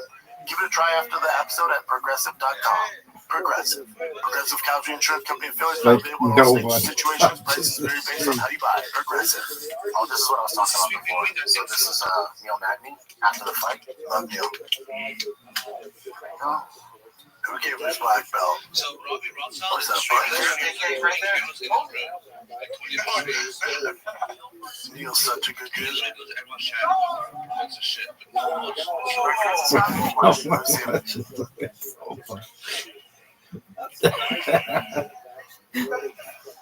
It's a weird they award black belts after you knock a guy out. Like, Alex Bayer got his black belt, I think, after he just started somebody with a left hook. It's like, what? It's kind of like how that guy is. Like, I got my no-gi black belt after I submitted Matt Mitrione with a Darce choke backstage, you know, because it was jiu-jitsu. Yeah. And when a guy starches a dude with his fist, it had nothing to do with jiu-jitsu. I guess maybe they're just looking for a stage to do it on. Like, Neil's been trained so long, he's a black belt. He's always been tough on the ground, super tough. Is there like just because you know, like in Taekwondo, karate, whatever, there's black belts, but you know, there's all different disciplines in mixed martial arts. So is there a black belt for just mixed martial arts? No, not really. I mean, if you get, no, not really. I mean, the closest thing would be combat sport that all the daggies have. That's the closest thing to like an MMA black belt. That's why all of them are so damn good at fighting, because they started doing it in Dagestan and Russia, you know? What do they call it? Master of Combat Sports. And it says that he's a black belt or master. That's probably the closest thing to an MMA black belt. In the UFC, you should probably be a black belt in MMA. I mean, you're pretty diverse in all of it. Yeah, like great at everything. Yeah. No one's great at everything, but you at least should be able to mix enough of the arts to be a black belt. I love it. Yeah, though. That's cool to see. I have no idea who gave him his black belt, by the way. I think he was a Mall Easton and Elliot Marshall forever. He was with so his coaches at Elevation. So that would be Christian Allen and Cody Donovan, both legit black belts. And this was a cool stats. I didn't realize this, but so this is all-time most victories in the UFC. Jim Miller, obviously, he's been around forever. Has 27, and Neil Magny's like in second place, tied with Andre. 23. Wow. Shit, Neil might do it. He only needs 4 wins. He only needs 4 wins to take that over. Well, 5 wins to be the champ.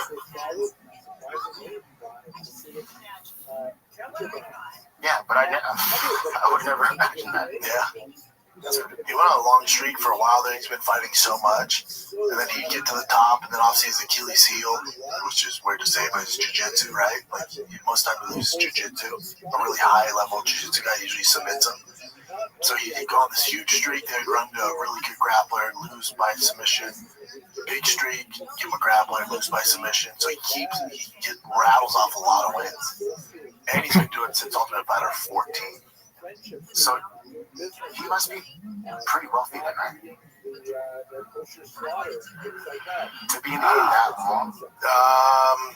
It just depends. It depends what his nut is every month. Depends how was he living outside his means when he first started, which I know Neil he's not, you know. Yeah, it seems like very smart guy. I bet he's pretty well off. Meaning, not that he's filthy rich, but opposed to some of the other fighters. I don't know how legit this is. So hold on, go up. So it says Neil Magny's total MMA fight earnings is $2.1 million. Now a lot of people go, holy shit, 2.1 is a lot of money. Look how long he's been in the UFC, since 2013. Now, 2013, so what is that? That's 12 years in the UFC. Just do 2 million divided by 12.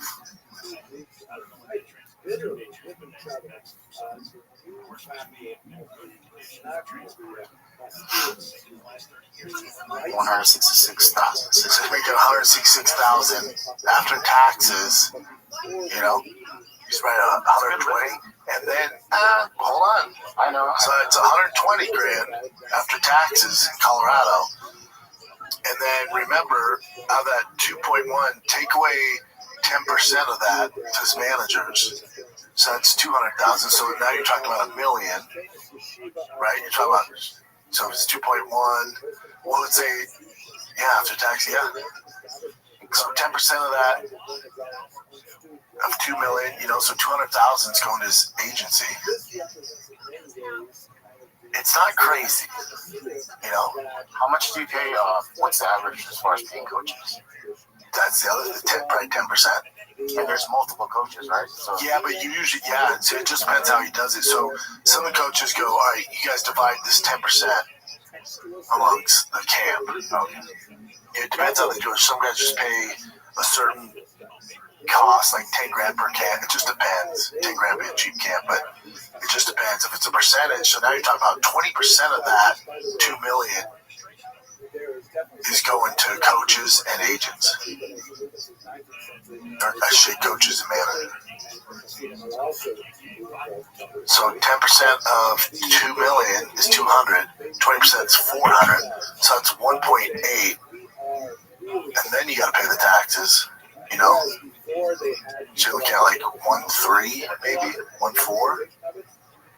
So 1.4 divided by 10. So he's basically making $100,000 a year. He's a 14-year career.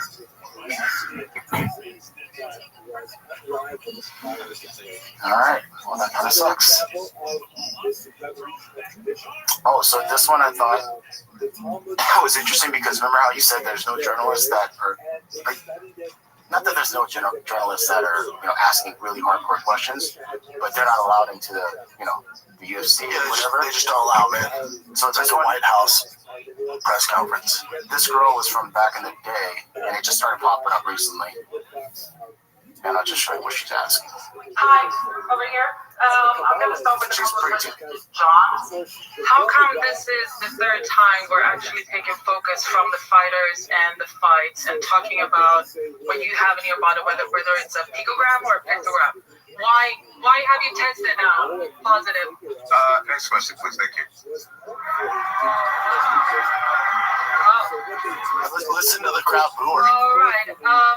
Jeez, I wonder why there's not a lot of people like this. Do you know why? Tell me, why are we still having this guy here instead of seeing 2 years suspension like right here? Why are we still what? Suspension? Hold on. Hold on. Sit down. How dare you ask real questions? Better questions. Better journalism. I don't understand what your question is. Better journalism. Better journalism. You suck. Better journalism. Hold on. What does she suck? Because she's asking regular questions?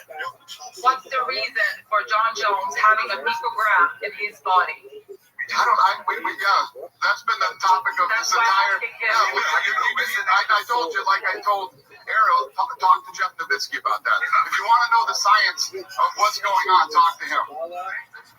Alexander, what are your thoughts? Because it's been the focus is on this instead of the big fight coming up. Great question. Finally, a good question.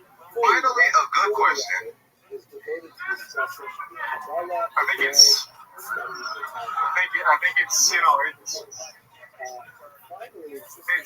it's bad for the sport. It's bad for the organization. It's not good for anyone. I think this type of conversations before fights, but whatever. It doesn't really matter to me. We're here now. The fair fight is happening, and I'm happy for that. And I think it's ready. And guess what gets head kicked? Let's go. Let's do it. And last question to Cyborg. Cyborg? Yes. I can see you don't have that energy in your face. Are you affected about this? About what? All this mess. You don't have energy in your face? I have more energy. I can fucking count. Who is this girl? How about John? Oh, how dare you? Who is this girl? That's a girl asking some real fucking questions. Yeah. Is it crazy to watch this go? Can you believe they used to do that? I'd love now. Fast forward to now, it's like a question for Dana. Dude, you're the best. What? Dude, when can we expect the next slap fight league? Yeah. Dana, when are we gonna see Connor?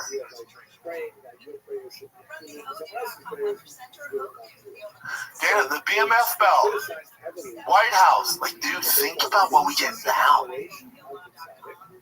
Yeah, it's just cookie cutter bullshit, just Nickelodeon bullshit. It's like they're kissing ass or they're plants. They have to. But that was refreshing to see. She's awesome. Let's take a little break because this episode of the Shop Show is brought to you by the world's first alcohol detoxifier that reduces blood alcohol content as little as 30 minutes. We talk about Sure Shot. If you're going to have some drinks, you want Sure Shot by your side. It's your companion. So you can wake up or in 30 minutes or less, you sober up with a sharper mind and body, liver support, well-being boost, gut support, hydration. If you're going to drink, this is the way to drink smart. Don't be an idiot. Sober on up and feel good about the drinks you're having this weekend. Go to SureShot.com, use promo code Brendan, get 10% off. Go to your local Bevmo, get a 4-pack for you and the homies. It's everywhere. SureShot.com, promo code Brendan. This guy. Oh, I saw this. You know what? I thought about reposting this, and I thought, you don't want to highlight a guy's fucking downfall. Well, I mean, so for those of you listening, this young gentleman points to the ground like Max Holloway, and then just gets starched. Like, badly starched. All right, I'll just play it. And it wasn't even like a trade. He points down, the guy goes, cool. Boom! I mean, it's a bad knot. If you're just listening to this, he points to the ground, the guy goes, cool, say less. And then it's not like an exchange where Max and Dustin, whoever lands, it's over. The dude just throws a fucking right hand, lands right in his grill, stiffs him, and then continues to follow up and just mollywop him. Yeah. That's the problem. Everyone wants to be Max Holloway, but you better come correct. At least he tried. Yeah. Poor guy. Some dude said, this is where I want to be knocked. Right here. Punch me right here. Alrighty. This is kind of just a silly one. But Taito Ivasa, apparently fans are like concerned about it because he's gained a little bit of weight. He's living life, baby. So that's holy shit. So I said, ACD MMA, but _ said, we're never seeing Shuey in the UFC octagon ever again. He's a heavyweight. Does he? I forget if he makes it, like he actually hits the threshold. Oh, yeah, no, he's never under 65. No. Okay. He's a big boy, man. Yeah, man. Maybe he's not fighting. No, let him do his thing. Quick one, Dustin Poirier is going to be doing analyst work and commentating following his retirement from actually fighting, so that's pretty cool. That'd be great. I haven't heard him at the desk, but I'm sure he's good. Dustin's a smart guy. Yeah. So remember we talked about Diego Sanchez getting arrested and doing kind of similar stuff as John Jones, like shooting a gun, whatever, in Albuquerque. So this is actual video footage that came out of the arrest. So I'll show you some of it. Keep your hands on the field. Keep your eye on that. They pulled him over after he shooting guns in the air. Stop right there. Do you have any weapons? Keep your hands up. Keep your hands up. Okay, turn around. Do a 360 with your hands to the side. Okay. I'm going to put you in handcuffs, okay? Let's walk this way. Let's walk this way. Walk this way. Okay, walk this way. Is he drunk? No, this way. Yeah. Let's see on the...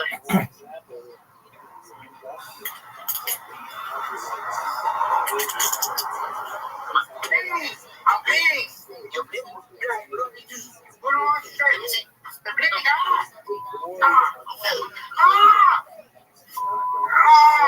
Hold on. Don't get the spirit of the bleeding, bro. You're not bleeding. You're not bleeding. Let me put your hand up. You're not bleeding. Let me fix it for you. But you're not bleeding.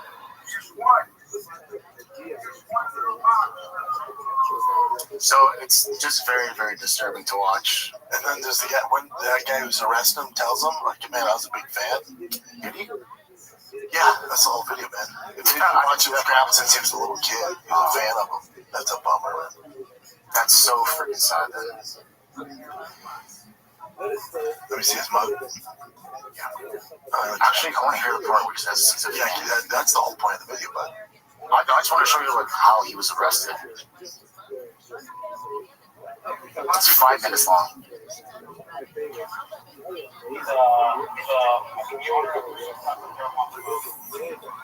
That's not fun. You ever rewind it? Yeah, keep going. Wait, keep going. Yeah, stay here. No, go back. Go back. You're missing it because this is the guy who's the fan. Watch.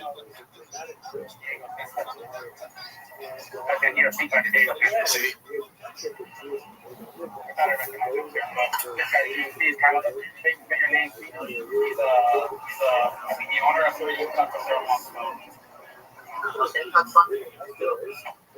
You Diego Sanchez, huh? Yes, it looks familiar, yeah. What's your, what is your name here? Diego Sanchez? Does it mean Diego Sanchez?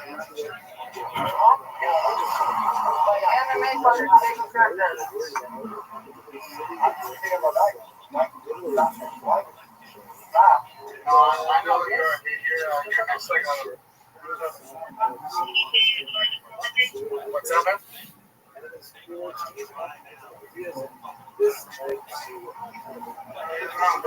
I want you since I was a little kid.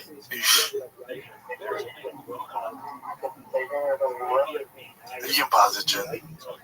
The guy, by the way, his buddy that was driving him, I remember the last article, he was like, even, I'm telling you right now, he has issues, he needs help. Like, he's definitely... Dude, and I'm telling you, we're just getting to the surface because UFC is so new in the grand scheme of things when it comes to major sports. This is just the surface of what's going to start happening. BJ... A lot of guys.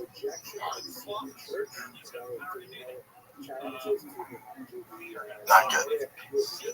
Okay, well, sad to see, man. It's definitely sad to see.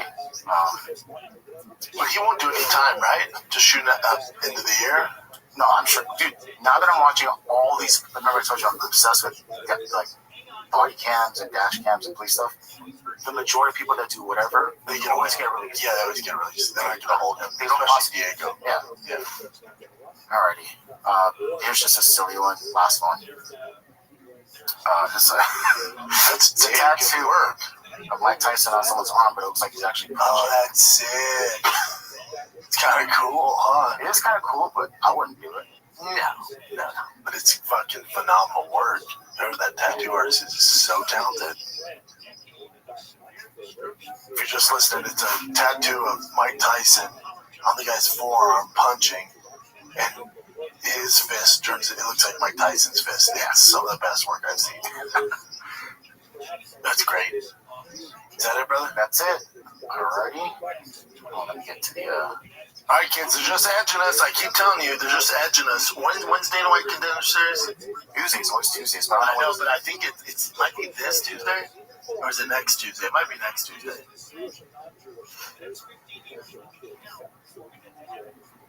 Season 9. August 12th. So that's next week. So next week's a big week for the MMA fans. Because you got Dana White Contender Series. It's great. That's a Tuesday night. Take my fucking money. And they got pay-per-view. So we just got to get through this week and the next week. We just got to hang on and get through the next week. We got one of the greatest middleweight title fights in the history of the UFC. And you have Dana White Contender Series. So enjoy the fight night this weekend if you're looking for your fix. But I'm telling you, it's coming next week. I'll be bringing it here on Monday because you have UFC 319 in freaking Chicago. You got Aaron Pico, who I absolutely love. You got DDP, Hamzat. Michael Van Page is back against Jared Kennedy. Another great fight for him. Tim Elliott's a fun one. Dude, Carlos Pratis and Jeff Neal, that's badass. Yeah, it's a great fight. So they're just edging you, kids. We'll get into that fight next week. Yeah, the whole card's fucking great. But till next time, man. Love you guys. Thanks for watching. Like, subscribe, do all the stuff. Love you guys. Giving away the TRX at the end of this month. Finally, we're at the last end of the giveaway. It ends this month. August, I think 30th is the last month to enter to win the TRX fully custom with over $50,000 of mods, over 800 horsepower. This thing's totally tricked out. Ultimate Dad Whip.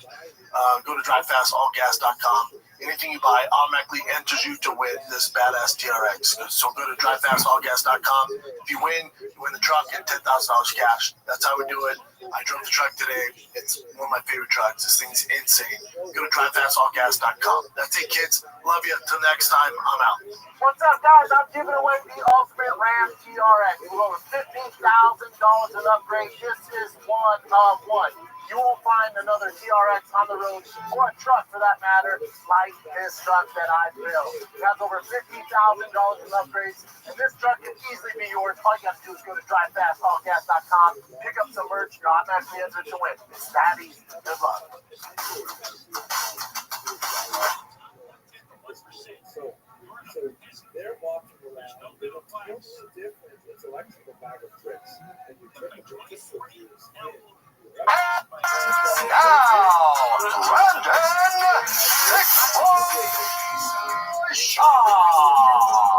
What's up, kids? Monday morning, August 4th. Man, we're in August. Summer. When's the end of summer, Jen? I don't know. I'll look it up. End of summer. I assume it's in August because September. Oh, September 20th. Okay, damn. September. Summer doesn't end until September 22. Wow. All right. It is getting hotter here. I thought I read something like getting cooler around September, but that must be off then, right? I don't know. It's definitely like June wasn't too hot. July wasn't that hot. August is the hottest yet, I'd say. No, mid-October. Yeah, he's colder. Oh, well, shit, yeah. Temperature across Texas generally begin to cool down with average falls below 100. Not till October. All right. But it's like some months to go. It's like not even like, yeah, I know. 40s or 50s, 60s. We'll be all right, though. But it's the hottest it's been so far. All good. Been on the lake. Had some jet skis. Got tee out on the jet skis. I'm freaking ready, A, for school to start. They start, I think, in a week. And B, for sports to start. Tiger starts and Bossy start football and baseball next week. Thank God. Got to get them back in there, man. It's been a long summer, fun summer, but I'm ready for sports, baby. I'm ready for sports. Speaking of sports, at least football's coming back. I think we had the preseason games. Those do nothing for me. At the Hall of Fame game. So I got baseball. My Dodgers are kind of cooking. They just can't get it going. Snell looked good. I know you're going to say he gave up whatever it was, 2 homers. No, yeah, 2 homers or 3 homers to Diaz. Yeah, but the park, it's a minor league park. Those are homers. Nowhere else in MLB. I thought Snell's my guy. He's going to get us through. We just need some pitching. The Dodgers, they just got to get it together. And Mookie's playing so bad. Freddie Freeman's ball, Will Smith is balling. Tom's always there. Let's get it going, man. Let's, so you got college football popping. I think it's this weekend. And then NFL some preseason. The UFC has no off seasons. I would argue this, what the UFC's doing right now is kind of their off season. These fight nights are their off season. Where they're like, here's something just to wet your beak. But it's not, you know. This person hates this person, and you know, It everyone hates each other. No, we're it's been a slow kind of overall summer in combat sport. something I want the win with my team. A slow one. Super slow one. They got a fight night this weekend again. For the middleweight division, it's an important fight. Roman versus Fluffy. So it's important. There's a lot of implications with that. You know, it's like that, man. It's a fight night. It's what they typically do. We've done terrible, but it's not good, though, Jen.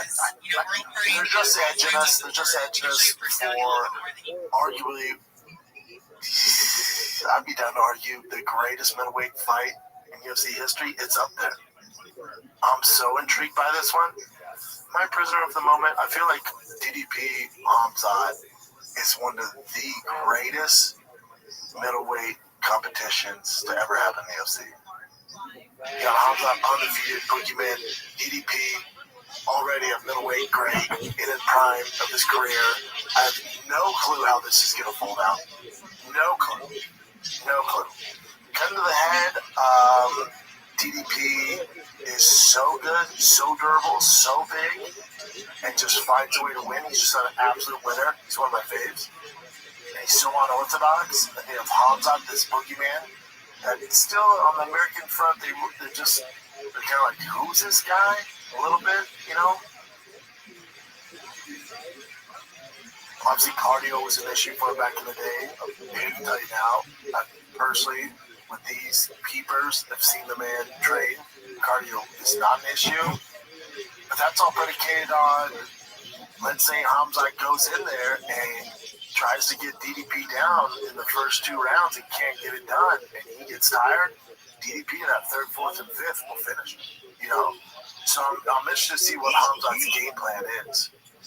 I'm also interested to see how good DDP's grappling is. I've heard training room stories where he's just this freak, but I've personally seen Hamzat beat world-class wrestlers and jiu-jitsu guys. Like, toy with him.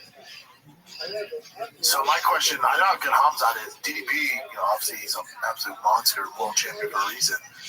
But is Hamzat so good? Is his grappling and all that so good where even DDP can't withstand that the first, you know, couple of minutes? Does Hamzat change his game plan? Because it's a 5-round fight. It's for a world title where he's not what makes him great, where he's this banshee in the first few rounds. Does he slow it down? Try to strike with him? You know, I'm so intrigued by this fight. So intrigued. I bet they fight a few times. This won't be the last of it. It's one of those fights. We're getting a trilogy out of this. It's a Volkanovski Max Holloway vibe fight. You're like, okay, here we go. Frank Yeager, BJ Penn, you know. Have you heard the back and forth that Robert Whitaker and Israel Adesanya talked about? No. Fighting DDP. No, they're like, dude, he's just like so goofy, but everything works. They couldn't handle it. They couldn't take it. Like, I don't get it, man. Yeah, it's like, I don't know. Because I think too, me too, I'm guilty of this as well. Like, when you watch DDP fight, especially when it's coming up, I was like, oh, this guy is going to get to a certain level, and he's toast. Like, it's a little sloppy, it's unorthodox, and then no one can figure it out. Yeah. And he's massive, and he has cardio, and he's tough. He's just fucking good, dude. But if you were to have a young kid, you wouldn't put on a DDP fight and be like, this is what you need to fight like, because there's only one DDP. And that could be an X factor in this fight. If you're Hamzat, who do you bring in to mimic DDP? There's nobody. RDR? Yeah, RDR maybe. But even he doesn't have the striking or power or tenacity of DDP. I don't know. But again, if I'm Hamzat, I'm like, I don't care what DDP does. I'm going to insert my game plan, my will, and take this dude out. You know, I think that's what and from what I've seen, I think that's more of Hamzat's style. Like, I don't care what he does. I'm going to get him down, choke him out, and pound him out. That's it. It's a fascinating fight. They announced Aaron Pico, who's supposed to fight Ivalov, right? Yeah. But Leon Murphy? No? Yeah, I mean, it's still a tough fight for Aaron Pico in his first one, but that's how high the UFC thinks of Aaron Pico. Have you seen that dude lately on Instagram? Aaron jacked. Insane shape. As well as I've been a fan of Aaron Pico for a hot second. I hope he does well. I hope he's the one that breaks the Bellator curse. He comes over and really look at him with Hamzat right there. Yeah, he's also grown up. You gotta remember, when you saw him in Bellator, when he fought at Madison Square Garden, he's a kid. Like, that's a grown man there. Yeah, he's freaking jacked. Hamzat said, let me put this flag over my open body. Yeah, Pico looks like insane shape. And it's Lerone Murphy. He's a stud. It's not an easy fight. No. Now, I like it as an Aaron Pico fan. I like it way more than the Ivalov fight. Yeah, way more. I hated that fight for him. Dude, he's so jacked now. He's a grown man now. Yeah, I hope he does well, man. I'm praying for that dude. What do you got, Jim? We just got to get to, was it August 16th in Chicago? I think it was August 16th. Did you watch the fight night this weekend? I did. Yeah, Dan White Contender Series coming up, too. Well, I see, I like those. That's fun. You do, I know. But, you had some Asian on Asian crime in the main event. Yeah, I figured you like that. Right? Yes, I did. But there was some funny thing that happened. Not funny, it was a crappy thing, but hold on. My boy Neil Magny got a KO. Yeah. And then also I'll show you a video of something that happened afterwards as well. But so Amir Bossi was supposed to fight Tatsuro Taira. Yeah. And he pulled out with an injury. So he got replaced by this Korean guy named Park Hyun-sung within like 7 days. And then, yeah. And this guy was like undefeated. He won the road to the UFC, or I think it's called Road to UFC, like in Asia. So he was like the guy that won that, and then so he came in there and fought Tatsuro Taira. However, during the press conference beforehand, this reporter, not there the same guy. Yeah, this has happened before, by the way. But let me just play this for you.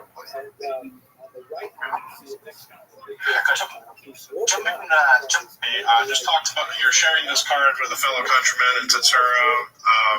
Kaya Sakura made his debut in that organization last year. How is the growth of MMA in Japan, and how do you feel being one of the faces of the sport there? Actually, he's not Tatsuro, he's a part. I think you know. Yeah, no, he's sharing the card. But he's part. That's why I was So, oh man, the guy doesn't own it either. Oh god, he posted it. He goes, "This was me. Got my finest mug for sure. Lots going on. But for the record, I did not confuse him." No, you did. You confused him for being both, and then doubled down on it. Yeah, and then he was like, "No, he's on the same card with Park." He was like, "No, this is Park." Yeah, the guy's like, "No, I know, this is Park." He's like, "No doubt. That's what I meant." Yeah, dude. Oh my gosh. That's like that. He's a journalist, so it's like that. What's going on, man? But hear me out here. I just want to be clear. I did not confuse him. No, you did. It's all good. He did apologize, which is like, yeah, that's fine. Did you see when Bryce Mitchell fought the guy? Yeah, he was speaking Arabic. It's tough, dude. I get it. This reporter, he's probably like, oh fuck, man. It's a fight night card, last second replacement. But you just gotta own it. Like, you should be like, yeah, I totally messed this up. Yeah. My bad. And you did confuse him. Lots going on. Didn't confuse him. No, you did it, but it's all good, dude. We're not gonna beat you up over it. Shit happens. People make mistakes. Yeah, that was actually really funny. That is funny. And I think this is the guy. But anyhow, we'll move on past this. Yeah, happens. Take a little break here, kids. If you've shopped online, chances are you bought from a business powered by Shopify. That's right, they're everywhere. You know that purple Shop Pay button you see at checkout? We all see it. We buy it on Instagram Shop, TikTok Shop. They're everywhere. Your favorite clothing brand, that little Shop Pay button's everywhere. The one that makes buying so incredibly easy if you've used it before, well, that's Shopify. There's a reason so many businesses sell with it, because Shopify actually works and they make it easy to start and run your business. Cha-ching!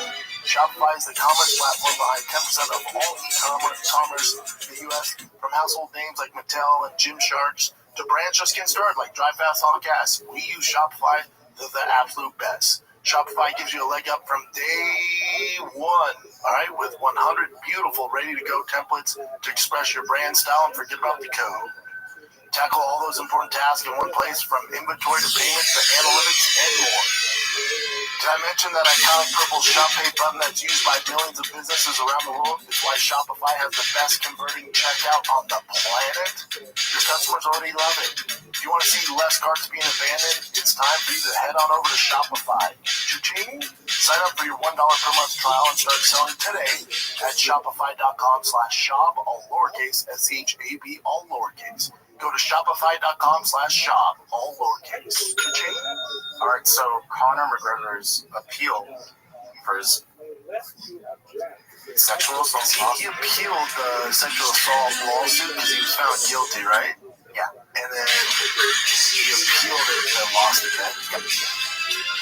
And there's a ton of stuff that he wrote on X, on Twitter. Another tracing of Instagram. Yeah. I'm not going to go through all this, but this is Going to win these claims, I would say innocent because we were both long prior to the shakedown awarded this. This gets confusing too because I don't understand what he's saying. Like, I'm not paying for his legal costs because that's his home, right? Look at the guy that also, bro.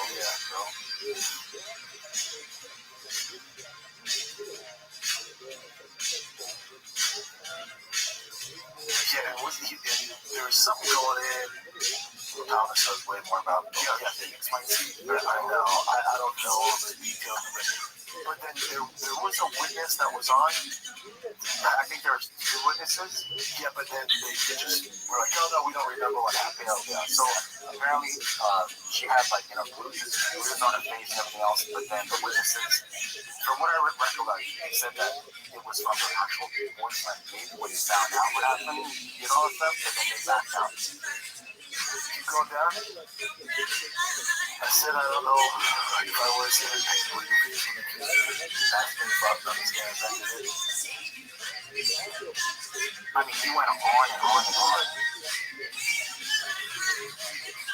Oh, yeah, but he says there's the lack of evidence, but they had, remember, we talked about this a while ago, there's a lot of CCTV footage that they don't show. That's the only, if I could just have that CCTV footage, then if it shows Conor, doing what he's accused of, then I'm out, dude. There's no defending him. It's just that's the only thing. If you're any sort of Conor fan, you're like, can I see that CCTV? Like, why can't we see any of that? What's going on there? And the ones that we did see, remember, she was, like he's saying, she was smiling and holding after apparently all this stuff happened.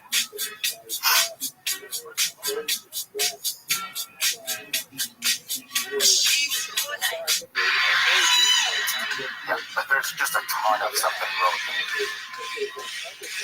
So how much does he have to pay her? 1.4-ish million. For legal costs. I really consider it.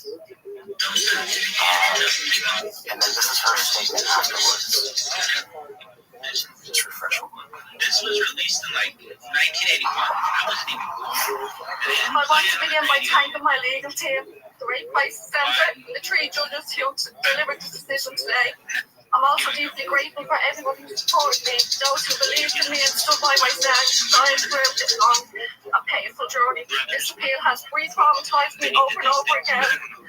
Being forced to relive it, what happened has had a huge impact on me. To every survivor out there, I know how hard it is, but please, don't be silent. You deserve to be heard, you also deserve justice. Today I can finally move on and try to heal. Thank you. Any message for Conor McGregor? How are you going to do this? Not right now. That's all I have to say right now. Thanks for my question, and I have no clue with this legal stuff. Why was it a criminal case? Here we go. Here's Michael Jackson. They're saying there wasn't enough evidence. I don't know. And then Conor's like, no, there's tons of evidence. That's the reason they didn't go to criminal. Yeah, it's all a shit show. It's all just a shame, man. On both accounts, it's just a fucking shame. I don't know what he's talking about. I just he goes, I was on the stand in a world of fog being accused of a crime I didn't commit, and that I was actually cleared of criminally exonerated by witness present, as well as believed twice over by public prosecutor. Some say the case never went criminal because there was a lack of evidence. That is not the case. It's the opposite. There was so much evidence. They had hours of footage of the victim after the supposed attempted murder and rape of her, partying away, messaging away, leaving the hotel, coming back, etc., up and down the lobby of the hotel, absolutely everywhere and back, and twice. Not an effing bother. Smiling, laughing, dancing, kissing, biting, play fighting. In some watch, I was home hours, and this was all going on. All seen clearly with all the CCTV footage. and backed up by multiple eyewitnesses. I wasn't even allowed to introduce crucial evidence that was a part of this criminal investigation decision of Bennett. It's been eye-opening, the entire process. Yep. Yeah, I don't know, man. I don't know. It's all just this. All of it's a shame. All of it. Altogether, without doubt. This is so. Yeah, there has to be a reason why the court's not allowed that CCTV. That could be. Who knows? It's just conspiracy. It could be. Ireland are so sick of Connor's shit and antics. Like, no, now we got you. Now we got you. Yeah, that CCTV might go your way and help persuade the judges and the jury. Nah, man. Like, now we got you dead to rights, you know? Like, why wouldn't they allow the CCTV footage?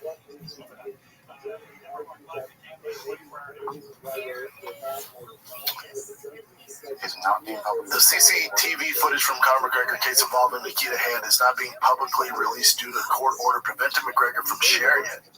The footage was shown during a civil trial where a jury found McGregor had sex. The footage was shown during a civil trial. Ms. Hand's legal team sought an injunction to prevent McGregor from disseminating the footage.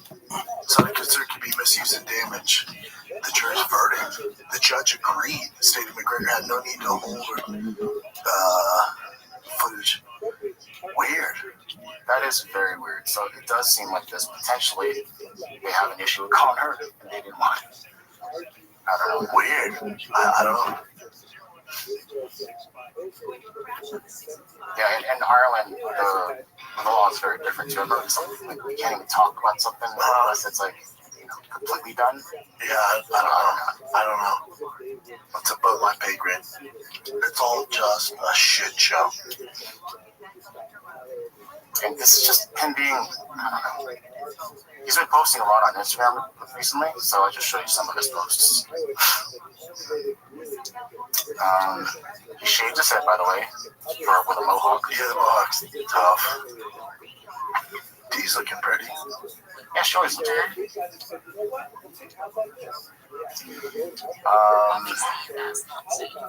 He's been doing a lot of shadow boxing on his boat.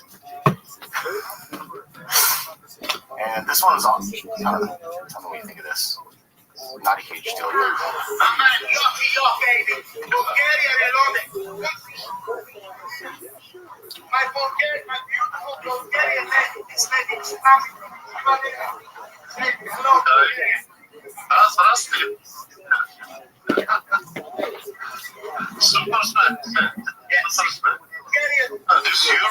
Dana sees videos like this, and he goes, he makes my hair and goes, nope, real quick, Exhibit 8, this is why we don't pay. There's tons of money. Look at what the fuck they're doing. He has a crown on, he's on a boat, just fucking, it's just been since he got paid, it's just been a royal fuck up. He's like, this is why we don't pay them what they're worth. This is why. Because they're cage fighters. And they take the money and they buy crowns. That's why. They get crazy shit. Oh, yeah, Connor's on another level. It's like, does he live on a boat? Like, I've done a lot of boats lately. Bro, after like 2 hours, I'm like, get me the fuck off this thing. Get me on a land, dude. I mean, the boat versus yacht. The yacht's like, you know. Fair point, sir. Yeah, I think he's on different flotation devices. I love boats, too. But after a while, I don't want to fucking live on it. His whole family's on a fucking boat. But again, yachts might be like apartments, even if it is. Like, I hate cruises. I hate all that shit. Yeah, but I'm with you. Boats, even when I'm fishing, I love it. 6 hours. Get me out of here. I'm out. Yeah. I jet skied yesterday with T. After an hour, I'm like, okay. Yeah. It's interesting you turn off the comments, too, I think. Most like, yeah, obviously. Never mind. Turn it off. It's very rare you turn off comments. It's a weird move to turn off comments. Yeah, because it's very obvious. This one was also super weird to me, too. He had this girl. Remember that girl that said she saw, like, an invisible person or something on an airplane? No. I'll just show this clip. Oh, yeah. And there's a reason why I'm taking everyone. You need to believe it. I would get out the plane. I'm like, oh, be freaked out too. Yeah, even I'm like, all right, even if maybe she's having a mental breakdown, but I'm out. That's enough, yeah. Okay. I don't need this. No. I don't need to get to San Antonio that bad. I'll fucking take it up. Yeah. I'll drive. Oh, yeah. But that's her. She's pretty. She's very pretty. But, yeah, he had her as a guest at his Blackboard game. Like, it's a... I don't know what's going on there. And she was there just to, like, do a spoken word, like, tell a story. Be a celebrity there, I guess, or she will be revealing what she saw. Yeah, very, very odd. Good for her making a business out of freaking out on a plane. She has. She's pretty. It's part of the appeal. So go a break here. We'll jump right back into the gossip in the MMA world. This episode of the Shop Show is brought to you by Breeze. If you're looking for the perfect buzz without the hangover, meet Breeze, spelled B-R-E-Z. Incredible functional beverage company revolutionizing how we drink. Their line of feel-good tonics offers a unique blend of hemp-derived THC and CBD, functional mushrooms, nootropics, right? And it's create a social relieving euphoric effect without the traditional downsides of alcohol. And no, these aren't like your typical edibles. You feel each blend within 10 minutes. The effect will last about an hour and a half, similar to a cocktail. It's mellow enough for your moms to try, but stackable if you're trying to dial it up, boys. So whether you're looking to turn up, tune in, or tap out, Breeze has a beverage to help you feel the way you want to feel. So if you're ready to experience the future of drinking, head on over to try.drinkbreeze.com/shop. Use the code SHOP for a $5 credit and free shipping on your first order. Breeze, drinking has evolved. Consult with a physician before use if you're pregnant, nursing, have any known or suspected allergies, medical conditions, or take any medications. FDA has not evaluated these products for safety or efficacy. Products are intended for 21 or older. Breeze. So Khabib was doing a speaking engagement somewhere in New York. Is it a real one or is this AI? There's been a lot of AI Khabib. It's got my good friend Rogan. It's gotten me before. So this is from Sports Illustrated. So it's got my friend Kevin Bay. He's fighting JDM. But this looks real. Yeah. So apparently, he kind of leaked the information that it's going to be at MSG in November. Yep.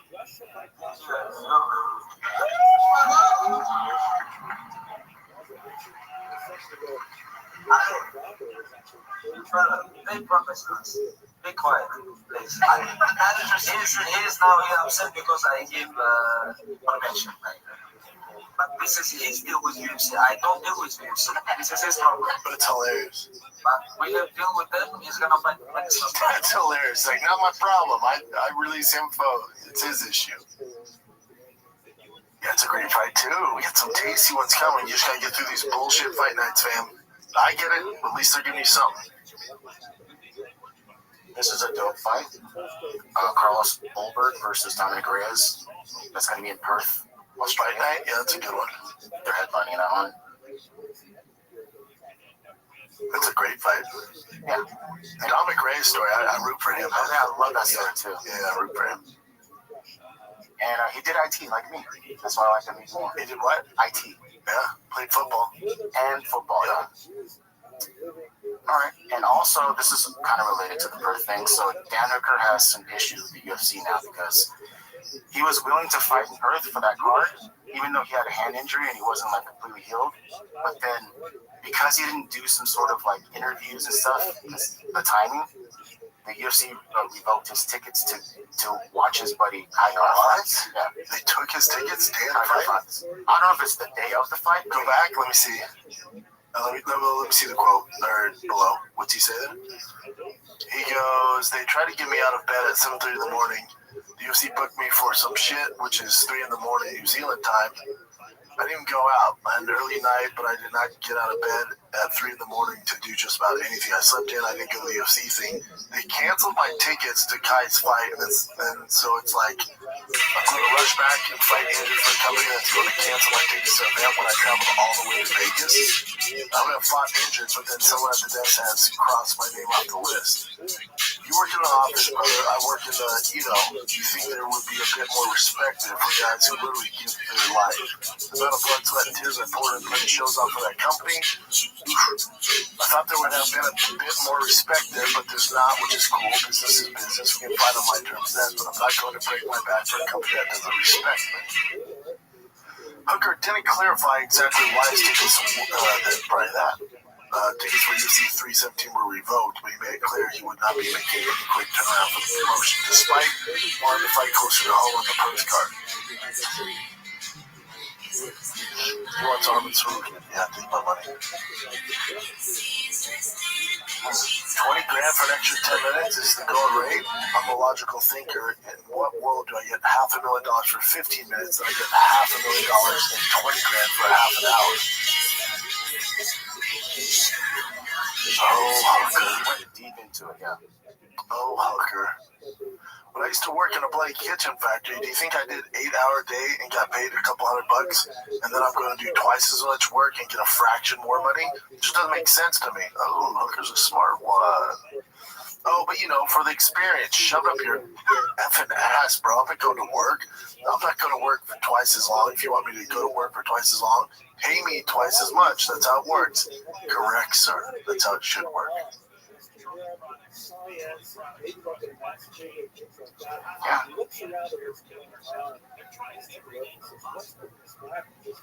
I don't know how much more you want to go into this, but yeah. At the end of the day, it's business, and the fight that makes the most dollars makes the most sense for the UFC. Yeah, correct, buddy. Yeah, the sooner these guys learn it's all a business, even if you're doing short notice fights, even if you're injured and taking fights still, none of it matters. None of it matters. Oh, that reminds me. Talk to Chris Weidman. Talk to anyone for that matter. Your point about the whole Moicano not taking the 200 grand?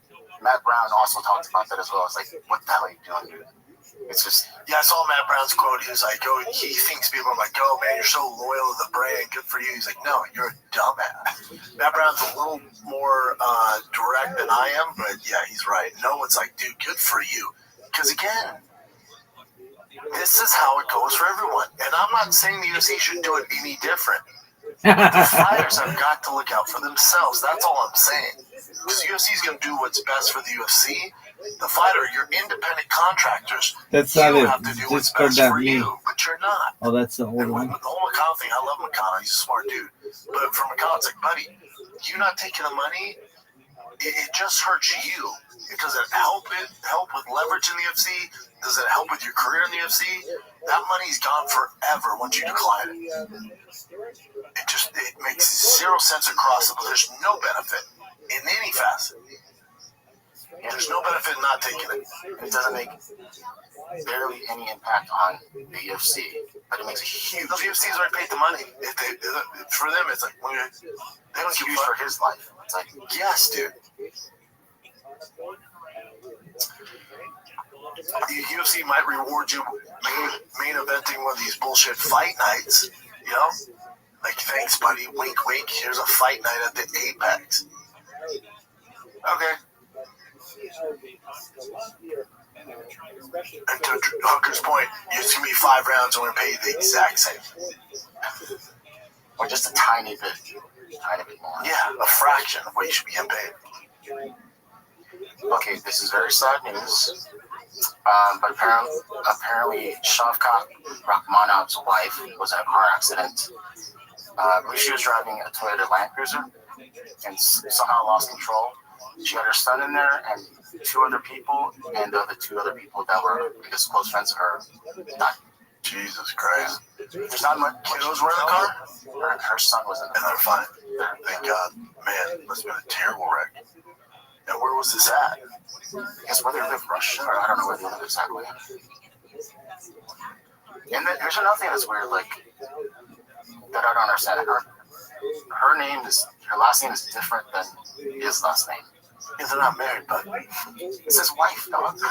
Oh, weird. Maybe she's one of those, like, Miss Independent women.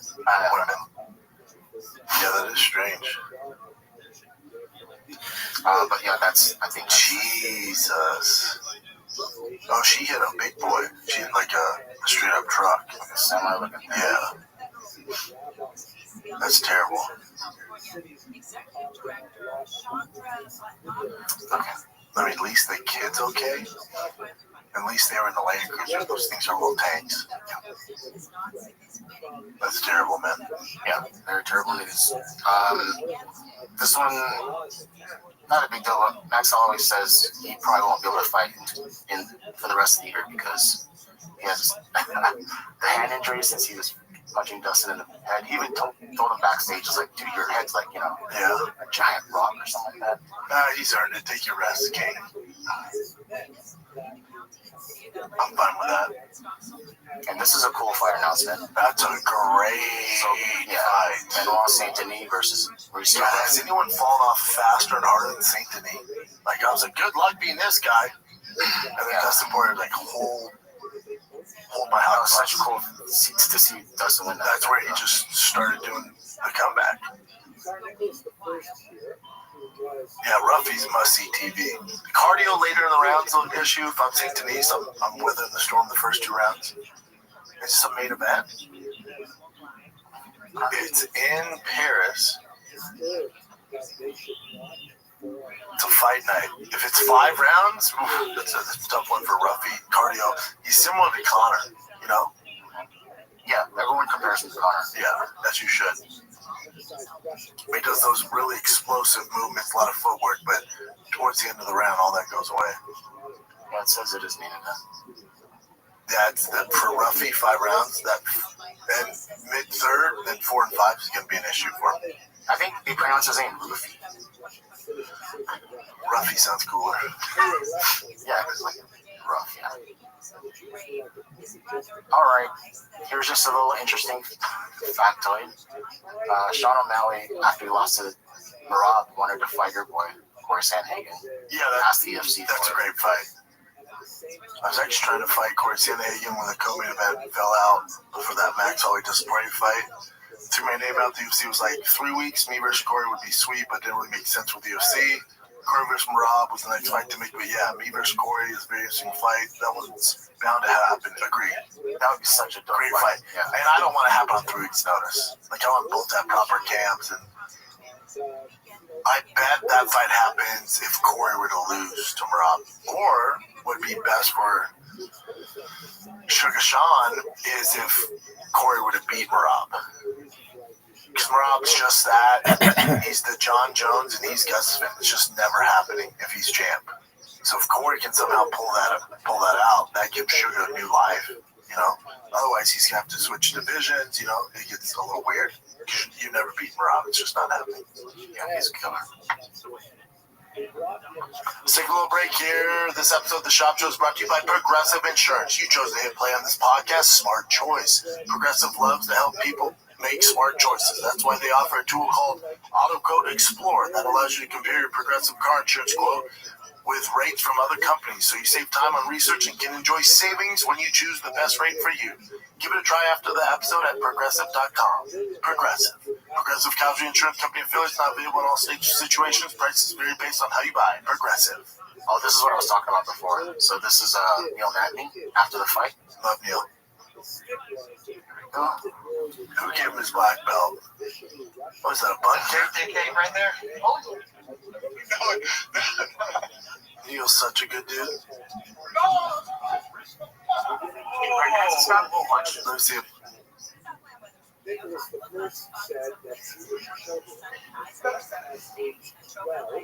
It's a weird they award black belts after you knock a guy out. Like, Alex Pierre got his black belt, I think, after he just starched somebody with a left hook. It's like, what?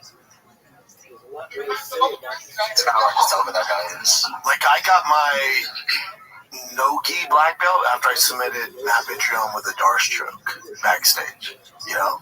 Because it was jiu-jitsu. Yeah. But when a guy starches a dude with his fist, it had nothing to do with jiu-jitsu. I guess maybe they're just looking for a stage to do it on. Like, Neil's been trained so long, he's a black belt. He's always been tough on the ground, super tough. Is there, like, just, because, you know, like in Taekwondo, karate, whatever, there's black belts, but, you know, there's all different disciplines. in mixed martial arts. So is there a black belt for just mixed martial arts? No, not really. I mean, if you get, no, not really. The closest thing would be combat sport that all the daggies have. That's the closest thing to like an MMA black belt. That's why all of them are so damn good at fighting, because they started doing it in Dagestan and Russia, you know? What do they call it? Master of Combat Sports. And it says that he's a black belt or master. That's probably the closest thing to an MMA black belt. In the UFC, you should probably be a black belt in MMA. Meaning you're pretty diverse in all of it. Yeah, like you're great at everything. Yeah. No one's great at everything, but you at least should be able to mix enough of the arts to be a black belt. I love it. Yeah, that's cool to see. I have no idea who gave him his black belt, by the way. I think he was a Maul Easton and Elliot Marshall forever. He was with so his coaches at Elevation. So that would be Christian Allen and Cody Donovan, both legit black belts. And this was cool stats. I didn't realize this, but so this is all-time most victories in the UFC. Jim Miller, obviously he's been around forever. That's 27.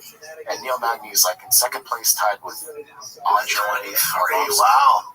Shit, Neil might do it. He only needs 4 wins. He only needs 4 wins to take that over. Well, 5 wins to be the champ.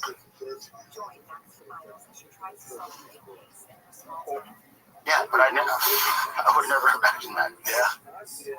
He went on a long streak for a while there. He's been fighting so much. And then he'd get to the top, and then obviously his Achilles heel, which is weird to say, but it's jiu-jitsu, right? Like, most of the time he loses jiu-jitsu. A really high-level jiu-jitsu guy usually submits him. So he'd go on this huge streak. They'd run to a really good grappler, lose by submission. Big streak, give him a grappler, lose by submission. So he rattles off a lot of wins. And he's been doing it since Ultimate Fighter 14. So he must be pretty wealthy then, right? To be in the game that long? It just depends. It depends what his nut is every month. Depends how was he living outside his means when he first started, which I know Neil, he's not, you know. Yeah, he seems like a very smart guy. I bet he's pretty well off. Meaning, not that he's filthy rich, but opposed to some of the other fighters. I don't know how legit this is. So hold on, go up. So it says Neil Magny's total MMA fight earnings is $2.1 million. Now a lot of you go, holy shit, 2.1 is a lot of money. Look how long he's been in the UFC, since 2013. Now, 2013, so what is that? That's 12 years in the UFC. Just do 2 million divided by 12.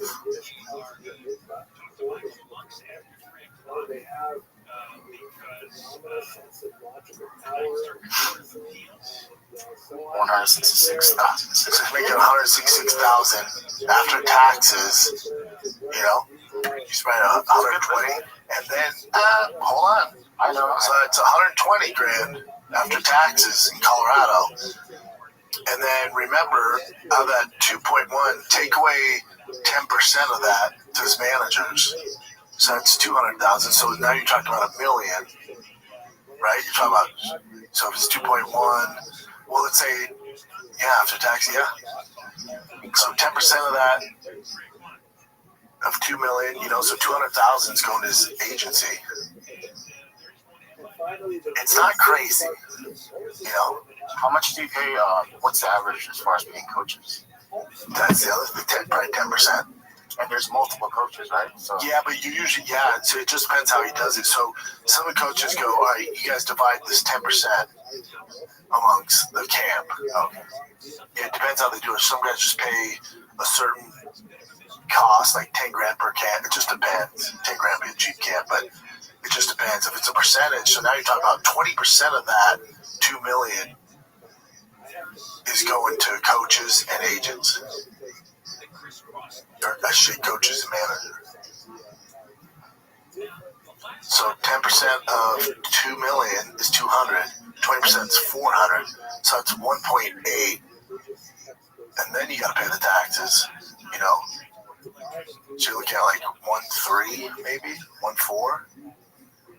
So 1.4 divided by 10. So he's basically making $100,000 a year. He's had a 14-year career.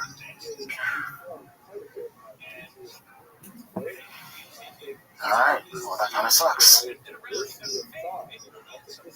Oh, so this one I thought was interesting because remember how you said there's no journalists that are, not that there's no journalists that are, asking really hardcore questions, but they're not allowed into the, the UFC or whatever. They just don't allow them in. So there's a White House press conference. This girl was from back in the day, and it just started popping up recently. And I'll just show you what she's asking. Hi, over here. I'm gonna start with a couple of questions.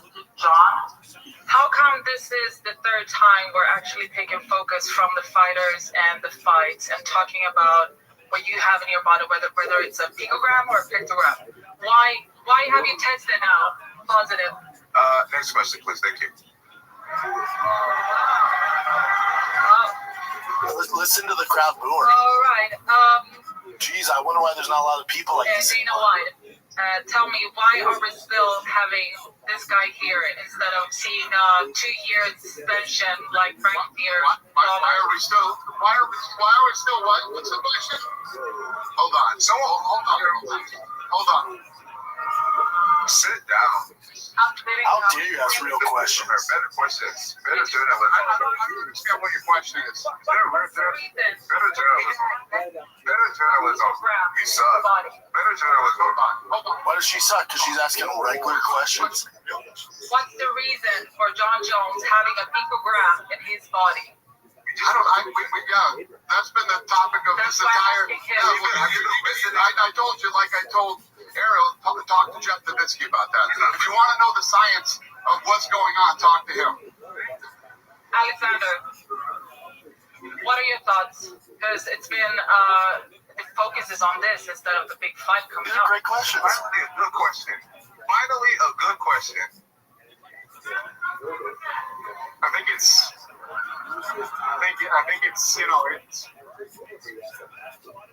it's bad for the sport. It's bad for the organization. I think it's not good for anyone. Having this type of conversations before a fight, but whatever. It doesn't really matter to me. We're here now. The fight is happening, and I'm happy for that. And I've never been this ready. Let's go. Let's do it. Last question to Cyborg. Cyborg? Yes. I can see you don't have that energy in your face. Are you affected about this? About what? All this mess. You don't have energy in your face? I have more energy. I can fucking Who is this girl? How about John? Oh, how dare you? Who is this girl? That's a girl asking some real fucking questions. Yeah. Isn't it crazy to watch this girl? Can you believe they used to do that? I'd love now, fast forward to now, it's like, a question for Dana. Dude, you're the best. What? Dude, when can we expect the next slap fight league? Yeah. Dana, when are we going to see Connor?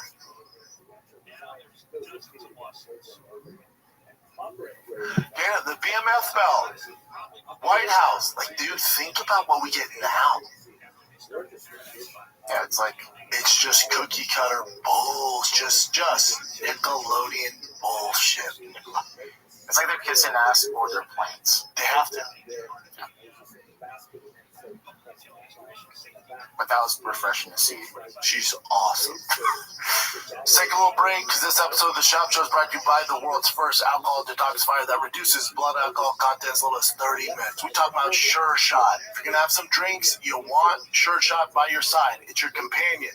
So you can wake up, or in 30 minutes or less, you sober up with a sharper mind and body, liver support, well-being boost, gut support, hydration. If you're going to drink, this is the way to drink smart. Don't be an idiot. Sober on up and feel good about the drinks you're having this weekend. Go to SureShot.com. Use promo code Brendan. Get 10% off. Go to the local Bevmo. Get a 4-pack for you and the homies. It's everywhere. SureShot.com. Promo code Brendan. This guy. Oh, I saw this. You know, I thought about reposting this, and I thought, you don't want to highlight a guy's fucking downfall. Well, I mean, so for those of you listening, this young gentleman points to the ground like Max Holloway and then just gets starched. Like, badly starched. All right, I'll just play it. And it wasn't even like a trade. He points down, the guy goes, cool. Boom! I mean, it's a bad knot. If you're just listening to this, he points to the ground, the guy goes, cool, say less. And then it's not like the exchange where Max and Dustin, whoever lands, it's over. The dude just throws a fucking right hand, lands right in his grill. Stiffs him, and then continues to follow up and just mollywop him. Yeah. That's the problem. Everyone wants to be Max Holloway, but you better come correct. At least he tried. Yeah. Poor guy. Some dude said, this is where I want to be knocked. Right here. Punch me right here. Alrighty. This is kind of just a silly one. But tied to Ivasa, apparently fans are like concerned about him because he's gained a little bit of weight. He's living life, baby. So that's holy shit. So I said, ACD MMA but _ said, we're never seeing you shooting in the UFC octagon ever again. He's a heavyweight. I forget if he makes it, like he actually hits the threshold. He's never under 65. Okay. He's a big boy, man. Yeah, man. And he's not fighting. No, let him do his thing. Quick one, Dustin Poirier, he's going to be doing analyst work and commentating following his retirement from actually fighting, so that's pretty cool. That'd be great. I haven't heard him at the desk, but I'm sure he's good. Dustin's a smart guy. Yeah. So remember we talked about Diego Sanchez getting arrested and doing kind of similar stuff as John Jones, like shooting a gun, whatever, in Albuquerque. So this is actual video footage that came out of the arrest. So I'll show you some of it. Keep your hands where I can see them. Keep your eye on that. They pulled him over after he shooting guns in the air. Stop right there. You have any weapons? Keep your hands up. Keep your hands up. Okay, turn around. Do a 360 with your hands to the side. Okay. I'm gonna put you in handcuffs, okay? This way. This way. Walk this way. Walk this way. Okay, walk this way. Is he drunk? Yeah, this way. Yeah. Let's see your leg.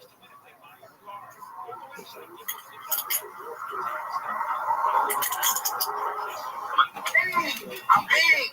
You're bleeding? Yeah, see, the bleeding now.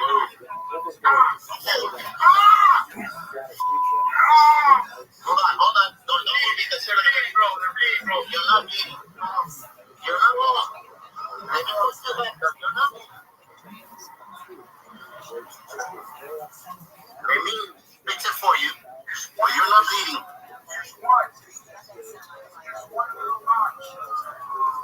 So it's just very, very disturbing to watch. And then there's the guy, when that guy who's arrested him tells him, like, man, I was a big fan. Did he?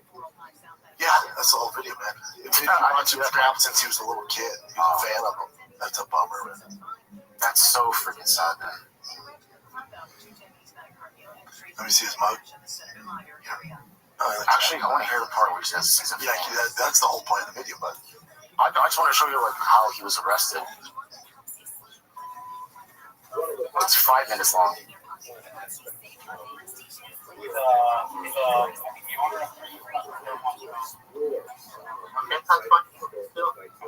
You ever rewind it? Yeah, keep going. Wait, keep going? Yeah, stay here. No, go back. Go back. You're missing it, because this is the guy who's the fan. Watch.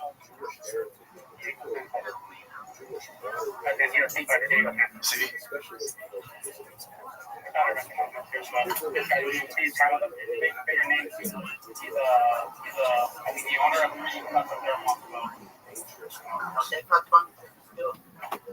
You're Diego Sanchez, huh?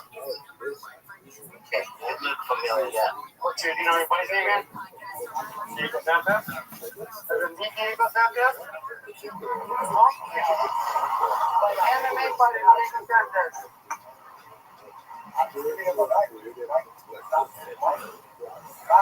No, I know you're next like a. What's that, man?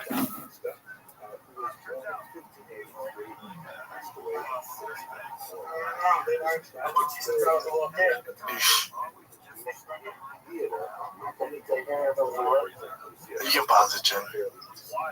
Guy, by the way, his buddy that was driving him. I remember the last article. He was like, even I'm telling you right now, he has issues. He needs help. Like he's definitely. Dude, and I'm telling you, we're just getting to the surface because UFC is so new in the grand scheme of things when it comes to major sports. This is just the surface of what's going to start happening. BJ, a lot of guys.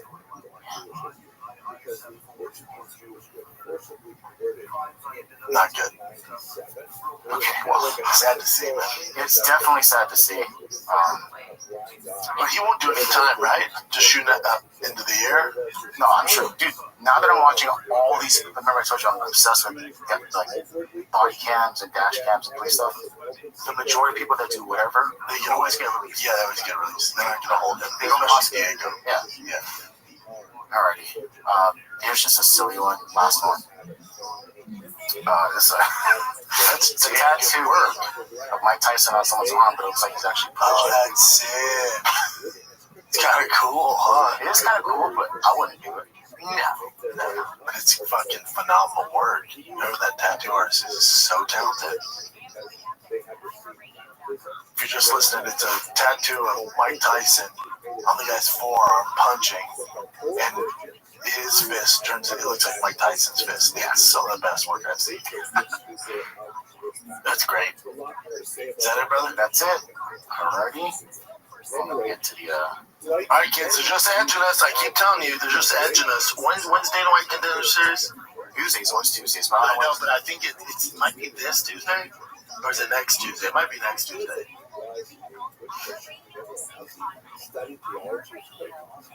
Season 9. August 12th. So that's next week. So next week's a big week for the MMA fans. Because you got Dana White Contender Series. It's great. That's on Tuesday night. Take my fucking money. They got pay-per-view. So we just got to get through this week and the next week. Just got to get through it. We just got to hang on and get through the next week. We got one of the greatest middleweight title fights in the history of the UFC. And you have Dana White Contender Series. So enjoy the fight night this weekend if you're looking for your fix. But I'm telling you, it's coming next week. I'll be bringing it here on Monday because you have UFC 319 in freaking Chicago. You got Aaron Pico, who I absolutely love. You got DDP, Hamzat, Michael Venom Page is back against Jared Kennedy. Not a great fight for him. Tim Elliott's a fun one. Dude, Carlos Proctus and Jeff Neal, that's badass. Yeah, it's a great fight. So they're just edging you, kids. We'll get into that fight next week. Yeah, the whole card is fucking great. But till next time, man. Love you guys. Thanks for watching. Like, subscribe, do all this stuff. Love you guys. Giving away the TRX at the end of this month. Finally, we're at the last end of the giveaway. It ends this month, August, I think 30th is the last month to enter to win the TRX, fully custom with over $50,000 of mods, over 800 horsepower. This thing's totally tricked out. Ultimate Dad Whip. Go to drivefastallgas.com. Anything you buy automatically enters you to win this badass TRX. So go to drivefastallgas.com. If you win the truck, get $10,000 cash. That's how we do it. I drove the truck today. It's one of my favorite trucks. This thing's insane. Go to drivefastallgas.com. That's it, kids. Love you. Until next time, I'm out. What's up, guys? I'm giving away the Ultimate Ram TRX with over $15,000 in upgrades. This is one of one. You won't find another TRX on the road, or a truck for that matter, like this truck that I built. It has over $15,000 in upgrades, and this truck can easily be yours. All you have to do is go to drivefastallgas.com, pick up some merch, and automatically enter to win. It's that easy. Good luck. Treat each other appropriately in business and so on. Angry about this, he ends up getting into conflict with both. And now, Brandon, take the boy, Shaw. What's up, kids? Monday morning, August 4th. Man, we're in August, summer. When's the end of summer, Jen? I don't know, but I'll look it up. End of summer, I assume it's in August, because September... Oh, September 20th. Okay, damn. September... Summer doesn't end until September 22. Wow. All right. It is getting hotter here. I thought I read something about it getting cooler around September, but that must be off. I don't know. Yeah, I don't know. It's definitely like June wasn't too hot. July wasn't that hot. August is the hottest yet, I'd say. Mid-October. Yeah, it gets colder. Oh, well, shit, yeah. Temperature across Texas generally begin to cool down with average falls below 100. Not till October. All right. But it's like we have some months to go. It's like not even like, yeah, I know. 40s or 50s, 60s. We'll be all right, bro. But it's the hottest it's been so far. All good. Been on the lake. Did some jet skis. Got tee out on the jet skis. I'm freaking ready, A, for school to start. They start, I think, in a week. And B, for sports to start. Tiger starts and Boston start football and baseball next week. Thank God.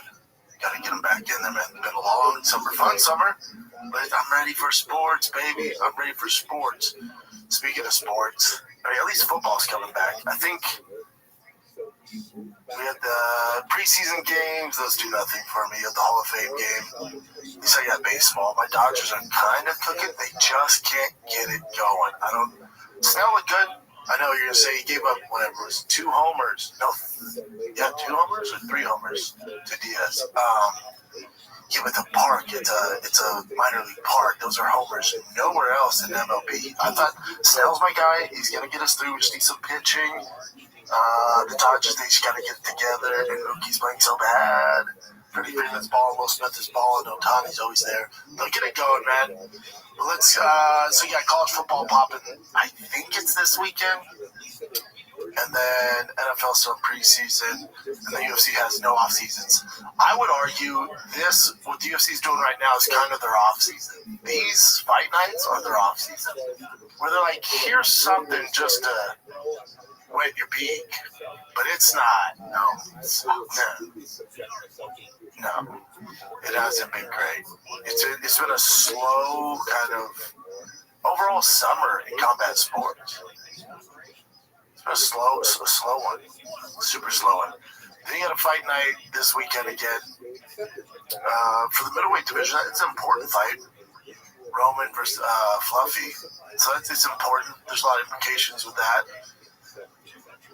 You know, outside that, man, it's a fight night. It's what they typically do. We've not terrible, but it's not good though, Jen. They're just edging us. They're just arguably. Welcome. How are you? I'd be down to argue the greatest. What up, ViralRabbi? It's up there. I'm so intrigued. Can you hear me? Am I a prisoner of the moment? Yo. How are you? It is my 24/7 live stream. How are you? I am not.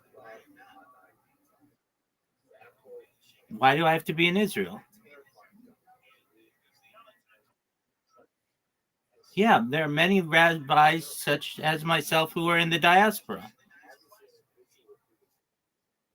It's anywhere outside of Israel. How'd you find out about me, Versailles? Verai?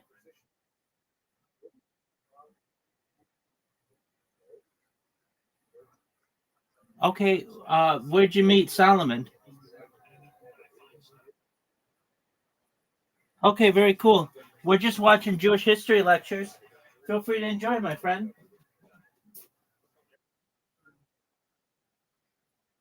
I am. It's my last name. Yes, sir. I'm just working on my robots right now. We're all related. We're all related. There are about 3,000 of us in the United States alone.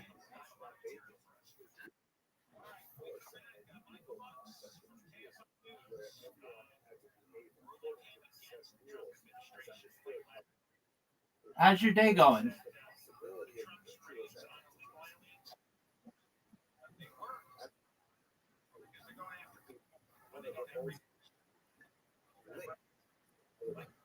What's truck? What do you mean you're doing trucks? You said you're doing trucks? What does that mean? What does doing trucks mean?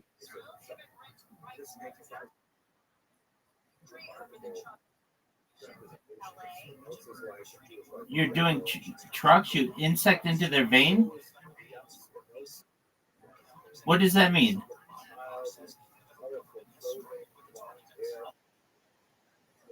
I don't understand what you're saying. What does it mean to inject into their vein?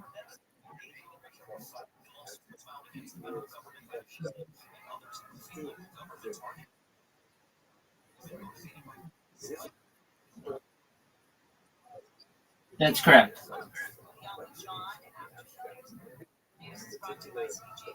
Feel free to watch the Jewish history lectures.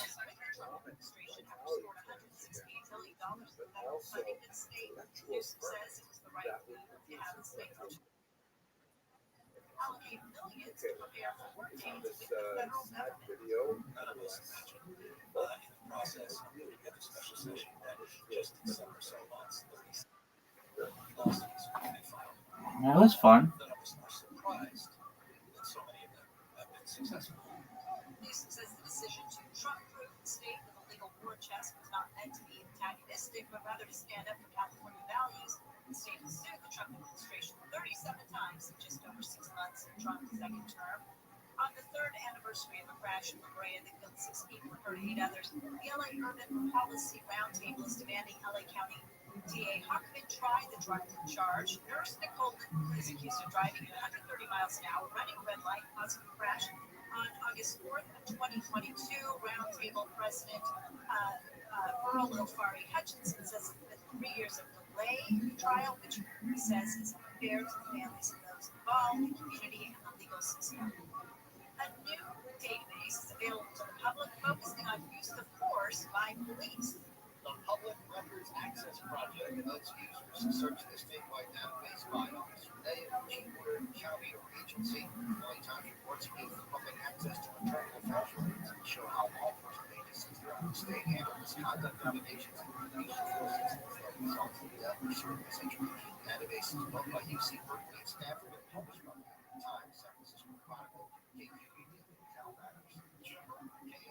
A brush fire that broke out in San Bernardino National Forest between Anza and Pinyon Pines charred about 125 acres, and that prompted the closure of Highway 74 before Cal Fire aircraft slowed its advance. A fire is still burning in the mountains in Santa Barbara County. Ainsley Selma Stones has huge plumes of smoke can be seen over Santa Barbara and San Luis Obispo. The Gifford fire has now burned over 65,000 acres since it started last week, burning in a mostly rural area. Southern California is starting a week-long heat wave conditions that can cause wildfires. Watch Duty is reporting that there is a fire in West Hills. It's near the 8900 block of Megan Avenue.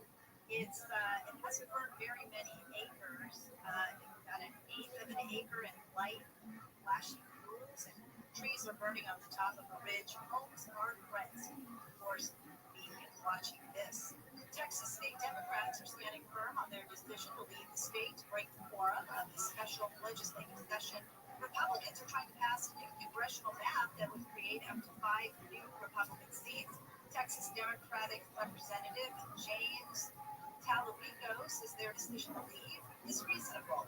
I have participated along with my colleagues in a long American tradition of standing up to opponents of civil disobedience of good trouble. Texas Governor Abbott has ordered lawmakers who return to face a $500 daily fine or possibly be removed from their position. The European Union will suspend its 2 packages of countermeasures to U.S. tariffs following a deal with President Trump. ABC's Inez de la Patara says the countermeasures will be suspended for at least 6 months. Trump's executive order last week set tariffs on goods with 15%.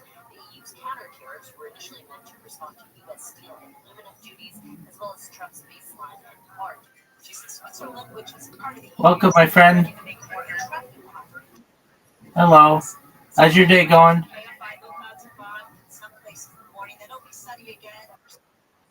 Metro LA. Low to mid 90s in the valleys, low 90s to the triple digits in the high desert and the high windy for the high desert.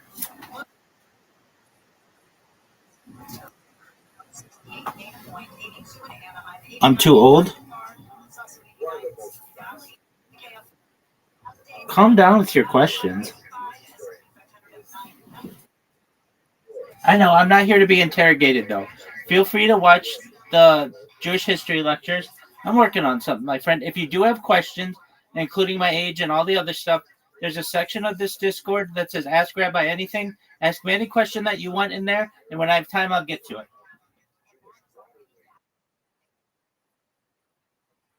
You do in the Ask Rabbi Anything section.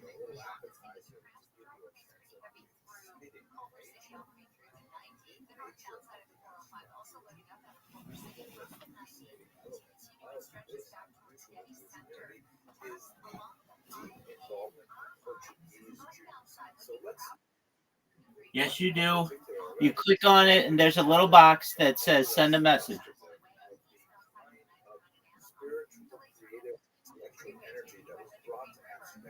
By the Jews from Portugal. I'm speaking specifically about Julio Acosta, also referred to as Da Costa, who was born in 1583 and passed away in 1640. This tragic story has been dramatized in many different countries. Here, for example, you see That's a great question to ask me in the Ask Rabbi Anything section. He was born in Portugal in 1583 to a Jew Christian family. What exactly does that mean?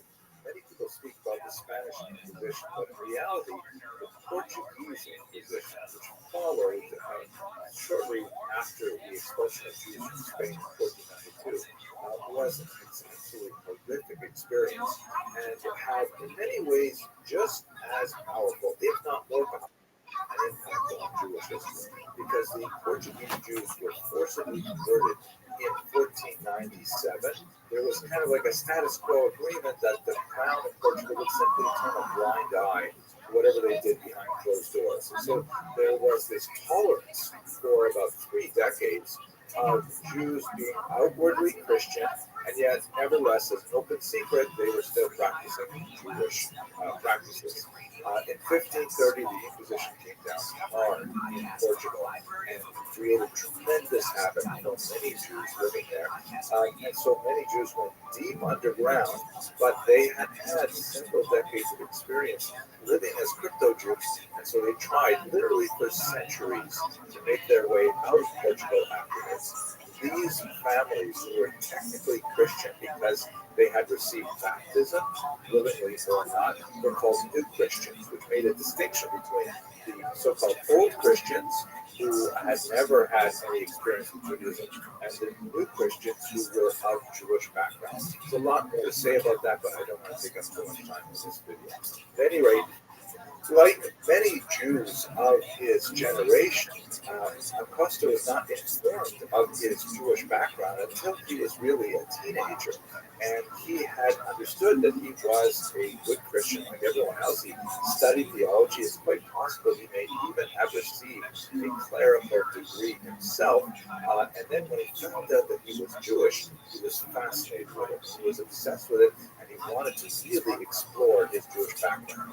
This was only possible, however, once the family did make their way out of Portugal to Amsterdam, which was much more liberal and tolerant environment, at least in some senses, where these Portuguese Jews could once again re-engage with their Jewish identity.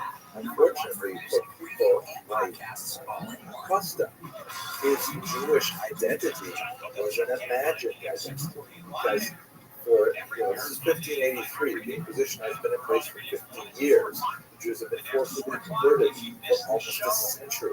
His real contact with Jewish teachings is highly limited. Almost everything he's learning about Judaism is from Christian sources reflecting upon Judaism and him trying to decode them to understand what Judaism must really be like after you take away the Christian foot. He came to Amsterdam in 1614. He spent a little bit of time after that in Hamburg. He was circumcised and formally converted, but he found himself in conflict with the Hamburg community in 1618. And the crux of the problem was that he did not believe that Jews were living up to the ideal that he had set for them. Right? Imagine the kind of environment he must have been active in. He was an intellectual, brilliant individual, very well read, and he's coming to adopt this new Jewish identity after almost a century of persecution.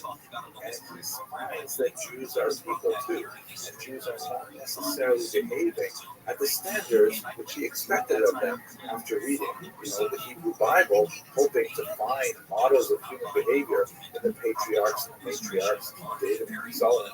He sees around them there are regular people who are going about as Jews, occasionally perhaps not speaking well of each other, perhaps not necessarily treating each other appropriately in business and so on.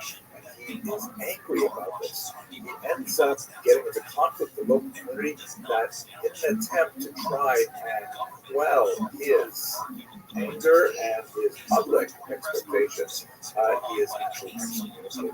Now, there's a lot more to say about what exactly is excommunication in Jewish context.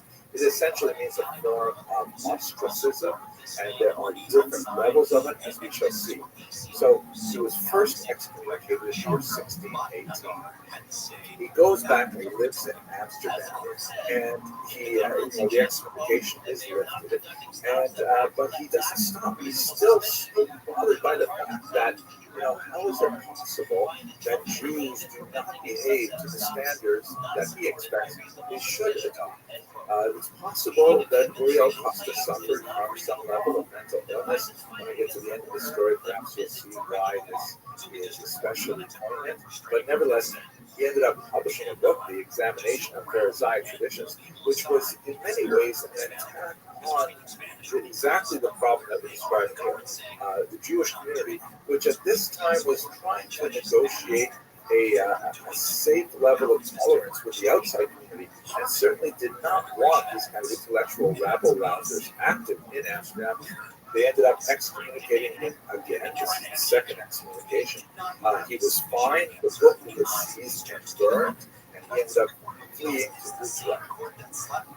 Nevertheless, in Utrecht, he found himself extremely depressed. In 1628, his mother passed away, and he found that he simply could not live. He didn't have a community anymore. He wasn't a Christian. He didn't have a community among Jews either. So he moved back to Amsterdam, hoping to absorb himself into the Jewish community again. And he said, I'm going to set aside all of my intellectual, spiritual disagreements with the community.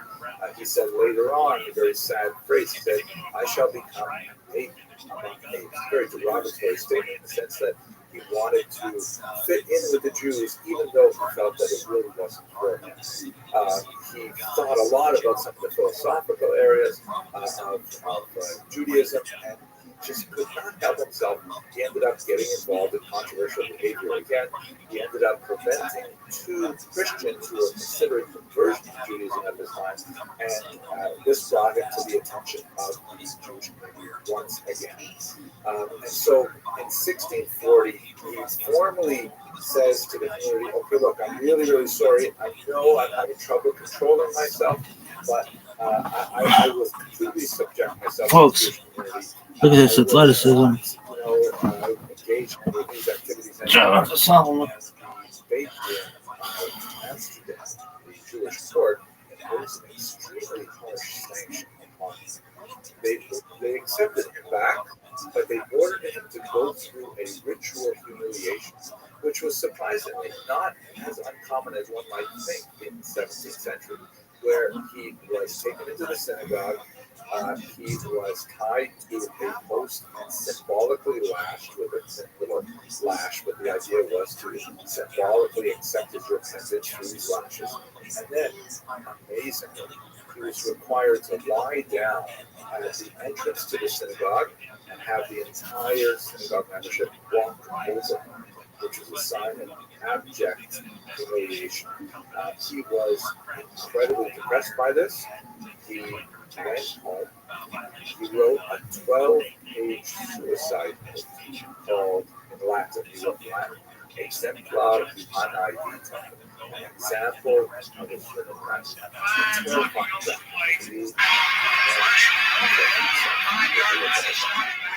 Terrifying story. Obviously, an individual who was There he is. What up, Tim? How you living, baby? Rah, rah, rah. Rah, rah, rah. Rah, rah, rah. What's good, son?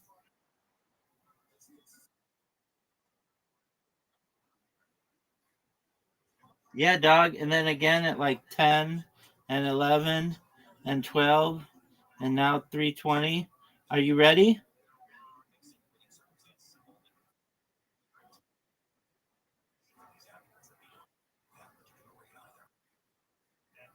Okay. So I have to put.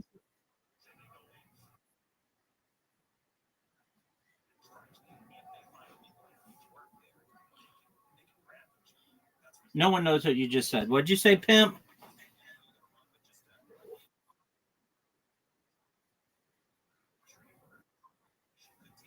From Ankala?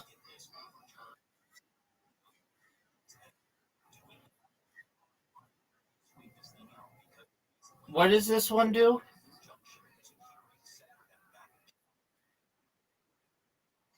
Oh, I've gotcha. Evolving restores 10 hit points. Are you proud of that shot?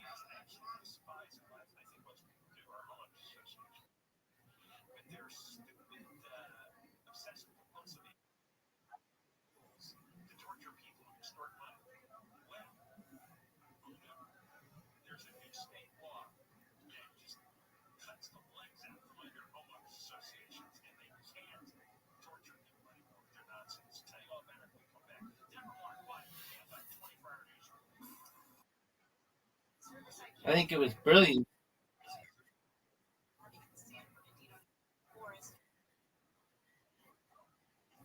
They're berries, technically. I looked it up.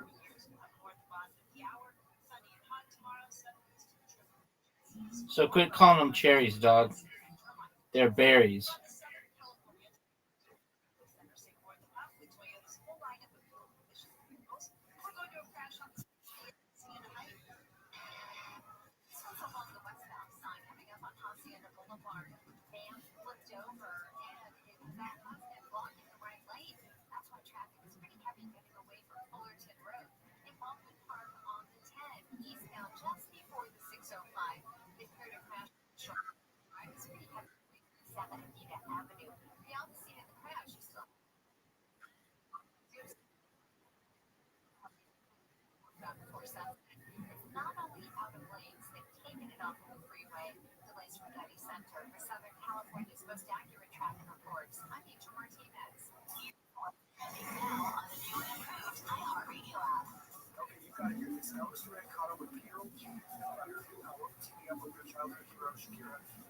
Psycho Bite.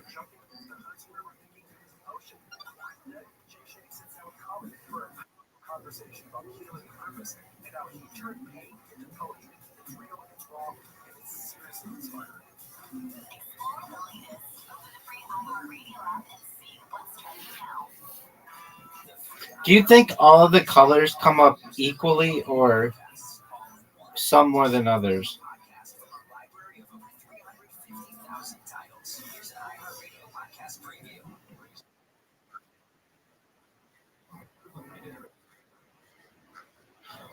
Yeah.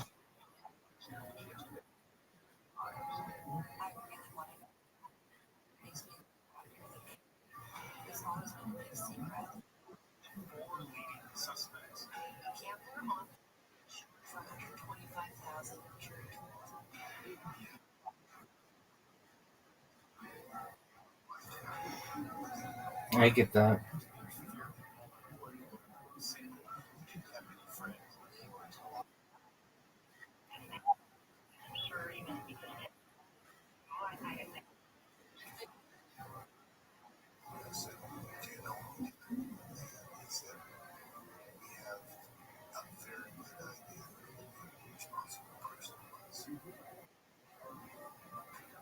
CBC Podcasts and CBC's The National. Hosted by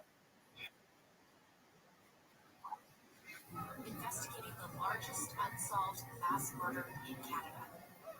Pacific Flight 21. Do you know about Canadian Pacific Flight 21? It is the largest unsolved murder in Canadian history. Listen and follow this podcast for free on the iHeartRadio app. Number one for Whatever you want to do about it, baby.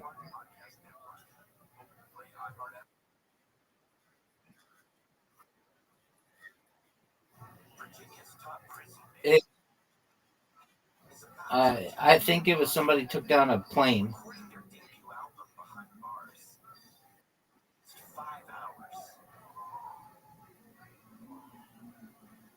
You're at max hit points, son.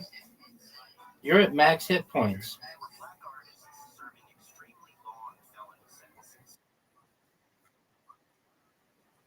only to get caught up in America's prison boom during their 20s. Are you proud?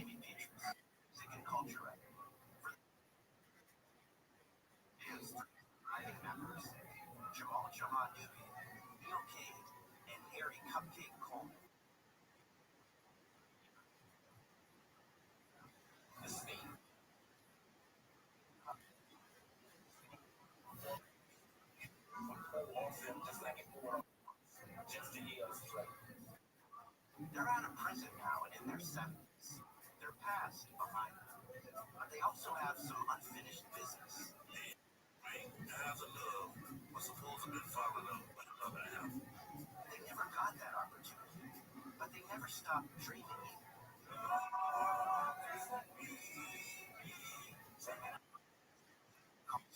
iHeartRadio app. Listen on America's #1 podcast network, iHeart. Open your free iHeart app.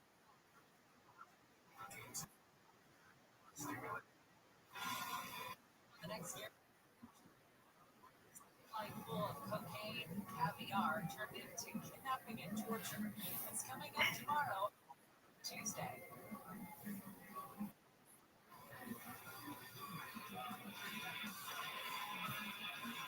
That was Newfie. Live everywhere on the iHeartRadio app. We're on every day from 1 until 4 o'clock. After 4 o'clock, John Tobin Show on demand on the iHeart app. A minute ago, teaser Devin. You should waste I don't know, say where you're going, when you're going, and at some point you're going to go on vacation. And as you know, I call this running joke. It's not a joke. Terrible things happen to whatever country she goes business.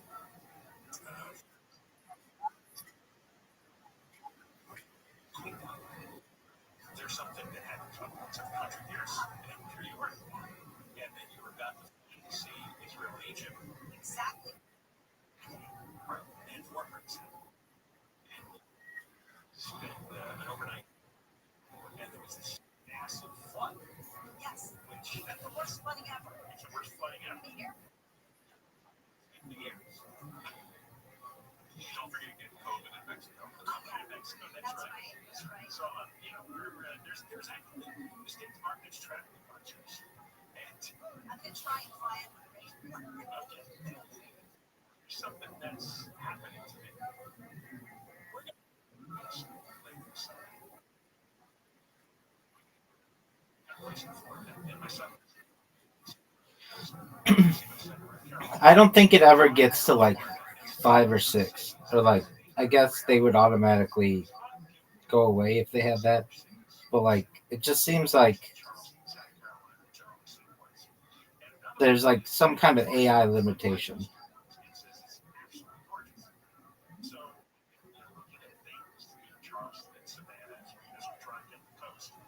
And this story just jumped out at me over the weekend. They have found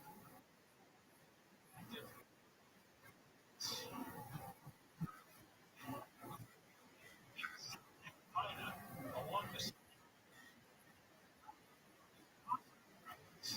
Right. this site, What's OP?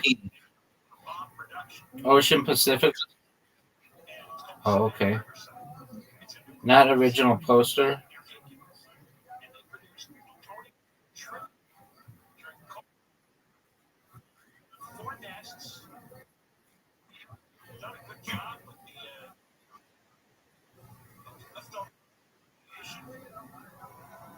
Because they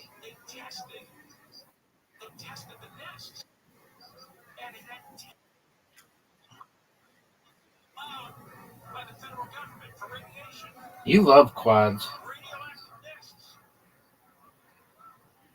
It was near tanks of stored liquid nuclear waste. But it looks like the liquid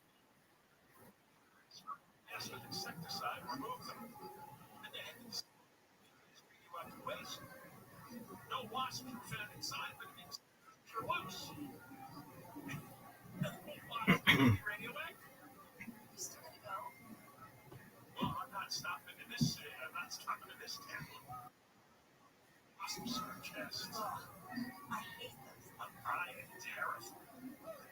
My wife, she's got bad allergies. She's laid out on the ground, right on the side. They're berries, dog. Quit calling them cherries.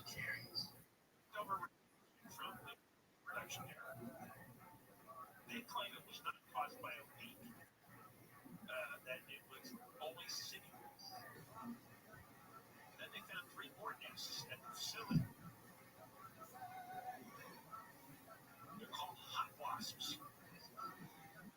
They could be contaminated, right? If you're living in a nuclear nest, you're going to be flying around, and you can, I guess they glow in the dark.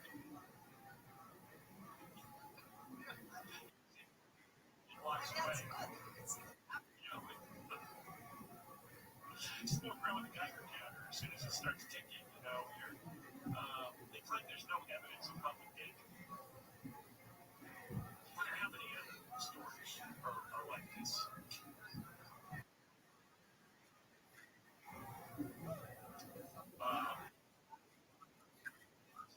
They now have 4 wasps. I didn't notice it. That is not an easy phrase to say. 4 wasp nests in custody. I think it's radiation. The limits with that low.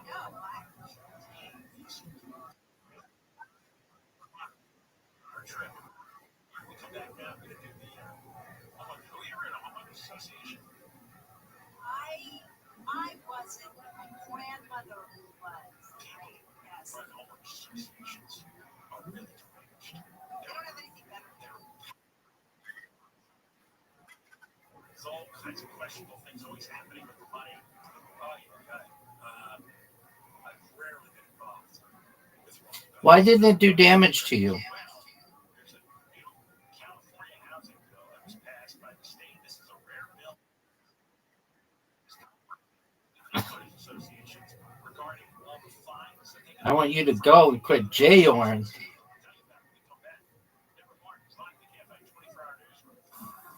County Fire Department and Forest Service crews are dealing with a fire that's burning in San Bernardino National Forest. The Old Fire, to be called, is east of Santa Rosa Truck Trail. It's burned now about 350 acres. As a precaution, the CHP has shut down both sides of the 2-lane Highway 74.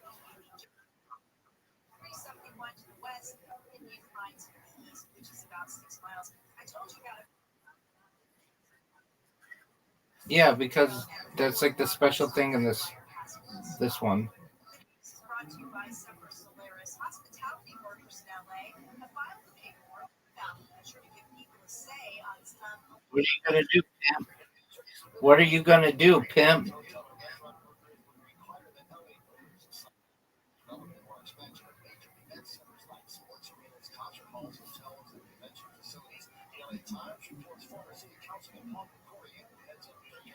Quad.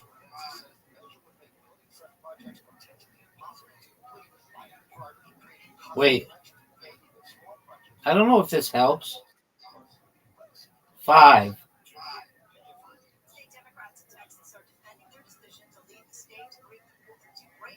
5 doesn't. I agree.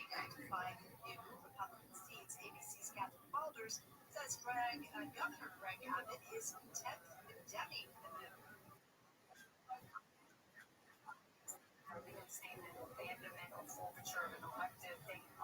House Democratic Caucus says Democrats are just doing what they have to, and workers have voted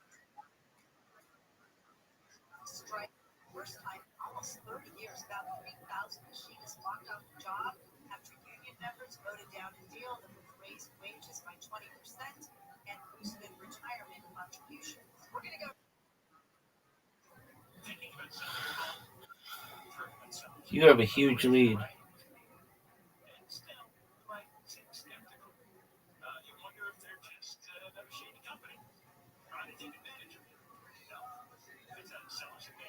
Fuck you, man. Fuck you. That was not neat.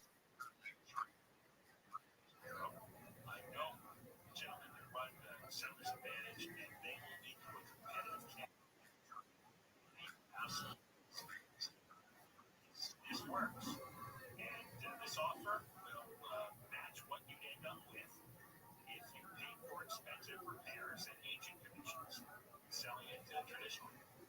Plus, you don't have the hassle of listing your home. Buy the home as is for cash. Call Seller's Advantage for no obligation offer. 888-321 as is. 888-321 as is. Extra move. 2747 sellersadvantage.com.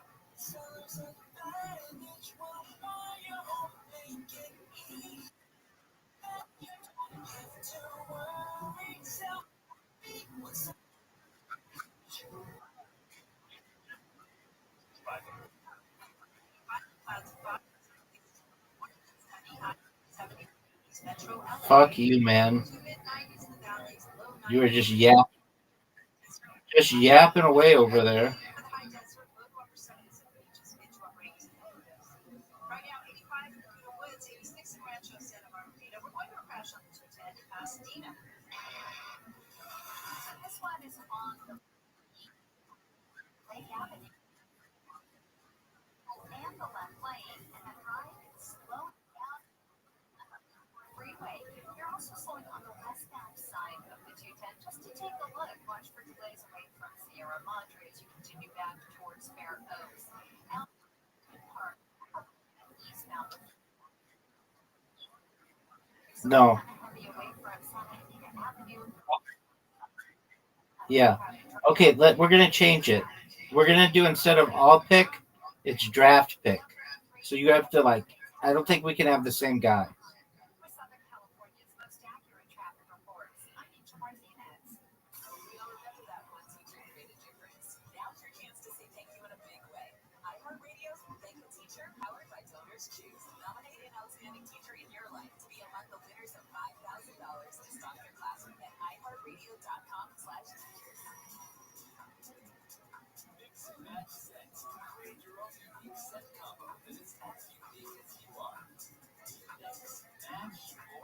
Riser selects.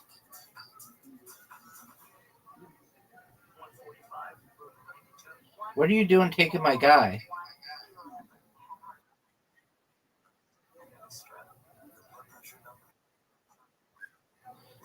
Oh, I guess. Because I got to go first. Are you going to pick something? Or are you just going to J? I know.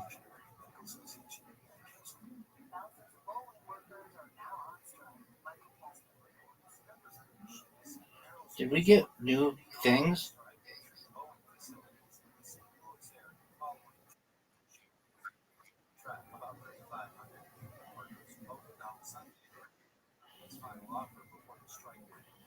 I got a new thing. We haven't used this one. Matching berries harms 5 damage.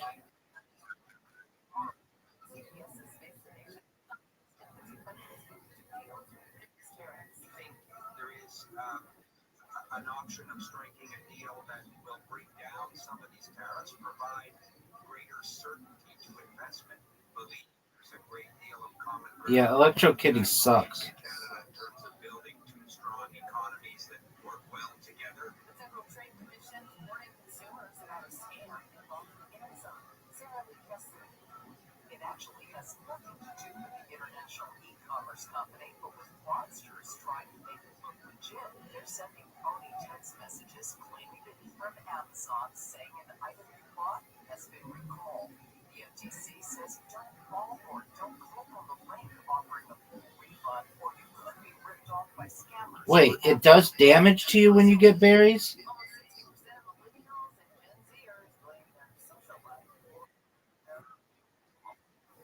It says all berries on board are poison. Consuming matching them will damage a player 5 health.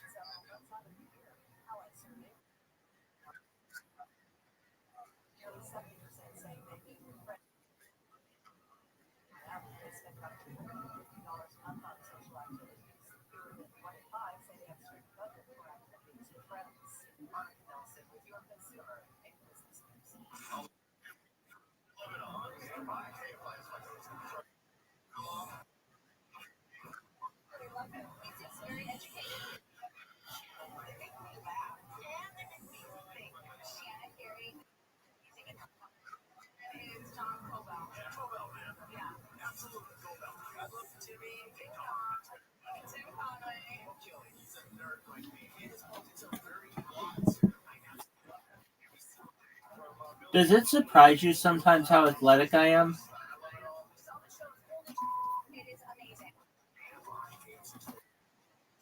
I would agree.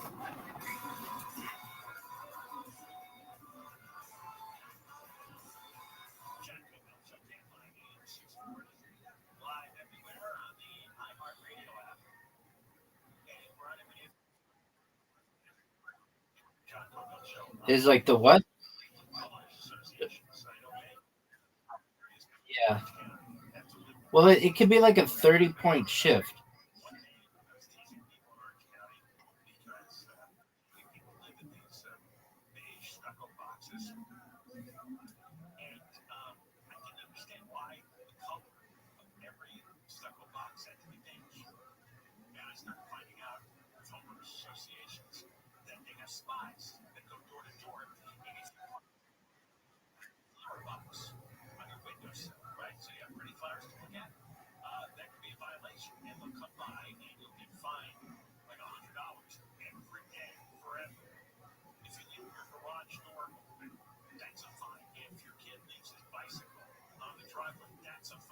Now, there is a benefit.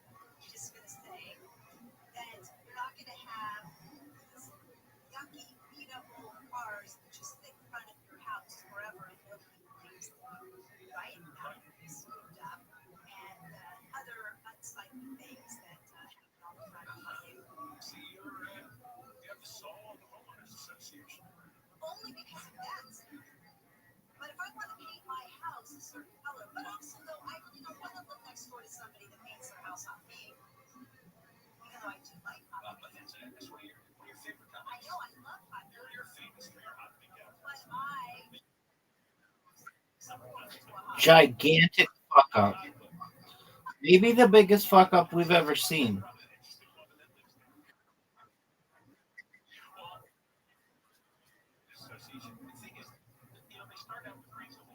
Dude, Slit Kitty sucks. Or whatever, Electro thing sucks.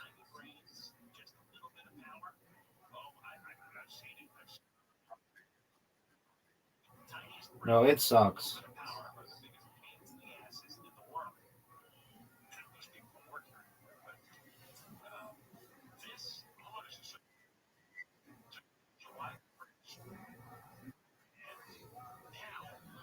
Do you just want to give up?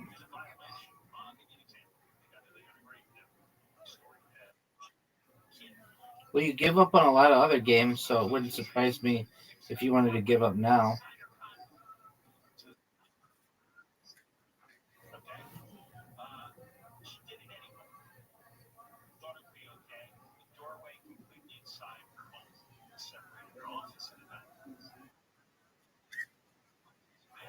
Yes, you can.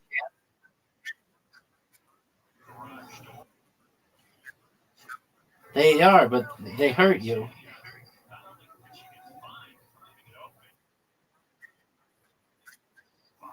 Yep.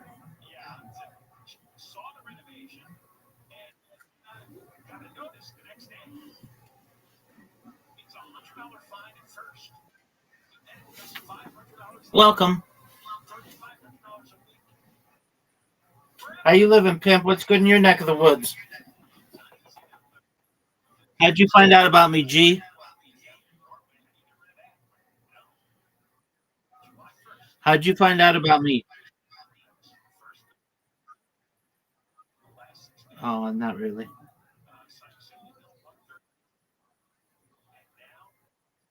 You're in what? Doug, no one can hear you. What did you say?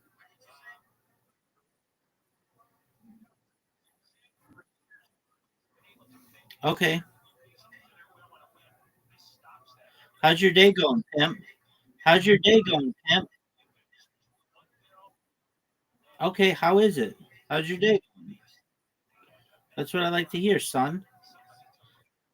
I'm kicking ass, taking names. Every day's a holiday, every meal's a feast, baby.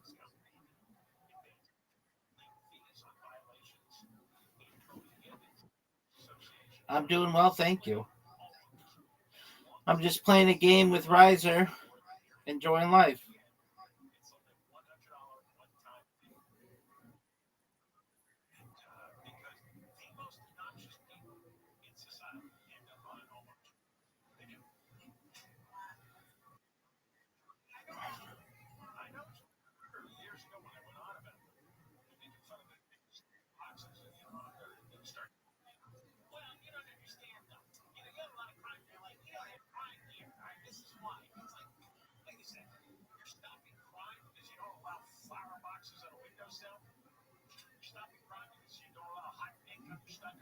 But again, there are benefits.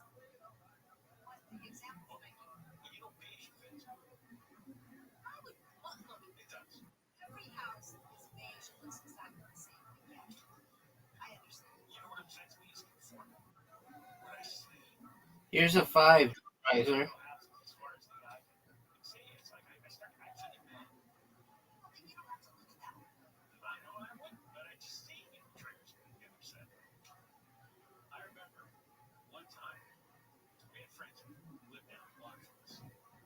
Riser.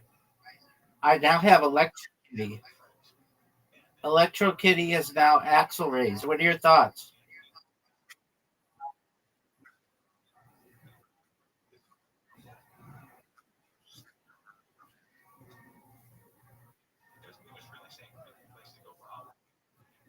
Thanks, baby.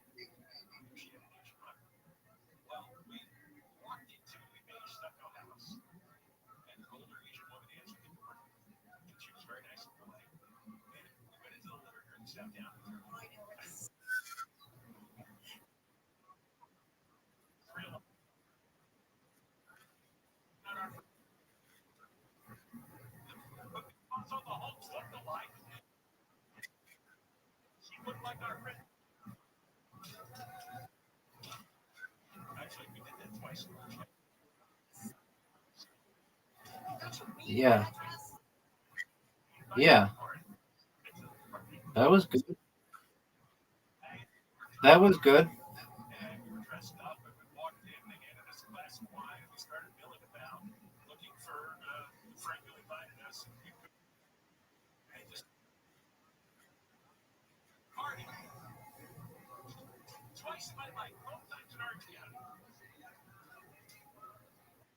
Wow, that's all I. No, I mean, I know there are some houses, seriously, that look exactly the same, but you have to look at the address, so you don't make that mistake. Are you proud of that extra move? Dog, are you proud of that extra move? Are you gonna go? Or are you just gonna J your?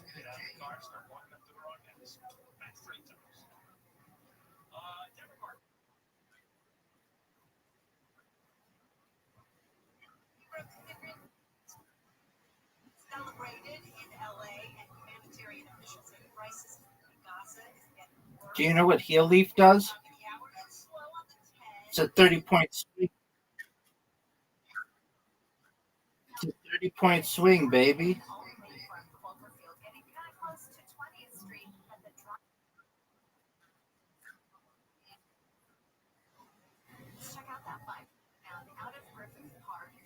Dude, you took my shit.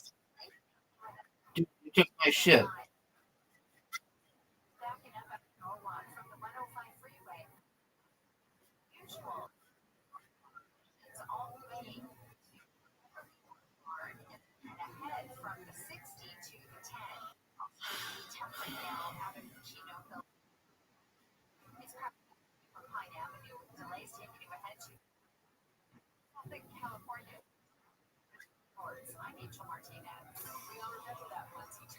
Now's your chance to say thank you in a big way. iHeartRadio's Thank You Teacher, powered by Donors Choose. Nominate an outstanding teacher in your life.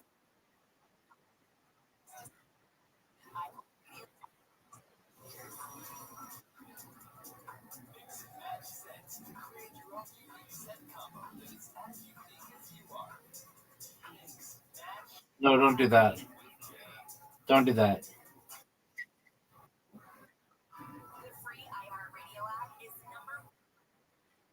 Are you gonna go? That's not reverse psychology. That's straight up psychology, pimp.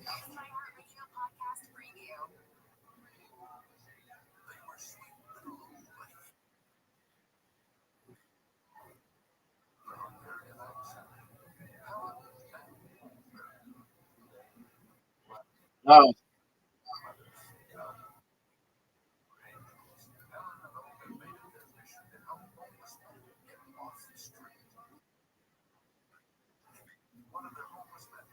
because your thing sucks.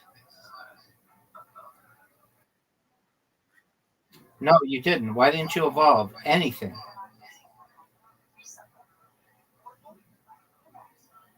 Flair? Are you proud of that move?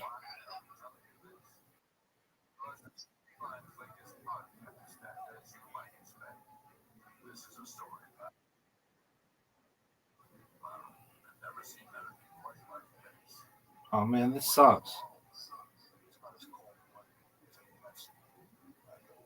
I don't have anything good.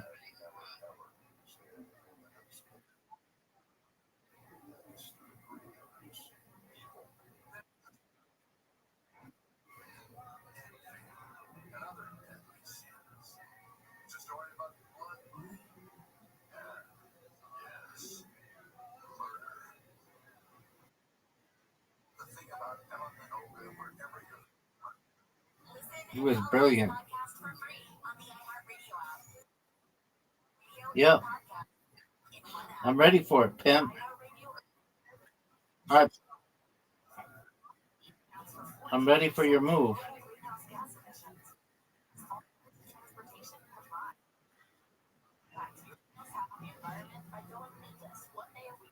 Oh, baby.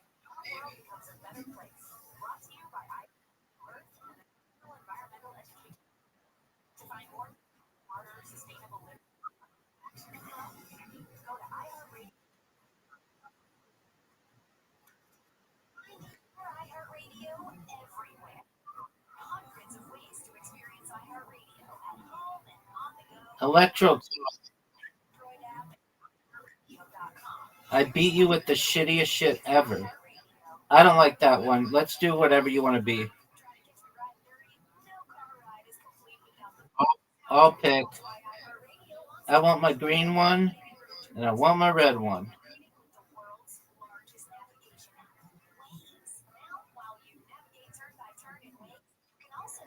I'm confirmed, baby. I'm waiting on you. What are you doing, J-Yorn? Are you J-Yorn? Dog. Do the Electro Cat and the blue one.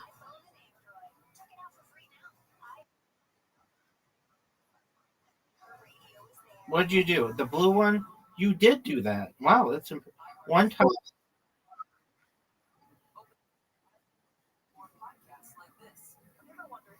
It's Riser's turn.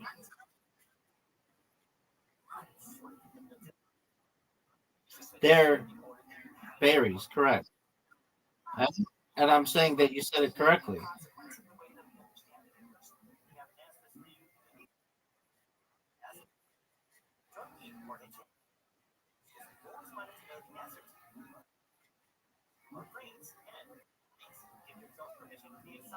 Dog. Listen on America's #1 podcast network, iHeart. Open your free iHeart.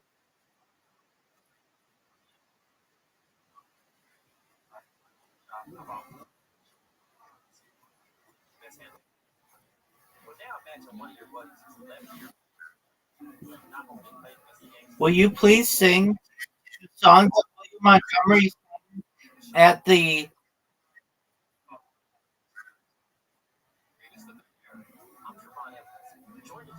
Bridgestone Arena? Will you please sing that song?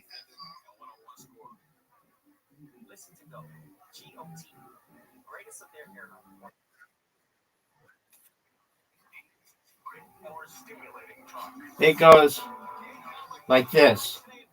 Rocky Top, you'll always be home, sweet home to me. Good old Rocky Top. Woo! Rocky Top, Tennessee.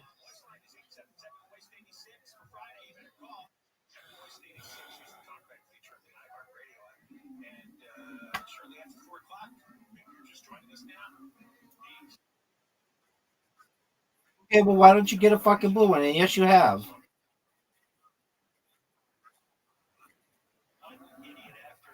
Dude, you fucked me. You fucked me.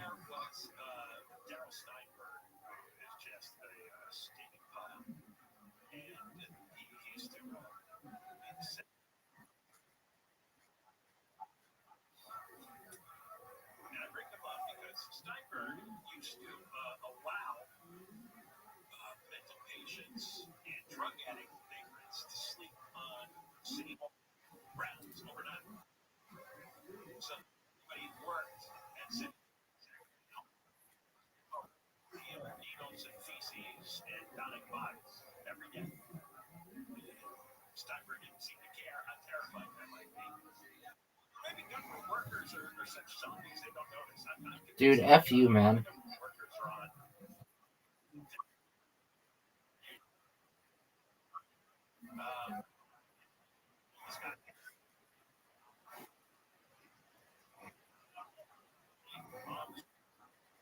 Across the street, no. So a new guy comes in, and the vagrants, the mental patients, the drug addicts. Yes, it was. Are you gonna go? Yo, dog, are you gonna go?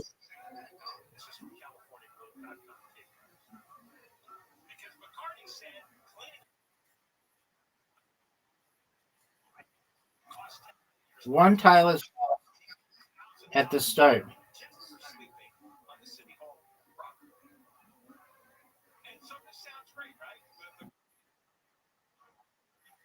Save a lot of money, except they don't send the homeless toward mental health and drug. Are you proud of that move? They just tell them, get off my lawn, basically. So now they're going to all over the streets. They're going to be wandering around parks to neighborhood homes. There's nothing in the ordinance that sends them, forces them into treatment. Now, you know what's amazing? For all the lobbying that goes on, businesses in all these cities seem incapable of bribing the mayor and the city council with enough money to Whoa. Whoa, what's that? That's Safan. Whoa, he's huge.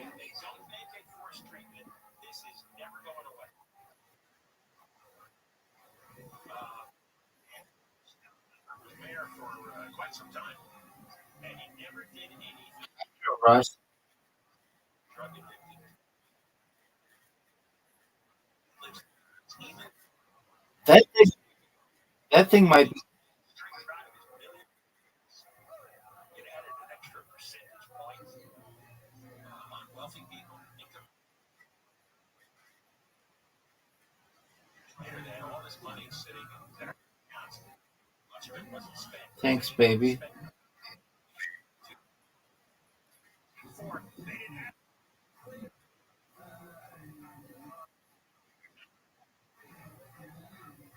There's a councilwoman up in Sacramento named My Thing. Yes. She was against this new mayor, Kevin McCarty's ordinance to get the homeless off city hall property. And she said this policy is not built out to treat the health of our neighbors. Oh man, that's our city language, our neighbors. Yes, fellow. It's not addressed the price. Causes prices are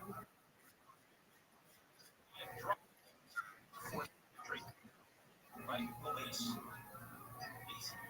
Are you gonna go?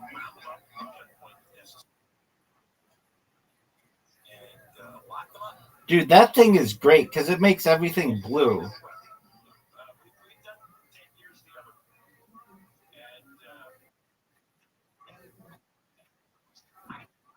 If there's enough mental health professionals and drug addiction professionals that exist to staff these facilities, but they never staff them. They just, and you know why? Because they don't actually care. Eventually, sleeping at City Hall long, they're going to die. They're going to die of their drug addiction and mental illness. They're going to, I'm sure. Dude, that's big time. Dude, that thing is unfair.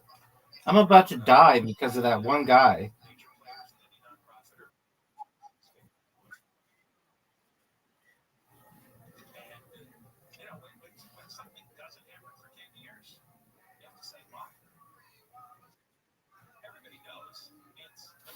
Just kill me.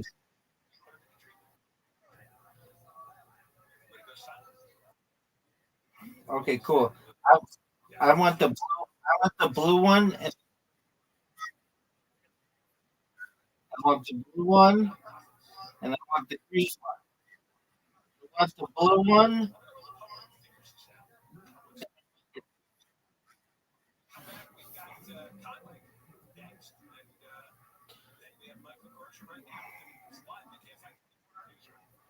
Rocky Top, you'll always be home, sweet home to me.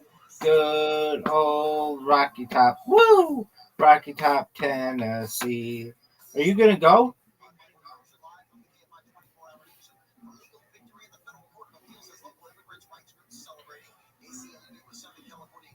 Evolving restores 10 hit points. Let me go first. Fuck you, man. Fuck you.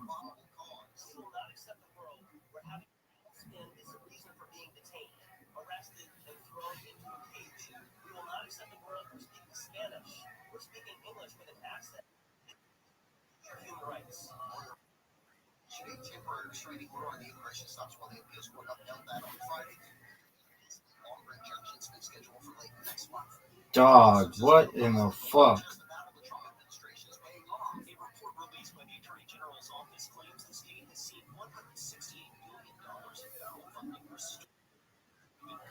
What did you think of that move?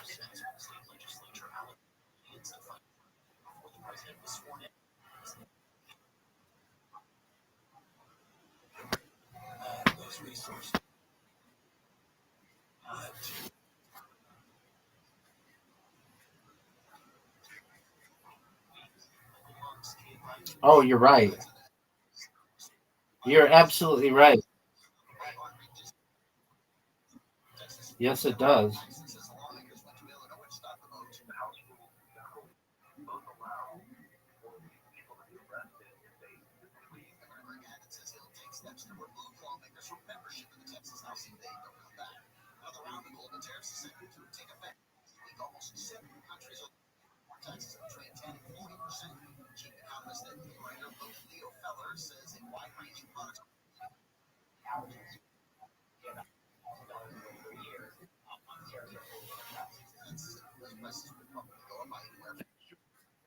Quad. That should count for 2.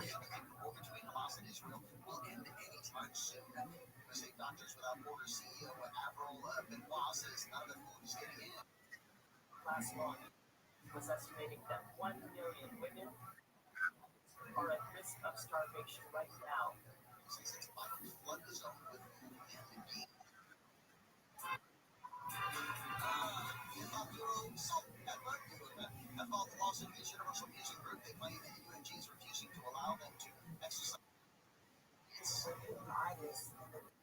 Artists signed a contract saying that the copyrights will revert back to me after 35 years.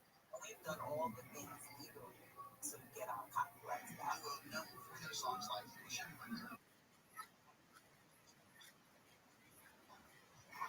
Smart motion to dismiss the lawsuit. South weather began by cloudy and cool and comfy through the night tonight. Lows around 50 degrees, gradual clearing tomorrow and a couple degrees hotter. Highs mid to upper 70s in the beaches, mid to upper 80s, Metro LA, Orange County. Above 110 further out in that Inland Empire, Palm Springs area. A couple more degrees of heat Wednesday and Thursday, then a little relief coming Friday and the weekend. Right now, 73 at the Good Beach, 83. It's going to be 84 in Thousand Oaks. The Dow was up big today. First Friday, it's up 585 today. It's up 92. It's slow in Hawthorne. 405 freeway, you're on the brakes ahead all the way to Lakewood Boulevard. 605, number 605 North Connection. Those two Norwalk from the 105 all the way towards Whittier Boulevard, Washington Boulevard. You've got pocket delays through that stretch, and then it's a little crowded ahead between the 60 and the 10. Out of Pasadena, the eastbound side of the 210, loading up from the 130 freeway. Heavy all the way to Wood. Baseline as you continue towards the 15 freeway. At 15, there's a crash on. Looks like it's on the north side of the 15, right at the 210. Kind of low and solid getting off of the 10 freeway with Southern California's most accurate traffic reports. I'm Rachel Martinez. Are you going to go? Or are you just going to J your?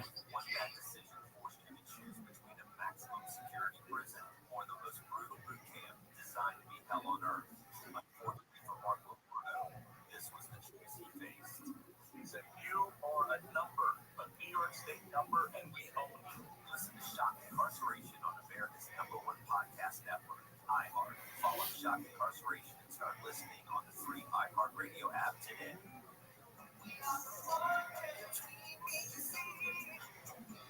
Uh-oh.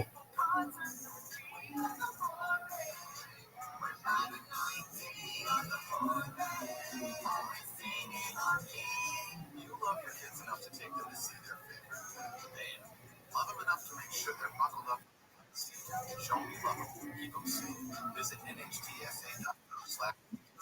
Brought to you by National Highway Traffic Safety Administration. The free iHeartRadio app is #1 for music, radio, and podcasts, all in one. Discover a new podcast from our library of over 350,000 titles. Here's an iHeartRadio podcast preview.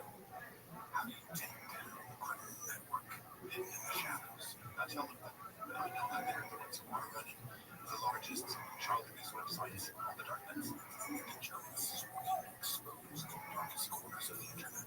That's your layer 4.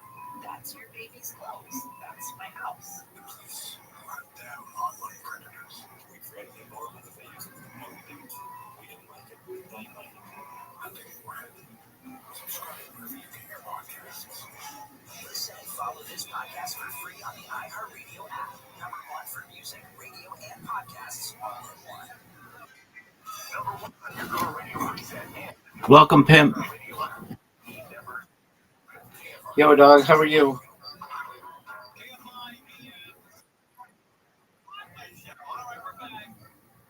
Grocer took the week off last week, and he's back. Angel's back. I took some time off. Velio took some time off, and we're all back. So that's, I guess, good news for people, and horrible news for people that don't, you know, what they do. And please, everybody on the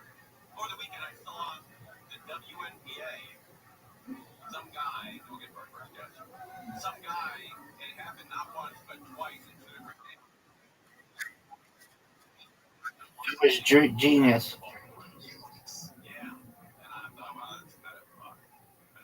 First of all, an odd purchase for the young man, right? Same person as far as we know. I don't know. I don't know the green dildo game. Did it stick the landing when it landed, or what happened? No, but nobody knows. She seemed like she was mad at it for some reason. And then a referee picked it up with a towel, put a towel over it like it was a bird. Picked it up, and then both teams sent notes saying, "Hey, we're gonna throw this thing away." You know, I could use an extra. It was an odd thing.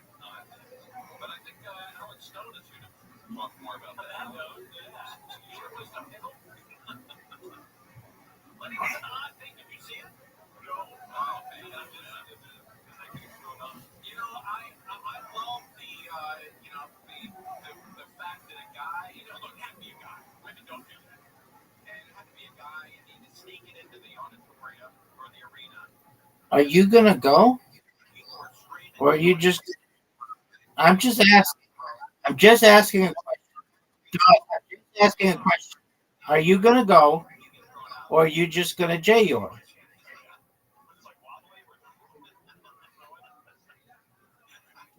That's what you do. You evolve into the Scorpicon.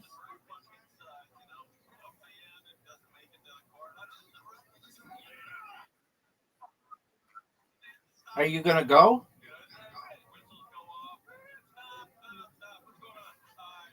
That was your move. One of the least impressive moves I've ever seen.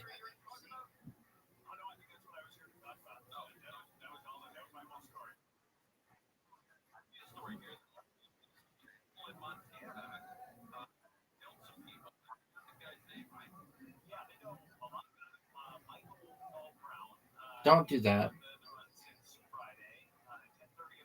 Dude, fuck you, man.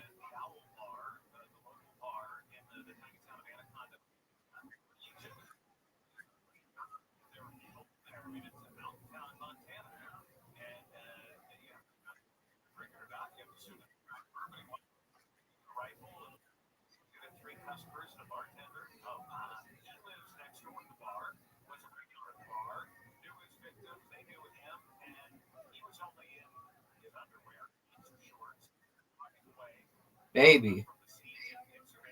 Baby. Extra move.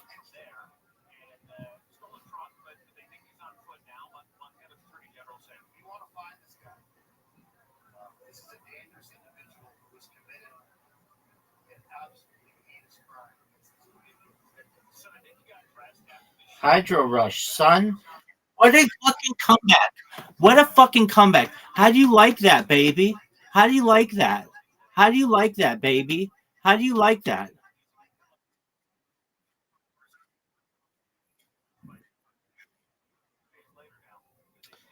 How do you like that? All right, Karam time. We'll be back. We'll be back to that. But I need to see how good you are at angles today. If you've been working on your angle work.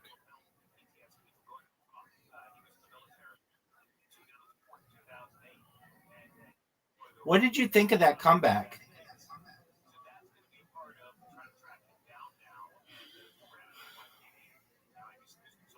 Do you want to be interviewed? Dude, you're the one who's going first. What do you mean host advantage? You're going first. Dog. That was.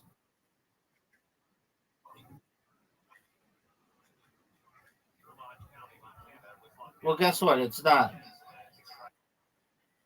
Thanks. Thanks, dog.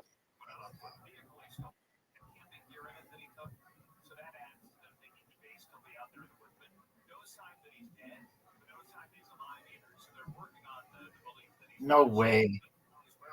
No way. Bartender was 64 years old. $7,500 reward now for his arrest. $7,500.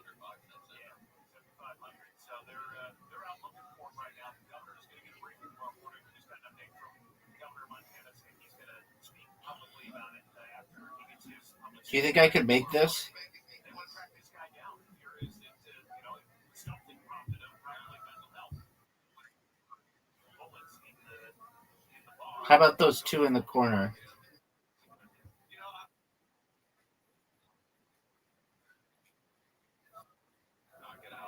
Shh.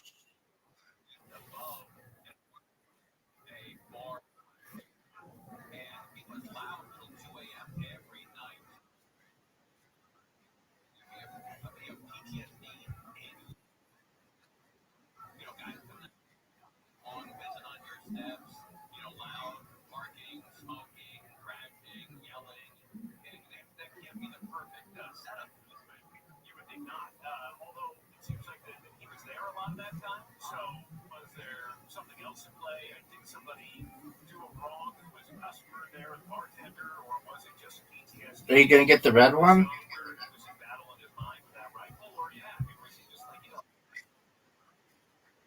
but he's already in. I guess.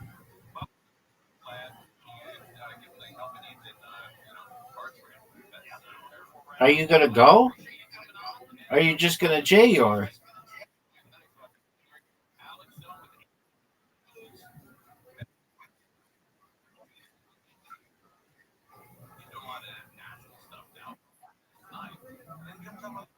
New fee. New fee. Oh, dog, that was a thing of beauty. Okay, this is old fashioned style, dog. This is old fashioned style.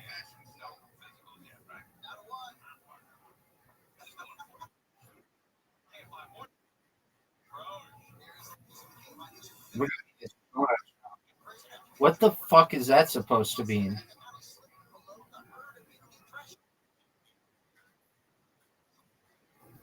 Oh yeah, but usually someone would say like a diner because donut shops still can be modern.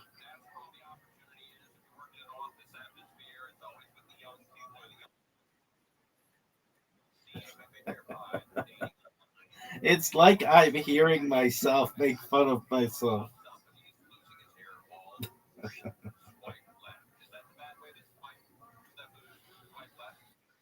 Are you gonna go? Thanks for putting in. I said it's like the old fashioned style, and you're like, okay, oh, like a fucking donut shop. It's classic, dog.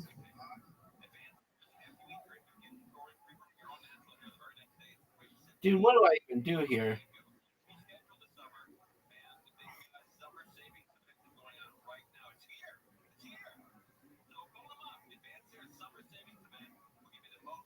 I made it very difficult for you. Thanks. Thanks, dog.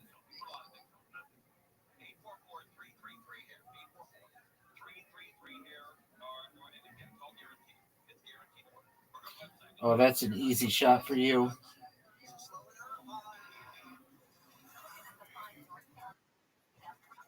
You don't see it. You don't see it. I'm not going to tell you if you don't see it. You don't see it.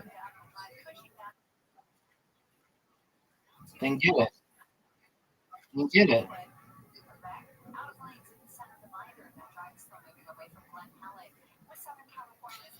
Are you going to get it? Beautiful shot, dude.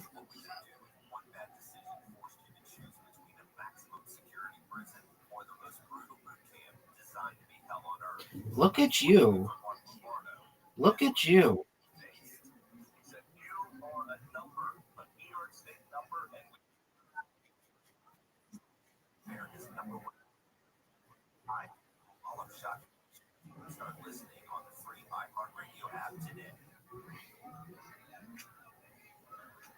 Are you gonna go?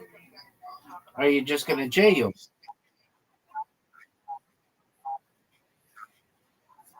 Yeah, I'm waiting. Where's the noofiness of it?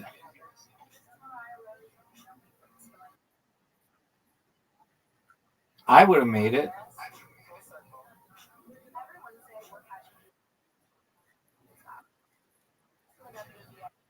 Why do you call it a puck? It's a slider, son. Use the correct nomenclature.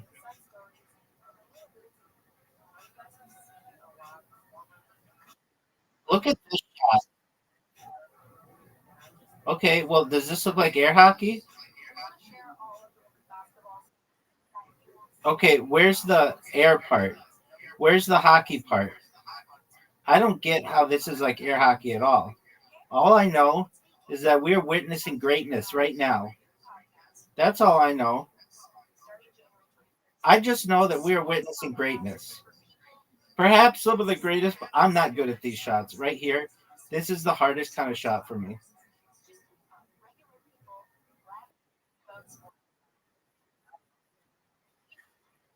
I'm not good at it.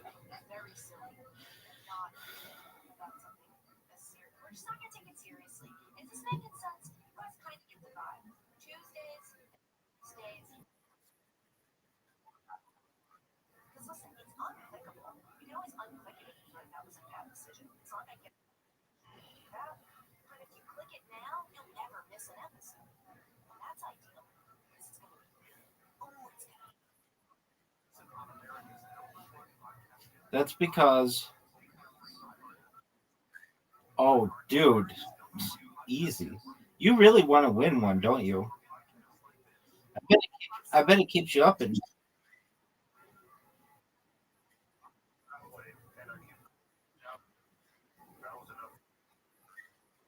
do you want to do an Olympics? Not yet. This is a practice. But do you want to do an Olympics?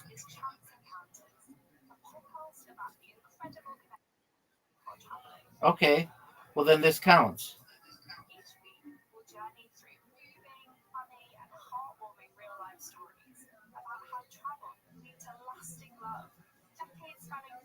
Once, I know they're not, but ones almost seem pointless in comparison to twos.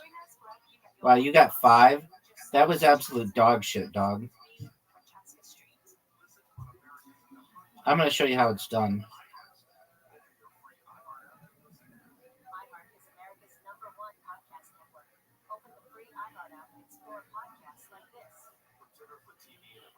Shoot. What are your thoughts on how I got 9 and you got 5? Do you want to be interviewed?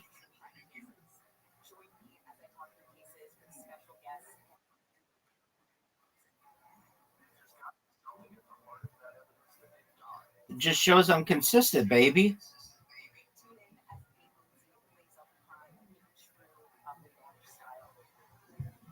Are you proud of that shot? Dude, you got 3. You know you were trying to get it in the basket, right?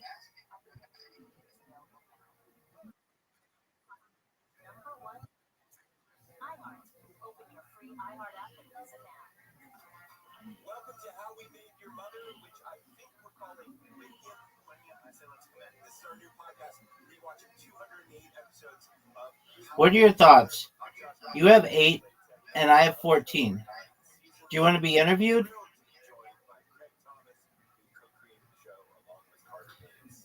That's a make. That's a make. That's a swish. That's a make.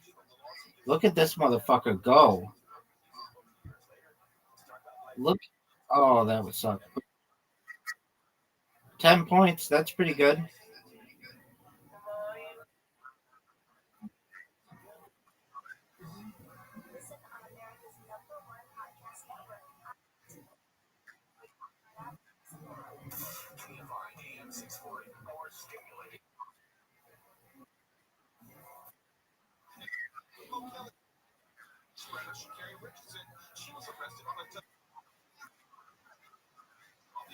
You know what the key word is in there?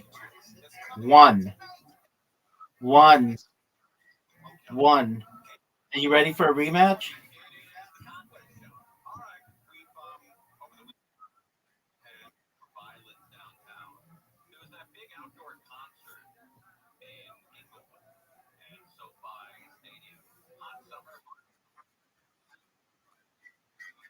I mean, you could always send it to me. Here we go, baby. That's a make. That's a miss. That's a beautiful make. It was beautiful. Dog. Almost a record.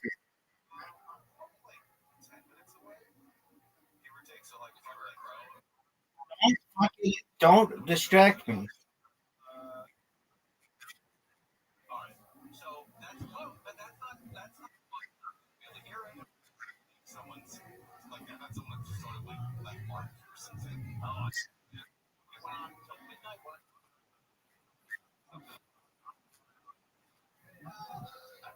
Do we have an upset in the making?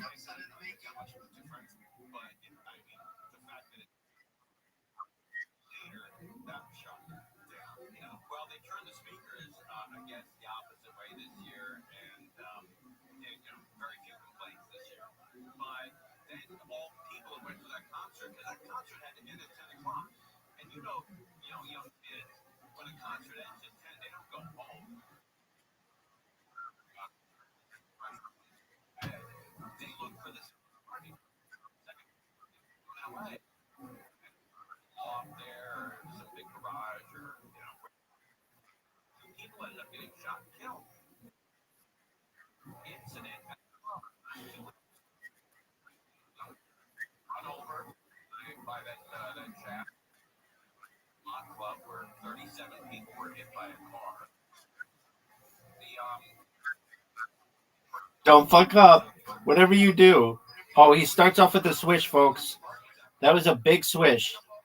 This motherfucker's another swish. It might be over for Rabbi, folks. It might be over. It might be over.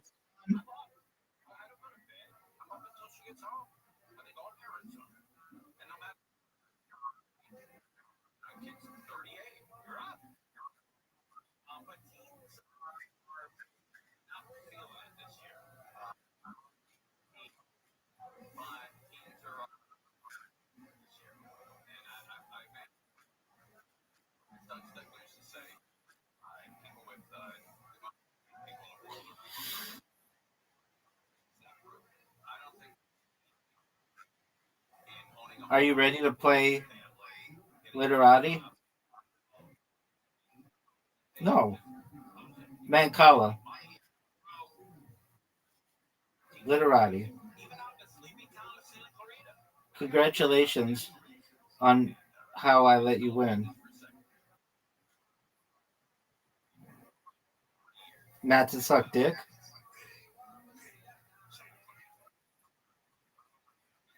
Then I'll let you go first.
PORRIDGE.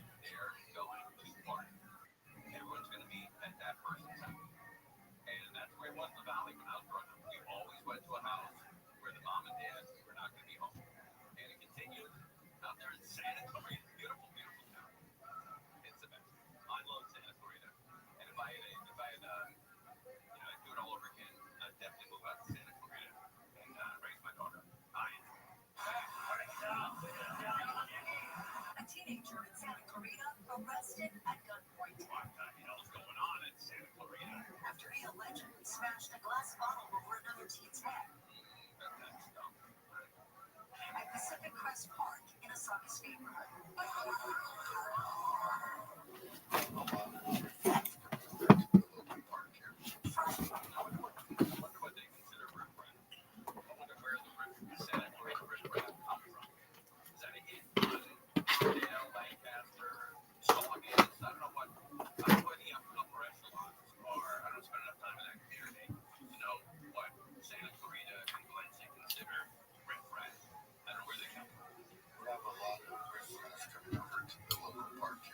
Frustrated residents on Garden Canyon Drive say they've raised the alarm for months about large groups of kids disrupting the peace.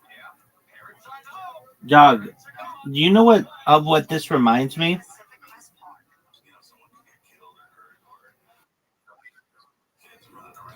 Quit with that garbage. Residents say weekends can draw crowds of up to 300 kids to the park. Drinking and staging. Look it, I got that lead back, baby.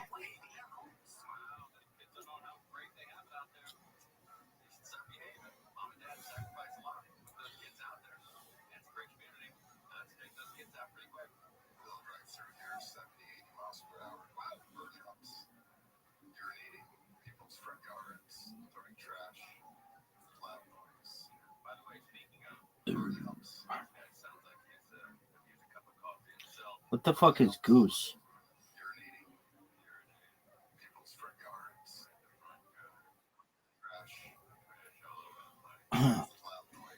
I gotcha.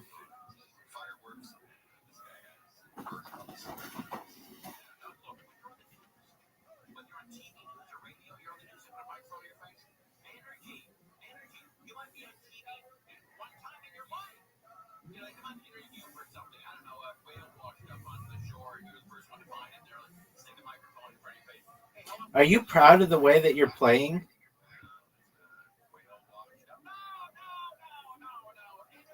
Riser, are you proud of the way that you're playing?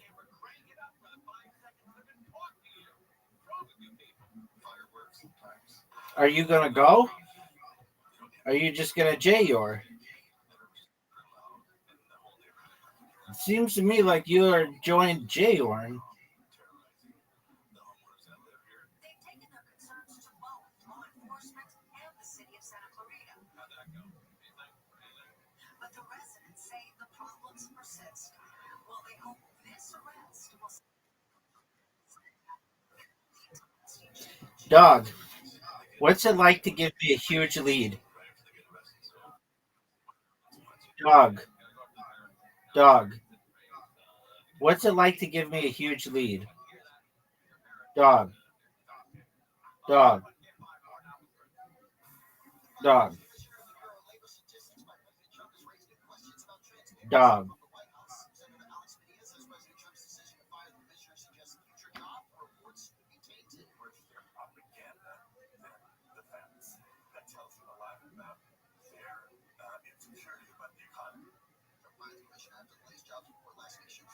Jobs added in July than anticipated. The system will try to weaponize the Bureau. This report brought to you by Sweet James Thompson. No, you can't say that now. While I give you the first chance to go. No, it's not. Why is it? We both speak English.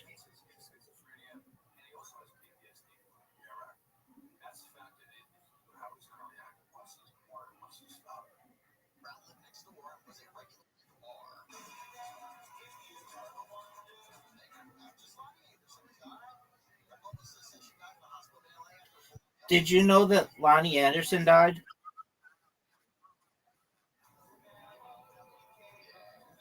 I'm waiting.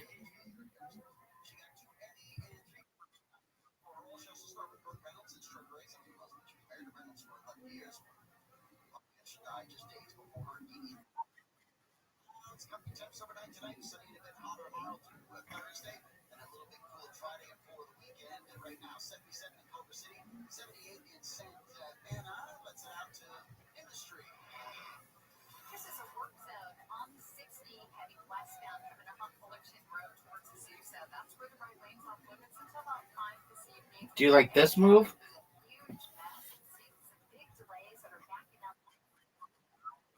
It's like a smart woman.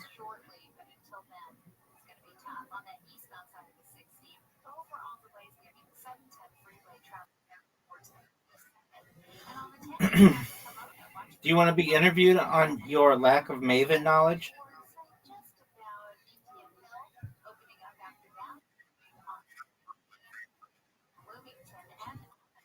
It's also the name of a search engine that Ghislaine Maxwell's sister invented.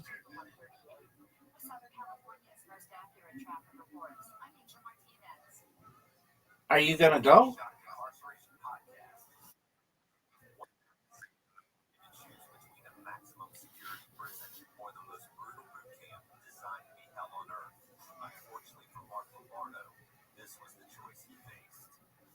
You are a number, a New York State number, and we own you. Listen to Shock Incarceration on America's #1 podcast network, iHeart. Follow Shock Incarceration and start listening on the free iHeart Radio app today. Is that a faucet, Roddy? That's not a faucet. That's a river rushing through the forest. Forest rivers provide over 100 million clean water. What? I can't hear you because of the vacuum. That's not a vacuum. That's the trees in the forest cleaning up the air we breathe. I didn't know the trees are so amazing. Yeah. Dog. Remember that time you thought I only had to double your score, but I actually just needed to beat it 1-on-1?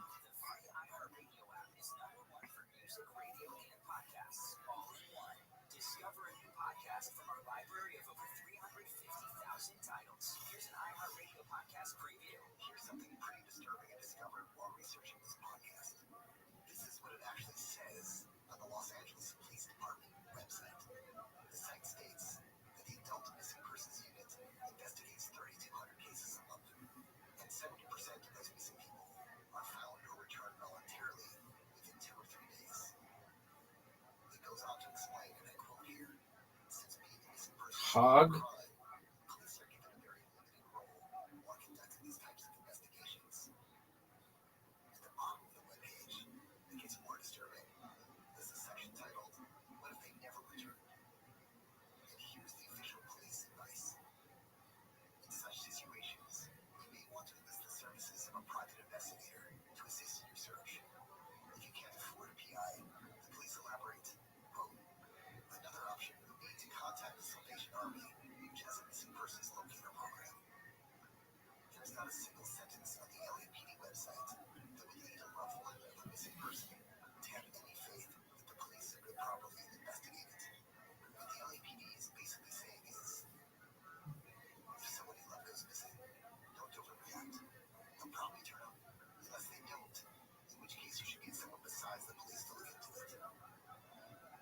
All this is my way of saying, if the police took missing persons cases as seriously as they do, say, bank robberies, wouldn't have had to do this podcast in the first place.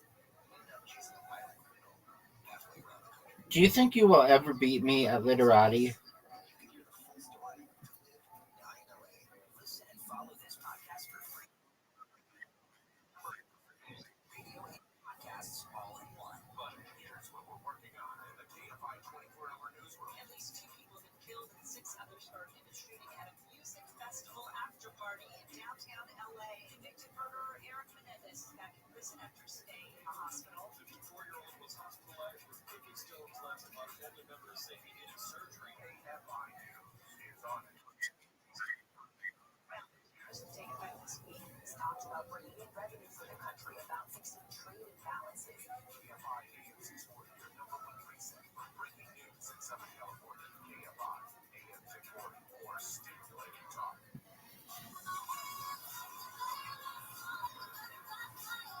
Dude, you might win.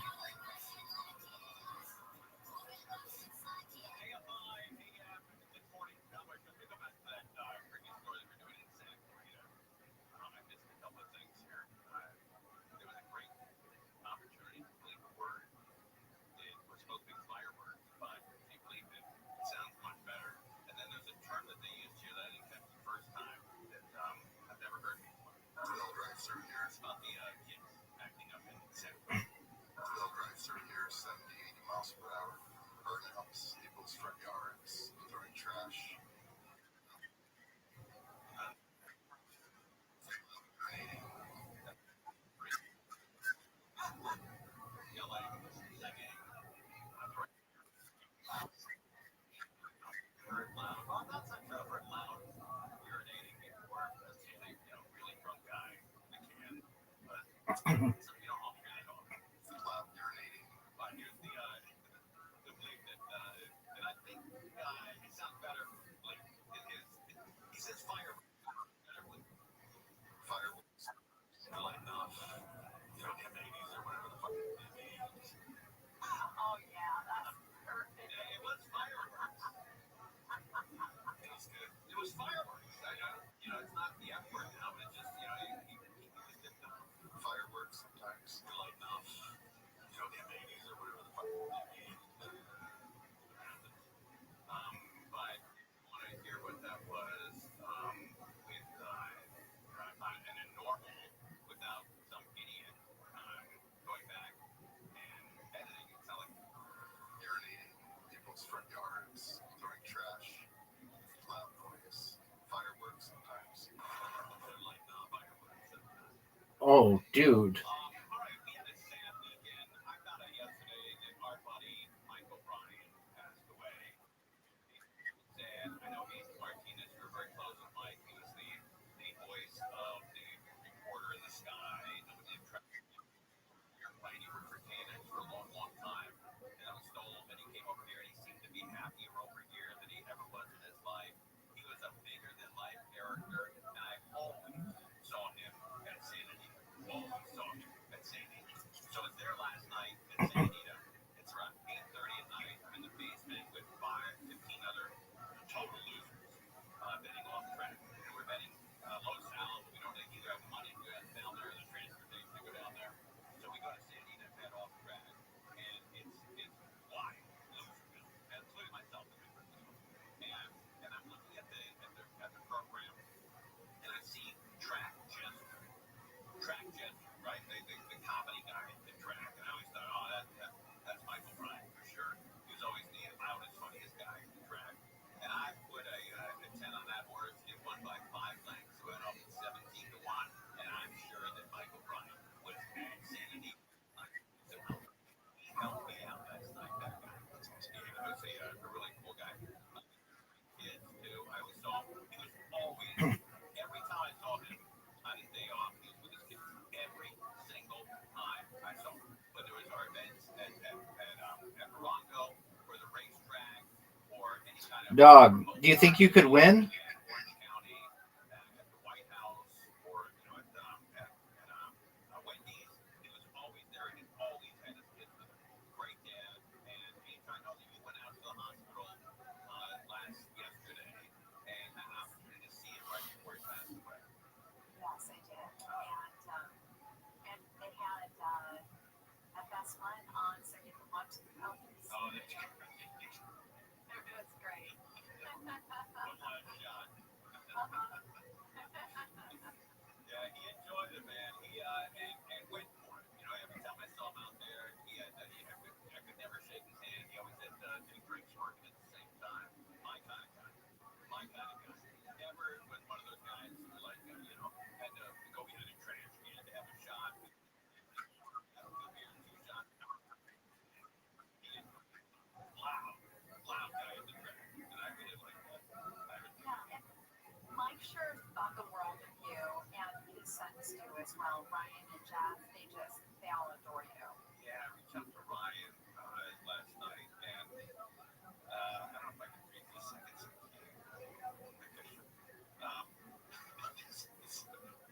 This is so annoying finding here. Okay, this is great. I wrote to Ryan, to Mike O'Brien, and I said, Ryan, I'm so sorry for your loss. I'll never go to Santa Anita again without thanking your dad. Funniest radio guy ever. God bless your family.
Oh yeah, love being in radio, and we talk about it all the time.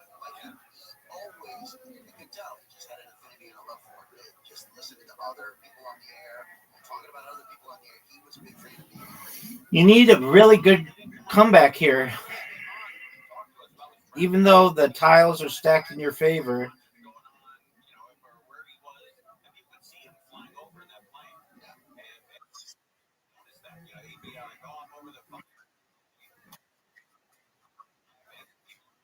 Thanks, baby.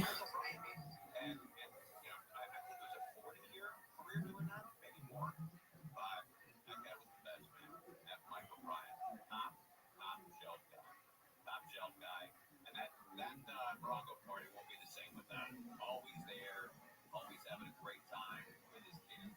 And I hope his kids keep them. I hope his kids keep the spirit alive and keep going to that thing. That's all awesome. Yeah, it really is. It really is. All right, God bless. Right. We're live on KFI 641 Elm Road. Here is the latest from the KFI 24 Hour News of official Supreme Court case in an oil spill Saturday night and traced to not in Newport Harbor. Are you proud of the way that you've played?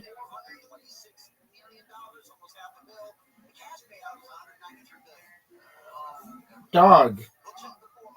I got 300. You got 205. That's not very good. That's not very good for you. That's not very good for you.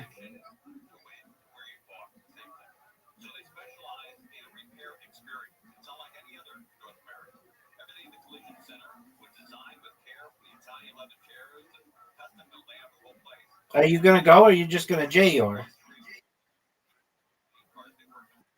Dog. My time is valuable. Dog. Dog. Dog. Dog. Dog. Dog. Dog. Dog. Dog. Dog. Dog.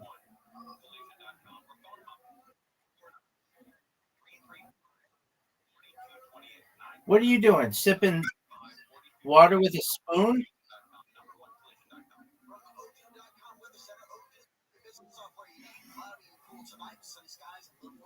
Dog. Oi, are you going to go?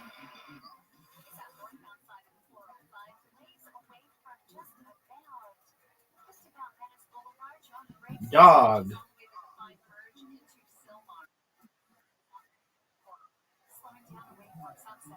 Are you just J-Yoring?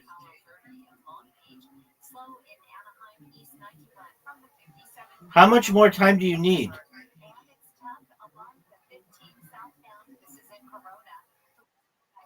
Okay.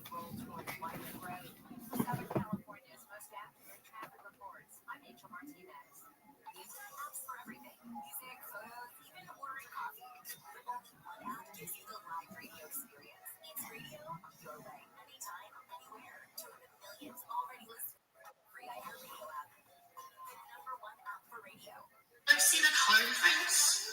My whole ear turning red versus this side, like she's a little pink, she's not red.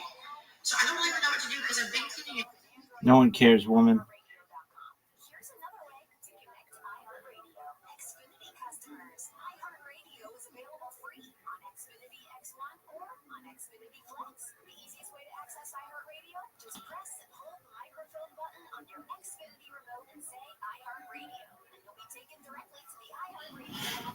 Risers just J-Yorn. Folks, if you're watching this in the future and you're wondering what the fuck is going on, it's Riser. It's his time to J-Yor. After getting such an ass kicking in Literati, he was so tempted that he couldn't stop J-Yorn.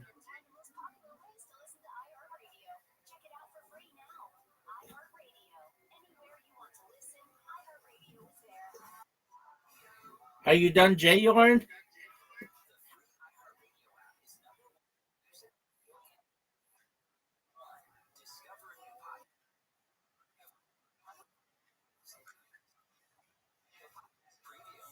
Dude, not fair. Not fair. Not fair. I'm gonna resign. I didn't know that you were ready. So the clock. Tell me when you're ready. Tell me when you're ready.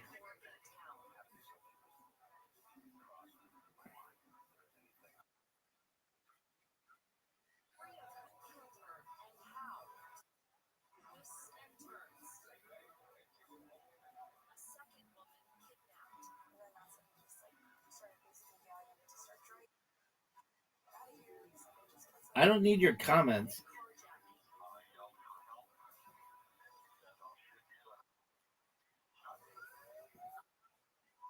I am.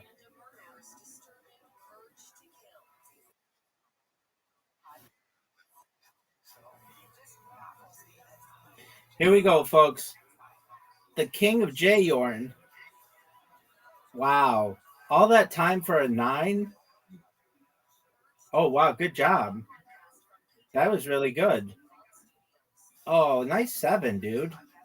That was a really good 7. Oh, nice 9. Dog, get another 9. Oh, you got a 7. 2, 1. Better fire it. Okay.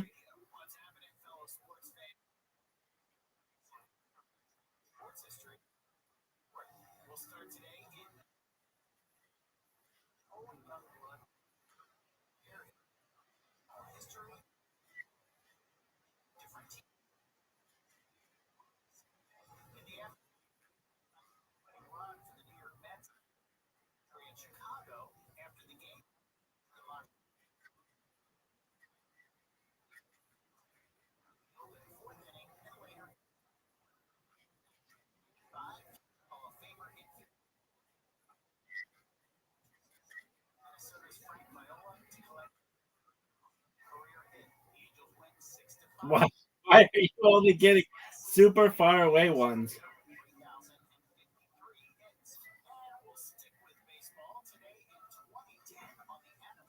What?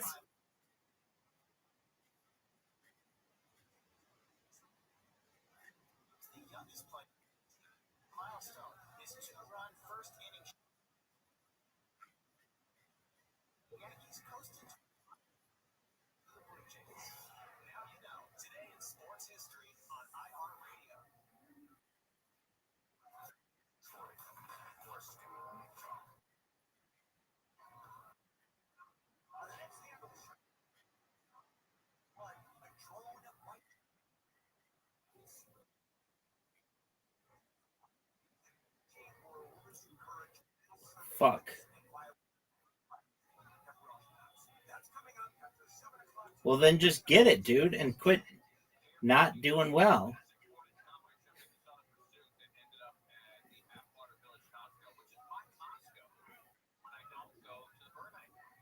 Uh-oh. He's in trouble. He's in trouble. You need 2 10s. That's a 9. That's a 5. And he got it, folks. He got it.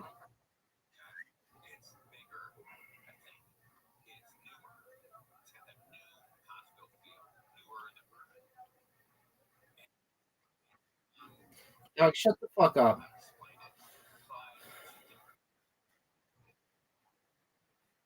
All right, word box.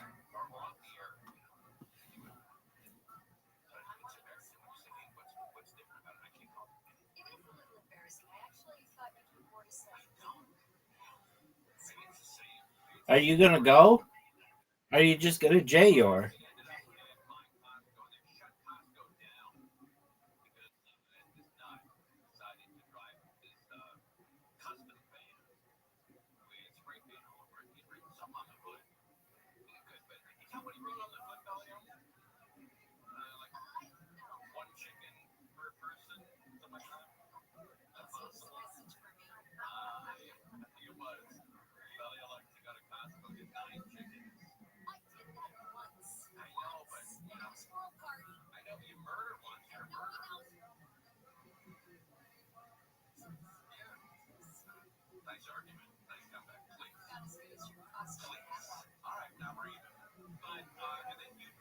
Oh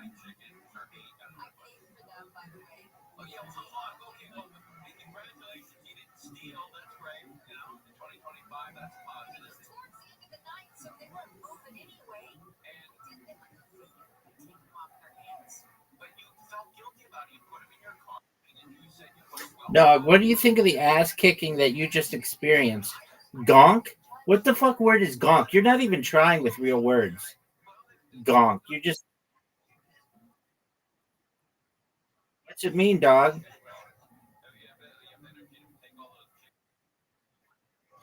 No one knows what that means, son. So actually shared it with like more people than probably other people that bought chickens. And to be honest, okay, when they said, "Oh, that's great chicken," to make it, do you confess or do you like give them a BS recipe?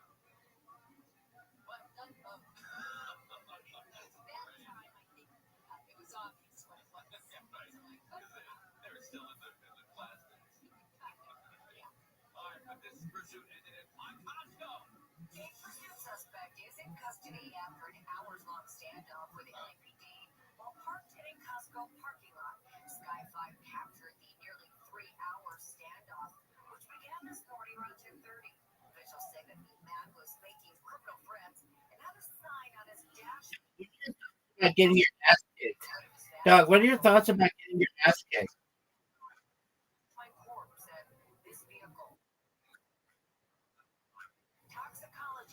Dog.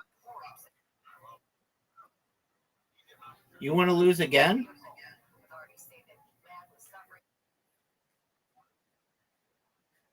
Yeah, because you just see what kind of fake words you can make up. I think there's a lot of people are just hanging on, just holding on, right on the edge, and a lot of people are snapping. It's a snappy summer here in LA and in Southern California. I don't know what it is. Throwing something in the air. I don't want to blame the bags, but some people are going down that road. It's just that people are they're about to snap. And I'm not, homeless guys. I think it's really easy. I'm talking about all walks of life. People are just barely hanging on, and I can't define it. I don't know what it is. I don't know whether it's hot, whether there's not enough money around, people lost their jobs, or a combination of everything. What we're eating, maybe we're not sleeping right. Oh, you know what? I'm glad we're doing this today to tell you. At 5:35, we have a guest coming on. A guy named Dr. Greg. Wow, good job getting 7. But I could have got that when I was a child. What is Kia? What is Kia?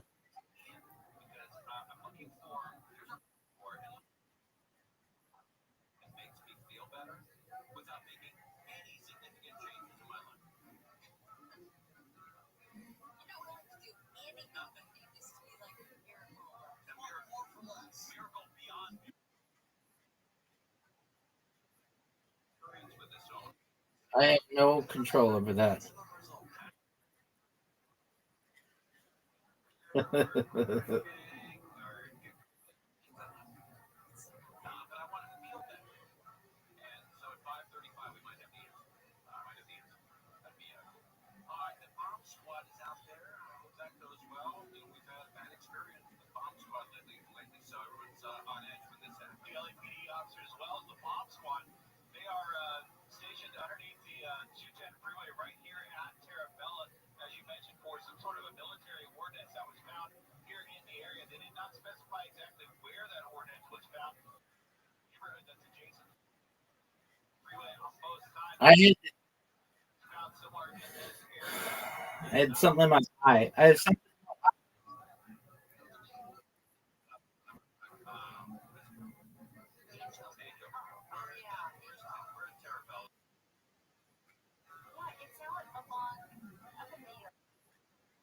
Oh, I see. The valley, like Eastern Valley, Northeast Valley.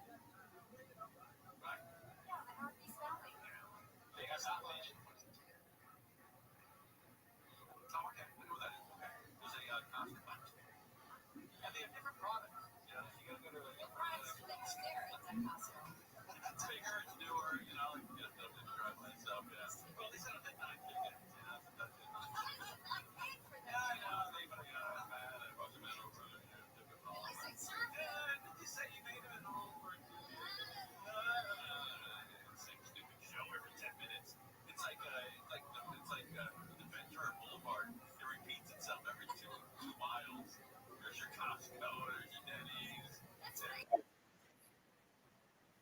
I said I have something in my eye.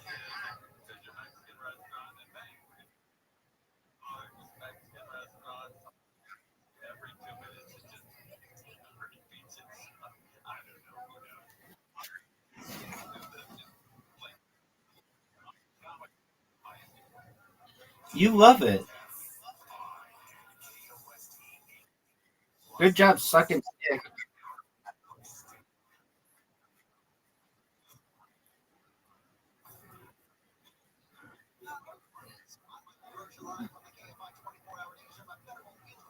Nice job.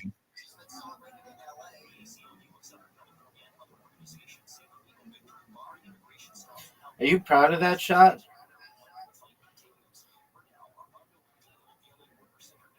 Thanks, dog. Are you proud of that shot? Because I think that shot sucked cock. What do you want me to do about it?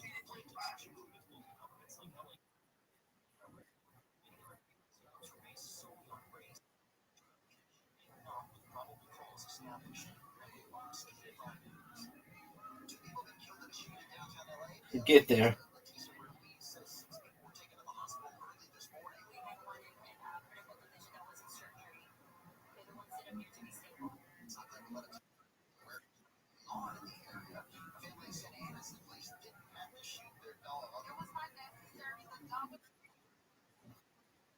I mean, why do you call it that?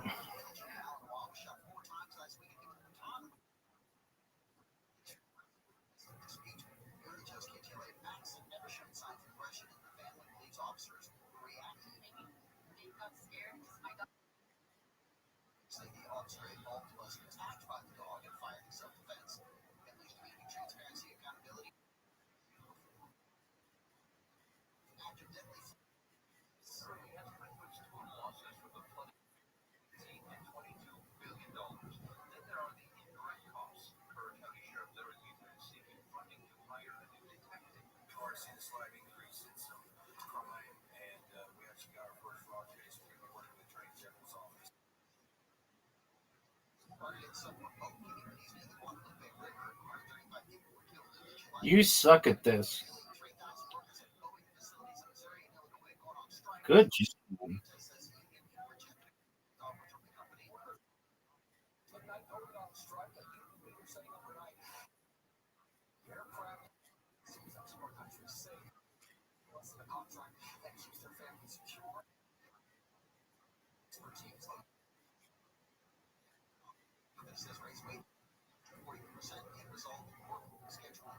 I ain't never gonna die.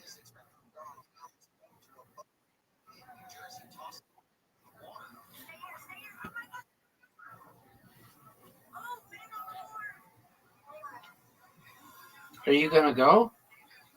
Are you just gonna J your?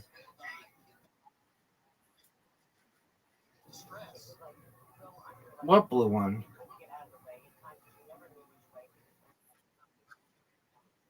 Dude, why do I want that dog shit thing?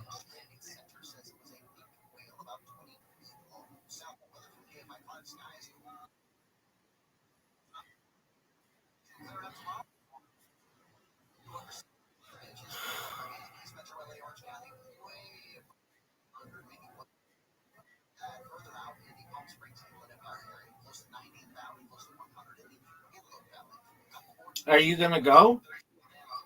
Or are you just gonna J your?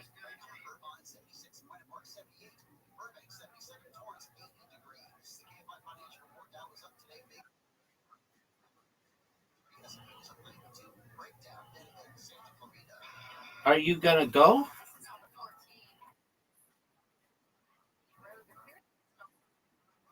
That's what I'm supposed to do. Oh, good move. That was baller. Hydro Rush.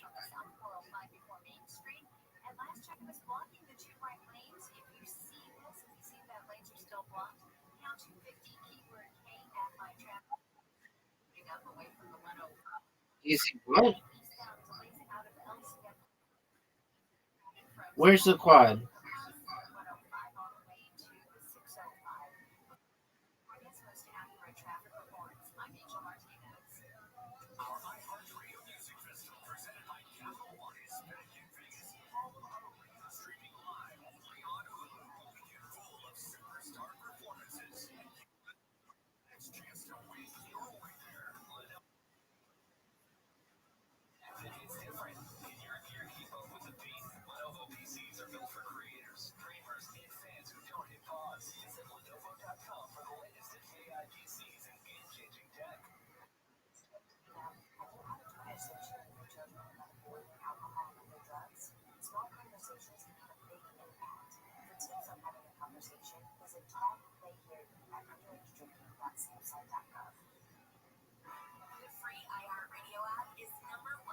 What does the electric thing do?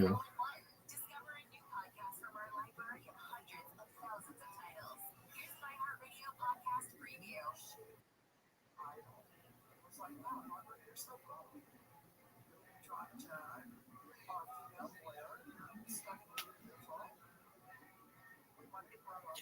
Dog, do you know about Canada's largest unsolved murder?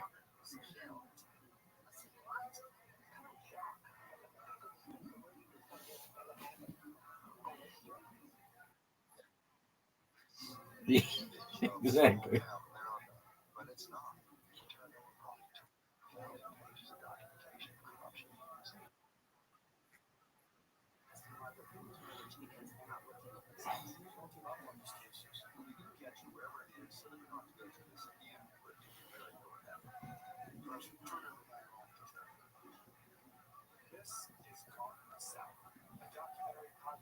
Quad. Hydro Rush. If my mother played a role in this, I don't think she should die thinking that she got away with it. Do you know how to make pellet jet into Stefanix? Listen and follow this podcast for free on the iHeartRadio app. Number one for music, radio, and podcasts. One app. I just did, dog. What do you want me to do about it?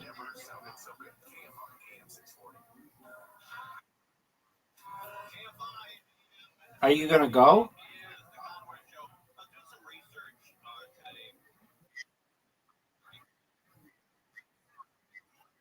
No one knows. Dude, you got the 3.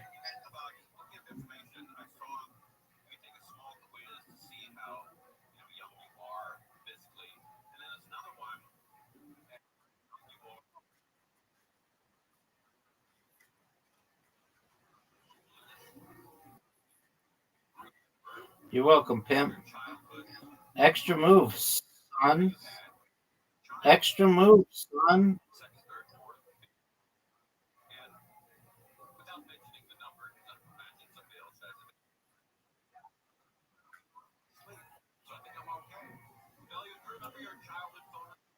Is it still the same? Oh, it has changed. Yeah. When I was a kid, I was born and raised in the San Fernando Valley, and it was 213, the whole city. LA, from Chatsworth down to San Pedro, everything was 213. And then the Valley got its own area code, 818. Say it backwards, 818. 818, say it backwards. And then 310 came in, and I think so.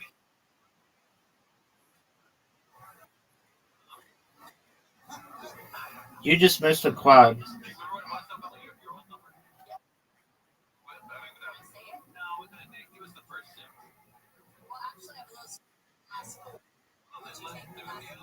Dog, do you know what the Hydro Rush is?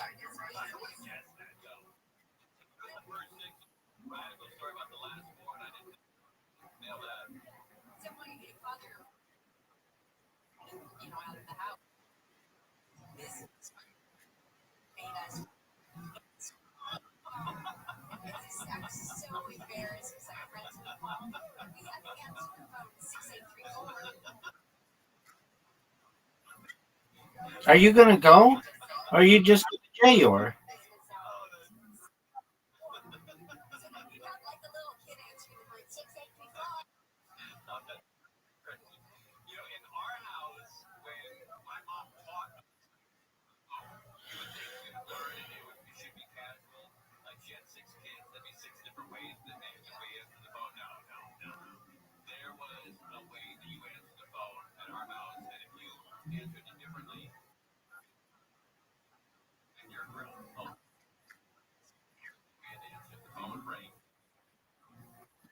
Dog, do you know what the Car- Do you know what the Caragon is, son? You did fuck up. And everybody knows it.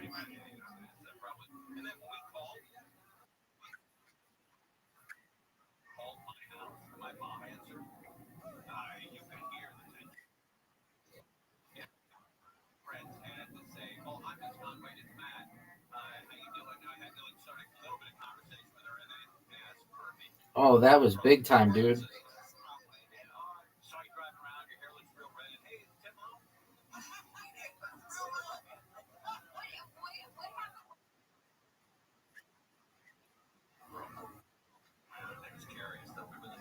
Doug, I don't know. I don't know about what you're talking.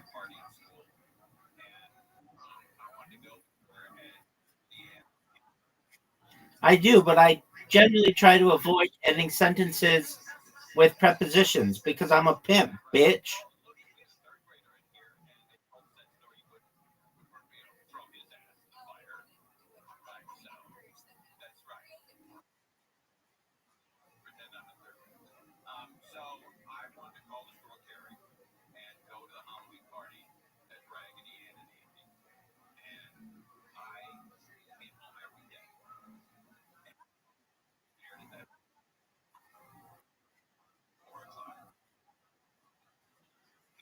What's seriously? What's obvious about it?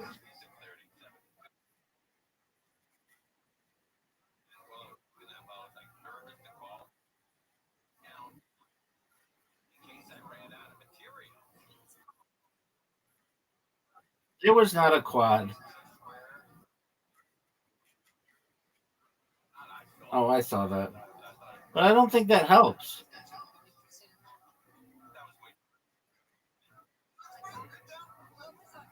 Are you gonna go, or are you just gonna J or go with the berries, dog? Everybody knows you would go with the berries and evolve.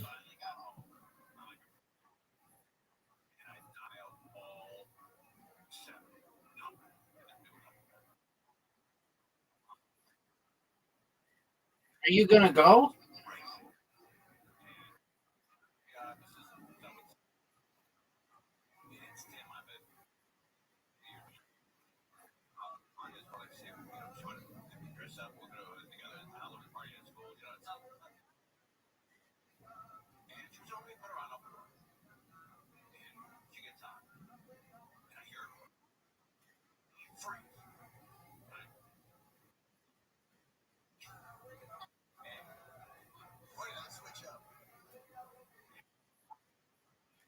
Doug, are you gonna go? You didn't get a quad in real time.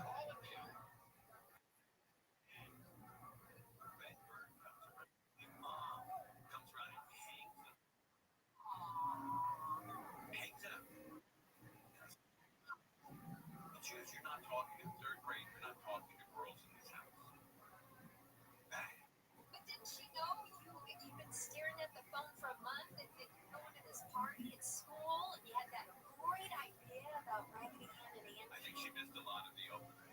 She missed a lot of the beats. Yeah, that's right. Dude, quit with that garbage.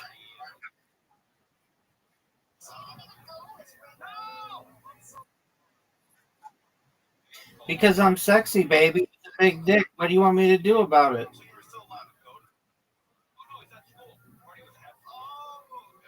Now you're gonna evolve? I thought, oh, I don't have to evolve because I'm so fucking great.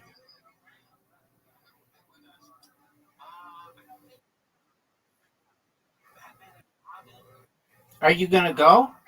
Or are you just gonna J or?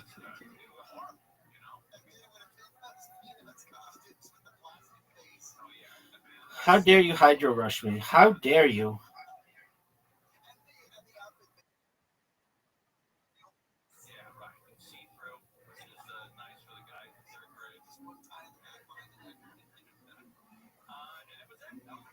Dog. It's over for you, son.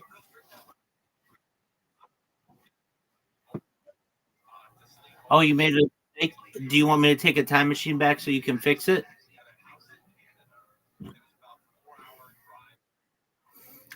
All right. Get your capacitor. Did you say you have to go? All right, we'll come back later.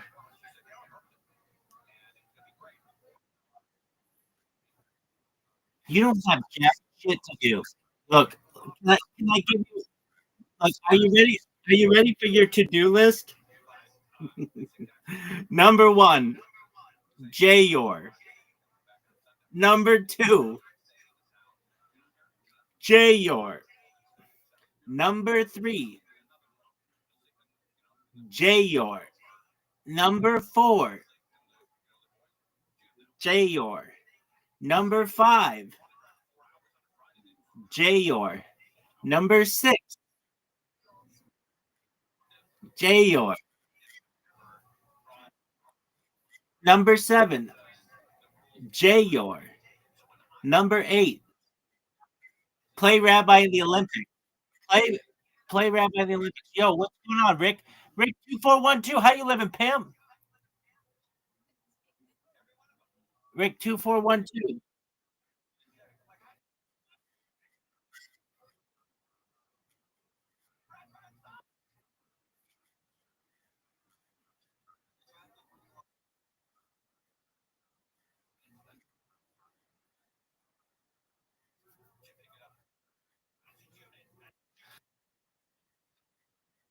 That's a nice story. Did Jim Carrey tell you that?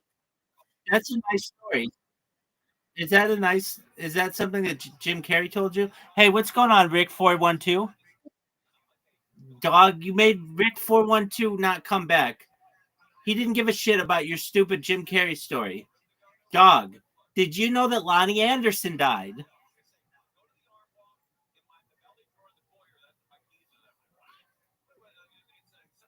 Seriously, Riser, did you know that Lonnie Anderson died? Did you know that Malcolm Jamal Warner died?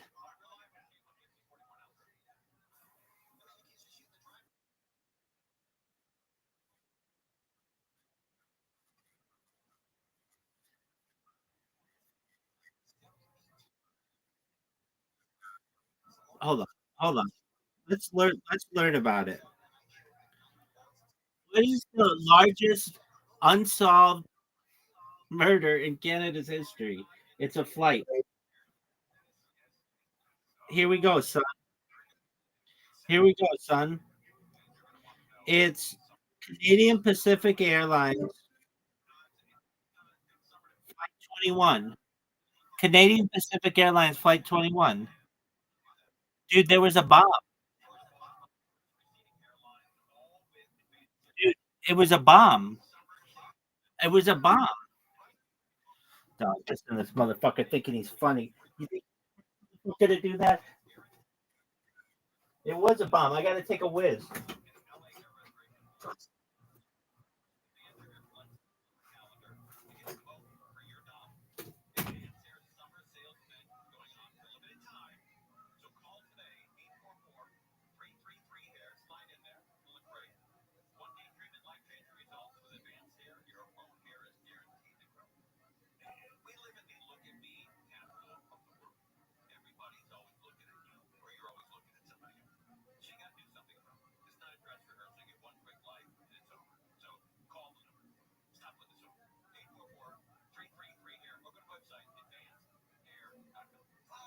Tonight, sunny and a little more heat. Tomorrow through Thursday, and then a little cooler by Friday. This report brought to you by Light Source Water System, the Southern California Toyota Dealer Traffic Center. Say more at the pump with Toyota's full lineup of fuel-efficient vehicles. So crash your Gardena. This is the west head northbound for Redondo Beach Boulevard. You're clearing it out of the carpool lane. For motorcyclists, big delays pushing back from 190th Street.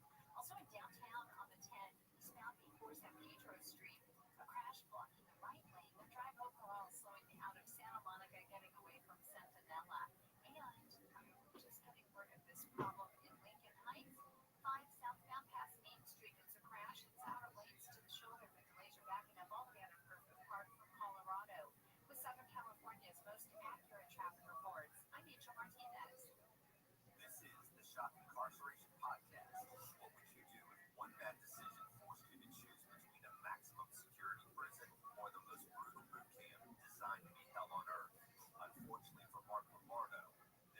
choice he faced. He said, "You are a number, a New York State number, and we own it."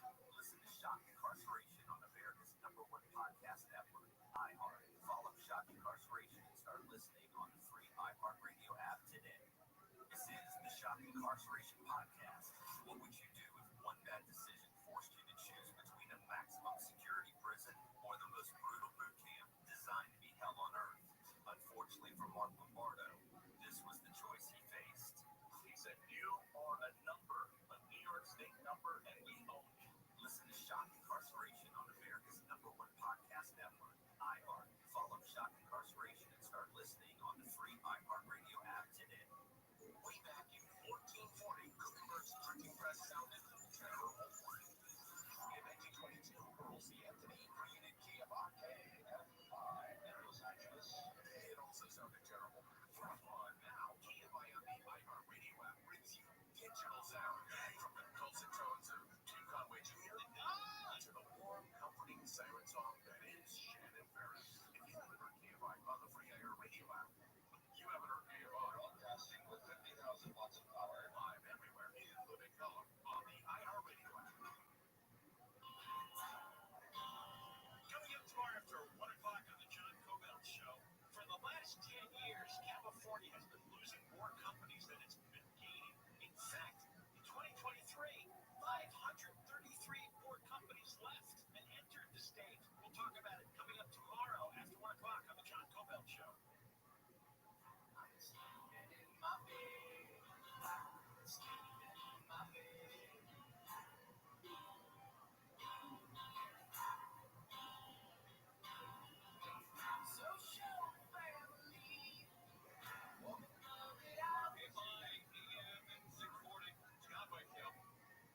We got that concert, an iHeart concert coming up. And it's going to be on September 19th and 20th. I might go to that thing. The iHeart summer concert thing. That's always a good time. Yes. You went last year, right? Yeah. Went last year, and I took my daughter and her friend, and they had a blast watching the concert, and I gambled a little. They didn't. They were too young. But it's great. It's good event. Elliot, you ever been to the iHeart concert in Vegas? I have not. Oh, But I would go. you should go. You would steal the show. Hey, wear something. Wear those your church bands or meeting bands. Wear church bands. She wears these hot church bands. Here's another story on but I wore camouflage sweats to a very casual meeting. We had a big meeting. It was so casual. That's why I wore the sweatpants. They were cute. They were like nice. They didn't have holes in them. And he said after the meeting, "Thanks for dressing up." And I was like, And I meant it. See, I thought they were nice bands. it's like this. Thanks for dressing up. No. That has a very It's not at all. I will go to my grave knowing that you're wrong. Who do you think you And I'm right. I thought you dressed up until you pointed out there's sweats. I didn't even know. I'm not a pants guy. You're one of the most observant people. No, you are one of the most observant people I know. You pick up on things that, I would never think anyone would pick That's up on. not true at all. It is true. But I thought you dressed up for it, and then you said, "No, F you." You didn't say you don't swear by. You said, "How rude." You couldn't let that one go. I walked away from you, and you just couldn't bite your lip. You had to go, "Thanks for dressing up." I thought you did. Maybe you shouldn't have made a comment on that. That part is true. You shouldn't have made it. I'll thank you. All right, we have some more crime. Everybody, got to keep everybody abreast of what's going on in the San Fernando Valley, the crime capital of the world. And more homes are getting hit every night. Let's go to Studio City, and I think Studio City is our latest stop. This is the latest in a series of residential crimes across the San Fernando Valley.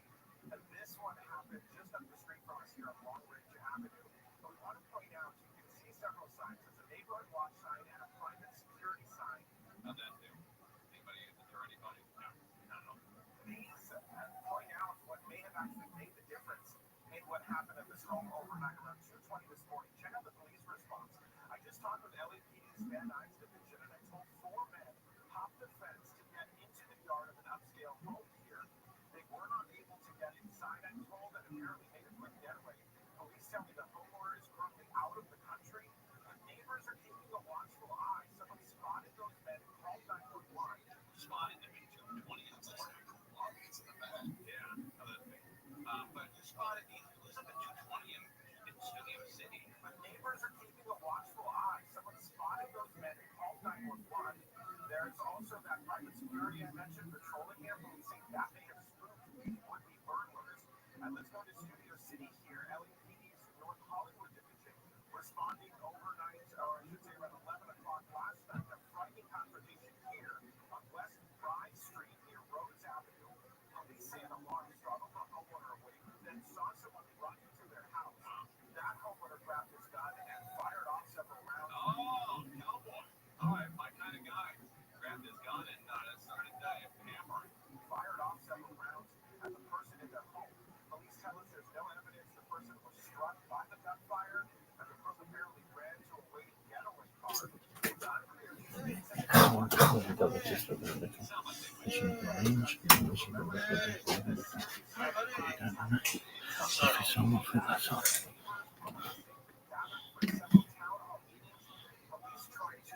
But I feel like DDP arms up.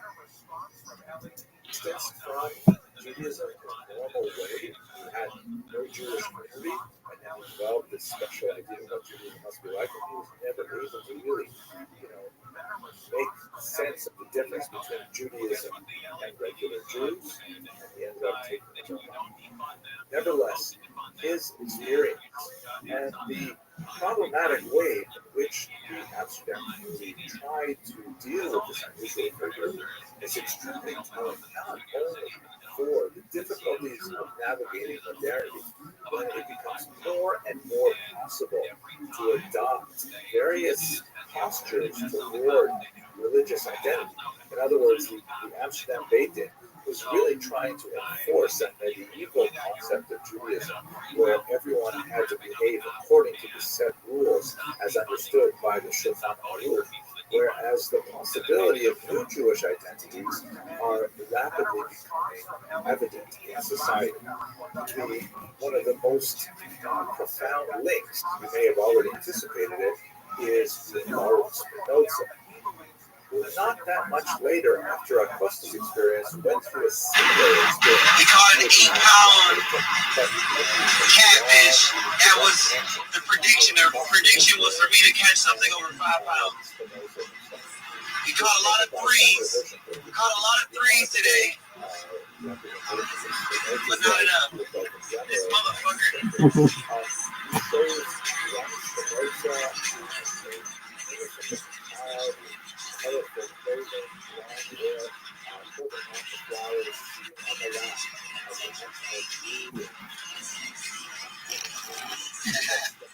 Yeah, dude, he keeps doing that. But I've been dealing with this guy since over on Twitch. On the way. Rabbi's been doing this shit since Twitch. For years, this asshole. I'm not the only guy that does that.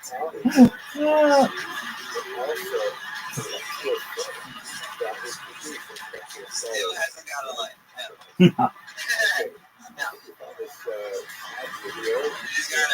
Just gotta pray for him at this point. Now we can do this. Yeah, do it for the realest fucking game right now. She will.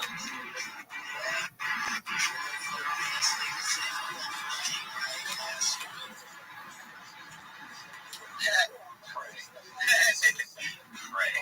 Oh, I'll show you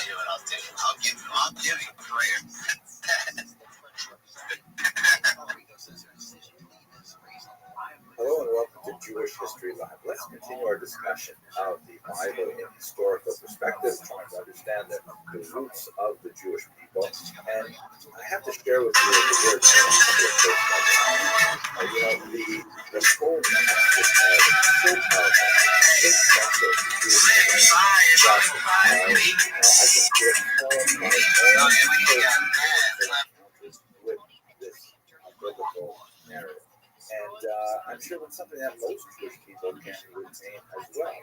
I'll tell you two very quick episodes. The first is when I was at a Passover Seder. And remember, this is perhaps the greatest kind of generational pedagogic tool to have this celebration once a year where the elders of the family are commanded to relate, even in whatever imperfect way they can, the teaching of how the Jews were born as a people in Egypt and then in Sinai. And the children, even if they're not interested, they're forced to ask at least 4 questions. And the whole meal is structured around it. It's a kinetic experience. It is an essential experience with all the various tastes, the very special foods associated with things. And in that context, I remember once when I was probably maybe 6, 5, I'm not sure how young I was, but I was at my aunt Enid's for Passover Seder. That's where we usually went. And my father, of blessed memory, he handed me a spoonful of traditional horseradish. It was mixed with beets. It was not the really strong stuff. But I looked at it and he didn't tell me what it was. And I thought it was something like candy.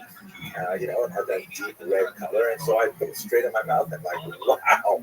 I don't know what my father was thinking, whether he knew I would do that or whatever. He thought maybe I would taste a little bit of it. But my eyes started watering. I looked up at him and he said to me, Henry, that's what slavery feels like. Very, very powerful impact on a young child. The other thing that I want to share with you is when I was maybe about 8 years old, Cecil B. DeMille's The Ten Commandments, a 1956 film. Not exactly kosher, but nevertheless very powerful 3-hour epic. Came to the one theater in my hometown in Northern Ontario. And this was a unique experience for me because I was the only Jewish child in that small rural town.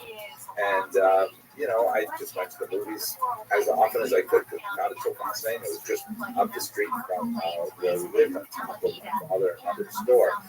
And I was totally amazed sitting in this matinee showing of this Ten Commandments because this story, I realized, was all about me and my family and where I came from. And I'm sitting in this room filled with, Anglophone Protestants and Quebecois Francophones who were Catholics. And I'm looking around saying, I'm the only Jewish guy in here. I was probably the only Jewish guy except for my parents within about a 100-mile radius. And I was so overwhelmed that I had such an amazing backstory. So this kind of feeling, both the Passover Seder and whatever meaningful encounter a child has with this is transformational. And there's no doubt that the sages were thinking of this when they embedded the Passover ritual so deeply into the Jewish cultural fabric, into the calendar year. Anyways, I've gone on further than I wanted to here. The kind of messages that come out of the narrative of Exodus, as we discussed in Genesis, if you haven't read this, you've got to go read it right away. It's the very beginning of the book of Exodus, just the first few chapters is like overwhelming. It describes the figure of Moses, and this guy's dog. Has an amazing story himself, transformed from a near-death experience to become the leader in Egypt, and then realizing his own background, he is exiled and then returns, and he ends up leading this nation of slaves out of the other nation of Egypt, which is, again, a mind-blowing experience. And there's a strong message throughout the book of Exodus that the nascent Jewish people are subservient only to the king who is king over kings, meaning only to God directly, and no human being, even one as powerful as Pharaoh, has any say over their destiny. There is a very strong element here of a collective revelation and the birth of a people as a whole. Yehuda Halevi, among other philosophers, have pointed out that one of the unique aspects of this revelation is that It's not something that happened in a miraculous way with one person or a small group of people, but this is something that happened to the entire Jewish people as a whole, as described in the book of Exodus, and as such, it is something that every Jewish person has a personal share in.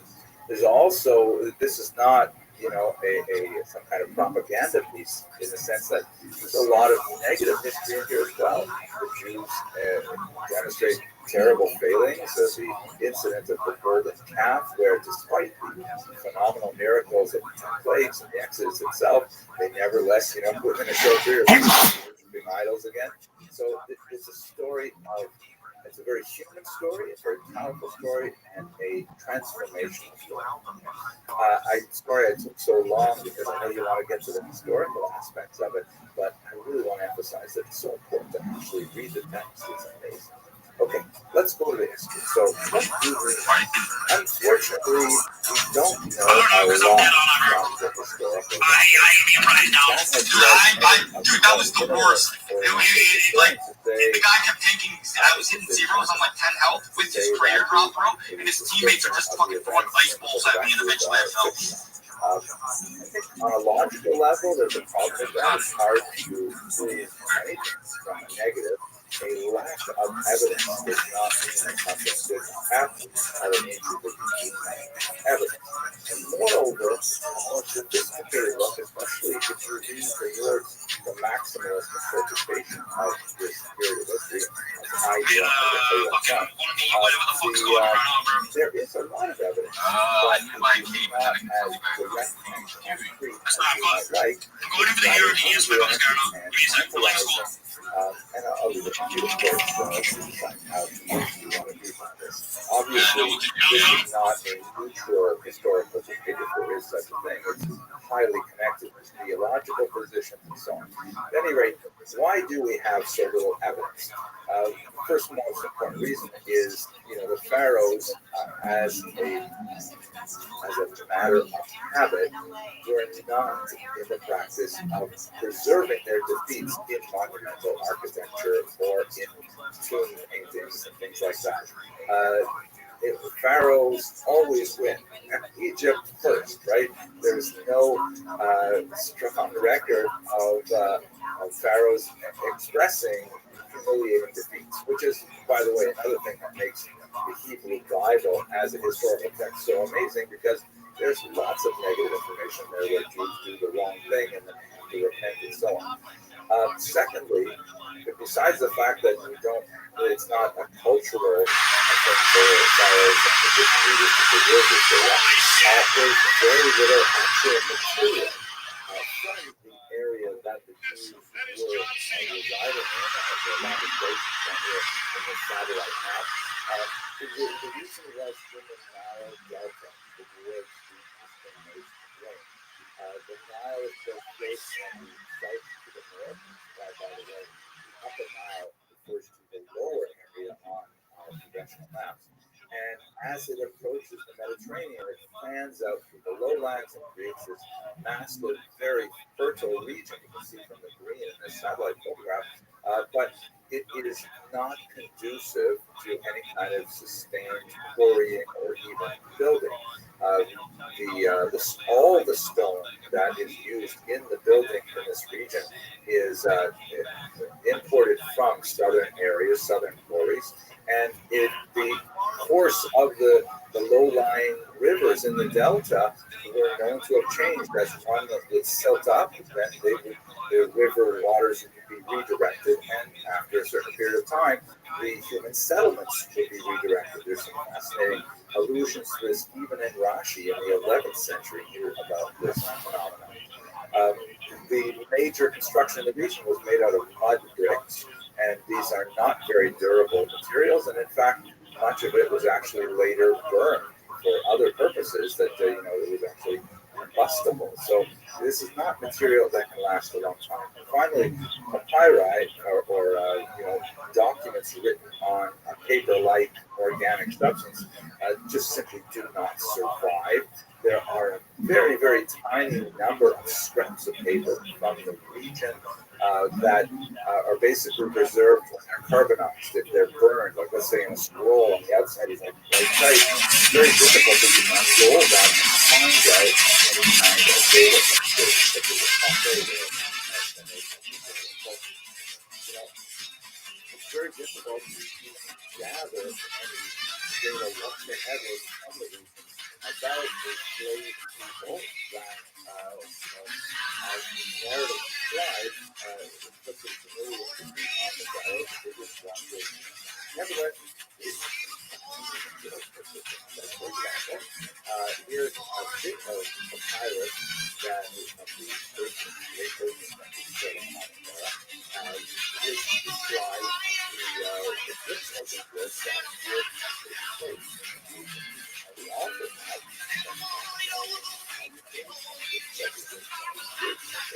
and about the time when the Jews have been around our coast. And we can actually see that here working side by side with Nubians, that is Africans. And the Egyptians also did not label any of their slaves specifically as Hebrews. They tend to refer to them as one big group as Semites, which included a lot of different people from the region. But that's not surprising either. It's hard to imagine in even 19th century America. The Americans also didn't label their African slaves by the many different tribal designations that they had. So we have lots of evidence that corroborates the story of the Jewish slaves along the coast of America. And this is highly consistent with the description that we have in the biblical text. Fascinatingly, these are amazing discoveries in 2016, later published in 2017, at Ramses, which is the location of one of the two sites described as one of the major areas of building activity in the time of Moses. We discovered some mortar pits that give us an example of what it might have been like to be a slave at that time. Where, we've seen the famous scene in the 1956 Ten Commandments where, Moses is in the dirt with the other slaves and he's, working the mud into bricks. This is one of those actual mud pits. And they've even found some children's footprints. Now, there's no way to tell if these were Jewish children. There's no way to tell if they were made by slave children, but nevertheless, it's really excites the imagination to place yourself in these footprints and imagine what it must have been like for the children who made them thousands of years ago. But I digress. Let's go now to the actual moment of the Exodus. Once we have the idea that, there's a lot of data that is consistent with the description in Exodus, it's not, again, direct proof that clearly confirms everything, but it corroborates it. So the most famous element, of course, is the 10 plagues that are visited upon Pharaoh and the Egyptians. And I'm not going to go into details about how we could corroborate them with geographic or geological or weather type of things. There are many different historians who try to walk through each of the plagues and say, there's a problem with the river and it caused the frogs to jump out and so on. I think those are very interesting, but I think they're a little further away from where I'd like to go with this particular history series. Let's talk specifically, though, about the departure of the Jews from Egypt and the famous splitting of the Sea of Reeds. Now, there are many different theories as to where exactly was the route that the Jews would have taken on their way out of the land of Goshen. I've shown you here in this particular image the best guess of a very well-known scholar, again, towards the maximalist interpretation of biblical text, K.A. Kitchen. And perhaps the most important thing that people who are new to this should understand is that we're not talking about the Red Sea. For some reason, that has kind of entered English parlance that the Jews crossed the Red Sea, which was to the south of the arrows here. You see towards the Gulf of Suez. That's not where any medieval authority or any modern scholar would place it. The Hebrew term is Yam Suf, which means literally the sea of the reeds, right? Like the sea of like sort of bamboo-like shoots that come out of a wetland. And the image is not necessarily of like a massive, miles-long sea, but it could have been an otherwise impassively large wetland or maybe a river area. It's very difficult to estimate exactly where it would be today because the Suez Canal was dug, completely changes the nature of the river flow through the water flow through that region. So we don't know precisely, but Dr. Kitchen opines that they went from Goshen here on the left and moving their way to the right through the wetlands, which would have been completely impassable, especially when you're pursued by Pharaoh and his chariot. So it's still quite a miraculous event, in my humble opinion. And then they made their way down towards the south. There are opinions, by the way, that suggest that the Yam Suf was actually in the southernmost part of the Mediterranean, and that the Jews somehow went north and went over it. I haven't indicated that on this particular map, especially because it's very clear that the Jews did not take an overland route along the coast to Israel. The Bible specifically says that God did not direct them there because it was filled with armed camps, which in fact we know the Egyptians had many different stations along the coastline there for travel and protection of travelers and so on. So I don't understand exactly why some scholars suggest they went north. But going to the south, the next big question is, where is Mount Sinai? I have indicated the traditional location, which is so revered by Christians and Muslims, Jebel Musa, or the Mount Moses in Arabic, or Mount Sinai in English. It's not confirmed that this is in fact Mount Sinai. There are at least two other very viable contenders, one of them in the Sinai, one a little bit further to the west. But for the sake of argument, I've created the map based on Dr. Kitchen's best guess, which is much better than my own.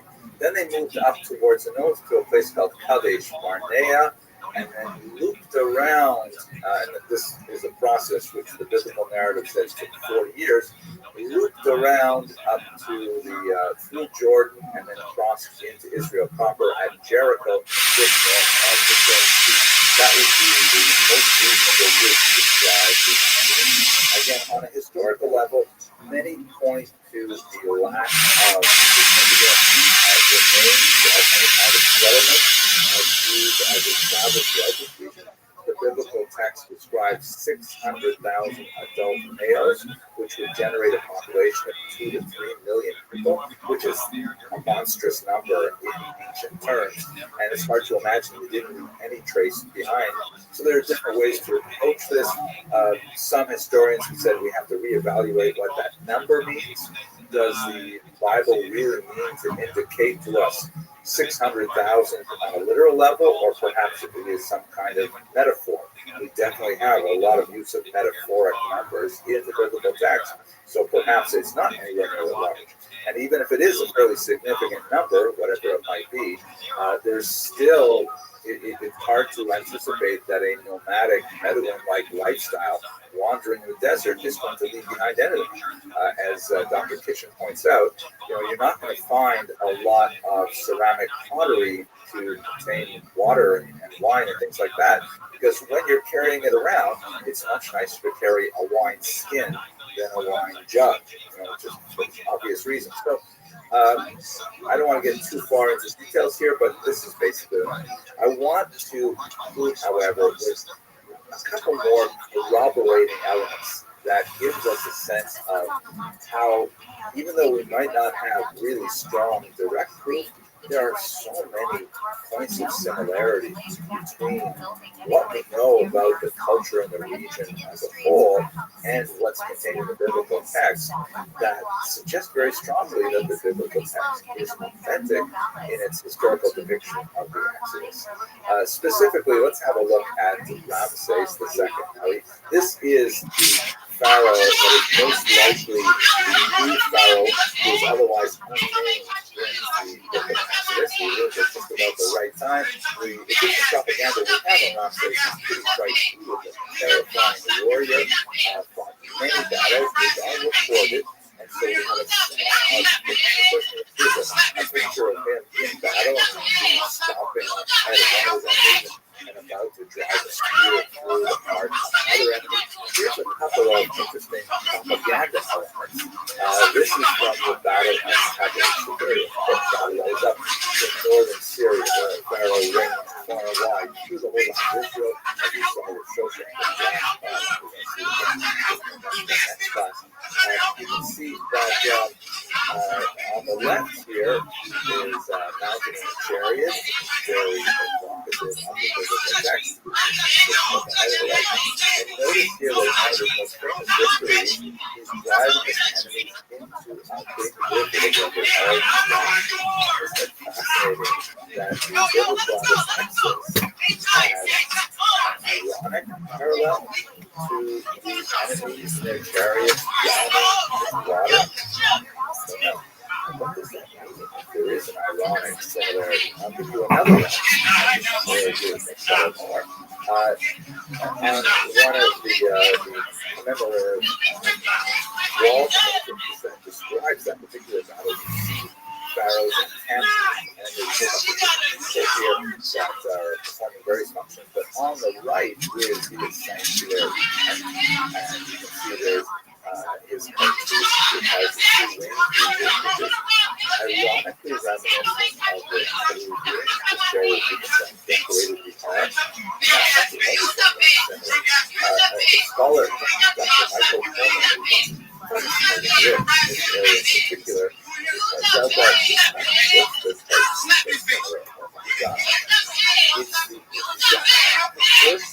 and orientation of the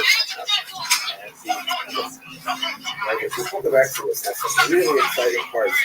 Let's say about 2/3 of it, and then they kind of like get some the nitty-gritty of constructing this portable ark that will later be transported to Israel and eventually be translated into the permanent temple of Restream. And the structure is very fair, but similar it is to the orientation and proportion to the second camp.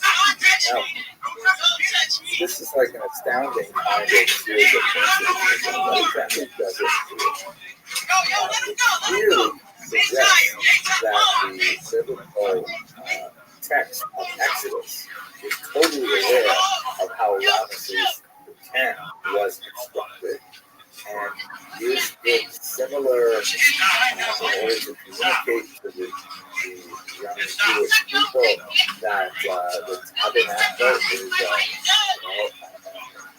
place of sovereignty, like the Pharaoh's entity. Is it intended to be ironic kind of grab saying you think, a war tent is what protects people rather than this tabernacle of God? These are questions that would cross a rabbi's eyes. I'm going to leave that to the rabbis to discuss, but I do think the similarities are incredibly striking. And I urge you to look at Dr. Holman's work, also Dr. Joshua Berman's work in this area. Absolutely fascinating. I skipped over a lot of really cool things just to try and give you the highlights. Hope you enjoyed this. We're going to continue with the next lecture as we look at the settlement of Israel, moving towards the golden era of kings, Saul, David, and Son. Thanks for watching. The wife of former New York Knicks forward Danila Gallinari said she was waiting near shore when she was bitten, calling it the worst day of her life. Wow. Right near shore, it looked like whitewater, not even swimming. Knee deep in water, or ankle deep, or waist deep. I don't know where she was. Up until now, we've been heavily reliant on the Bible as our primary guide to understand the earliest history of the Jewish people. But as the Jewish people enter the land of Israel, slowly the archaeological record reveals more and more details that in many ways corroborate the account that we have in the Bible. In other ways, they pose fascinating questions, and we'll just have a quick look at some of the references that we have in archaeological records to the biblical text and try to understand what we can about this early period of Jewish history. So let us recall, first of all, that we can't think in modern terms about the earliest settlement of the Jews. It's not like they established a modern state with firm borders that clearly delineated what was their territory and so on. We should recall that for centuries after the Exodus, the land of Israel was clearly under Egyptian sway. Egypt was the major geopolitical power, and although the Jews had certainly some autonomy, but they continued to have conflict and moments of coexistence with non-Jewish peoples living in the land of Israel.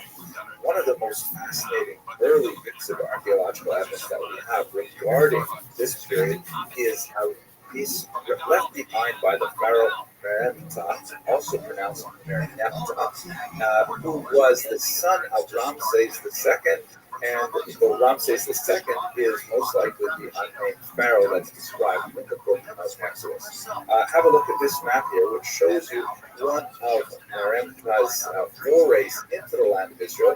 And as he made his way north, he described the various cities that he destroyed and laid waste to and dominated and so on. And when he gets to the north, there's one fascinating thing that he records in this big stone obelisk, which is called a stele, also pronounced stele. Merenptah left behind a record of his exploits in the land of Israel in this stele, which was in the 5th year of his reign, 1209 before the Common Era.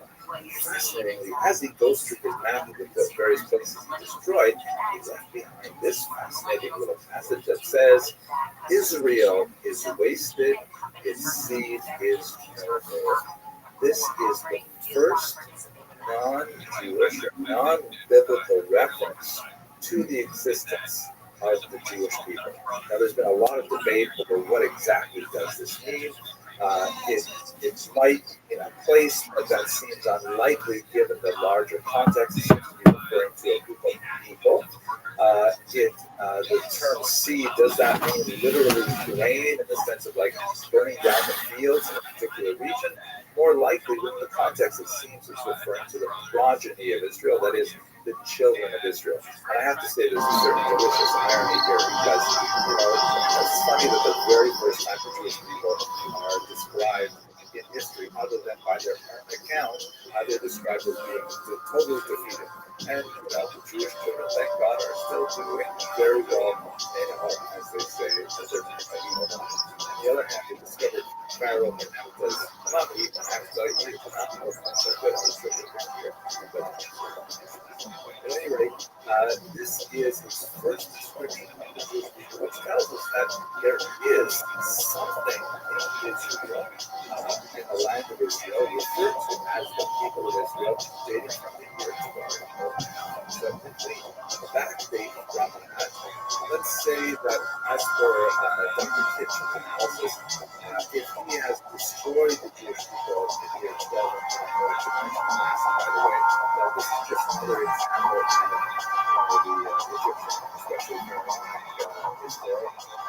distortion, where clearly they didn't destroy the Jewish people, but nevertheless they mentioned this in architecture.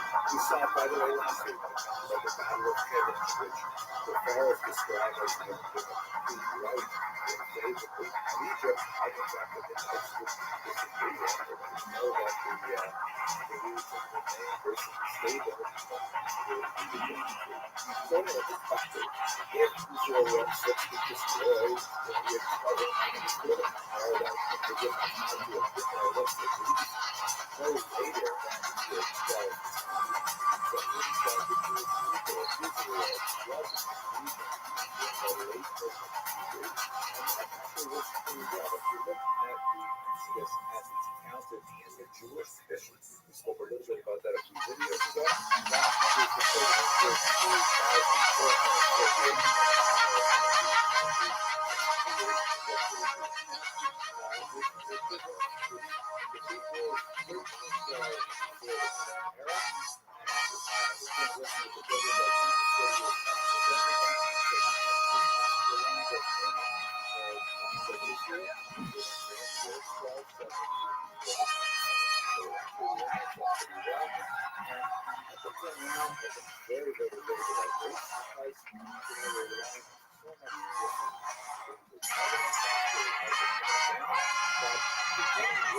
Coming to you live from the Comedy Mothership here in Austin, Texas, for a brand new episode of Kill Tony. Get up for Tony and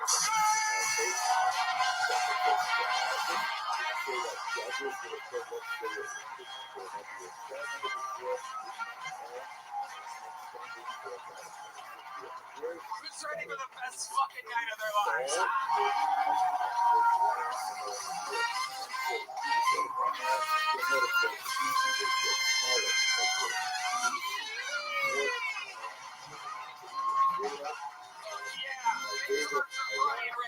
Ladies and gentlemen. Oh my God. And how about one more time for the best damn band in all the land? Raul Alejo, Fernando Castillo, Carlos Sosa, Nachos Belgrande, Huevos Rancheros, and the great Michael Gonzalez on the drums, ladies and gentlemen. They call him Big Mike. Some people are saying that he grows inches every week. Matt Mueling on the electric guitar, John Dees on the keys, and live in the flesh. Let him hear you, the one and only D Madness, ladies and gentlemen. Oh my God, this episode is brought to you by Talkspace, Open Phone, and Tacobas. We have a bunch of other amazing sponsors as well. Here's a little bit more from them right now.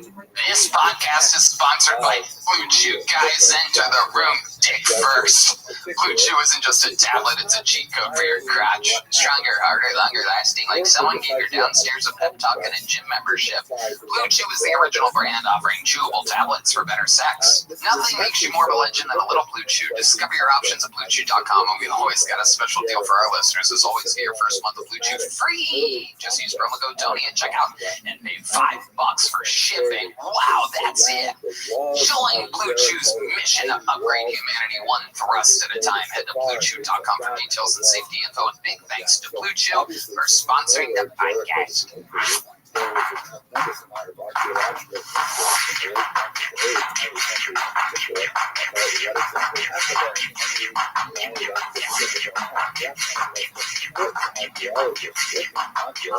Are you guys really ready to start tonight's show? I'm telling you, it's about to go down every single week. And we're really doing it, Red Band.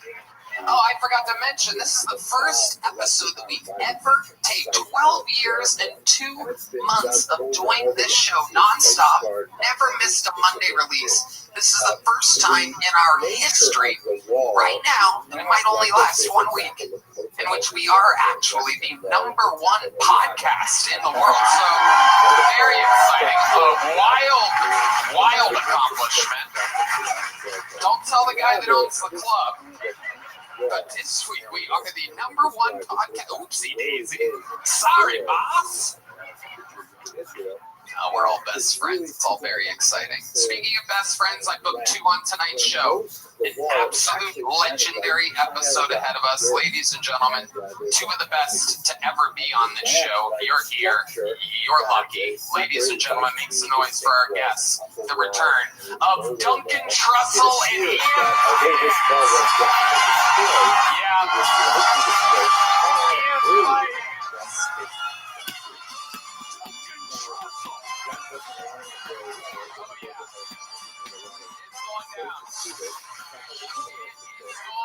Yeah. We have fun every Monday. You guys have done this show before. Very exciting. Here we are, absolutely thriving in showbiz, unlike Stephen Colbert, who no longer is employed. Jimmy Kimmel is next. They will all fall in line and bend the knee to meet the new young king. And my guests are Ian Finance and Duncan Trussell this week. Duncan was my first ever favorite comedian in the world live 18 years ago. I saw him for the first time at the Comedy Store. Special appearance at the end by the great, another Hall of Fame nominee guest, Lil Hobo. Yeah, thank you. Yeah, Lil Hobo. How's it been? Not great, man. You know, he after the last appearance, he's already addicted to drugs, but after the last appearance, he spiraled into heroin addiction. Spent some time on the streets, and yeah, he was just in like a really horrible Waymo accident. Wow. Well, prayers up to the great Lil Hobo. Thank you. A ventriloquist doll has the soul of an aborted baby in his heart, right? You know, man, I just have to say this, like, when somebody is in a deep drug spiral, they say things like that. And yeah, he did claim to have an aborted fetus in his heart. And they'll say, Ian Finance also here. Hi, Ian. Welcome. Duncan Trussell is going to Australia, Columbus, and Orlando. DuncanTrussell.com. Ian Finance on tour. IanFinance.com. And he's on social media. IANIMAL69. Good luck rewinding that and following him on Instagram. IAnimal69. He's going to Chicago, Oxnard, and anyway, Irvine, that's what it says. Hi, welcome back. You guys have both been on the show multiple times. You know how it works. Over 300, I do believe, right around there, people signed up through. Truly insane the amount of humans that are in this bucket. It's absolutely crazy. Names are falling out. If I pull one of their names out, they get 60 seconds on their up. They do their time's up. They get the sound of a kitten. That means they have to wrap it up. Then also bring out the angry West Hollywood bear, which rudely interrupts their set. And then I conduct an interview with them. We find out everything about them. They go from being a comedian for a minute to a guest on a podcast. Absolutely out of nowhere. Anything can happen. The whole thing's improvised. Are you guys ready to start tonight's show? I'm going to let one of these great Puerto Rican boys pull out the first name. Look at that. The true brown hand of a man. That's a funny looking name. We'll see if that's a real human. And in the meanwhile, we are going to start the show with one of our esteemed golden ticket winners, ladies and gentlemen. We don't get to see a lot of this guy very often because it's not easy to write a new minute of comedy every week. He was very, very new and green when we found him. And here he is giving us a brand new minute. Ladies and gentlemen, a fan favorite, an adorable species unlike anything we've ever seen before. Ladies and gentlemen, make some fucking noise for the return of golden ticket winner Keith Cordes, everybody. Here we go.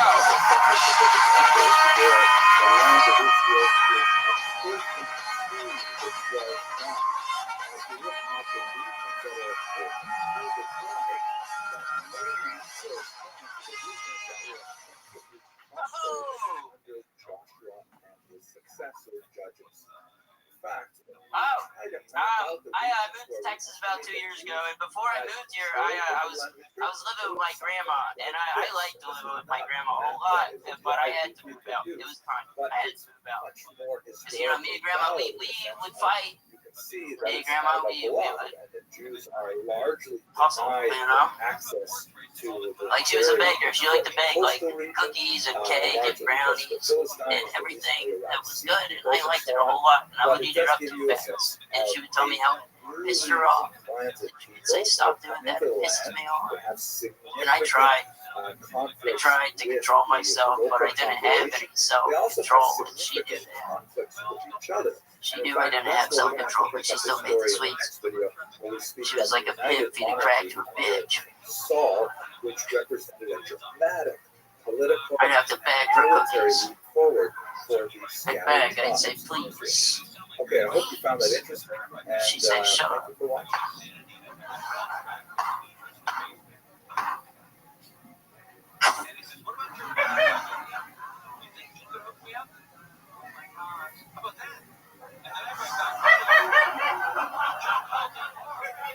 No, I didn't do that. I didn't. It's just a Let us joke. continue our She's discussion a homophobe. I didn't on suck her settlement penis. She's a. disputes on the land of Israel and the political All right, thank you. All right. What a terrible set. Dog, Very you interesting. need to A fucking lot to unpack. give it up. Yeah. A lot to unpack. What do you think a homophobe is? No, my grandma, she was one of the first transgenders. You know, she has a penis, but she's a homophobic grandmother with a penis. You're out of your fucking mind, little Out of his mind. That's exactly my favorite genre of porn. Old grandma tussling. No, a homophobic grandma with a penis. Oh yeah, I love that. Yeah, my grandma, she has a site. I'll give you her website. Great. It's a porn website for you to jerk off to. What? Dude, I already jerked off to your grandma. Under the table. I am hard as a rock, though. That is, it's rare comedians can mix eroticism with such great jokes. What the fuck is real? Yeah, I don't know. I'm a little confused. Just to make sure your grandma doesn't have a dick, right? No, she doesn't have a dick. It's a joke. I'm sorry, Did you guys ever fight? No, we didn't fight too much. Did she lady at all? Was anything real, Heath? No. Did you even like cookies? Oh, I loved her cookies. I loved her cookies, Ian. I loved her cookies. That wasn't the thing. She did make me feel guilty for eating the cookies, and that's where the art came from. You know? Heath, let's talk about real life for a second. You're a little bit of a rock star around these parts, right? You work at the mothership like 5 nights a week at least, and you're always around. You're doing shows all around town. Everybody knows Heath Cordes, the little legend. Yeah, it's fun on 6th Street. It makes me feel pretty cool. Yeah, speaking of which, I was given a little bit of information that you might not know that I know. Oh, no. Yeah, I was shown a video, I believe it was Saturday night, breaking news. Breaking news. I was shown a little video on Saturday night, and someone said to me, one of the managers here goes, "Oh, you know about your boy?" And I go, "No, and which boy?" And they go, "Little Heath, evil boy, the true boy, the one true young life." And they showed me video of them carrying you and throwing you in the backseat of an Uber. And what happened there, Heath? Tell us exactly what went down. I got pretty drunk. And I thought I went home. I remembered the Waymo trip, and I thought that I went directly home, but apparently I went to Mitzi's in between, and I got carried out of Mitzi's by a security guy, and I pissed myself in the Waymo. Wow, that's way more than we needed to know. Wow, how do you know that you pissed yourself in the Waymo? Because my pants were very wet the next morning. The next morning they were still wet. They were very wet, You yeah. naughty little boy. Wow, what exactly how much do you have to drink to get that drunk? What is that, a full can of beer or something? What puts you in that type of place? No, I'm getting good. I'm getting good at it. It was at least 8 or 9 drinks that night. Oh my God. Yeah. What's going on with you, buddy? You feel okay? You're just having fun. 22 now? I've never felt better, Tony. Oh, wow. You fucking little party machine. How old are you? I'm 23. I just had my birthday. Over 11. It's incredible. Have you been drinking a lot like that, or was that like a special thing? It happens a little too much. Yeah, think about that. What are we thinking? You might have a little problem. I have a little problem. A little problem for a little guy. That's adorable. That's adorable. Who needs grandma's cookies when you can have a glass of street whiskey? Amen. He's not going to go through the 12 steps. He'll go through the 12 stools. Are you drunk right now, Heath? I'm a little buzzed. What have you been drinking? What is going on over here?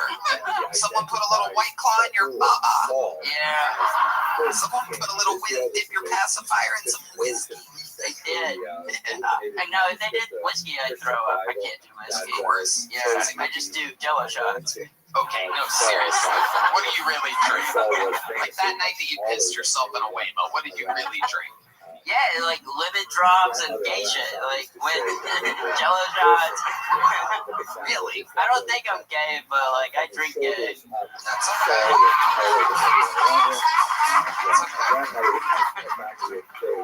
Nothing wrong with that. Amazing. Well, I mean, it's I love it. You know, me and all my friends, we all grew up at the Comedy Store. You know, it was our college experience, and it's fun to get to watch you hitting the vape pen up here. Like you can't, like I'm not about to send you off. It's just gonna show off. Oh yeah, I'm a real boy. Just a vaping boy. Can't wait 15 more seconds for that hot hit of vape. But we love you, Heath. It's so fun to watch you grow physically and mentally here at the mothership. We love you, you young buck. You're on your way to wild success. Can I champion one thing on the show real quick? Please. Sure, Heath. I had a threesome. Whoa, okay. Hold on.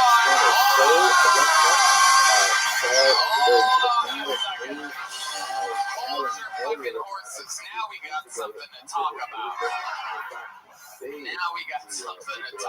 Yes, Black Power, absolutely. Holy, whoa, no, don't do that. God, stop doing that.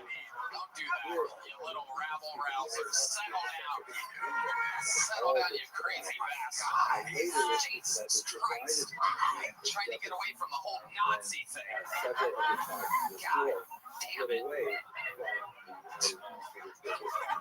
Fascist Tony Hinchcliffe has an 11-year-old Nazi training the Hitler Youth over here. He looks like the kind of genetic freak Hitler was trying to get rid of. Let's talk about this threesome, or as many people are calling it already, a 2.5-some. What happened? How did it go down? Let's talk about it, Keith. It was a very hot lady who had an OnlyFans account, and I made out with her like a year ago, and I wasn't supposed to do that because I was dating somebody at the time, and so like ever since she's been like totally hot for me, and it didn't work. I was gonna put on a mustache, but it didn't work. Pick it up, Mike. Pick it up. Pick it up, Keith. You have another shot at this. I don't know what you're doing, but under David's rule, after a extended conflict with his father, the adhesive stay on the other side of it. Okay, let's skip the mustache. Let's get back to the Wow, why? Can you just real quick, just for my own super confusion, why were you gonna put on a mustache then? It was supposed to be like a metaphor about how I'm a man now. Well, God has his own very funny sense of humor. God's like, no way, bitch. Okay.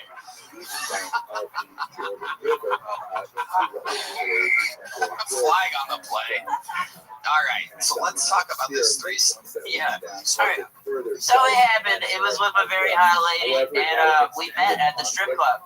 Hold on, Heath, let me tell you. You got the hot lady part. Yeah. For it to be a threesome, there needs to be one more.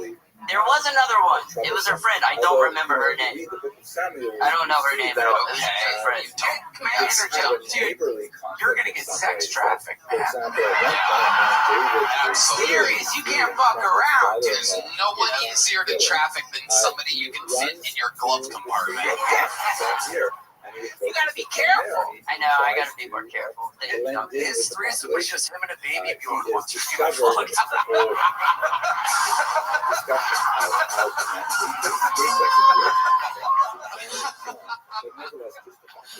So Heath, take us through it. How does it go down? You're at at a strip club? Is that what you said? I met her at the strip club, yeah. And then we went to her place. And I don't remember a whole lot of it. But I do remember that both of them did stuff to my penis. You were molested.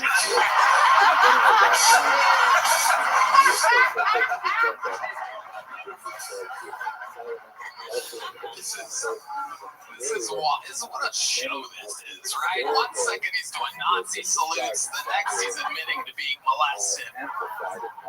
All to start the show. So you just that's what you remember? That's what I remember, Tony. Do you remember anything else? Were your pants wet the next morning? Yeah, they were a little wet. Yeah, they were a little wet. Did they film it? You said it was OnlyFans. I sure hope they didn't film it. Oh my God! It's her OnlyFans. Nope. Any other details about it that you remember? No, I just remember feeling shame the next day. You felt shame? Yeah, I felt Imagine shame. how they felt. What the fuck did we do last night? We felt nothing. Just rare stripper guilt. The rare SG. All right, the show has begun under the unbelievable control of Pete Morgan, ladies and gentlemen. Great job. And now we go to the bucket. You guys know this is the part where things can get a little bit wacky because we're meeting people. Anything can happen. A lot of these people's hearts are beating out of their fucking chests because minutes before they have no idea that they're going up, and all of a sudden now they're on the biggest comedy show in the world. This looks like a fake name, but I'm gonna read it anyway. We're gonna see what happens here, ladies and gentlemen. Your first bucket full of the name goes by Tony Pepperoni. Oh my God, it's Tony Pepperoni.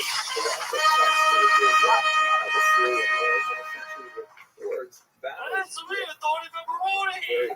Personages of Israel identify. Hey, what do you call when the Wright brothers do 9/11? The wrong brothers? Mamma mia!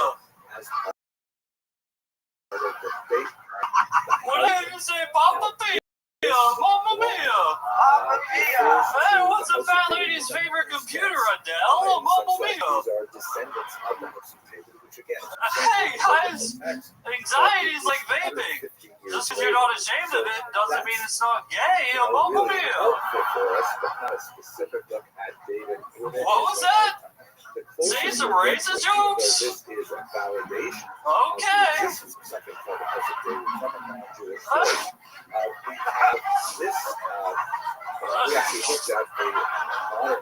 What do you call a Chinese guy with a lot of money? Cha-ching?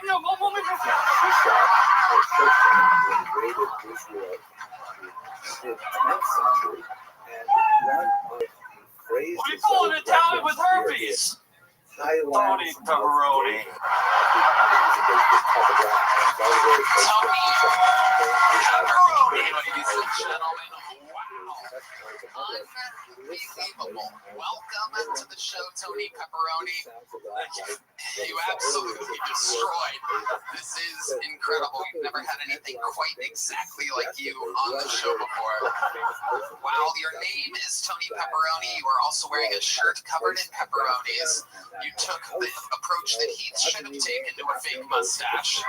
Just going straight duct tape. None of this fucking just regular padding bullshit over here. And for some reason, why not? You're wearing a chef's hat that even chefs don't ever actually wear. It's just basically a costume. Tony Pepperoni, how long have you been doing stand-up?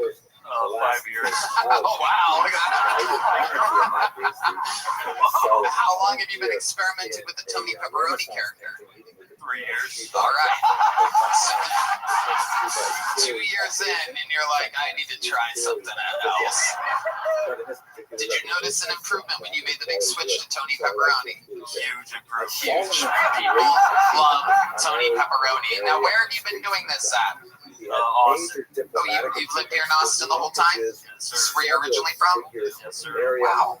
Expanded the borders, consolidated them. So, Tony, Mr. Pepperoni, if I may, what do you do for work exactly? I'm unemployed.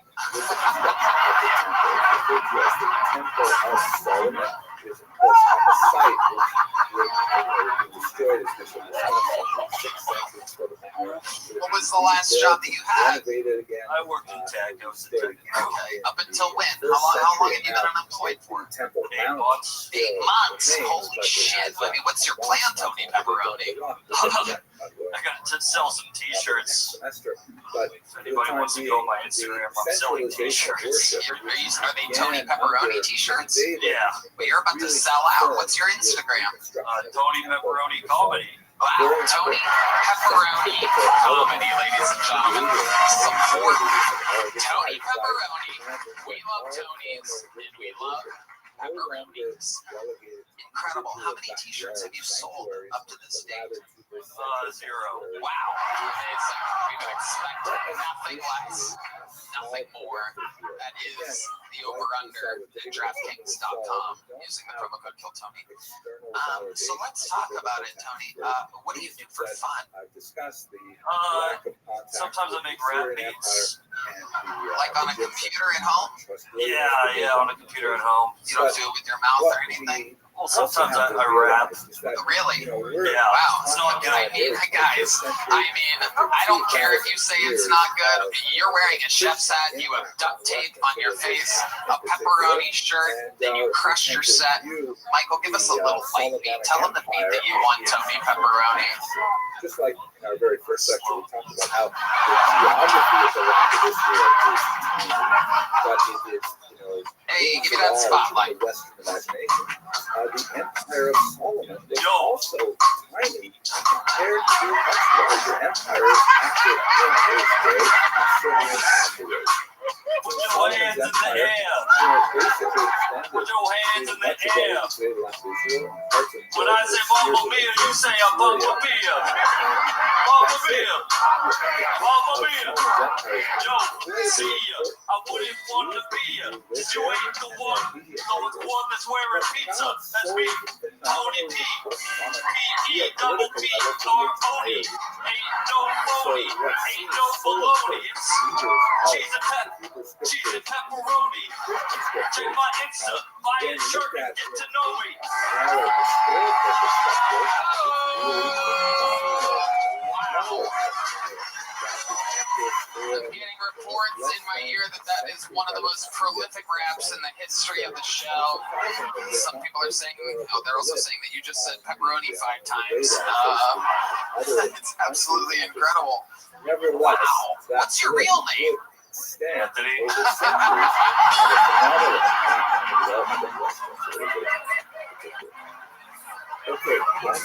So you really are a Tony? Yes, sir. Wow. Wow. Incredible. Absolutely amazing. Is there anything else crazy we should know about your life, Tony Pepperoni? I used to work in the sewers. You used to work in the sewers? Yes, sir. Yeah. Absolutely amazing. Rain Man on the 1s and 2s. No better time for a Italian stereotype than Tony Pepperoni telling us that he worked in the sewers. What exactly did you do in the sewers? Mostly I crawled in the sewers and I got all the big rocks out of the way.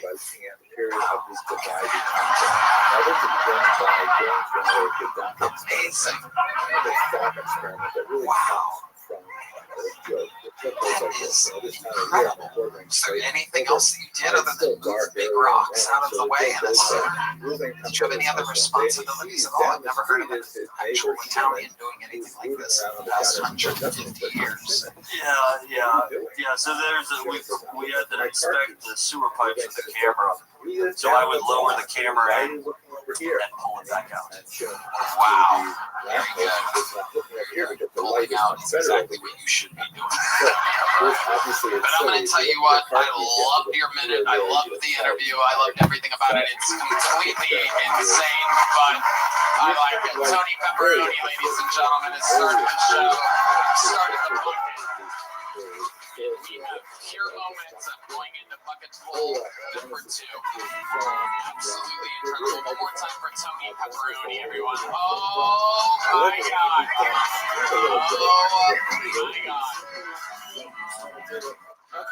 Speaking of pepperonis, lovely Heidi. How about Andrew Heidi, everyone? One of the backbones of our squad here. This podcast is sponsored by Blue Chew. Guys, enter the room dick first. Blue Chew isn't just a tablet, it's a cheat code for your crotch. Stronger, harder, longer lasting, like someone gave your downstairs a pep talk and a gym membership. Blue Chew is the original brand offering chewable tablets for better sex. Speaking of better sex, Tony, I think Blue Chew is providing some of the best ED treatment out there. Sometimes I take a Blue Chew just to make standing in line easier. It gives me something to beat on. Yeah, let's face it, Tony. This ain't a supplement. It's an erection resurrection. We're really doing it, Red Man. And guys, this isn't just about performance. This is about legacy or third legacy. Give her group chat something to talk about. You know, when you lay it down and they're talking about how good to. Nothing makes you more of a legend than a little Blue Chew. Discover your options at BlueChew.com. And we've always got a special deal for our listeners. As always, get your first month Blue Chew free. Just use promo code Tony at checkout and pay $5 for shipping. Wow, that's it. Join Blue Chew's mission to upgrade humanity one thrust at a time. Head to BlueChew.com for details and safety info. And big thanks to Blue Chew for sponsoring the podcast. Guys, this podcast is sponsored by ZipRecruiter. You know, it can be overwhelming to have too many options. Figuring out which TV shows to stream or deciding what to wear in the morning can just be too much. Well, the same applies if you're a business owner who's hiring. It can be overwhelming to have too many candidates to sort through. But you're in luck. ZipRecruiter now gives you the power to proactively find and connect with the best ones quickly out through their innovative resume database. And right now you can try it for free at ZipRecruiter.com/GoTony. Tony, I think ZipRecruiter is the best hiring site out there. ZipRecruiter resume database uses advanced filtering to quickly hone in on the top candidates for your roles. See a candidate you're really interested in? You can unlock their contact info instantly. It's no wonder ZipRecruiter's the #1 rating hiring site based on G. The #1 rated hiring site based on G2. Skip the candidate overload. Instead, streamline your hiring with ZipRecruiter, where 4 out of 5 employers list on ZipRecruiter get a quality candidate within the first day. Just go to this exclusive web address, ZipRecruiter.com/GoTony right now to try it for free. Again, that's ZipRecruiter.com/GoTony. ZipRecruiter, the smartest way to hire. All right, we're having fun, ladies and gentlemen. Your next bucket pool goes by the name of Ian Simon, everyone. Ian Simon. Thanks for going for Ian, everybody. How the fuck is everybody doing? This is a great evening. Glad to fucking be here, guys. Alright, so let's start off on fucking Jew. Alright, I'm a German Jew to be exact, so it's very confusing for me a lot. Sometimes I'm like, oh, hey, bang. The other times I'm like, see, Kyle. Very, I can fucking say that. Anyway, here's one for you. What do you get when you cross a Jewish guy? Nothing? Christianity. Bring it back. Okay, so what are the animal lovers out here? Everybody loves animals. You got a fucking dog. Come on, you got a dog. Yeah, see, dogs, cat. So, I got a black cat, black rescue cat. I named her Toothless from How to Train a Dragon. And let's just say she had teeth when I found her. I really love me some black pussy. Speaking of fried chicken, if this doesn't work out well, I'm going to open up a food truck. Because every time you want Chick-fil-A, it's closed on fucking Sunday, dude. Ian Simon. Whoa. Okay. Ian. Stick with me over here. That's it, buddy. That's it. Your part's done. Hi, Ian. You've seen the show before, right? Not the end. Until the end. I just turned off before the end. Okay, but you don't see the bad guy died. Okay, Ian. wanted to point this out because Ian? ADHD is a hell of a drug, Tony. Okay, well, it doesn't work very well on this show. You're in the interview part now, Ian. I need my crutch before I forget. Harlan Williams gave me a crutch, a silver crutch. I'm sorry, I shouldn't be doing this right now. You're supposed to be talking. Let's go back to where Wow. we Somehow your instincts took over there. Look at that. Amazing. Ian, so you've been on the show once before, right? Yes, sir. Harlan was the guest. What did we learn about you that night? That I'm damaged goods, pretty much. But, in a good way. What way? Can you explain? Can you remind us what we learned exactly? I probably shouldn't be out in public. Why? Sinners because he introduced that divisiveness. I wish it was something cool like Tourette's or something like that. It's not. I'm just borderline retarded. Relative location. Like not special needs, but the other retard, the one that used to before they switched it up and everything went sideways. You know, we could just be like, that's retarded. That motherfucker's a Israel is Samaria. Can you please change your name to not Ian?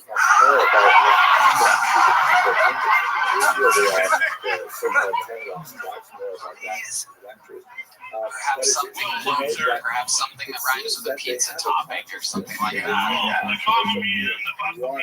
There you go. Yeah, you got it. Diarrhea. Hey, killing yourself.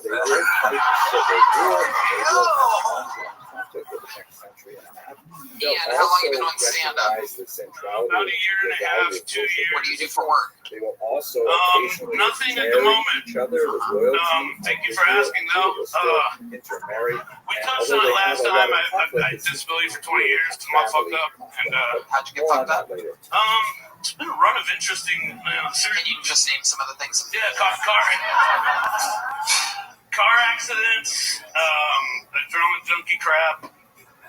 Just run of the mill. Driving his car into protests. I've been known to hit a protest or two on the way to Circle K or 7-Eleven. Okay, Ian, we're gonna keep it moving. You got a little joke book last time you were on? Fuck no, I didn't. I got a crutch. You got nothing.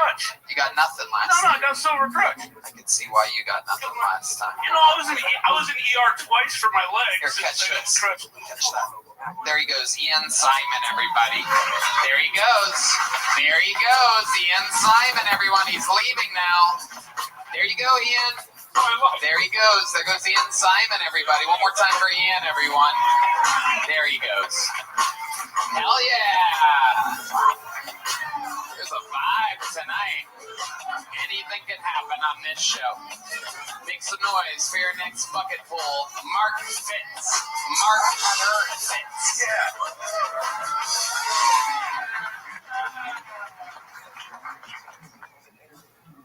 You know how transvestites do that thing where they pump their dick and balls between their legs and they look like they might have a pussy?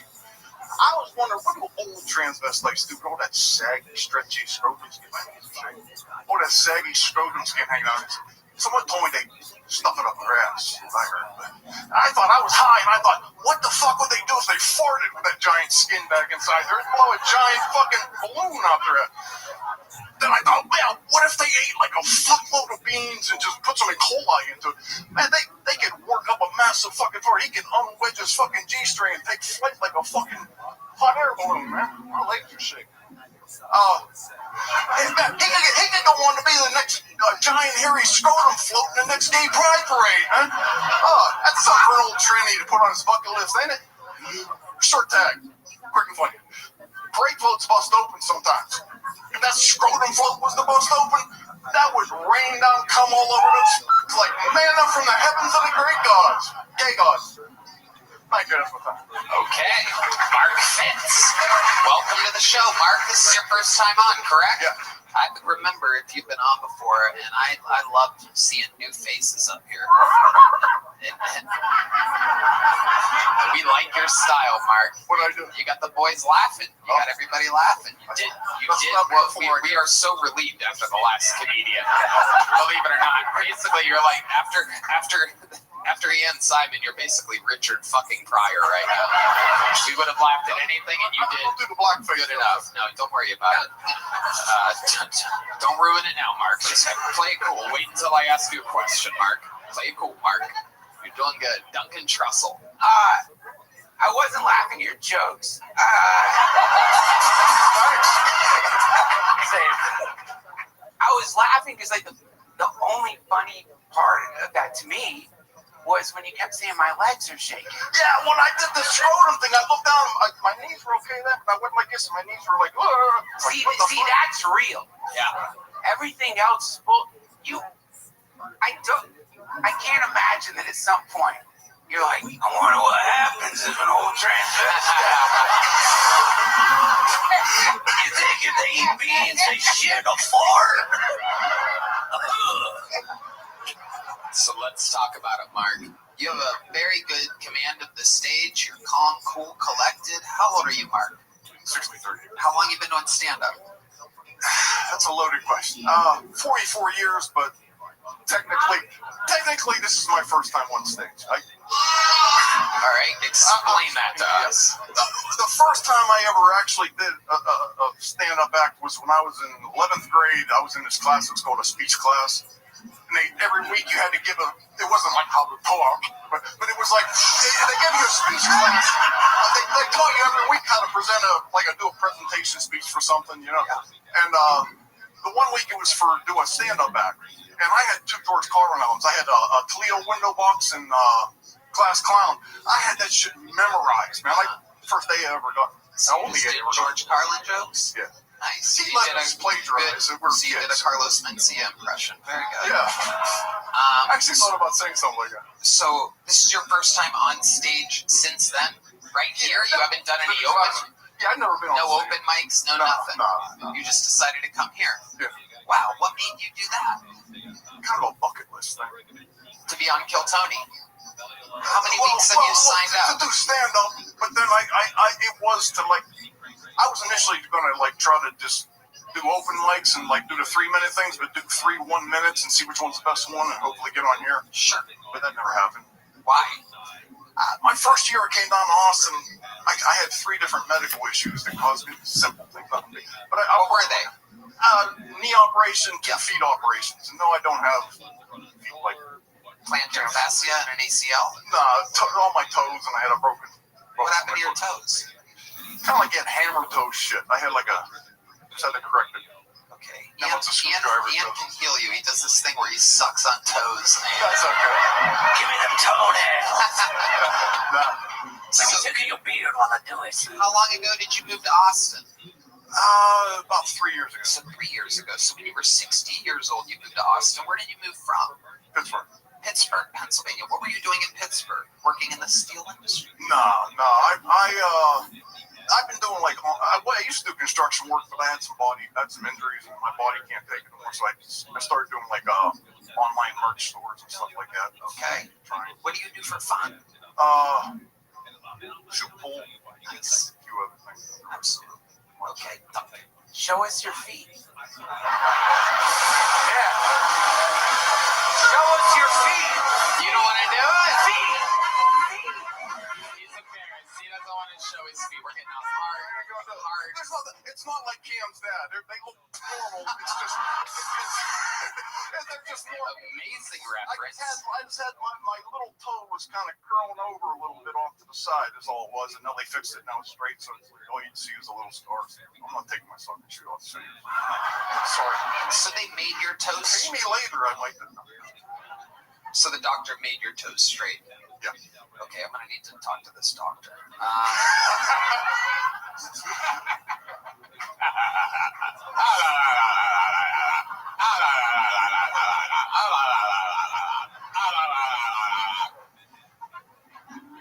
Anyway, do you have any kids? No, not that I know of. So you have a wife ever? No. Never married? No. Gay? Come on. No. Okay. No. Christ, all right, homophobe. What are you? Heath's grandmother? Okay. That actually makes sense because Heath's grandmother, homophobe, and had a penis, could be him. Oh, well, It was a reference you earlier. So, but you had girlfriends? Of course, yeah. Of course. What's the longest relationship you ever had? A few months. A few months, that's it? Well, how do these things end so fast with you? You're a handsome man. You look like you'd be a former pro wrestler or something. I used to be. I was real wild. Tell us about that. What do you? Yeah, I kind of figured you would. Yeah. Like other people, I don't understand why people don't come prepared, of course, with jokes, but also to talk about something. You're literally have an opportunity to do what you're criticizing right now. You are in the moment being like, you know what's crazy is when people don't answer questions honestly. Go right ahead. But I was a real bad, wild kid. I started stealing when I was 7. That went all off into my young adult life. I spent a bunch of time in and out of jail and prison. What's the longest you ever spent in prison? I did 17 years altogether, but 7 of it was busted up into a bunch of rules. Wow. And I did 10 years straight in maximum security prison. Oh my God. So what did you do to get the 10-year sentence? Robbery and a handful of other. What did you rob exactly? Us of our time?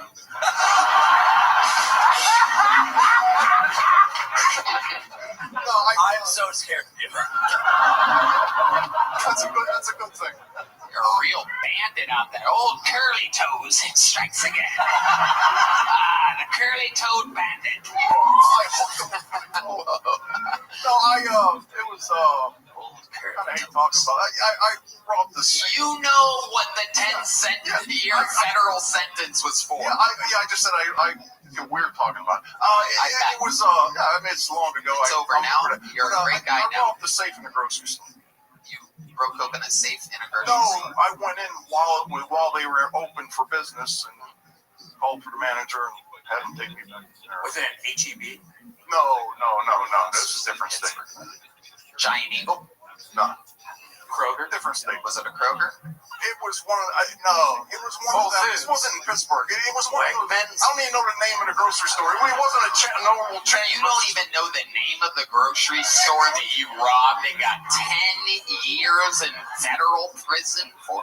I think that's the last thing I should really concentrate on. Yeah, but I mean, you got 10 years in prison. I would have. No, it was one of them no name. It wasn't like a chain grocery store. It was one of them little. Okay. So let's slow it down. Just stick with me and answer the questions honestly, okay? So, at what point did you get caught? Did you get money out of the safe? Oh, yeah, I got How much did you get? But then I got caught later. Answer the fucking questions. Answer the fucking questions. Stick with me. Focus, motherfucker. How much money did you get out of the safe on that day? $11,000, and I got away with it, but then I got caught later. Okay. How did you get caught later? How long did you get away with it? How did they catch you? When I ran out the door, the grocery store held they slide open, but it's not fast enough because I'm wanting to leave real fast. Put the mic up to your mouth. And I put my hand onto the door and pushed it shut. Oh, I already had fingerprints on it. Yes. Wow. So how long did you get away with it for? 2 months, 1 month, 3 months? A few months. How long? What did you spend? No, it's like about 6 months. Yeah. All good. What did you spend the $11,000 on? I don't know, just blew it. I was thrown off. Were you doing drugs? No, I never did drugs. You never did drugs? No prostitutes? No booger sugar. You robbed a grocery store of $11,000 and you didn't spend the money on anything in particular? No, I just blew it. I was very wild, adventure-seeking kind of a person. That was my weird. I liked the thrill of, in a sick, demented, again, I was a fucked up childhood, so I just What was fucked up about your childhood? Tell us. I was just wild as fuck, just off the chain, wild as fuck. I started stealing when I was 7. I did my first burglary when I was 9. I wasn't a good kid. When you say burglary at 9, what exactly did you burglar at 9? Somebody's house that left the doors open. What did you get from their house? I would just no. I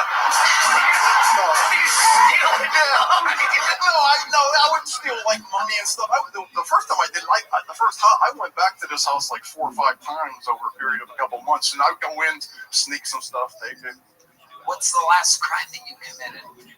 That one I did. The big one, the grocery store. Yeah. And when I got into prison that time there, my first year in, I was like your typical angry fucking prisoner, but my second year in, I decided, man, I'm done with this. While I was there, it wasn't hard. I mean, it was very hard. It wasn't easy.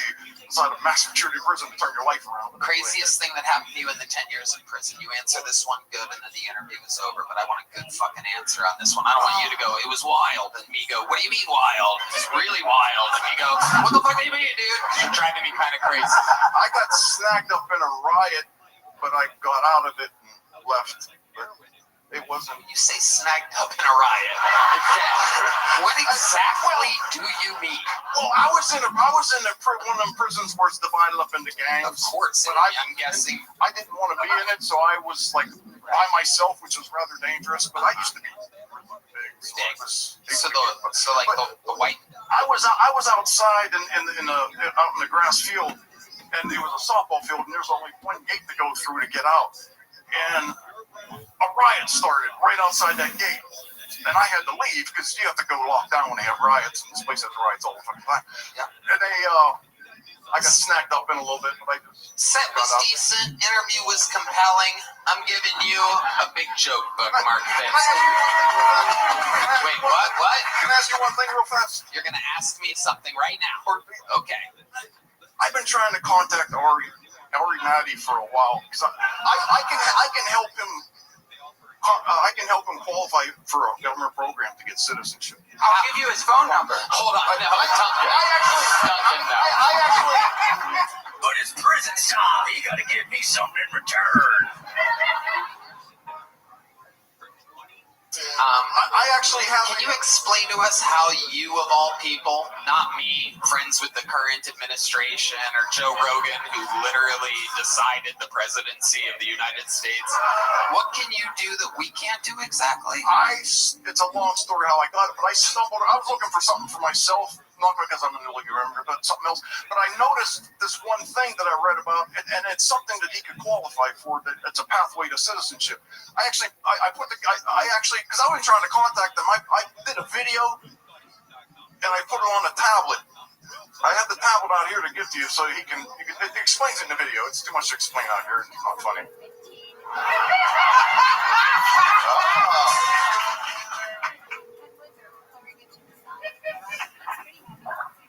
Hello? Ari, you're on the show. Jesus Christ. I know I told you that you have the night off, but there's a guy up here, very scary guy. He's been in prison numerous times. He's 63 years old. The last time he was on stage was 44 years ago. It takes him forever to answer questions. He's spent 10 years in federal prison after robbing a grocery store in Pittsburgh, Pennsylvania for $11,000. He got away with it for 6 months, but he left his fingerprints on the door on his way out. And he was part of a riot once. Long story short, at the very end, after I told him I'm going to give him a big joke book, he said, there's one more thing. Can I ask you a question? I can help Ari. How far away are you from the club exactly? I am just getting out of the steam room, so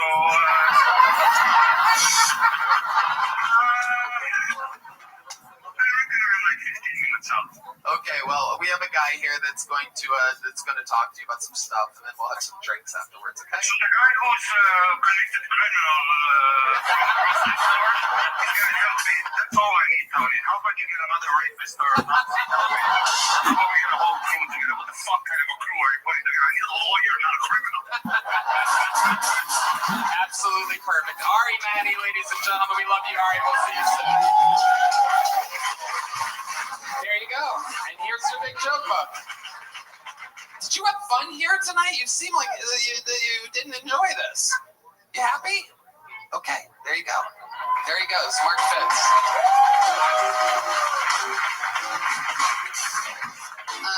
Let's get one more bucket pull out here. Hello there. This podcast is sponsored by Shopify. When we were young, we used to dream of being anything. An astronaut, the president, a princess. That's me. Instead of dreaming of going to space or owning your own castle, maybe start dreaming of owning your own business. You'll need a website, a payment system, a logo, and a way to advertise to new customers. It can all be overwhelming and confusing, but thankfully, that is where Shopify comes in. Shopify is the commerce platform behind millions of businesses around the world and 10% of all e-commerce in the U.S., from household names like Mattel and Gymshark to brands just getting started. Tony, I love Shopify. You can accelerate your content creation. Shopify is packed packed with helpful AI tools. Get the word out like you have a marketing team behind you. Easily create email and social media campaigns wherever your customers are scrolling or strolling. Strolling, bowling. And best yet, Shopify is your commerce expert with world-class expertise in everything from managing inventory to international shipping to processing returns and beyond. If you're ready to sell, you're ready for Shopify. So turn your big business idea into with Shopify on your side. Sign up for your $1 per month trial and start selling today at shopify.com/Giltony. Go to shopify.com/Giltony. Shopify.com/Giltony. Shopify.com/Giltony. Shopify.com/Giltony. This podcast is sponsored by Talkspace. Therapy can be costly, but Talkspace is affordable and in-network with most insurance providers. Talkspace, the leading virtual therapy provider, makes getting the help you need easy, accessible, and affordable.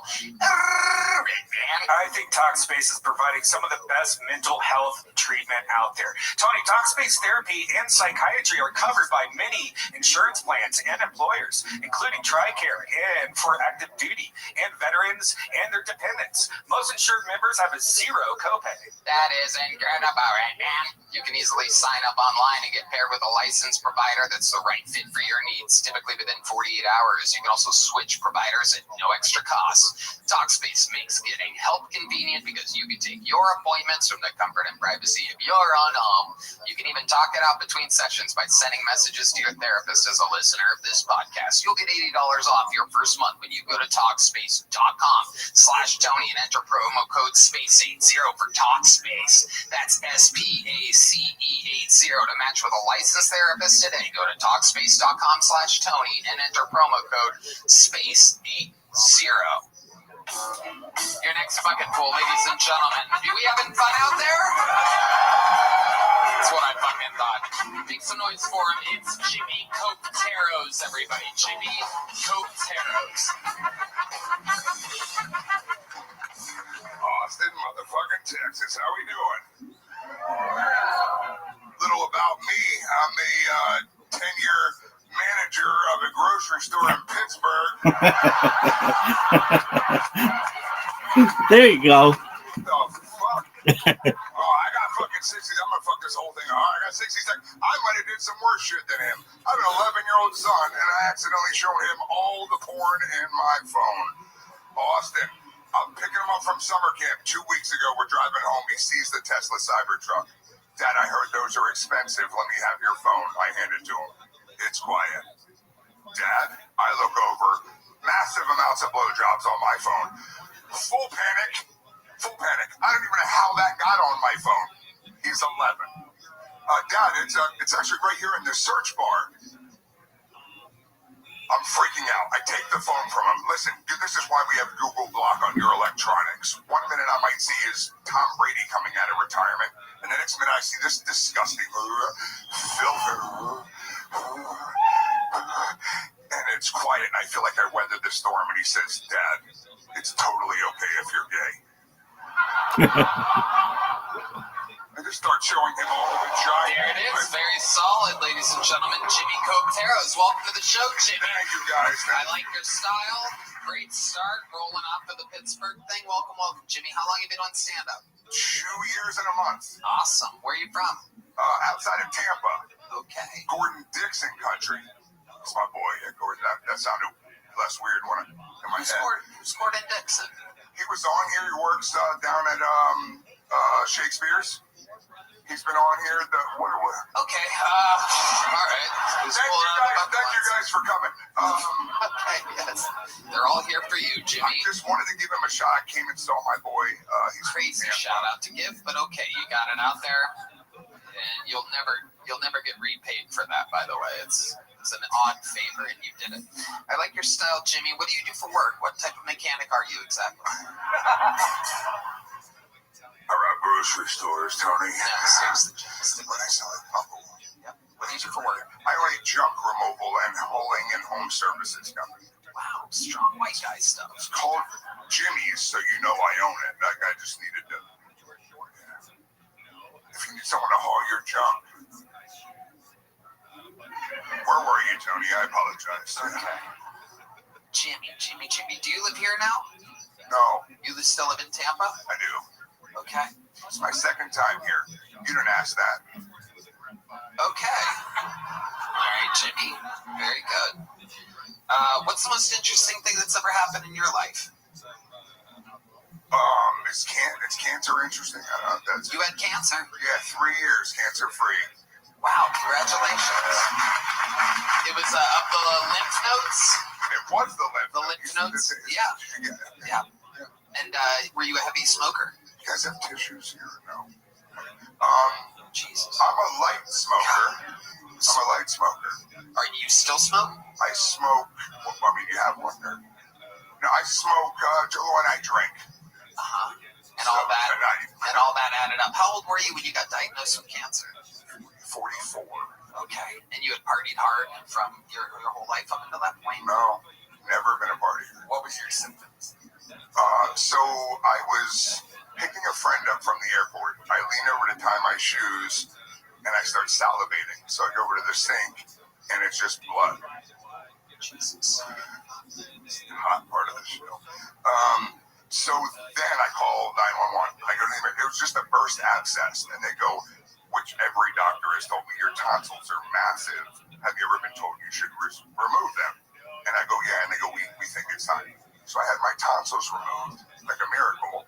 They removed my tonsils, and they find the smallest. Now, what they'll tell you about cancer is they're looking for like a cluster of grapes. They found like a grape. So I had like a 99% cure rate. I knew I was going to be okay, but still had to throw the kitchen sink at it. So 35 rounds of radiation, 7 rounds of chemo, 56 pounds lost, feeding tube, all the stuff. Yeah. I mean, I could make that funnier. I could polish that pig up if you want. I'm just saying, I do have a joke, but I don't want to. Can I say it? I think we all have cancer now, Jimmy. It's oral. Got it. All right. Well, you really have kids? Yeah. How many do you have? 8 kids. Just one? Yeah. How old is he? He's 12 now. 12 now. Is it true that he found porn on his phone? Fake story. Say it again. Real story or fake story? It starts out as a real story. He was off 4 or 5, not 2 weeks ago. And he saw it and he goes, Dad, what's this? I go, mind your fucking business or whatever. Like it wasn't even a relevant thing that I had to explain. But I felt like it would be a good bit. All right, yeah. Feelings aren't facts.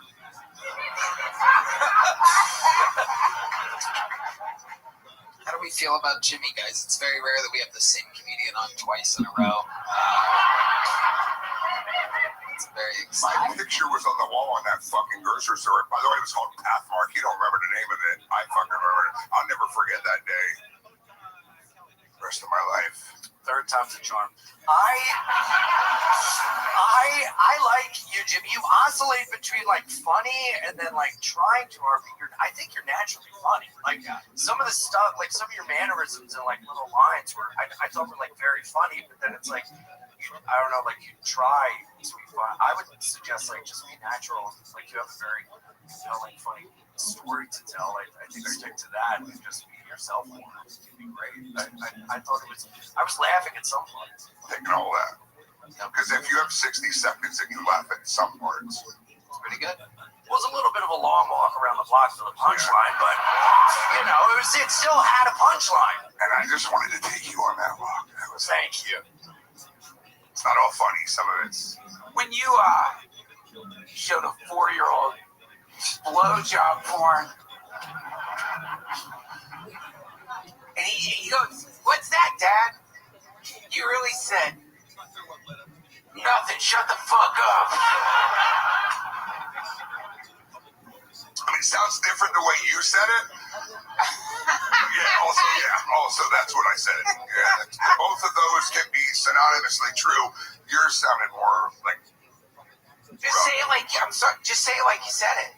Your Honor, yes, I said. Hey, Dad! Fucking word. Dad, you just fucked up my life forever. I'm 4. I have more neurons in my brain than at any other time in my life, and this is gonna freeze itself into my memory. I'll probably have to get therapy.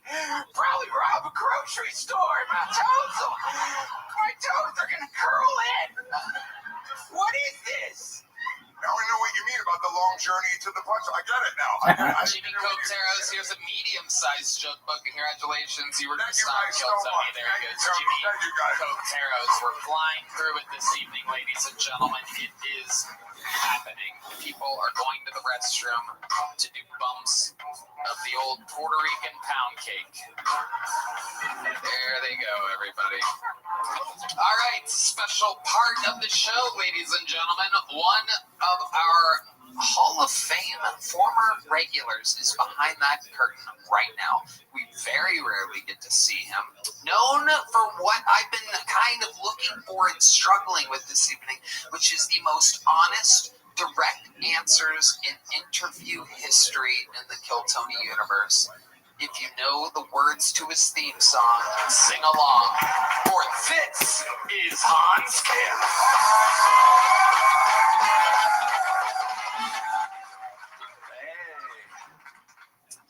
I like how Texans will make fun of liberal cities, but when they jerk off, they set their VPN to California.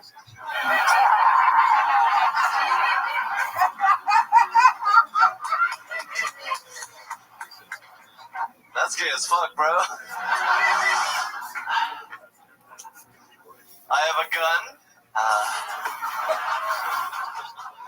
Not on me. Somewhere in the room. I don't even leave my door unlocked anymore because I want to use it. Like, oh, is that my best friend I invited an hour ago or the greatest moment of my life?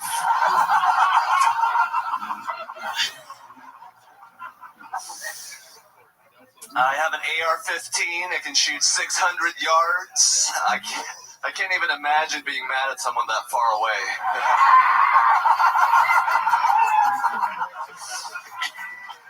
Hey, you better stop doing that in 500 yards. All right, that's my time. Thank you so much.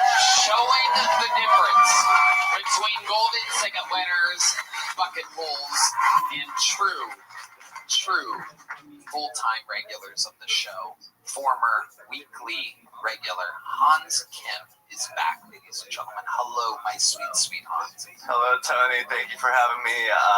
Sorry about this weekend. I totally fucked up. Oh, that's right. You guys want to hear a fucking behind-the-scenes awesome showbiz story and how absolutely insanely autistic and retarded Hans Kim is, everyone? Let me ask you this before I tell them this story. You don't have to say the number. Don't say the number. Was that the highest paying one-time 15-minute long gig you've ever missed? Yes. Without a doubt, right? Without a doubt. So for 15 minutes, let me just tell you, it was a lot of money. We will not say the number, but just know, a fucking lot of money, especially for 15 minutes of work. It was scheduled to be in Edmonton, Canada. We all did it. I made it. Ari Maddie made it. David Lucas made it. William Montgomery made it.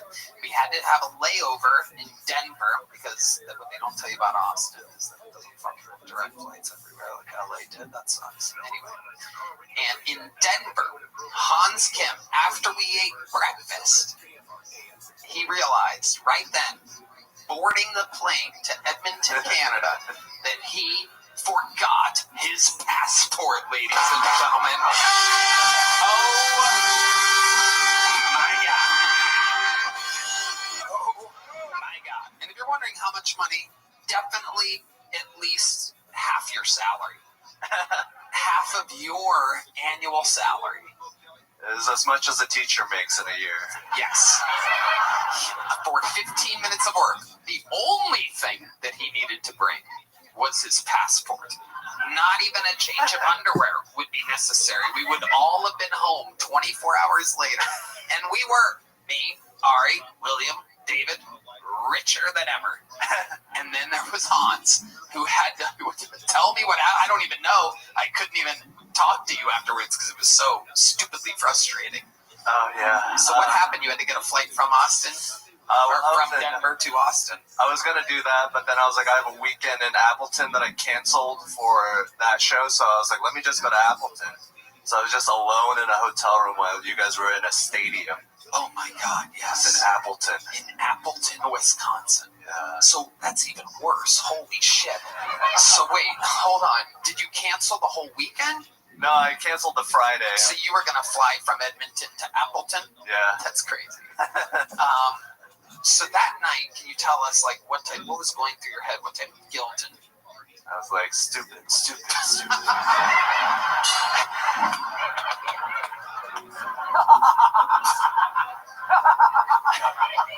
that's what I'm talking about. That's how you answer a question on Kill Tony, honestly.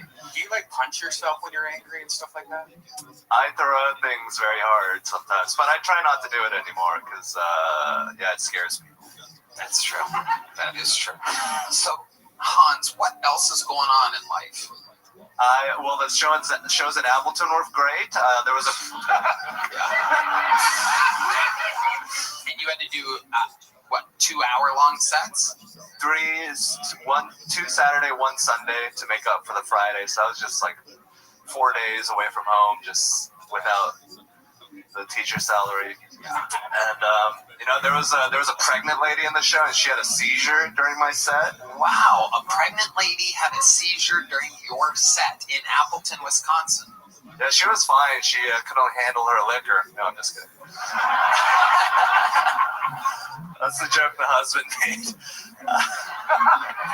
Okay, giving credit where it's due. But yeah, I was like, name the kid after me. But yeah, she was seizing up. I guess that's something that women do when they're pregnant. No, it isn't. I don't know. Maybe she was a liberal. Was it at a specific joke? Was there something what it was? Yeah, it was like, the Chinese, a lot of people were racist to the Chinese during the pandemic, which, as a Korean, I say let them have it. Yeah, they're the ones that decided to eat bats and pangolins. I was just eating dogs like a good Asian. That's right. Hans still got it. Wow. Everything else is good, Hans? What else is going on? I have a bulletproof vest now. What the fuck is going on with you, Hans? He's a Virginia Tech shooter 2.0. I mean, it's a force multiplier. I have a battle. What do you mean? Wait, what? What's a force? What do you mean? Like, if you have a bulletproof vest, it multiplies how much force you can inflict on your enemies. What? What do you mean? Like, if you buy another gun, it's not like you're gonna dual wield 2 AR-15s, so it makes more sense to buy like gear that'll help you in a gun battle. So this has gone from an interview to evidence. Yeah, it is kind of wild.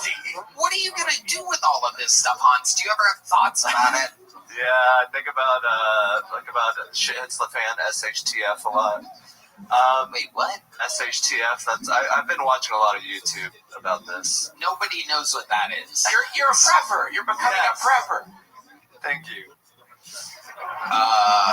He bought me a long-range walkie-talkie recently. I don't know if that means I'm safe. A walkie-talkie. A red man, I get you a gift.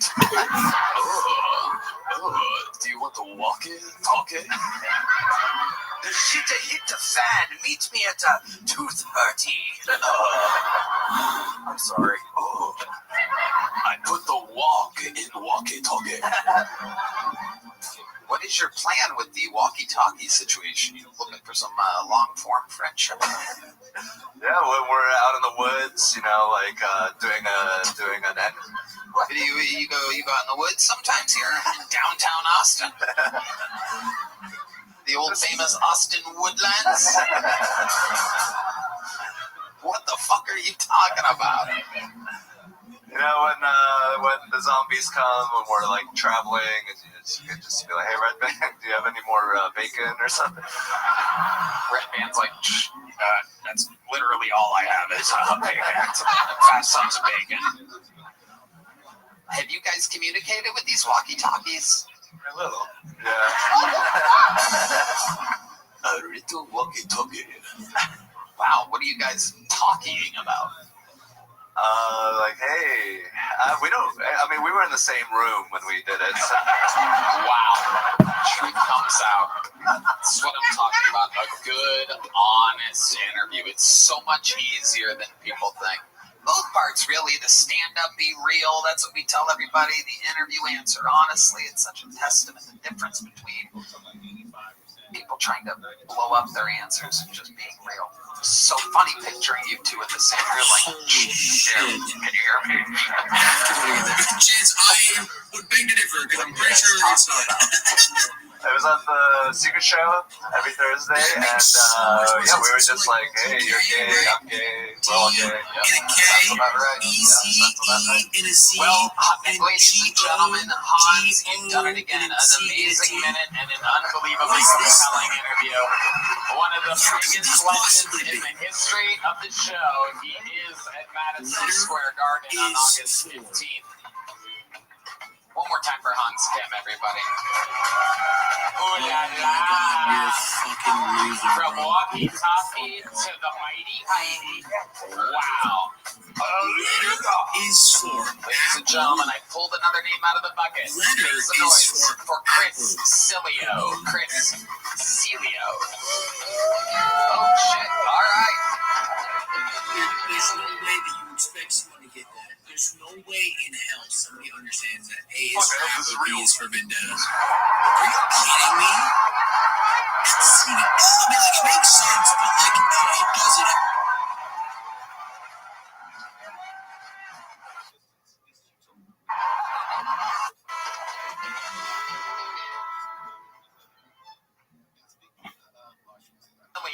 Chris Cilio. Oh shit! All right.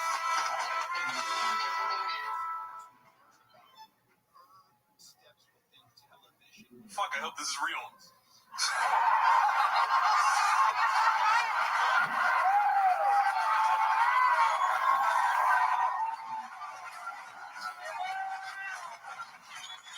What a hilarious prank that would be. Chris, it's your big prank. It's Kill Tony. It's an empty warehouse. Nobody's here.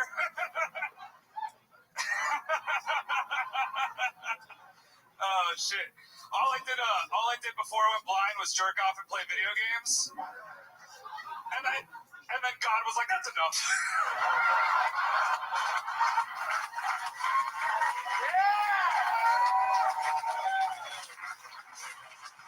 I gave you a gift and you wasted it, son.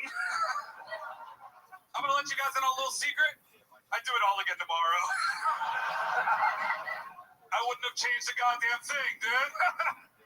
Give it up for my roommate for bringing me out here, dude. He's a way better roommate. My last roommate sucked. He just didn't really care about personal space. He would always hang out in my room. Yeah. So every time I'd go to jerk off, I'd have to be like, hello?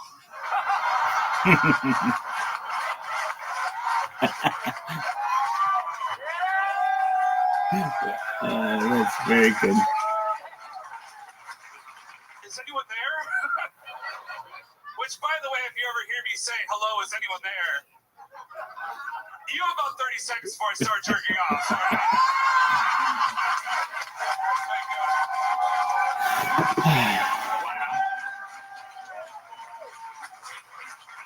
You should say something, all right? Or else it's on you, not me. I don't want to hear about it in the papers later. The guy who kind of looks like Louis C.K. does exactly what Louis C.K. did.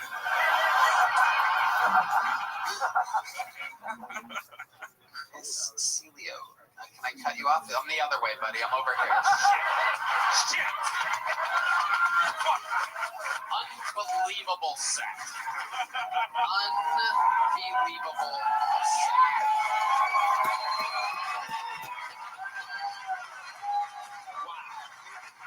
Incredible, Chris. I find it all so amazing. I can't believe that you think you look like Louis C.K.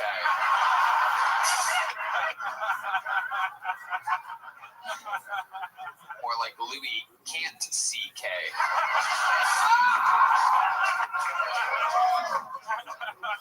I loved every single thing about what happened here with you tonight. How long have you been doing stand-up comedy?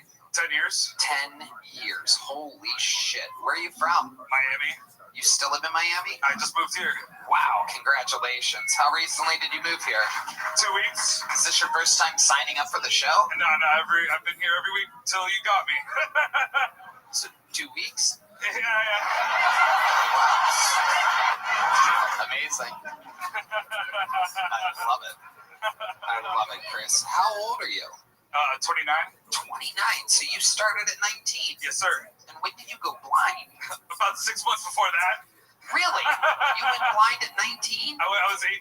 Yeah. And so what exactly happened? I had a fuckload of retinal detachments, which is something that usually UFC fighters get. Yeah. But to me, it was a small Chinese boy. Wait, what does that mean? A small Chinese boy sucked your eyeballs out here? What happened? My friend in high school was just fucking with me and tossed his high school transcripts at me. Just an envelope full of papers, nailed me in the eye.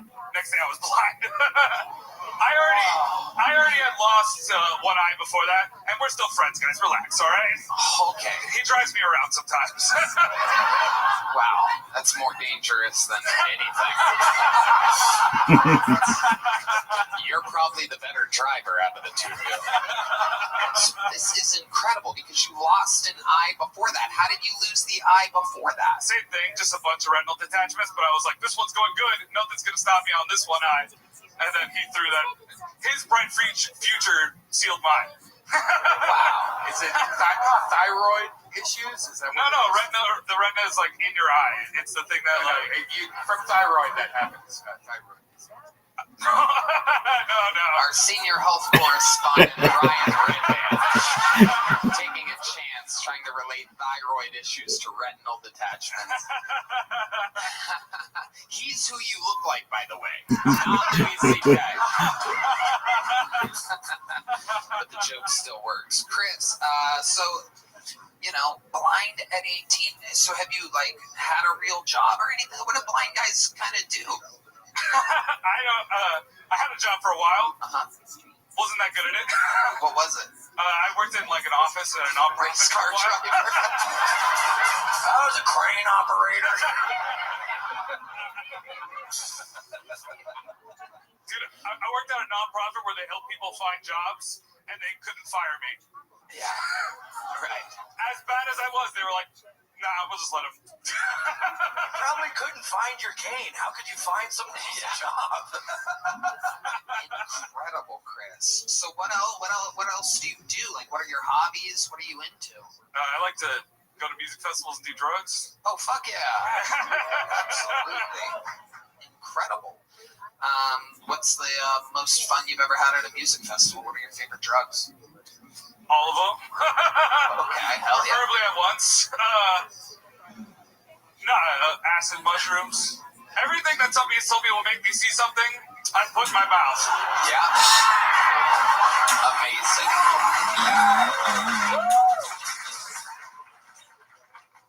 What exactly do you see when that stuff happens? I'd imagine that you still see stuff in your dreams, right? I can still see my dreams, yeah. And it's completely black other than that? Other than that, yeah, even on all the psychedelics, it's great. I love psychedelics. It feels like all of my senses are turned up to 11, except for sight that's still on 0.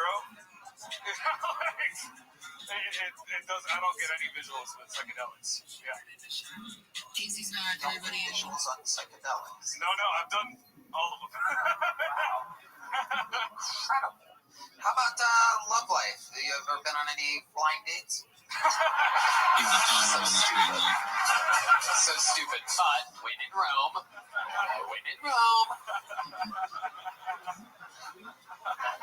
By the way, may I say, D Madness, I've never seen him more on the edge of his seat during an interview.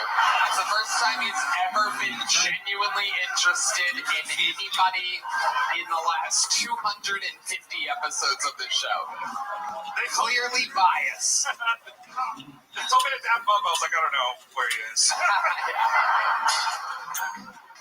It is incredible. Chris Celio. Be right, y'all. Don't do all the love. What's it like? Do you date blind guy?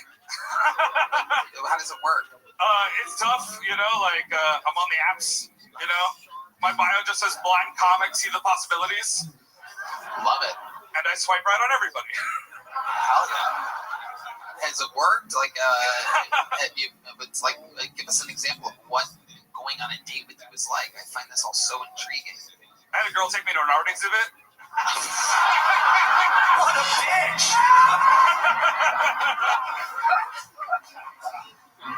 Really? She just tried really hard to describe things to me that I couldn't care about.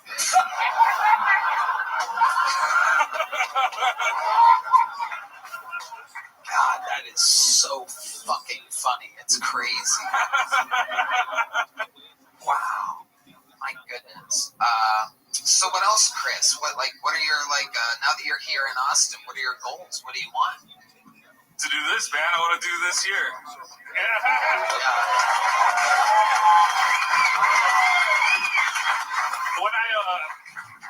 When I first went blind, I had always wanted to be a comic, even before I went blind, but I kind of forgot about that when just doing a bunch of surgeries and things like that. But when I went blind, I was just sitting at home in the dark, listening to Kill Tony and shit. So ever since then, I wanted to fucking do this. This is a huge moment.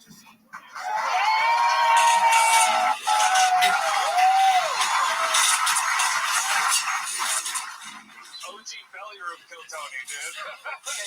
OG failure of Kill Tony. Wow.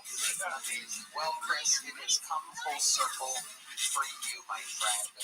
Even though the lineup is out of control nowadays, so many fucking talented regulars and people in the rotation, I have to say that I want to see more of you, and having you sign up regularly would just be a tremendous hassle for you and for everybody else. So let me be the first and only one that matters to tell you that you are indeed the newest golden ticket winner.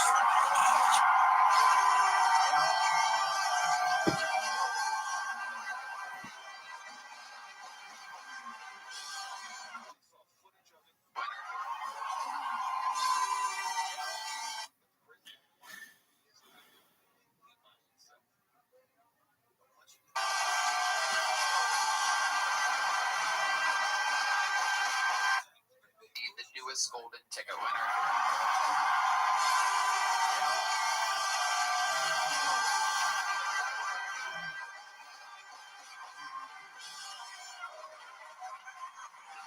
Everyone's on their feet, Chris. They're going crazy.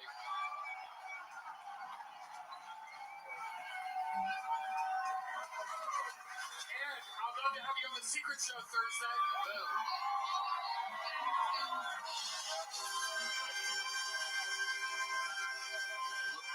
There he goes, ladies. Chris, step up to the mic one more time, real quick there. How do you feel right now? It's right to your right. Jesus, worst handler ever. What, you blind too, asshole? Jesus Christ. Look at fucking, we saw Tony Pepperoni earlier. It was fucking Tommy Salami. What the fuck is this guy? Look at this fucking gagoots over here. Holy shit. Chris, how do you feel? You're fucking amazing, man. Thank you so much, dude. Absolutely. Welcome to Austin, Texas. You're an amazing talent, and we're looking forward to having you on. Hey, and you got a standing ovation. Yeah. Yeah, the place went nuts. Yeah. And that girl in the front row showed her tits. Yeah. Chris, throw that mic in the mic stand. You're part of the Kill Tony universe. They're going to get your number and information back there. Congratulations. Another one.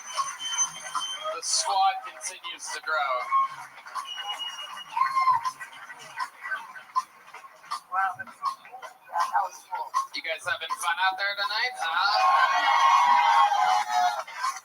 Back to the bucket we go. As you see, or can't see, anything can happen here on this show.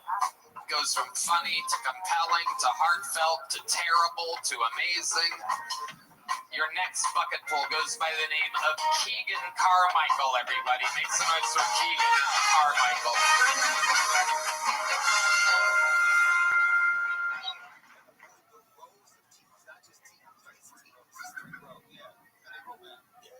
My dad would always tell me, alcohol will never fix anything. Then why did you carry beer in your toolbox?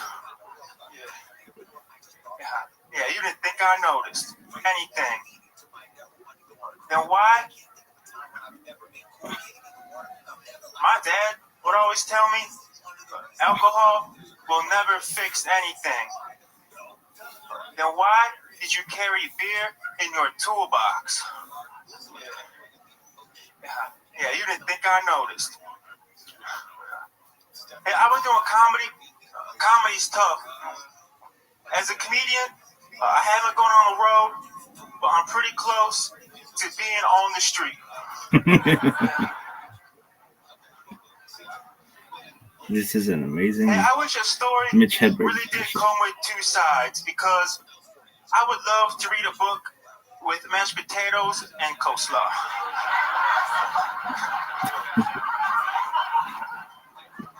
Now, hey, I would love to read.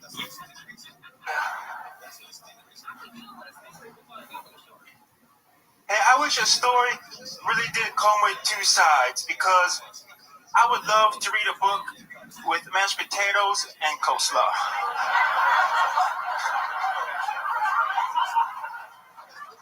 Now, hey, what'd you enjoy about Huckleberry Finn? The gravy. Hey, are you hungry? Cool. Let's go to the library. All right, thank you.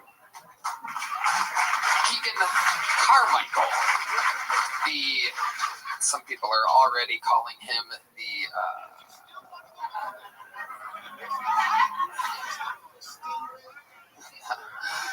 Keegan, let's just jump right into what literally 100% of the people in the room are thinking. Are you aware that in every single way you're doing a Mitch Hedberg impression? I get reminded every day. Is that on purpose or like accident? Is this how you are in real life? Yeah, it's weird. Like people DM me like that question. Like, is that how you are? Yeah. I don't know what you want me to tell you. So you were like this, and that was your sense of humor, and then you saw Mitch Hedberg, and you're like, whoa. What are the odds? I used to impersonate Mitch Hedberg. I still do. I mean, the look, the everything, every single thing, the delivery, the joke style. Are you a super fan of his? No, my favorite's actually Dimitri Martin. Dimitri Martin? Now I know you're kidding. That's literally nobody's favorite. I just love the way he rips the paper off the pipet. Keegan, who are you in real life? What do you really like? I just couple of beers in the park and read a book, man. How long have you been doing stand-up comedy? A little over 2 years. And has it always been like this? You from Seattle, Portland? Where are you from? Nah, I'm from Illinois. Illinois. Sir. Okay. What do you do for work? I DoorDash on an e-bike. You what? I DoorDash on an e-bike. DoorDash on an e-bike. I hate it when my deliveries are on e-bikes. Yeah. It's always smushed around and fucked up. But believe me, nobody understands that better than me. Don't trust him.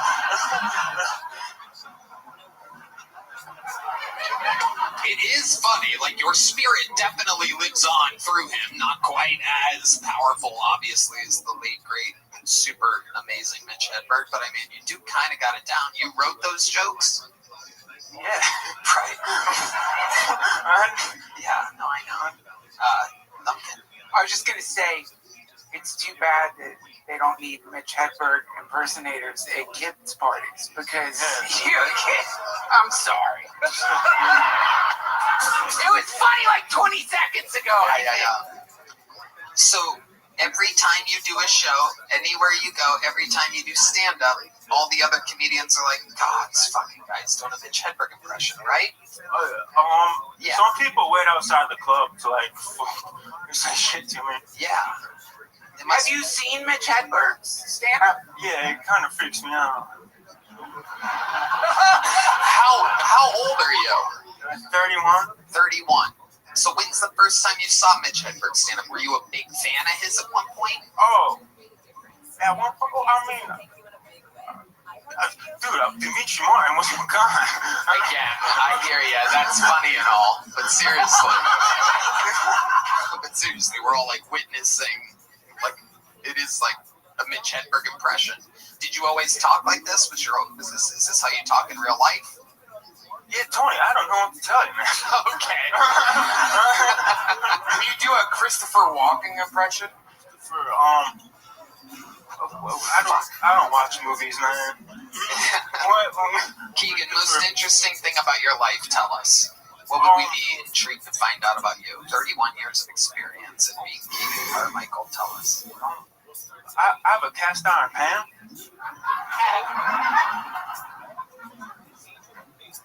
Do the other part, go ahead.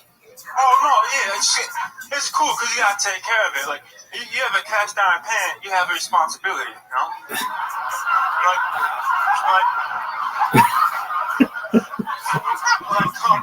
know?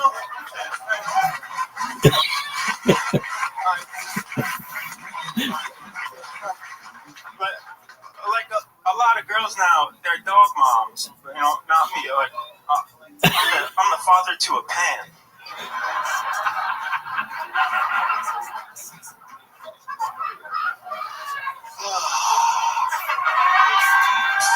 What else, Keegan? Tell us something else interesting about you. Dude, door dashing on the bike. That's a fucked up world. I have trouble sometimes because I fall a lot. Like I don't like the Texas cheerleaders. Because I was going really fast and they were on the sidewalk, and so I fell into the ditch. And I'm laying on the ground, and she looks over me, and she's like, "Is your bike okay?" And then, like, the lime scooters, they're on the way, too. Well, you know, to me, a Texas cheerleader is like a lime scooter. I probably have to pay to ride you, but I just prefer you get out the way. Keegan, fun times. Here's a little joke book, my friend. There he goes. Keegan Carmichael.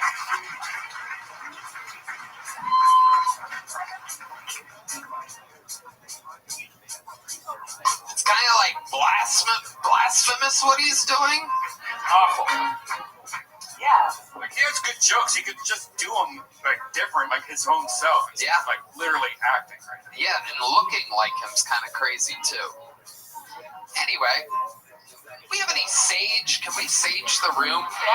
Never really saged the Kill Tony stage before, but that one kind of creeped me out. Yeah. All right. You guys good? Everybody good? This guy's leaving. He's seen enough. This guy's pissed off. Make some noise for your next bucket pull, ladies and gentlemen. It's Mike Gleason, everyone. Mike Gleason. How's it going? A lot of my friends say that I'm really hard to get gifts for. I don't think it's that hard to hop online and Google things to get for people with yellow teeth. That was an incredibly fake smile. Sorry about that. I'm from Chicago. I'm in the dating scene here, which is pretty good. Took a chick out the other day, which is awesome. Opened up the car door for her, and she's like, "Look at this. Chivalry's not dead." I'm like, "Easy, bitch. My door stinks. I gotta climb in first." All right. Chivalry, I don't know if you're cold. The window works just fine. But that's awesome. Really big fan of these Waymos out here you guys got. They're pretty cool. Brings back the childhood in me. I used to throw snowballs at cars, which is pretty fun. But now I feel like you could just throw anything at these things, and you're feeding all these like vegans that are like hanging out in the streets doing yoga poses and stuff. All right, that's it. Okay, Mike Gleason. Fuck yeah. All right. Welcome, Mike. How long you been on stand-up?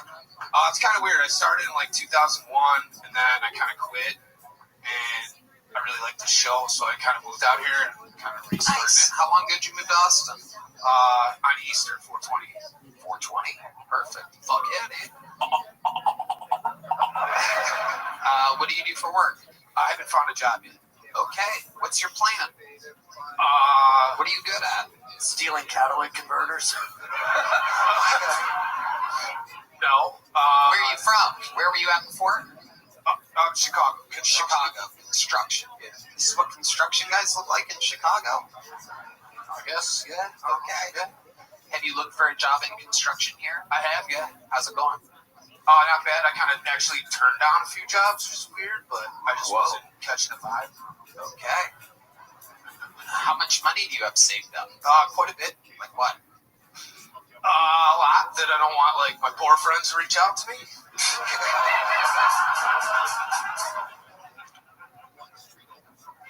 I mean, do you really need a number?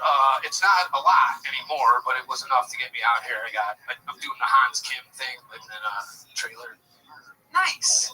Nice. You have a bed in it? Yeah. Like a little bed? I got a purple bed. Nice. Very good. You're doing good. Purple.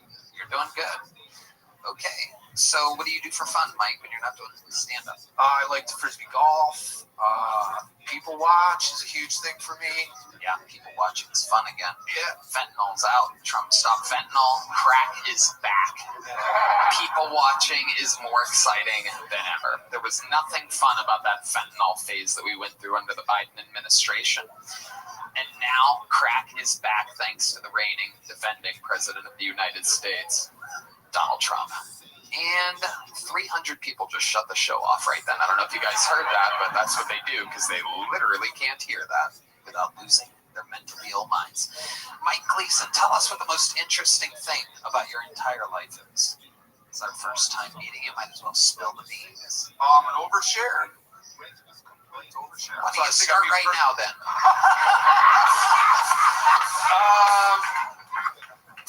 Yeah, all right.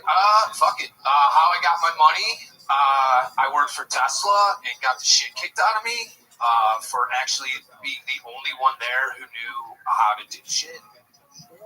They, like, hired everybody out. Like, dude, I mean, I would not buy a Tesla or any of their products. They're horseshit. I know, sorry. Wow. You don't want to hear that, but engineer shit or what kind dude, it was like I was the only roofer there and there was not a pitchfork in sight. And I was like, what's going on? You're a roofer? Yeah, solar roof. I did. Okay. Solar roof. And like everybody was in Are you at my house? No, but do you know what I'm talking about? Are you having he has a solar roof. He makes money off of it. Yeah, I still have that. But yeah, I can tell what you're saying. I know what you're saying. Yeah, it's like that. We were doing jobs and they were like, they didn't like check out where the sun went. And then we put it on and there was like a huge house behind it that is blocking all the sun. So we went back like 8 times and they're like, yeah, no, it's definitely the install. And I'm like, no, it's the guy who designed it. Like there's a huge house blocking the sun. Okay. Yeah. So I got a lot of money from him because there was a dude there who also did cedar shake roof. Beat the ever living shit out of me. Like I was with my hands up, like I'm 4 years old. I like this job. I don't want to lose it. You know, like beat you up. He beat the crap out of me. Like punched you in the face, kicked you in the ribs, the whole thing. The whole thing, dude. He took my helmet off and smashed it off. Like if you get my phone, I think I have my. Like you can read what like Tesla sent me everything that all the dudes wrote, and it was hilarious. Like they're like, he was a pussy and all this shit, and then they slammed the helmet off of my head, like everything that this guy said. He kept saying solar panels need sun. Why wasn't getting suggestions of getting shut down all the time? And they beat the shit out of you. No, one guy did. Right. So, but you made a bunch of money because of that? Well, I fucked up my hand in the fall. And then, like, I don't know, the chick who did the surgery, like, left some metal in there. I was, like, Wolverine for a little bit, and then they took 3 bones out. So, like, the settlement, I got a hefty chunk of change. Hefty chunk of change. How much? Again, just can I tell you how much is left? Yeah, it's probably funnier. Sure. Like $20. Okay. I'm buying leather jackets. It's in the middle of the summer. Like, Not spending well. Wow. You had a female surgeon? Yeah. She left meddling. She was pregnant too. Pregnant chicks hate me. Sorry.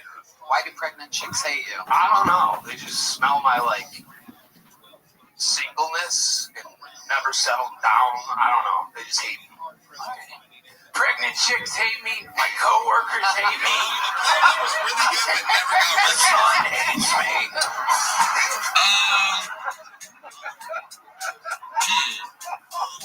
You ever think it might be you, Mike? It's mostly a lot. All right. Depends on what sport, Any too. crazy How the games accomplishments? You ever win a trophy for anything? Yes. I used to be a good swimmer. First place. Work.